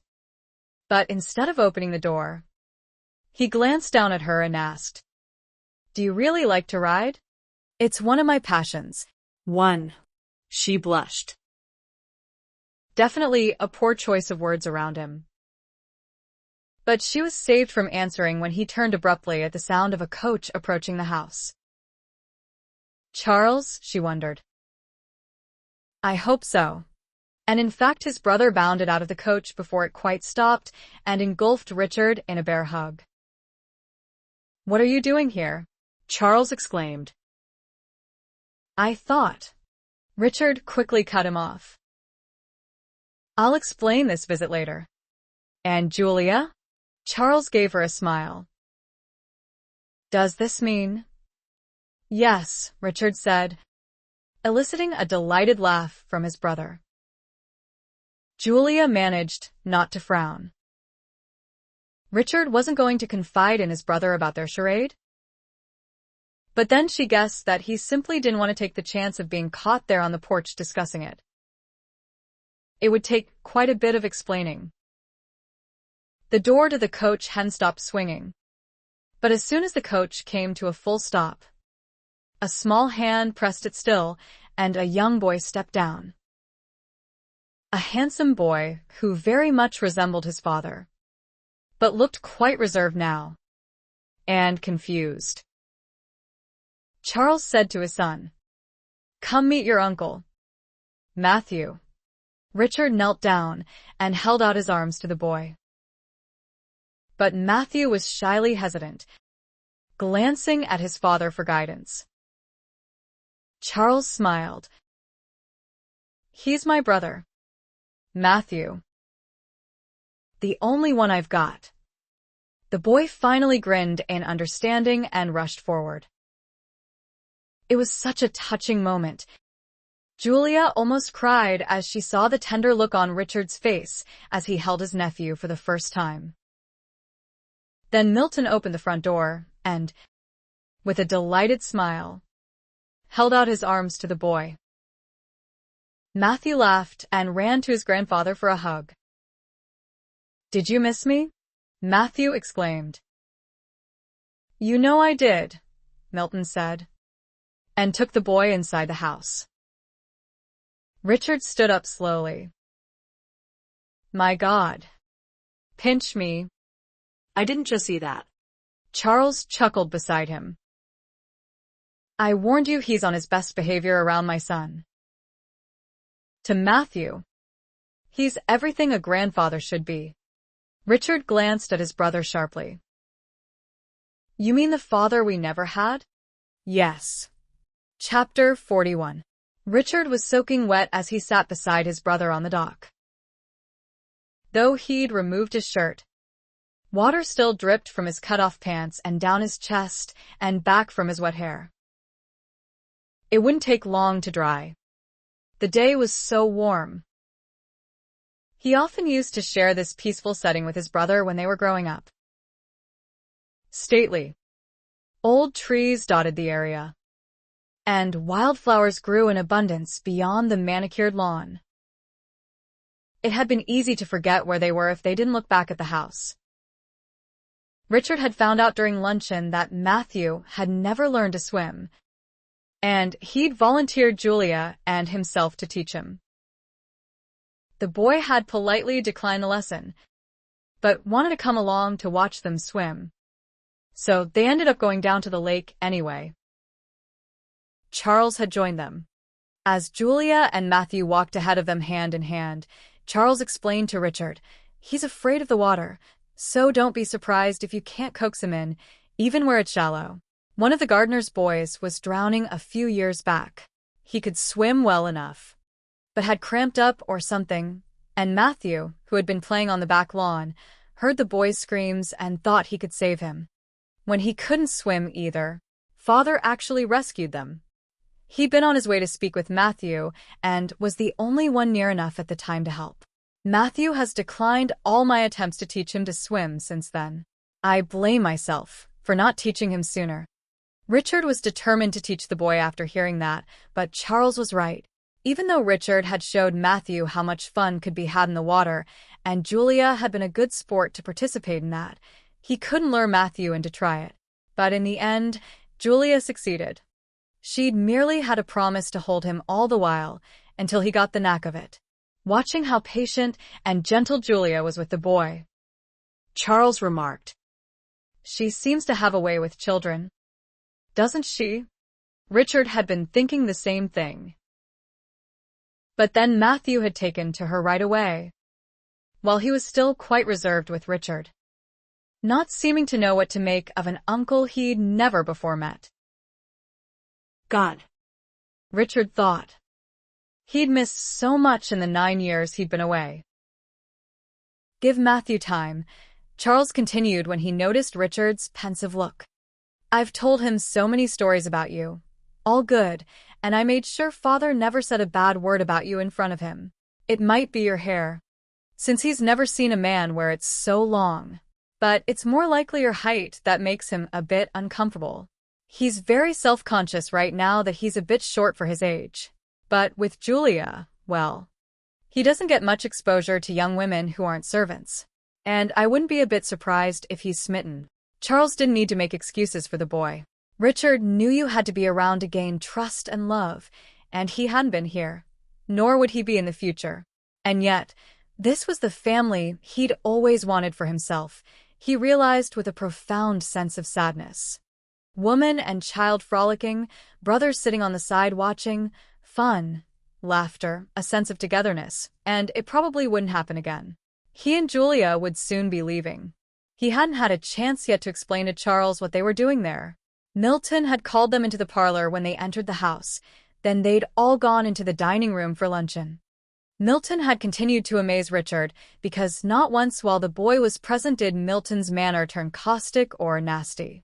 Richard and Charles were far enough away from the activity in the water to speak privately, so he wasn't surprised when Charles said, Rich, what's going on between you and Julia? And why are you really here at Willowwoods? Your behavior contradicts everything you told me at the inn. Now that the subject was at hand, Richard almost decided to give Charles the same account they'd given to Milton. It wasn't that he didn't trust his brother, but the charade had to be kept secret, and Charles wasn't good at keeping secrets. But this was his brother, and Charles might even be able to assist them in finding the contract more quickly. At least he could shed some light on their father's daily routine, which would aid Richard in his search. Richard shook his head and gave his brother a brief account of the truth, ending with, "He's not exactly displaying any happiness over our upcoming wedding. And you'd think he'd be ecstatic, finally to be getting what he wants. Then he simply doesn't believe you. Which doesn't surprise me.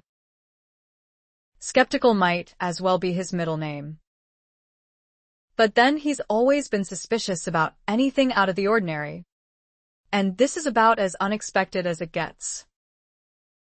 "You don't remember that." "I'd gathered as much. Though it means we just have to perform more convincingly or get the damn job done." "Do you know where he keeps that contract?" "I'm sorry. I haven't a clue." "All these years, he wouldn't talk about you. And whenever I tried, he'd just get furious. I even brought up the contract after you first showed up and told me what Julia was going to do." Richard was given pause. "You told him you saw me?" No. "Of course not. But her plan didn't sit well with me at all. I'm too superstitious. You know. Her declaring you dead would be like jinxing you so you really would die. I had to at least try to stop that by convincing him to release her from the contract. Of course, he fobbed off my reasoning. And with Milton's suspicious nature, he guessed that Richard might be in the neighborhood to have prompted that plea.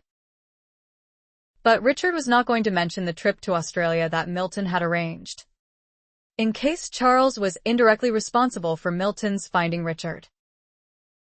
Richard still needed to know his father's current habits and mentioned, "Father was out rather late last night.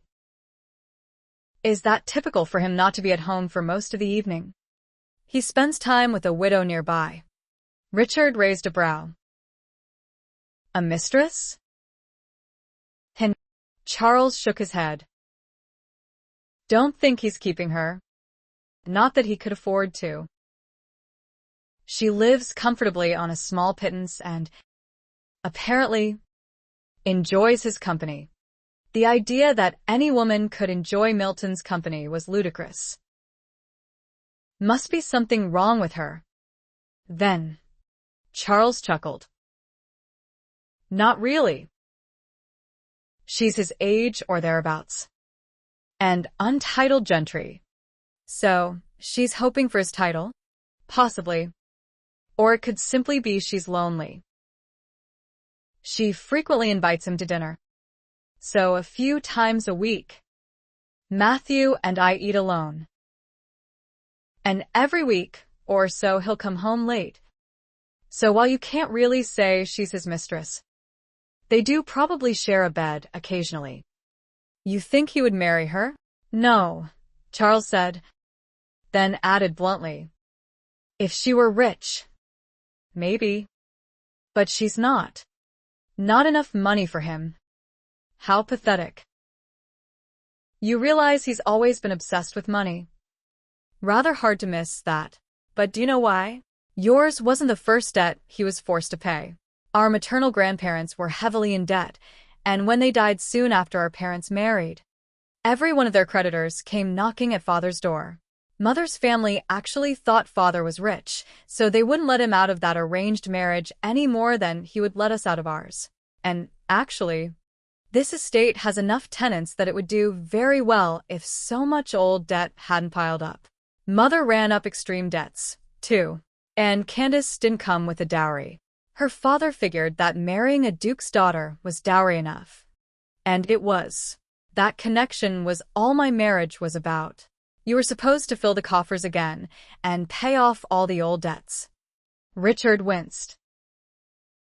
"And instead I added to them. Do you feel pinched with your home in such a deplorable state, due to lack of funds?" "I have funds," Charles said surprisingly.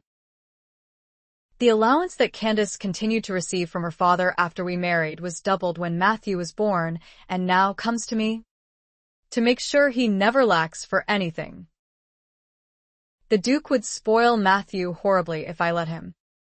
But I won't let him. Then you could have refurbished this place? Yes.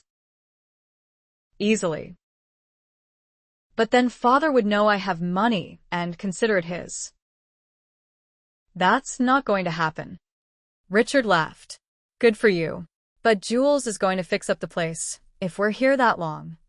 Considering the subject, he was reminded of his conversation with Julia when they'd wondered why Milton hadn't put Charles forward to fulfill the contract. Richard brought it up now. Did father ever ask you to marry Julia after you became a widower? Charles chuckled. Actually, he did about 3 years ago, when Julia was about to turn 18 and you still hadn't returned to marry her. He even tried to pull out the big guns, pointing out that Matthew, at the tender age of 5, needed a mother. You disagreed with that point? Matthew had a nurse as well as a governess that I employed, 2 very motherly women who got so attached to him that they won't leave now that he's older. So he's never lacked for women doting on him. But father brought it up a few more times, carefully. Remember, he treats me with kid gloves now. So he never insisted I marry her. You obviously refused. Richard stared at Julia as he said it, and the beautiful smile on her lips as she spoke to Matthew.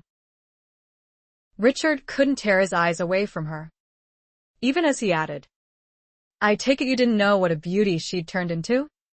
Oh. I did. That made Richard turn his attention back to his brother. And you still told him no? Charles grinned. He rarely asks anything of me these days and never orders, so I don't get to tell him no often, now that I have the guts to. I rather enjoyed it. Then in a more sober tone Charles added, besides, I know why you didn't want her. How many times you railed that you wouldn't reward him for the hell he'd put us both through. I wasn't about to give him the very thing you left home to deny him. Thank you, Richard said with a half grin. It would have been quite a shock to come home to find her in the family. But enough about that. Tell me, why do you even still live here? Charles chuckled. Well, one reason is because I do have a mistress nearby. Leave with her. I can't. She has a husband, an old chap who pretty much became an invalid not long after they married. She's a good, kind-hearted woman. She won't abandon him. You love her? Charles's warm smile was answer enough, but he said, she's grown on me. Yes, I'm more than a little attached to her. It was just sex to begin with, but it's been 6 years now that I've been seeing her. She's not gentry, but I don't care. I intend to marry her once her husband passes on. I love her enough to wait. Now that's the sort of love Richard had always been looking for. Enduring. Defying obstacles. Reciprocated. He found himself staring at Julia again. But you saw the other reason I'm still here when we returned, Charles continued. Matthew loves his grandfather. I'm not going to deny him this opportunity to know what a family is like. You're never going to tell him what Milton is really like, are you? Richard guessed. Probably not. Chapter 42. Julia hadn't intended to put on her bedclothes until she was ready to get under the covers. But by the time she entered her room that night, she didn't think she'd last for her nightly rituals, even though she had a mirror now that had been brought in from Manchester that afternoon. She couldn't remember ever being this tired. But then 2 vigorous days in the lake and so little sleep last night had definitely caught up to her. And the dinner she'd just had with the Allens, minus the Earl, had been so relaxed she'd almost fallen asleep there at the table. Milton's absence at dinner twice in a row would have concerned her if Richard hadn't leaned next to her at the table and whispered, "He visits a lady friend." Those were the only private words they'd exchanged since the morning prior to his brother's return. The work crews had arrived and she'd taken them to the music room and explained improvements she wanted made. Then she and Richard had spent the rest of the day with Charles and Matthew. After the swimming lesson at the lake, they'd played a few hours of croquet on one of the side lawns that was level. Without discussing it, all of the adults had wanted to make sure Matthew won those games. Julia found that rather funny, particularly the groans of the two men as they deliberately missed their shots. She didn't begrudge Richard his day with the two members of his family that he loved, but she hoped that would be enough for him and that he'd focus on locating the contract. It was nerve-wracking to be in that house with the Earl, who was so unpredictable. Look at his behavior with his grandson today. He'd behaved like a completely different man from the one who had sent his son on a trip to hell. Without a qualm, without remorse. She groaned when the knock came at the door only minutes after she'd closed it. She didn't doubt it was Richard, and was glad now that she hadn't changed out of her clothes yet. While she was afraid he was going to suggest another night of fun in his bedroom, even though his father wasn't home yet, the thought did manage to wake her up a little. But when she opened the door, Richard grabbed her hand and started leading her down the corridor as he said, "Come on. I need you to keep an eye out for me." With father out of the house again, now's our chance. Finally, she was wide awake now, but halfway down the stairs he stopped. They could see the footman stationed at the beginning of the narrower hallway on the left that went on beyond the stairs and led to the Earl's study. Richard was going to have to go outside and enter through the window if he was going to get into that room tonight. She thought of mentioning a reason for them to go outside, loud enough for the footman to hear her, but she held her tongue when Richard's hold on her hand tightened. She could almost feel the rage suddenly coming from him, the kind that his father could easily inspire, but when she leaned to the left to see what had caused it, she saw it wasn't Milton he was staring at. A giant of a man was lumbering down the side hall from the back of the house. He was middle-aged, rather ugly, and almost grotesquely muscular. As he passed the footman, he made a playful punch toward the man's belly. The poor fellow blanched, causing the giant to laugh as he continued toward the stairs and started to mount them. Seeing Richard, the giant snickered. "Better cut your hair for the wedding." Richard let go of her hand, took hold of the banister for leverage, and vaulted both feet into the man's chest. The crash in the hall as the giant hit the floor might have broken some of the old floorboards. Dazed, the man didn't get up, but Julia was horrified at what was going to happen when he did. He had to be twice Richard's weight, and like the rest of him, his hands were abnormally large. Richard certainly didn't seem to take any of that into account, or was simply still too enraged to care. He quickly followed the man down the stairs. "Get up, Olaf. Get up and give me satisfaction. Or have you no guts without my father's permission?" Olaf didn't move. Just lay there groaning with his arms trying to protect his belly, no doubt anticipating a kick from Richard. But all Richard did was lean over Olaf, and she'd never heard such an ominous tone from him as he said, "Get out of this house, and don't ever come back. It won't matter that an earl gave you orders to attack me at the inn and drag me back here. It only matters that you violently laid hands on a lord. They used to hang men for that, you know. Come to think of it, I think they still do." The other footman just stood there trembling, yet pretending not to notice the commotion around him. Julia gathered her wits and rushed down to Richard's side. It was a perfect opportunity for her to say, "Why don't we take a walk outside so you can cool off?" Richard nodded and took her hand again. Once outside, with the front door closed behind them, he paused to take a few deep breaths, then glanced down at her with an apologetic cringe. "I'm sorry you had to witness that. It was unexpected, but long overdue." She didn't have to ask. That giant had to be one of the brutes that his father had set on him long ago. A giant like that against a defenseless boy. She was actually surprised Richard had been lenient and hadn't beaten the man senseless. He led her around to the side of the house. The yard was well lit. Several of the rooms on that side of the house still had lamps burning in them. Even the study. Julia thought that was odd. until Richard glanced through the window, then abruptly ducked down and dragged her away again. "Son of a bitch," he whispered. "He's left one of the servants inside the study as well. The chap's sleeping in a chair, but opening that window will probably wake him." "That's got to be the place then. If it's always guarded, we're not getting in there, are we?" she asked in disappointment. "We will. During the day, when the servants will be too busy with their other duties to stand guard." "You know that's too risky. Not if Father starts to relax his guard." "He hasn't yet. He's still too suspicious.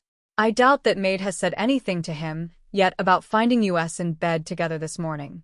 But one more night in bed when he can actually hear us cavorting should convince him. We can time it right tonight. Just as he gets home. The moment my head touches a pillow, I'm going to fall asleep. I'm too tired tonight. Tomorrow then. Or the next night. 2 more days at Willowwoods?" She abruptly changed her mind. "All right. Tonight." Chapter 43. Julia must have yawned 3 times on the way back upstairs. She didn't really know how she was going to manage this, fighting sleep, fighting her attraction to Richard. Weren't the two incompatible? She sighed in frustration and tried to think of another way to convince the Earl they were sharing a bed, without actually doing so, but as tired as she was, she couldn't think clearly, or she wouldn't be walking down the corridor to Richard's room again. At his door he paused and nodded behind him toward the Earl's door. "Well, I'd wager that the contract is in the study. The joke would be on us if Father has set guards there just to make us think it's there."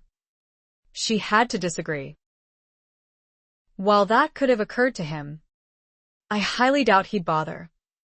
When I could knock out a guard, take what we're after, and be gone? I have a feeling that Olaf was on his way up here to guard my father's room, and he'd be more difficult to knock out than one of the footmen. This is the perfect opportunity to search his room just to be sure. Charles said he only goes out like this a few times a week, so he isn't likely to be out of the house again while we're here. Unless they were still there next week. Julia thought with dread. By all means, check it now. He did. But then said, "Locked." Before she could express her frustration, he grinned at her and fiddled with the lock for a moment. Then he grabbed the lamp on the hallway table and swung the door open. Julia went straight to the window on the side wall and opened it so she could listen for the coach. She wasn't about to let Milton catch them in his room because they had no warning of his return until he was walking down the hall. She kept glancing behind her to keep track of Richard's progress as he picked open the locked drawers on Milton's bureau. The tools he was using worked nearly as fast as a key. She would have to thank James Mallory when this was over. When Richard and the lamp moved into the wardrobe, she knew he was almost done, with only the secret closet still to be unlocked. She was starting to close the window when she heard Richard say in surprise, "Son of a bitch." He'd found it. She rushed into the closed room and over to the open door inside it, then halted in her tracks. "Oh." My was all she could think to say, and even said it again. "Oh." My. The long, narrow room was lined with floor-to-ceiling shelves. Cluttering every shelf were vases and urns in all shapes and sizes, some quite odd-looking, but most of them beautiful. "These aren't ordinary pieces you'd use to decorate your house," she said in awe. The smaller ones appear to be made of real gemstones, not colored glass. And look at this one. She picked up one that was nearly the size of her hand. "As I thought, this has the weight of pure gold, not painted metal. I don't understand it. He lets his debts pile up while he keeps this fortune locked away up here." Julia didn't understand it either. Well, they're probably locked away because they're so valuable. Every one of these can actually be considered a work of art. I would have said they must be family heirlooms. That he never shared with the family? I recognize this one, Julia said, inspecting the gold vase more closely. I almost bought it myself. It was in one of the more expensive import shops on Bond Street. But I'm not so frivolous to waste thousands of pounds on a vase just because it's supposedly one of a kind, and thus considered priceless. That's something my mother would have done. So while some of these could be heirlooms your ancestors acquired over the years, not all of them are. Richard had been looking inside every vase to make sure nothing was hidden inside them. Finished. He handed her the lamp and pushed her out of the room so he could relock it. In quick order, he got them safely back to his own room. Tossing the packet of tools into his traveling chest, he mused, no matter the why or how of it, he's still got a fortune in there. Yet he's been obsessed with your fortune? It makes no sense. Your father isn't an ordinary man by any means. Nothing he does makes sense. Consider his horrid treatment of his own sons, and him holding on to a hope for 9 bloody years that you'd come happily home to dear duty, and his grandfather persona, which is everything you could hope for in a grandpapa. But at least when we leave here, I'm not going to feel guilty now about pulling the work crews out before they're done, not with all the wealth he possesses in that collection of vases and urns. I've become rather fond of your nephew already. So, I was starting to feel bad about leaving him here in this rotting old place. Richard chuckled at her. It's not rotting. The foundation is solid. Can't deny it doesn't need a lot of work, though. But children don't pay attention to that sort of thing. And Charles has his own money. That does relieve my mind. Thank you. He came over to her and pushed her toward the bed. Her heart skipped a beat until he said, You might as well take a nap, as tired as you are. I'll wake you when Father's coach pulls up. Oh, and Jules, might as well get comfy, too.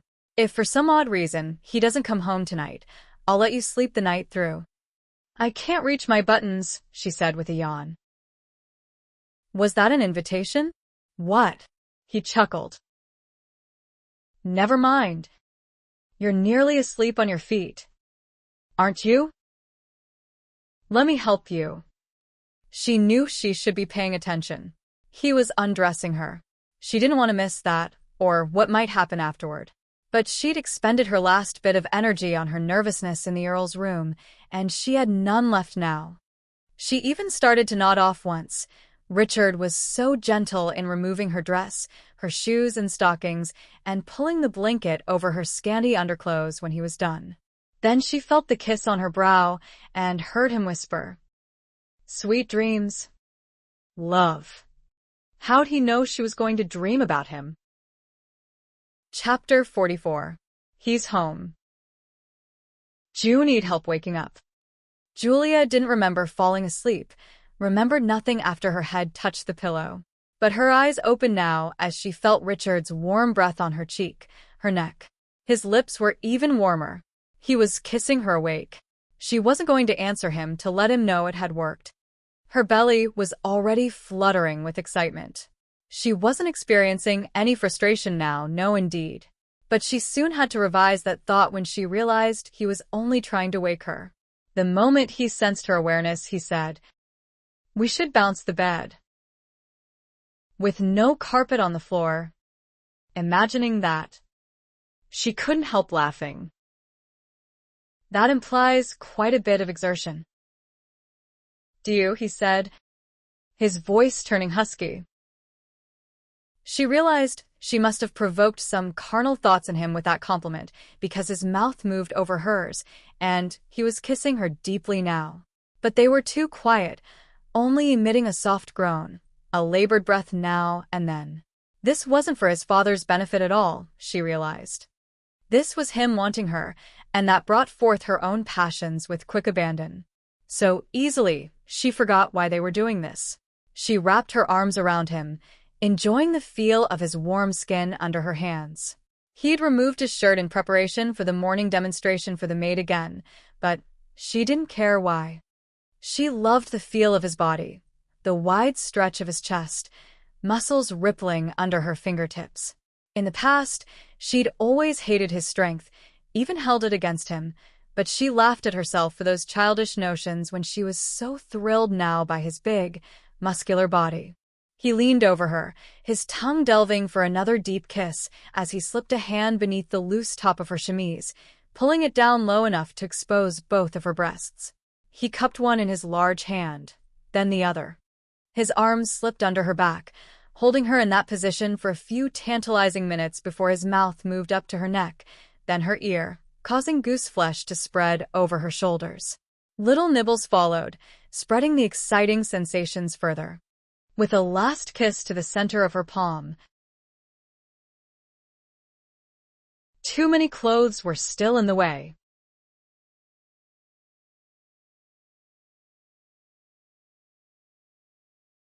She started to tell him that she felt the same way, that he didn't need to restrain himself.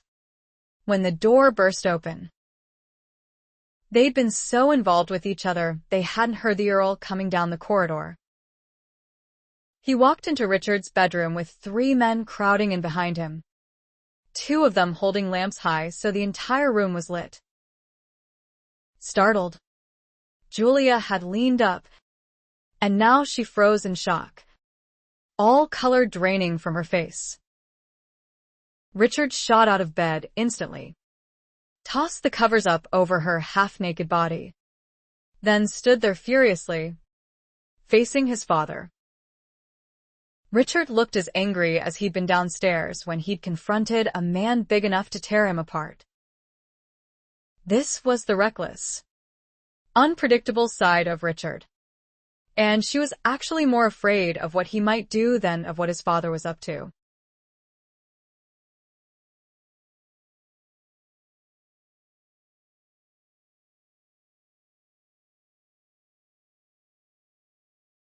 She was beginning to see there was no way out of this. Here she was lying in bed next to the man she'd been betrothed to since childhood. And it wasn't just the Earl who had caught her in this compromising position. A pastor was present, too. But she knew Richard was going to refuse to go through with the marriage. And then what? Would they both be shipped off to Australia this time?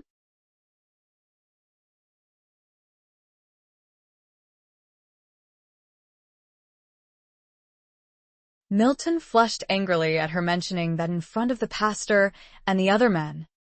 But he said quickly, "Would you have come for a wedding?" No. You would have sent someone to verify that Richard was back and agreeable. And finding out that he was still against it, you would have run in the opposite direction. Wouldn't you? Can you deny it? When a week later you came to tell me that nothing had changed between the two of you, so you weren't getting married. No. He needed to be willing before you'd come to the altar. And he wasn't yet.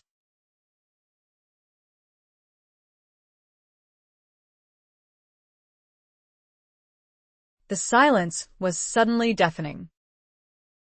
Richard didn't even try to conceal his rage. It was in his posture, in every line of his face, pouring from his eyes. And the tension in the room grew apace. He wasn't going to let his father win this long-standing battle. He simply wasn't going to answer. And that was answer enough. Julia held her breath, waiting for Milton's reaction, unable to think of anything else to say that might prevent or delay what was going to happen. Chapter 45. She was still so embarrassed she didn't think it would ever go away. She'd had to stand there with a blanket wrapped around her for her wedding. They wouldn't even give her an opportunity to dress first. The pastor had immediately begun the ceremony. She'd had to be nudged for her replies. She'd been in such a mortified daze. And nudged again for her signatures. 3 times she'd had to authorize that travesty with a pen. for the parish ledger that the witnesses had also signed, for the document Milton wanted for himself, and for the document that was handed to her. Her proof that she was married. As if she needed proof after that.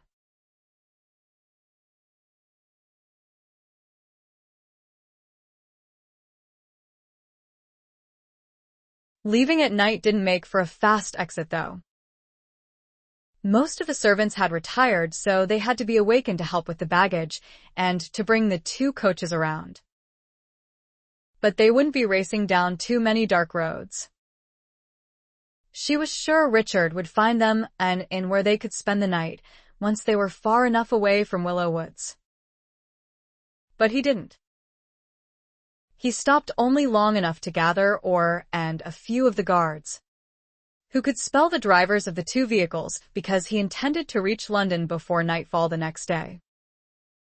Julia slept the rest of the night, despite the emotional turmoil that had begun to get worse. She was simply too tired not to nod off, even while sitting up. At one point, Richard leaned over to push her down on the seat she had to herself so she could be more comfortable. She barely noticed, going right back to sleep.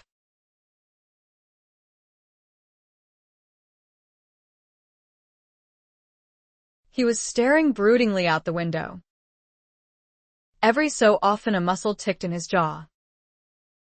His hair was loose and had been since she'd pulled it free of its queue last night in bed. But he was wearing a jacket and a loose cravat. Such an odd contrast that long hair made with his finely tailored clothes. He was half aristocrat, half daring adventurer, but still so handsome, even though he was putting up this cold, angry wall between himself and the world. It made her wonder what he'd really been doing all these years. What had made him so unconventional? He'd given her silly, teasing answers that she couldn't possibly believe when she'd asked before. But now that the knot was tied, as it were, she had a right to know the truth.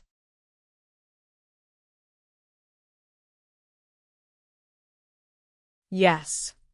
Why didn't you try to convince me of it? When you found it so hilarious that I could have lived such a life?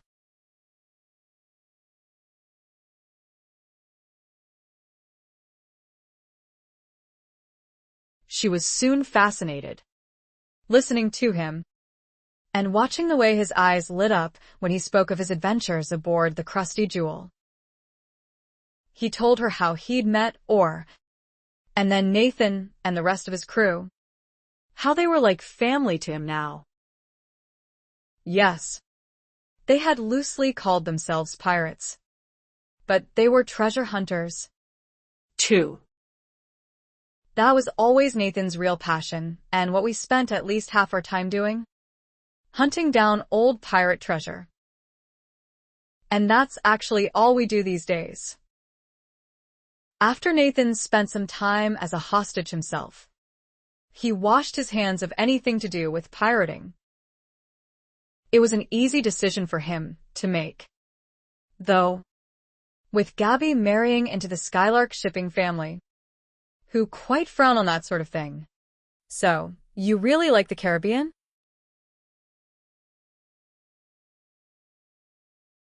You didn't.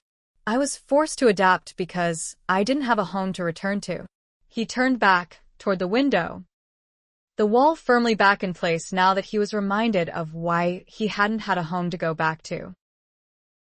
She looked down at her lap, sadness overwhelming her. The ring on her finger caught her eye. Her wedding ring. Milton must have quickly bought it off one of the servants to present it at the wedding.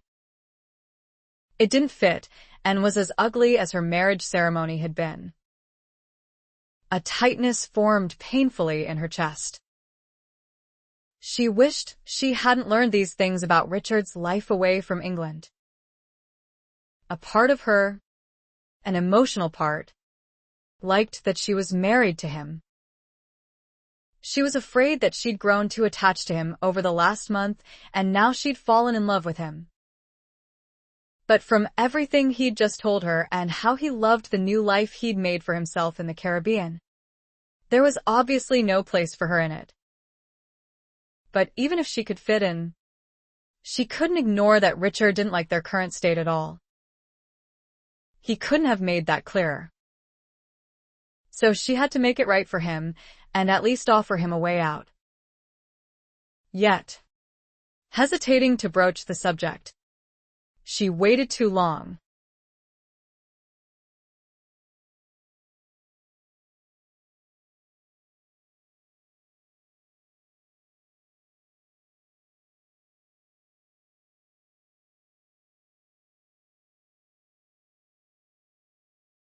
He stared at her for a long moment before he said, "I guess you better pack for a long trip.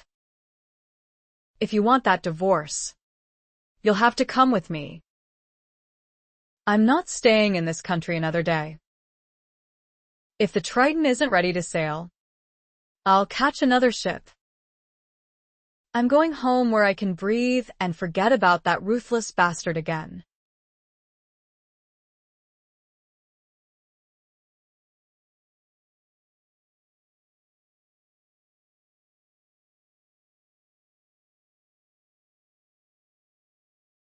Chapter 46.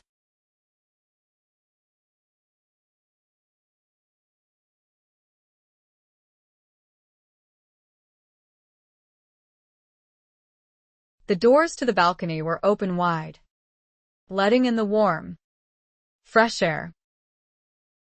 Arthur led Gerald in that direction. Julia followed and sat next to him. How many times had she read to him here in the summer months? She'd been sure he never absorbed a word, but that hadn't stopped her from trying, just in case he did. Called it how?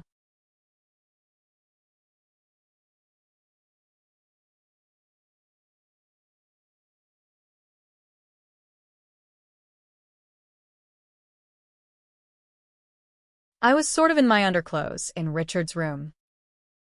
She winced. Actually, there's more to it. It was part of our charade. We wanted the Earl to think we were, well, sleeping together. So he'd believe we really did want to marry and relax his guard. He'd been highly skeptical. We thought that might convince him. It never once occurred to us that he'd pounce on it as an excuse to marry us immediately instead. He barged into Richard's room with a pastor and some other witnesses. Just as Milton no doubt hoped, he caught us in a compromising position. So the whole charade backfired on us. And Richard won't even stay in London long enough for a divorce. You mean he won't agree to one? I'll talk to him. That's just it. He won't discuss it.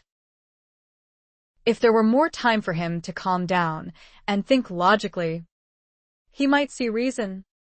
But there isn't. And I even understand why he's so furious. All these years he stayed away. But it wasn't to avoid me. It was to keep his father from getting what he wanted. Yet the Earl just won the battle with this marriage. I'm glad to hear you say that. I wish he wouldn't get even that, after everything he's done. But I understand the dowry was promised to him in the contract. Yet he could have had more. It makes no sense that he turned down your other offers. Does it? And he still thinks he's going to get a lot more. Which, I hate to say this, Papa, but it makes me fear for your life. And Richard is playing right into his hands by leaving again. If you die, Milton will have control of everything through the marriage. He chuckled at her. Don't let your imagination run wild, dearest. The answer is as simple as my not breaking the tie when I should have because your mother always begged me to wait. Then the accident incapacitated me, and Milton continued to think the marriage would still make us all one happy family. And families take care of their own, even their black sheep. She understood what he was getting at. Even her cousin Raymond, who could be considered their black sheep because he disdained any responsibility and led a frivolous life, was still supported by Gerald and would always be. He was family. And now Milton was family. Unwanted. But damn it. Family nonetheless.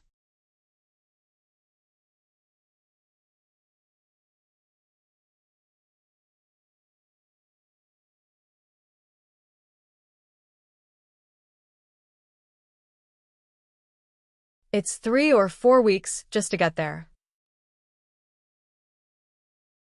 So, I suppose it will be an interesting trip. And once Richard calms down, he's easy to get along with. Is he? That doesn't answer my question. No. It didn't. So she confided sadly. I can't deny there were moments when I began to think he actually would be perfect for me. But our way of life just doesn't match anymore. Papa. He'll never come back to England. Not as long as his father still lives here. But can you imagine me living in the tropics where it's always so hot I'd be longing for a flake of snow? I can't imagine it. And he doesn't love me. At least in a social sense. You may find yourself not invited to their parties. Even snubbed. Are you suggesting? No. Dearest, if this is something you feel you must do, then I will support your decision. And I've merely mentioned the worst that could happen, but it may not be so bad as that. Your situation is unique. After all, with a fiancé gone for so many years, and you were even kept waiting for 3 of them, that may gain you sympathy, or at least understanding for why you couldn't forgive him. Her father seemed to read her mind and suggested, why don't you contact Carol before you leave and see what she has to say about all this? Arthur told me she hasn't lived next door since she married. But does she live too far away for a quick visit? I didn't think to ask when she stopped by the other day to express her delight over my recovery.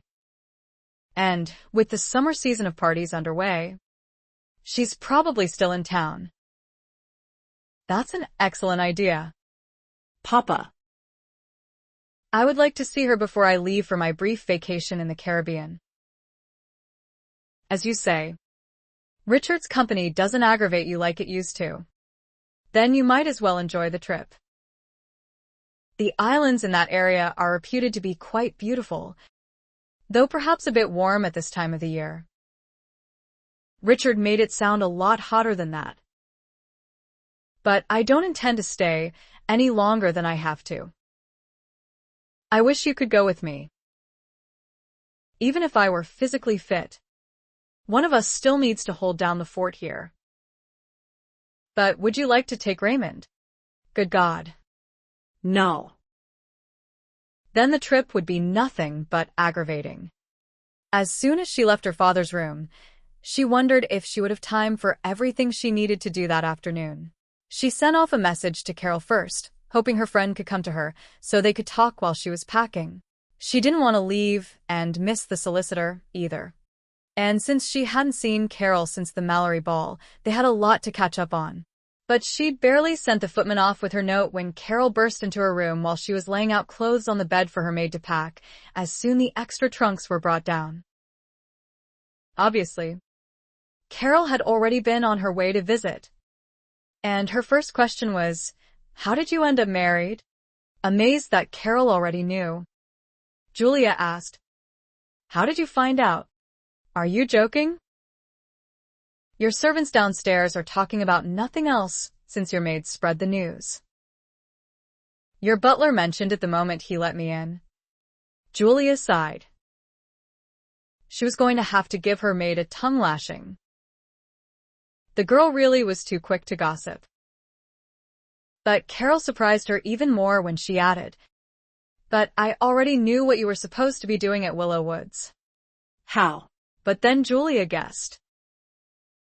Never mind. Father said you paid him a visit while I was gone. I take it he mentioned it. Yes, I came by to see you, but once again you weren't home. It's almost laughable how many times you and I must have just missed each other that week. So I visited with your father instead, since I hadn't seen him since his recovery. But he only mentioned where you'd gone, and why, because he assumed I already knew. He knows you, and I tell each other everything. I was so disappointed that I didn't hear it from you. Your father didn't exactly go into detail when he realized I didn't even know your fiancé was back in town. I told you about him that night at the ball. You did not. Yes. I did, well, indirectly, Julia said. Actually, I didn't know it was Richard yet. Either. The Frenchman? You remember now. Him? Oh. My. But didn't you say he was in love with someone else? A married woman. Georgina Mallory. Carol gasped. He has a death wish? No. And I'm sure that was merely an infatuation. He never once appeared melancholy again when she was mentioned. As daring as I now know he is, I don't doubt he was just enamored of the risk of pursuing her. Carol sighed. But this means you aren't really married, doesn't it? You just let your maid think you are for some reason.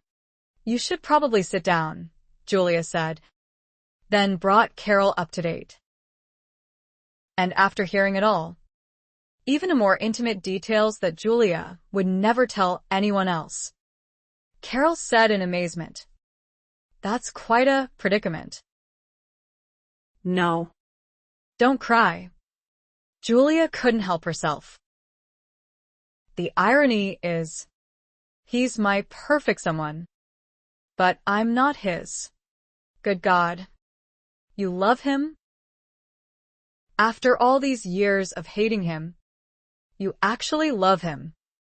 I didn't say that. You didn't have to. But I don't want to live so far away from everything I know, in a place that sounds so foreign. Carol rolled her eyes. You won't know that you don't like it until you've actually been there. So, what other doubts do you have? Julia said in a small voice. He doesn't love me. Are you sure? Well, no. But maybe he's having some of the same doubts you are? Julia bit her lip. I'm not sure. Then you'll have to find out. And you'll work it out. You've got a whole ocean to cross before you stand before an official to end a marriage maybe neither of you wants to end. Let Richard know how you feel. Chapter 47. Gabrielle and Drew had been waiting for Richard to return to London before they set sail for the Caribbean, so making the preparations to depart in the morning wasn't an inconvenience, Drew assured his friend. Richard was relieved that Gabrielle wasn't at Boyd's house when he arrived there because he knew she would insist on a full accounting of what had happened at Willow Woods. His emotions still volatile, Richard wasn't ready to discuss it. He merely told Drew that it didn't go well. What an understatement that was. When he'd stood in his old bedroom at Willow Woods, watching his father smirk, he'd realized his detestable sire was actually forcing on him something he wanted. The woman he'd been tied to most of his life. Yet getting what he wanted meant his father won, too. That's what was so bloody unacceptable in his mind. He didn't stay at Boyd's house any longer than to drop his bag in the room he was shown to, which he would share with or for the night. He needed to find a solicitor who would see him today. If anything should happen to him, or to Julia before she got her divorce, He wanted to make damn sure his father couldn't step in and try to lay claim to any part of the Miller fortune. He wanted a will drawn up that would expressly exclude Milton Allen from anything of his or his wife's. His wife. Good God, that sounded so nice. But Julia didn't think so, and she was probably right. What did he have to offer her, after all? He wasn't broke. There was nothing really to spend money on in the Caribbean, so he had a few £1,000s stashed away, but that was like pocket change compared to what Julia was worth. He owned no property, not even a house of his own. And he was a second son, so no title other than Lord came with his name, which he didn't even use in the islands. Take Julia away from the world of high society she was so accustomed to, from the business empire she'd been running by herself for the last 5 years. In good conscience, how could he do that? He had to let her go, and that meant not fighting her decision. He could see no way around it, but he couldn't bear to do it yet. It had been pure impulse, insisting she come with him, but he was glad now that he'd done it. At least, it would give him a few more weeks with her before they parted for good. But she might not come. After he returned to Boyd's house late that afternoon, it felt as if he were holding his breath until her message was delivered, informing him that she'd meet him at the docks in the morning, or appeared in the open doorway.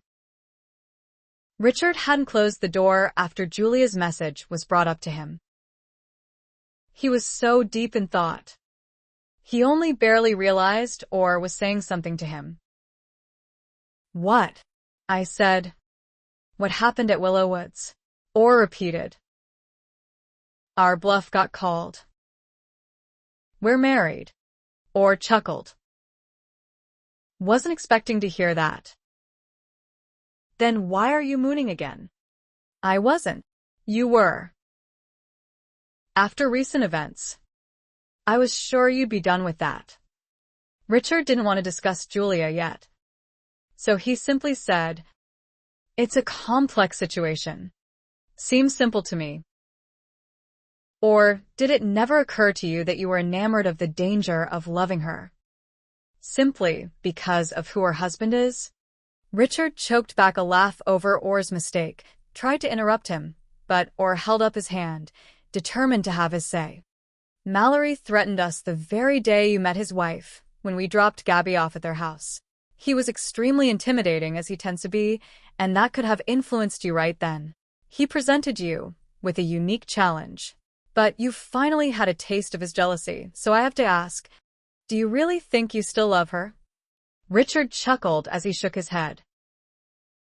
He didn't have to explain the mistake. Or wouldn't pry. So he just said, "No. Whatever that was, it's gone. So you're mooning over your own wife. Or pried anyway." How odd. Richard's mouth tightened. Nothing about that was amusing. "I'll work it out." "Well, if you'd rather talk it out, we have time before the party." "What party?" "Gabby and Drew's farewell party this evening." "We've been invited." "Invited when we're already here?" Was there any doubt that we would be welcome? "Oh. The party isn't here," Orr said with a grin. "It's at James Mallory's house." Richard never imagined he'd actually be invited to James's house. Mallory must not know, he figured. Yet when he and Orr were shown into the parlor where Andersons and Mallorys were gathered, James noticed him and didn't even raise a brow over his presence. Gabrielle pounced on him, though, the moment he walked in. Orr had warned Richard that he'd mentioned his marriage to Drew, and Drew had joined his wife earlier at the Mallory house. "I'm so delighted," Gabrielle told Richard. "Don't be." "My father won, Gabby." "Well, there is that. But you did, too, didn't you?" "I saw the way you were looking at Julia on the Maiden George. You could barely take your eyes off of her. And you married her." She was too happy for him. Richard didn't have the heart to tell her about the upcoming divorce. At least not at this party in her honor. He said simply, "She's sailing with us." Well, of course she is. Why wouldn't she? Oh. Wait. She must have so much to pack. To move to another country. Does she need help? Do we need to delay our departure a day or two? No delays. Gabby. Please. I was prepared to find another ship if the Triton couldn't sail in the morning. I can't bear to spend another day on the same continent with my father. She peered at him closely. What else happened? Let's not discuss it tonight. And Julia will manage just fine. She's probably got more servants to help her than we can count. Go enjoy your party. He pushed her toward her husband while he quickly headed across the room to escape any more questions. James's son, Jeremy, caught his eye, and Richard went over to him. He'd never seen Jeremy's wife before. She'd probably been at Georgina's ball, but he wouldn't have noticed as besotted as he'd been with Georgina. He couldn't help noticing her now as she turned to face him. He even caught his breath. Dani Mallory had an ethereal sort of beauty that was mesmerizing and made even more angelic by her pure white hair, which was so unusual on a young woman. Though cut extremely short, a highly unfashionable style for a lady, on her was stunning. Jeremy poked him in the ribs to get Richard's eyes off his wife. Richard chuckled as he realized he had indeed been staring. Sorry, he told the couple with an abashed grin. I suppose it happens a lot? Jeremy nodded. She's lucky. I'm not the jealous type. No. I'm just lucky, Dani said, and gave her husband a loving smile. Richard was envious of their happiness. Actually, all of the couples in the room seemed to be blessed with happy marriages. Jeremy, noticing Richard's glance about the room, said, You don't know everyone here, do you? Afraid not. Your father would never let me in the house before. Really? That's interesting. Before he knew you were a lord? No. I just got on his bad side, Richard said evasively. Ah. Well, all must be forgiven if you're here now, Jeremy assumed.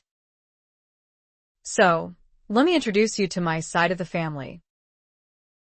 They aren't all here. Of course. Just those who were in town and could come to the party on such short notice. And I'm sure you probably know Drew's side of the family already. Richard had never actually met Drew's older brother Warren. But since he'd married a Mallory, too, Jeremy introduced Warren's wife, Amy. A gamine imp was how Jeremy described this cousin of his. And he warned Richard never to bet with her. She never lost. Apparently. Another of Jeremy's cousins was present, Regina Eden, who had hosted Georgina's ball, and her husband, Nicholas. If you hear my father disparaging Nick, think nothing of it, Jeremy said with a chuckle.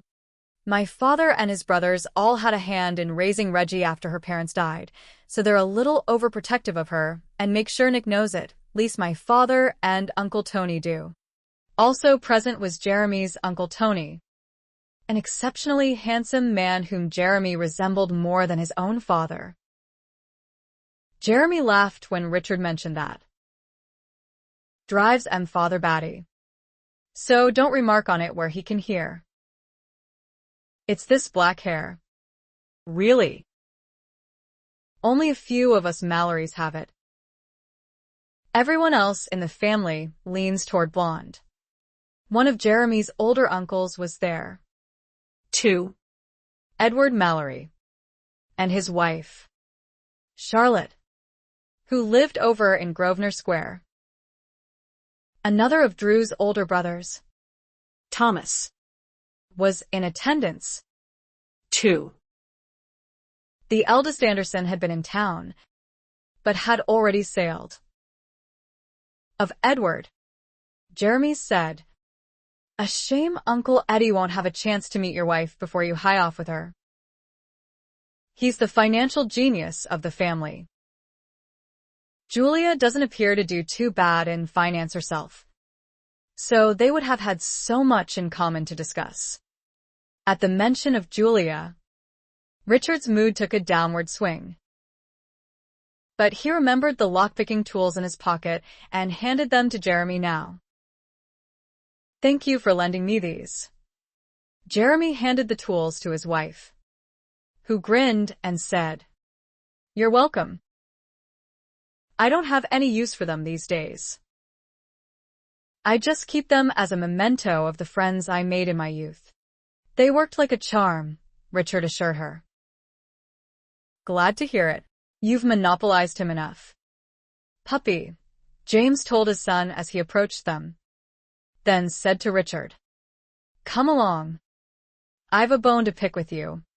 Richard groaned, but followed James to the unlit fireplace, which was a good distance away from the other guests. Resting one arm on the mantel, James didn't actually look at Richard. His eyes were on his wife as he said, "What's this I hear that you actually came to your senses and did good? Trying to bowl me over before you leave town." "Very funny," Richard replied, unamused. "Just don't even think of moving in down the block from me, old boy. Ever. You've my word on it. That will never happen." James finally glanced at Richard, one golden brow raised. "Not even to visit?" "I suppose I can make exceptions for visits." Richard couldn't help laughing now. "You're all heart, Mallory." "It's a gift," James said without expression. Since James seemed to be in a good mood, probably because Richard was leaving the country again, Richard asked carefully, "Would you mind if I apologize to Georgina while I'm here? For any distress I might have caused her with my infatuation?" "Yes." "I mind. It will only take a moment." James's tone turned abruptly ominous. "I said I mind." Richard sighed. "Then would you convey my apologies to her? Tell her she's one of the loveliest women I've ever known." "You're pressing your luck. But I'm fully aware of the difference now between a minor infatuation and love," Richard finished quickly. James gave him a steady look before he said, "If you think I'm going to tell my wife she came in second place, you're out of your gourd. I'll convey the apology and not another bloody word." "Fair enough," Richard grinned. "But I'm reminded that George will likely miss Julia. Living so close. They were quite chummy." "Julia will be back," Richard said simply. "She? Not you." At Richard's hesitant nod, James added, "Splendid. Couldn't have asked for a better arrangement. Wouldn't let George out of my sight that long. But as long as Julia travels on Skylark ships, you can at least be assured of her safety." Richard should have let it go at that. He didn't owe Mallory any explanations. But he ended up saying, "You misunderstand. She's only going to the Caribbean to get a divorce." James stared at him for a moment, a brief moment, before his stone-like fist landed in Richard's gut. "Wrong answer. Try again." All Richard tried to do was get some air back in his lungs and keep the wince off his face. When he was finally able to straighten up and breathe at the same time, his eyes narrowed on James. "It's not my idea. I love her, but she won't be happy where I'm going, away from everything she knows and loves. I can't do that to her. Then you move back here. Or you figure out another way. But you don't let true happiness slip out of your grasp without one hell of a fight. That's what he did, Anthony Mallory said as he joined them and caught the last of James's advice. James had to get around the fact that his wife's brothers wanted to kill him and take her back home with them. Deuced hard to maintain a marriage from different sides of the ocean. But he forced them to see reason. He's good at that. Put a lid on it. Tony, James said. Anthony grinned. I was being helpful.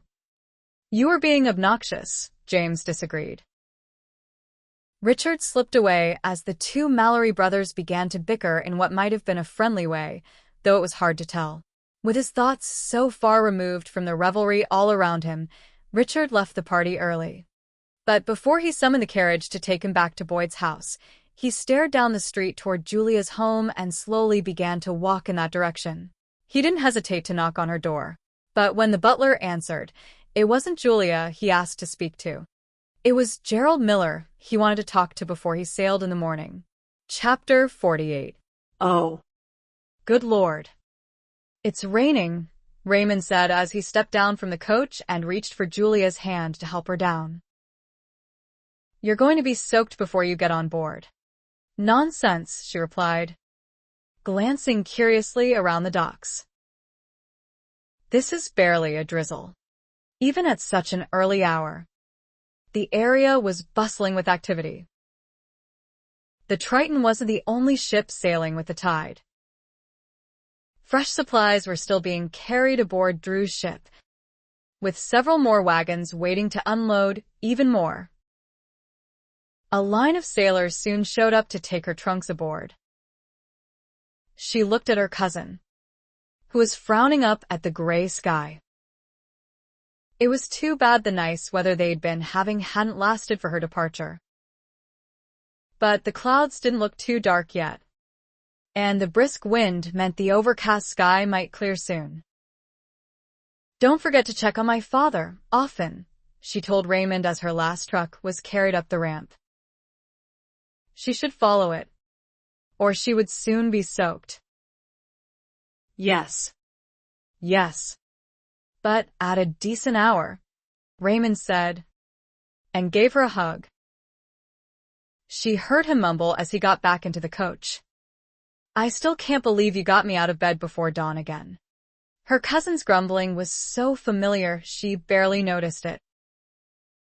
But she was still a little perplexed over her father's good mood this morning before she left the house. He'd had a much more positive view of her voyage than he'd had the day before. Just putting on a good face for her benefit? Julia boarded the ship. It was just as well it was raining. She didn't want to watch the Triton sailing away from England anyway. She might cry. Again. But in her cabin, she sat on the bed staring at her trunks, which took up all of the available floor space, trying not to think about why she was here. 4 trunks. She'd brought too many clothes, obviously. But she'd never traveled so far from home before. The small cabin, being fitted with a normal-sized bed, had only room for a tiny table to eat at, the smallest, circular bathing tub she'd ever seen, a washstand, and a normal-sized wardrobe. She was going to have to unpack, so those trunks could be removed to give her more space. She wondered if she ought to take a nap first. She might have caught up on her sleep the day before in the coach on the long drive back to London, but she hadn't got much rest last night with this trip on her mind, and what was going to happen at the end of it? After she'd sent off her message yesterday to Richard, he'd sent back a note with directions to the dock where the Triton was berthed and advising her to be there before dawn. He could have said he'd pick her up, but he didn't. That would have given her one more chance to break his resolve to leave England so quickly, before it was too late. And she didn't find him on the ship, either, before the anchor was raised, though she'd been assured he was around somewhere. She was at least glad that Gabrielle and Drew had agreed to sail this quickly. But she wondered if Richard had even told them about their marriage. She'd been given her own cabin. So maybe he was keeping that to himself. No. He would have had to explain her presence. Carol had said, You've got a whole ocean to cross before you stand before an official to end a marriage maybe neither of you wants to end. Let Richard know how you feel. She'd made it sound so easy. But Julia didn't think her friend had ever had to deal with someone like Richard. He had demons eating at him. Those demons had made a monster of her when they were young. They had controlled most of his life. They could burst out at any time spewing rage and bitterness. But when those demons were quiet, when he wasn't thinking about his father, he was another man completely, the one she'd fallen in love with. Still staring at the trunks that were in the way, she gave up on the notion of napping when there was so much on her mind and started unpacking. It didn't take long to realize there wouldn't be room in the wardrobe for even half of what she'd brought, so she just took out her favorite dresses. The rest would have to be stored with the trunks. She paused when she heard a knock at the door and immediately held her breath. She hoped it was Richard if he was ready to talk to her. But hoped it wasn't him if he was still beset by those demons. She was afraid she was going to get angry if she had to deal with them again. But it was Gabrielle who poked her head inside, gave her a bright smile, and entered, asking, "Where's your maid?" Her husband wouldn't let her leave England. She's young, and they haven't been married very long. And there was no time to find another. Gabrielle rolled her eyes. I know what you mean. It was time for us to go home. But Richard insisted we had to leave today, or he'd find another ship. So rude of him, and he wouldn't even discuss it. But don't worry about a maid. Mine is here, and she can help you. Too. Thank you. I don't need much help. Mostly just with my hair. I'm terrible at putting it up just right. Gabrielle chuckled. You might as well forget about fancy coiffures on the ship. Unless you intend to spend the entire voyage below deck. The Triton makes good speed, which means it's usually very windy on deck. I find it much easier to manage my hair if I just braid it. Julia barely heard any of that.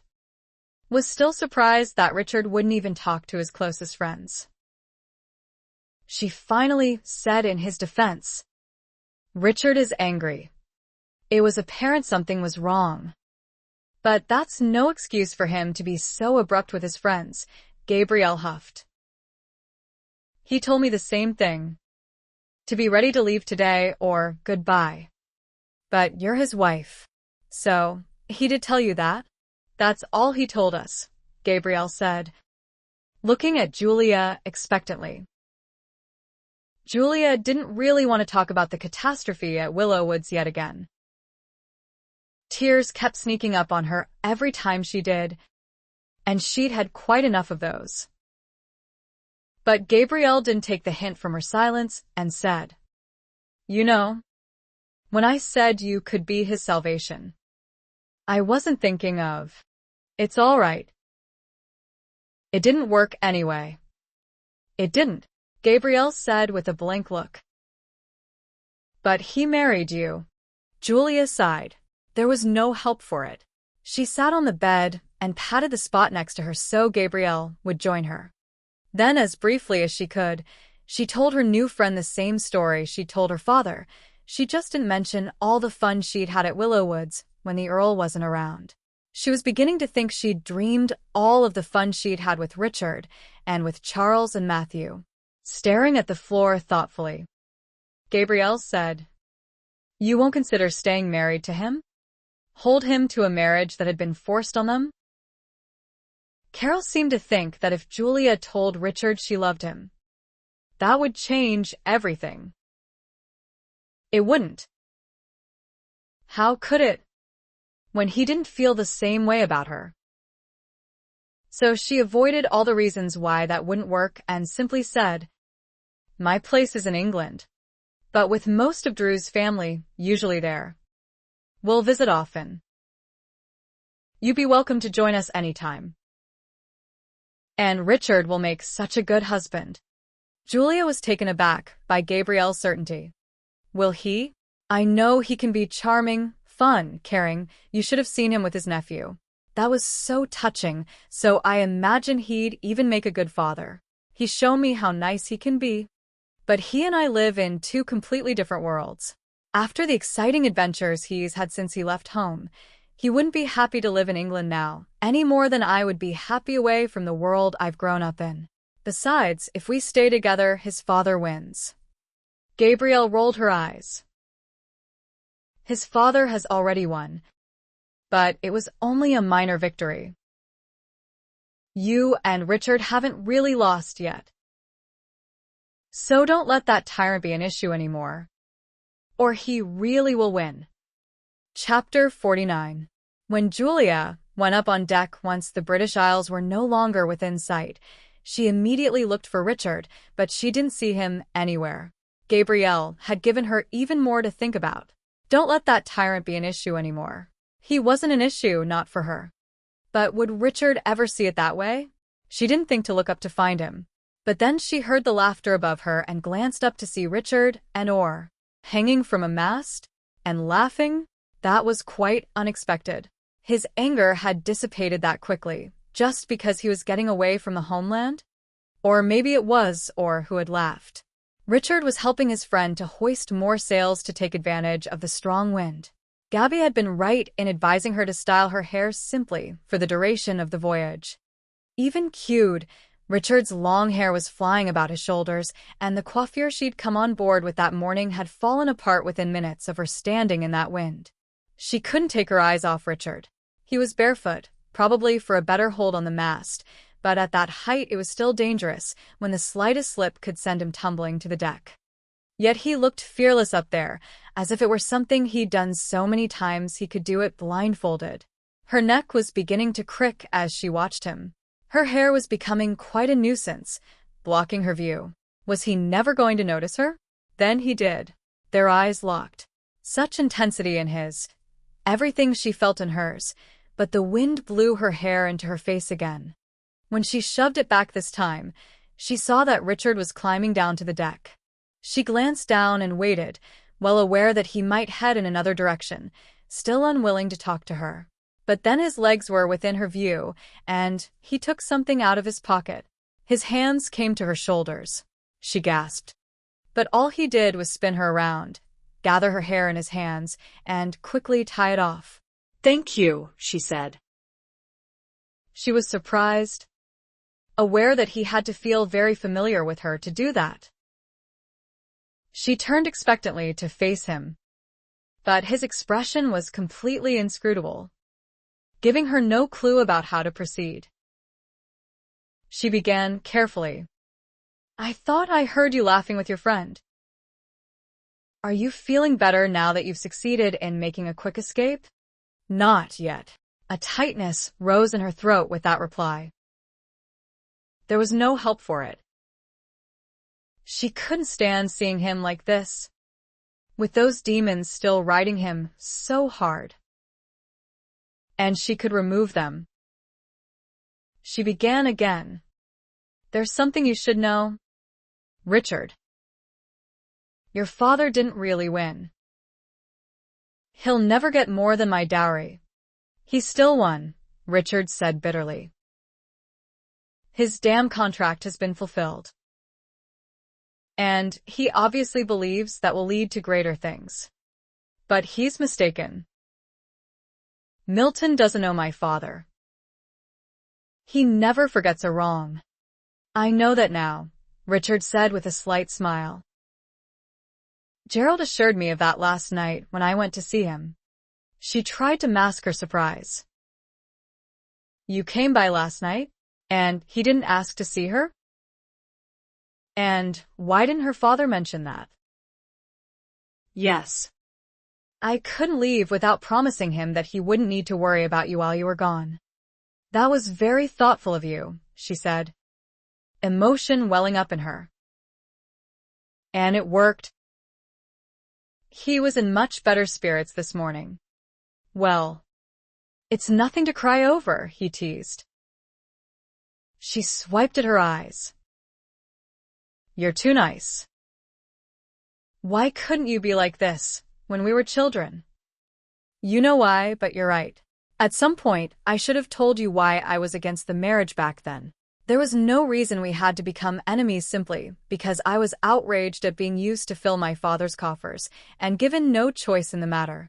Then his hand touched her cheek. We don't need to discuss this again, Jules. I'm never going to feel better about that whole episode, so let's put it behind us for now.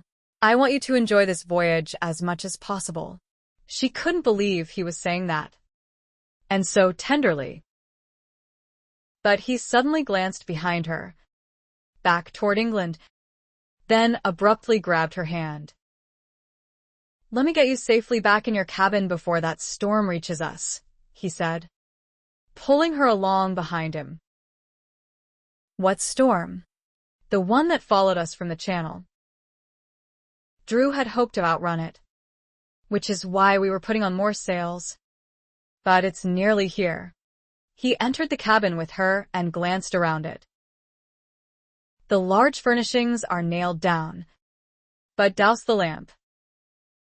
That isn't safe. And to avoid injury in a fall, I'd suggest you simply stay in bed until you get the all-clear signal. She thought he was being overly dramatic in his warnings until the ship pitched under her feet. But she didn't miss that he'd made sure she was safe before he rushed back to the upper deck to help secure the ship. His concern for her, coupled with that amazing conversation they'd just had in which he didn't seem to be angry anymore, did that mean he cared about her? She smiled to herself and barely noticed the pitching of the ship.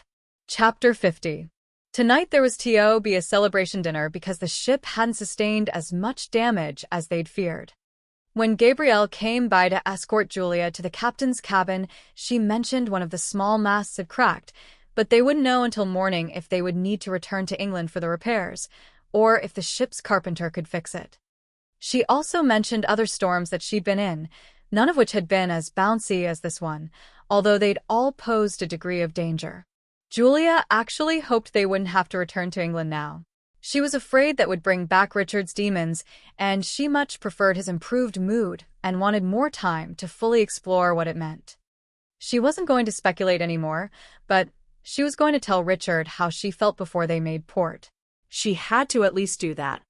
If there was any way for them to resolve the differences between their lifestyles so they could actually remain married, she owed it to herself and to him to find out. Her spirits lifted. She was even laughing with her new friend as they entered Drew's cabin. Richard was there, and smiling at her. She couldn't resist smiling back. She'd never been able to resist his smiles. She still couldn't get over this change in him. Then she realized she hadn't exactly been in a good mood since they'd married, because of all her doubts. Had he been reacting to that all along? And he'd just seen her laughing. He stood up to seat her. She didn't hesitate in joining him, even though other chairs at the table were empty that were not next to his. Both seated.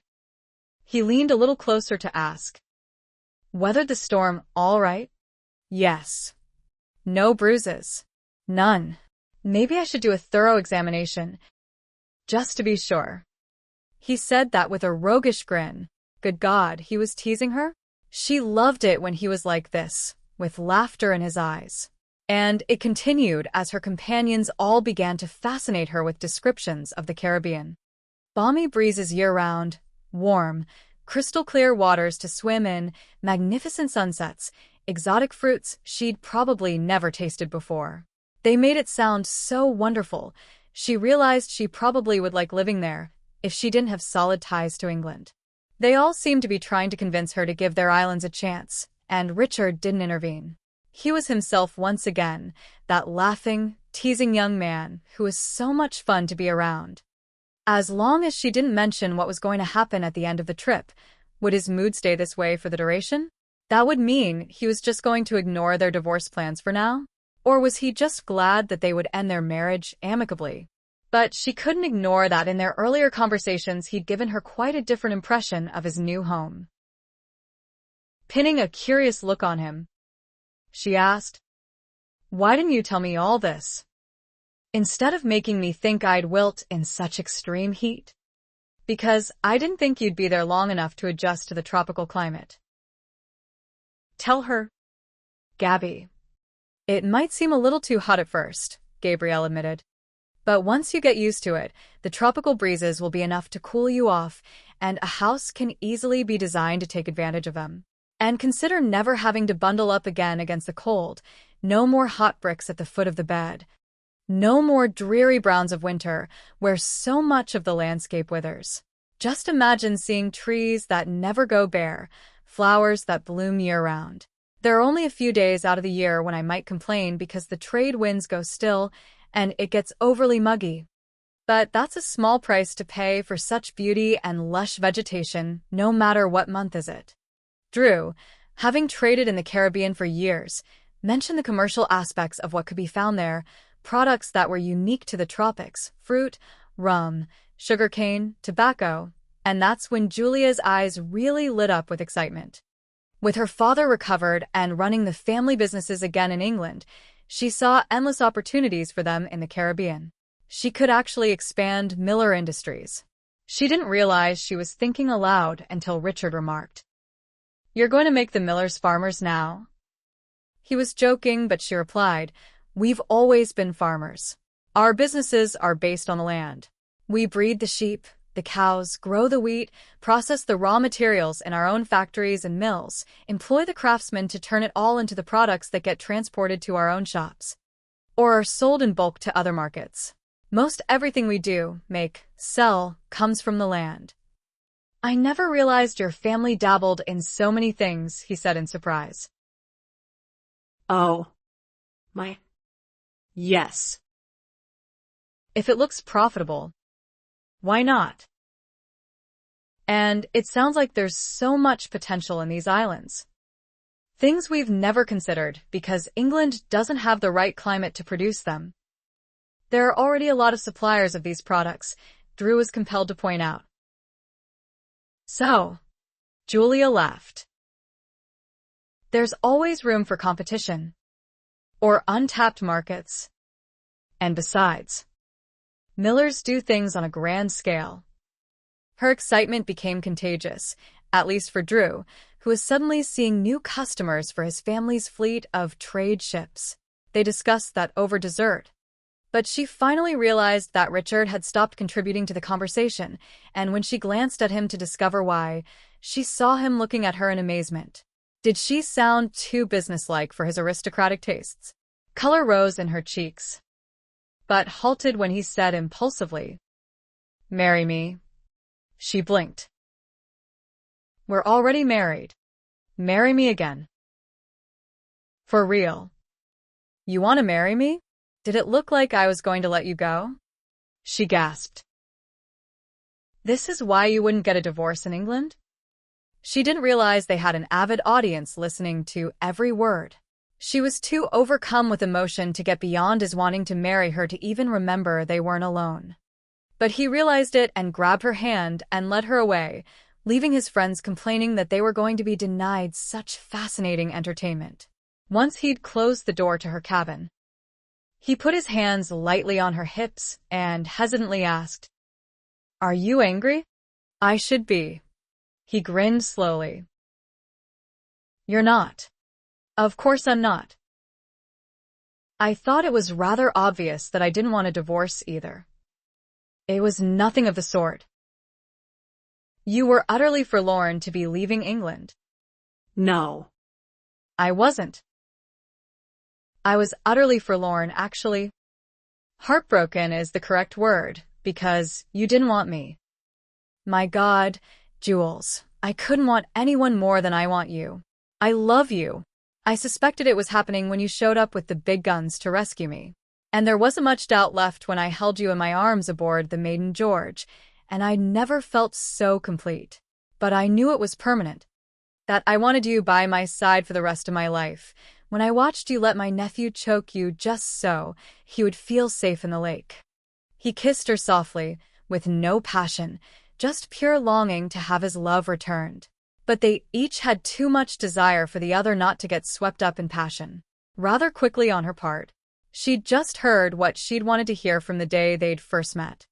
So many years these feelings had been there and had been denied, but no longer. They undressed each other.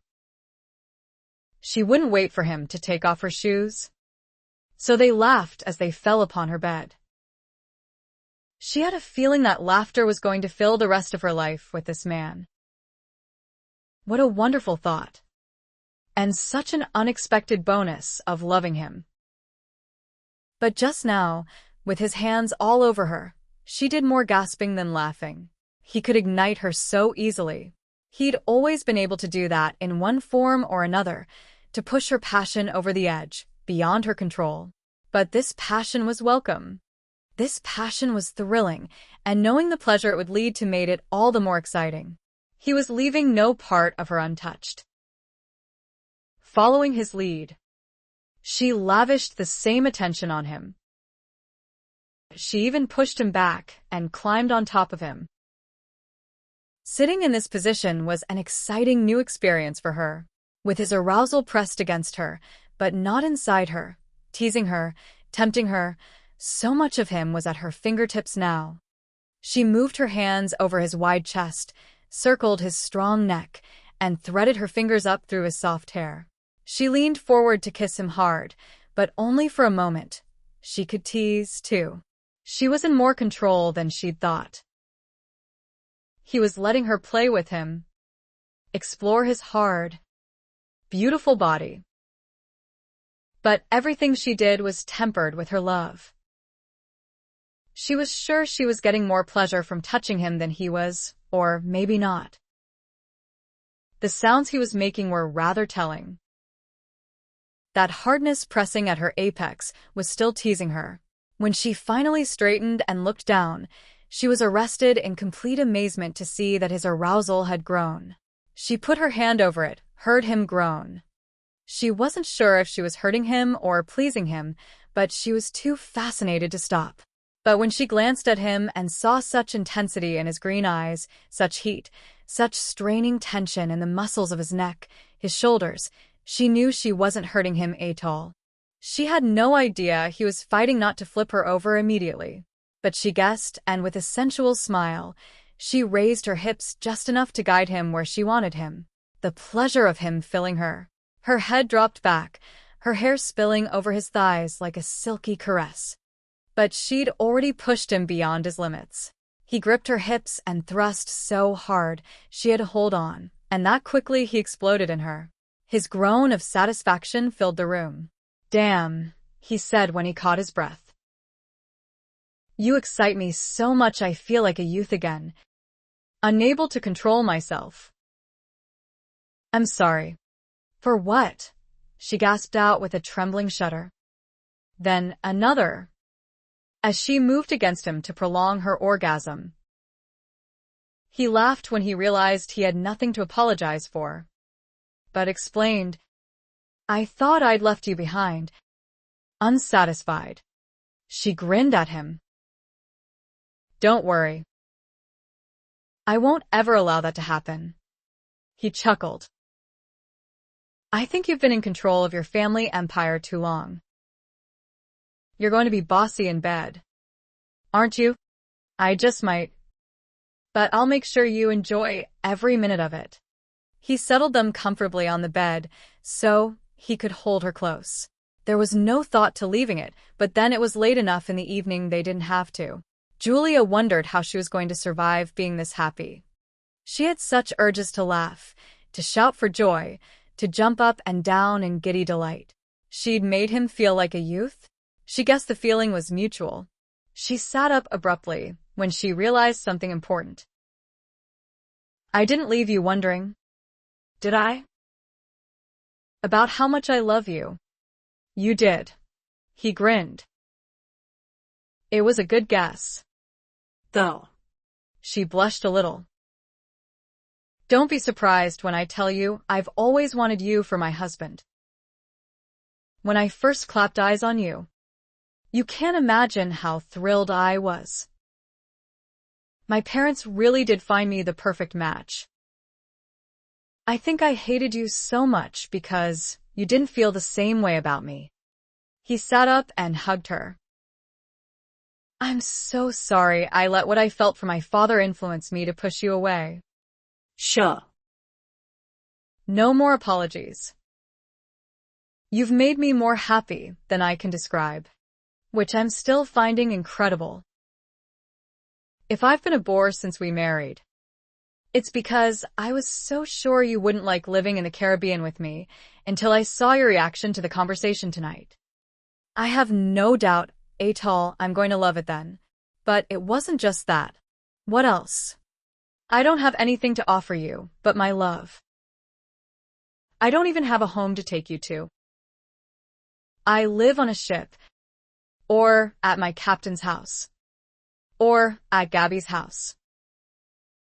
I've never needed a house of my own. She leaned back and chuckled at him. You think I can't buy us a house? I didn't say I couldn't afford one. I'll do the house buying. Goals. That absolutely male prerogative tone made her ask cautiously. You aren't going to be silly about me being rich, are you? I know Anthony Mallory is like that. He refuses to let his wife spend a copper of her own money. Richard's eyes flashed with laughter. Does he? Well, I'm not that arbitrary. You will have the choice of spending your money on whatever you like. But I'm still buying our first house. She started laughing herself. You call that a choice? I call that me knowing more about island living than you do yet. But I didn't say you couldn't buy a house.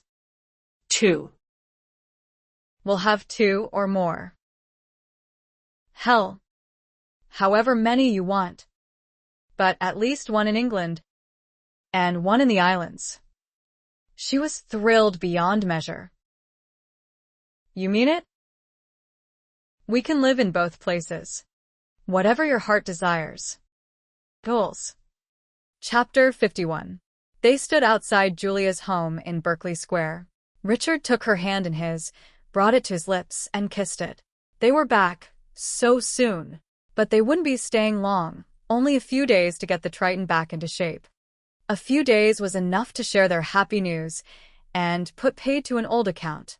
Richard just didn't know yet about the paid-in-full stamp she wanted on that part of their lives. My father is going to be so happy, she said as they mounted the steps. Then added carefully, Is there any chance that you might ever reconcile with yours? Are you joking? His expression confirmed that was never going to happen. I had to ask, she said, because I would like closure with him. I want him to know, without any doubt, that he'll never be a part of our lives. He won't be. We know that. But I want him to know it. So he will never attempt any more plotting or planning where we're concerned. Can we put an end to it? Once and for all? So neither of us has reason to concern ourselves with him again. You actually want to go to Willow Woods again? Yes. One last time. Let me mull that over. Jules. I really wasn't planning on ever seeing him again. She nodded and took him into the house. She wasn't going to argue the matter. It had to be his choice. He was never, ever going to be denied choices again. If she could help it. They actually found her father downstairs in his study. You can walk, Julia exclaimed. Gerald said, at nearly the same time.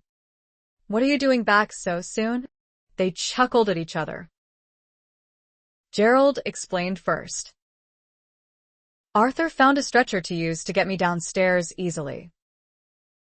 I've missed this old chair. And it just felt wrong. Taking care of business from a bed. So you're back to work? Only as much as Arthur will allow, Gerald grumbled. Arthur sked from his seat by the door. Most of the day still has to be devoted to exercise.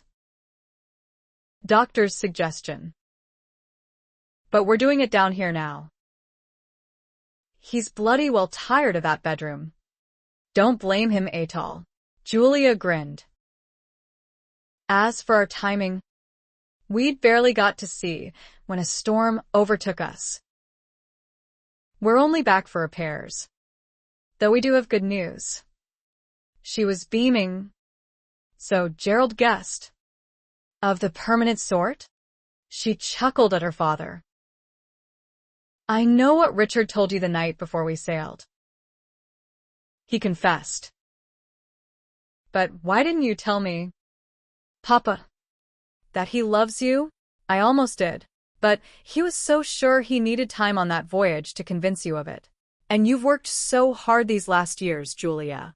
You never should have had to shoulder all this responsibility as young as you are. I thought the trip would do good. Give you time to relax and enjoy yourself as you should be doing at your age. And well, I hoped it would end up being a real wedding trip for you. She held up her hand to show him the beautiful silver wedding ring Richard had bought for her the day before they'd sailed out of London. This morning before they docked, he'd taken the ugly ring Milton had supplied for their wedding and tossed it into the Thames River before he'd slipped the new band on her finger, telling her, "You'll only have to remove this once.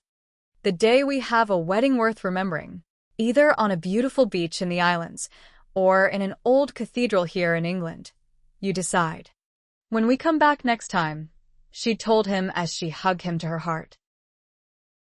I want my father to be strong enough to walk me down the aisle.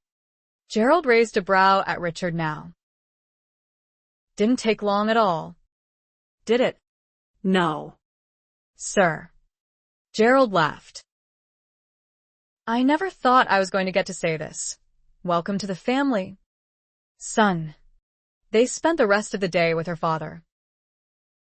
She infected him with her own excitement about expanding the Miller holdings to include raw materials and products from the tropics. One of these days you're going to have to open your own banks. Just so you'll have a place to store all your wealth, Richard joked. That's not a bad idea, Julia agreed. And a good project for you. Actually, Richard rolled his eyes. From pirate to banker? Somehow that just doesn't sound right. The ride through the countryside the next day was solemn. Richard had agreed to go to Willowwoods because he wanted to let his brother know of their changed circumstances. That night in and along the way, while Richard was holding her so tenderly in bed, Julia broached the last subject she hoped to see resolved. She was still so sure that Milton Allen wasn't Richard's real father. The way the Earl had treated him smacked of a man abusing a bastard that had been foisted on him.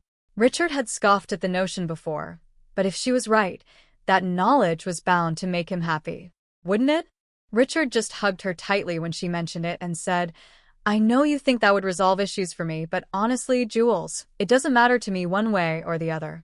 As far as I'm concerned, he's no relation of mine and hasn't been for most of my life. But if it will make you happy, I'll ask him. Now she had doubts. If Richard really didn't care, maybe she should leave the matter alone. But she didn't get around to saying that. He had other ideas about how they would spend the rest of that night. Nice, distracting ideas indeed. Chapter 52. At Willowwoods they were met at the door by an exuberant Matthew, who had apparently decided during their absence that he liked having an uncle around after all. Richard was delighted that the boy was no longer shy in his presence. Julia was already thinking about inviting Charles to visit them in the Caribbean. Matthew would love it, she was sure. Ruffling the boy's hair, Richard asked where the Earl could be found, then sent him off to let his father know they were there. Milton was in the small library reading. He didn't stand up when they entered. He didn't look surprised to see them either. In fact, he looked as if he was still gloating, exactly as he'd been the last time they'd seen him, which didn't make much sense. The house looked the same, too. Julia's workers, who had been told to leave when she did, had at least cleaned up, but nothing had actually been refurbished yet. Of course, they'd only been gone for a week. But the dowry had been delivered, along with Gerald's promise that no more money would be forthcoming. You'd think the Earl would be furious over that. You left in such a hurry, Milton said, setting his book aside. Forget something? Richard obviously didn't care for Milton's smirk and got right to the point. Didn't Julia's father tell you that you wouldn't get anything more from the Millers? Milton scoffed. Gerald will change his mind after you give him a few grandchildren. What an amazing delusion. Richard's tone was incredulous as he pointed out, we could be getting a divorce. Did that never occur to you? You won't, the Earl said confidently. Divorce causes the worst sort of scandal in our... You really didn't think divorce was a possibility? Of course not. When I don't give a damn about scandal, that scandal would have touched your brother and your nephew. You give a damn about them, don't you? Richard suddenly laughed. They're protected.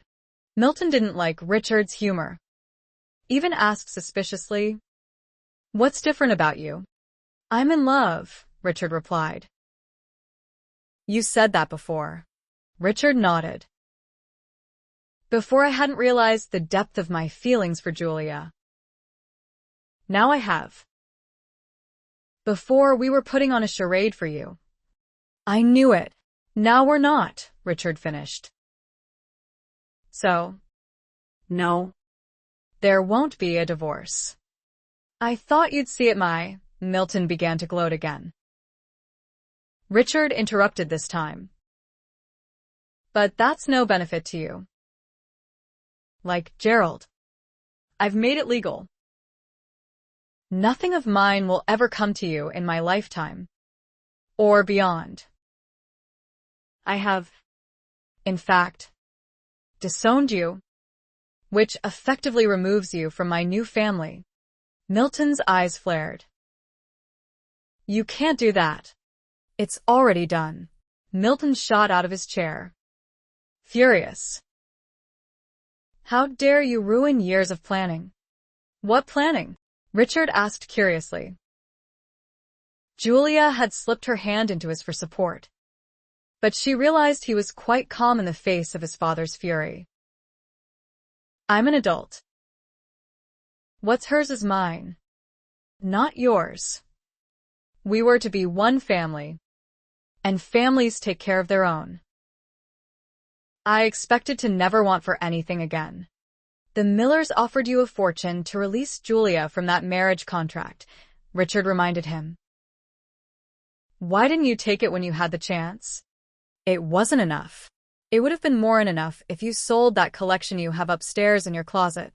Milton nearly screeched. Are you mad? I've been collecting those vases since I was a young man. It's the only real passion I have. Julia suddenly guessed. My God. You've already spent the dowry on more vases. Haven't you? Of course I did. Do you know how long I've had to wait to buy the pieces I wanted? What little was left of our family wealth ran out long before my wife died, thanks to her parents. I was fine before then, able to buy the occasional vase I coveted. But then the prices started getting too steep, and that infuriated me. You have no idea what it's like to love something so much and be unable to obtain it. It's important to have things of beauty in your life that you can value and love. But I couldn't afford them anymore. Year after year my suppliers would show up with a vase they knew I would want, and I had to turn them away again and again. Do you realize how pathetic that sounds? Richard said. And what a fool it makes of you. That you'd place more value on hard, cold objects than you do on the people in your life. Don't you judge me, boy, Milton snarled. It was your mother's fault. Her debts, her parents' debts. And on top of that, she saddled me with you. But you were going to tip the scales and correct the injustice. You were going to make this family prosperous again. And now look what you've done, you ungrateful whelp. Are you even my real sire? I raised you. Didn't I? Milton said defensively. That doesn't answer the question. But you call life with you being raised? If I'm not yours, I would rather you had given me away, even to the poorest dirt farmer. Any other life would have been preferable to the one I had here with you. It's what I should have done. Of course you're not mine. She couldn't wait to throw that in my face as soon as she got back from London, or tell me what a horse she'd been to assure it. She laughed when she confessed there were so many men. She had no idea who your father was. You can't imagine how much I hated her. And me, Richard said. Yes. And you. I'm afraid that's not all of it, Charles said from the doorway behind them. Charles. Get out of here, Milton ordered. This is no concern of yours. Actually, it is, Charles said as he came farther into the room. And it's high time I spoke up. Mother told me everything, you know. I was her only confidant. It was to be our secret. I was barely old enough to understand, and her rage more often than not frightened me. She hated you so much. I tried to hate you, too. But I couldn't. Richard is only my half-brother, but I'm the bastard she produced from cuckolding you. Richard is your real son. Milton fell back into his chair, his complexion gone white. You're lying. No, I'm finally telling the truth. She craved revenge, and hers was twofold. She wanted you to love your bastard and hate your son. My father is the man she loved, the one she wanted to marry. She'd known him all her life, but his family wasn't rich enough to suit them, so her parents gave her to you instead. You're lying, Milton said again. Charles shook his head sadly. She loved my father till the day she died. They tryst daily in the woods near here until an emergency called him home. Then he died, suspiciously. She blamed you. She really thought you'd found out about them and arranged his death. So she devised the ultimate revenge. She wanted you to think your real son was her bastard. She was already pregnant with Richard when she went to London. But she knew she was having her lover's child soon after your marriage. Did you never wonder why she came to your bed, begging for a child, even though she hated you? Milton was too shocked to reply as he stared at Richard with new eyes. Julia was speechless, too. This wasn't a real family, being so filled with hate, lies, and revenge. That her husband had risen beyond this legacy to become the tender, caring man he was a marvel. Ironically, Richard seemed unaffected by what he'd just learned. Well, that was certainly short-lived relief, he remarked drily. I'm sorry, Richard, Charles said, shamefaced. I was supposed to tell him at an appropriate time. And you. There were so many appropriate times. But I never had the guts to do it. It's all right, Richard said, and he even smiled at his brother. As I told my wife, whether he is or isn't my sire changes nothing. I would have liked to think he wasn't. I can't deny that. But all these years I've never doubted he was, which accounted for such a rotten feeling inside me. That I couldn't love him. That seems to be gone now, and I have you to thank for that. It's a relief knowing he had his reasons, however selfish and wrong-headed, for treating me as he did. Milton found his voice. Richard? Don't, Richard said, cutting off what sounded like a conciliatory tone coming from his father. You know it's too late. You let hate govern your life. And because of it, you made it govern mine. Too. That's the only legacy I have from you. But I'm cutting myself off from the source for good. But this changes everything. My God. How delusional you are. All bridges have been burned here. You can't change what you've wrought, old man. There's no going back. As far as I'm concerned, you don't even exist anymore. The room fell silent. No one there other than Milton might have thought Richard's statement was harsh. Milton had sundered his own family. Deliberately. Obsessively. There was no room for pity for someone like him. Let's get out of here, Charles suggested. Matthew and I are leaving. Too. I was misguided in thinking he needed to know both of his grandfathers, when he only really has one. Don't take him from me. Please. The pleading tone from Milton was so incongruous it didn't even sound real. But it stopped Charles long enough for him to say, "A burden has been lifted from my shoulders today. You're not going to put it back there. Matthew is no relation of yours." "I'm no relation of yours. That doesn't change the fact that I love Matthew." They were incredulous. And while the brothers weren't going to ask the obvious question, Julia wasn't so reticent. "Why couldn't you love your own sons?" Milton glared at her for her impertinence. "Because they were her sons and I despised her. But she died so many years ago, and nothing about Matthew has ever reminded me of her." "I could almost pity you, but I don't," Julia said. "You, sir, are a disease, and you've infected the people in this room long enough, myself included. You've placed value on objects instead of people. You've hurt innocent children because you didn't like their mother. You had a family, and you didn't cherish it, didn't even try. You don't deserve another. My husband has put paid to this account. The receipt stands before you. Now you live with what you've wrought, having no one left who gives a damn about you. Matthew loves me. Matthew doesn't know you.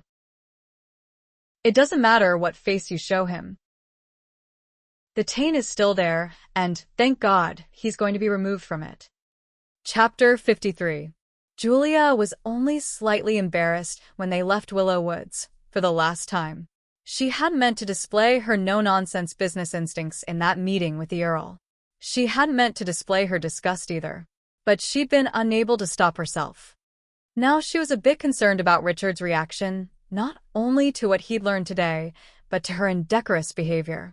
But she didn't get a chance to discuss it with him until that night when they were finally alone at the inn they'd stopped at to break up the journey back to London. Charles and Matthew had ended up sharing the coach with them. Charles hadn't wanted to spend another moment in that house any more than they did, not even long enough to pack. He would send for their belongings later.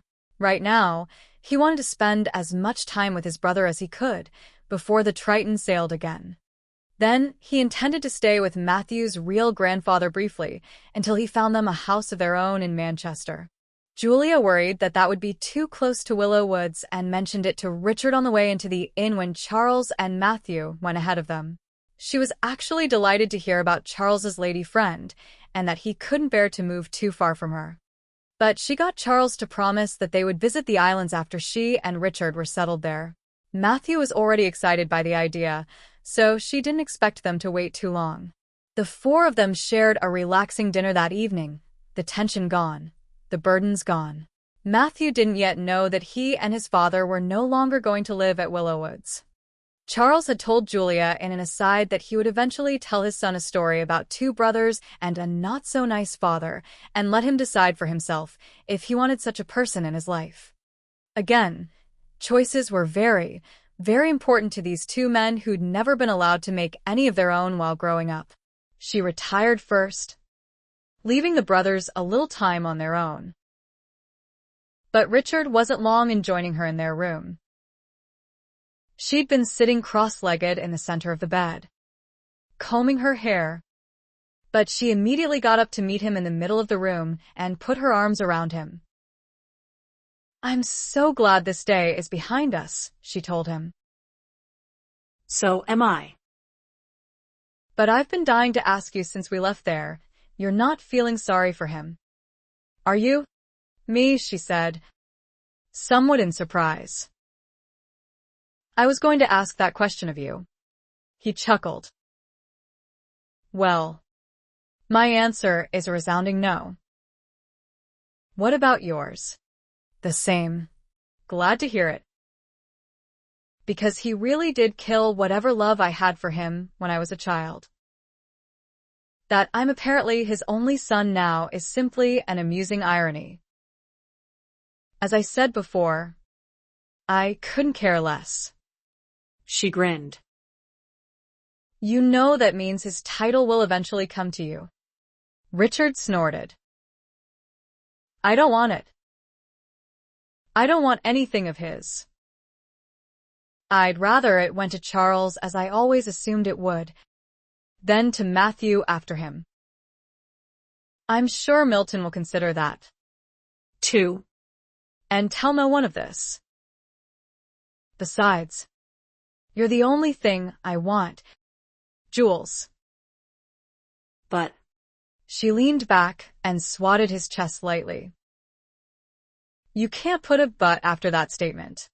However, he teased. No however either. Then maybe you should just let me finish. I can't deny you got my hopes up that I was a bastard. And now I'm a little disappointed that I'm still related to Milton Allen by blood.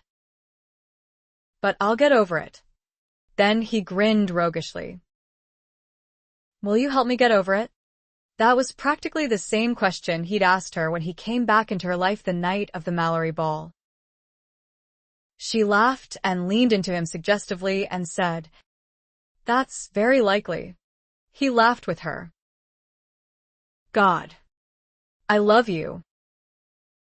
And that's yet another irony. Isn't it? I beg your pardon? You're really stepping on thin ice now.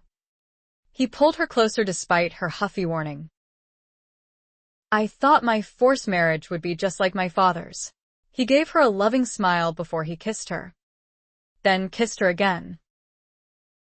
The irony is how wrong I was. She'd been touching him too long. Any more discussion could wait until later.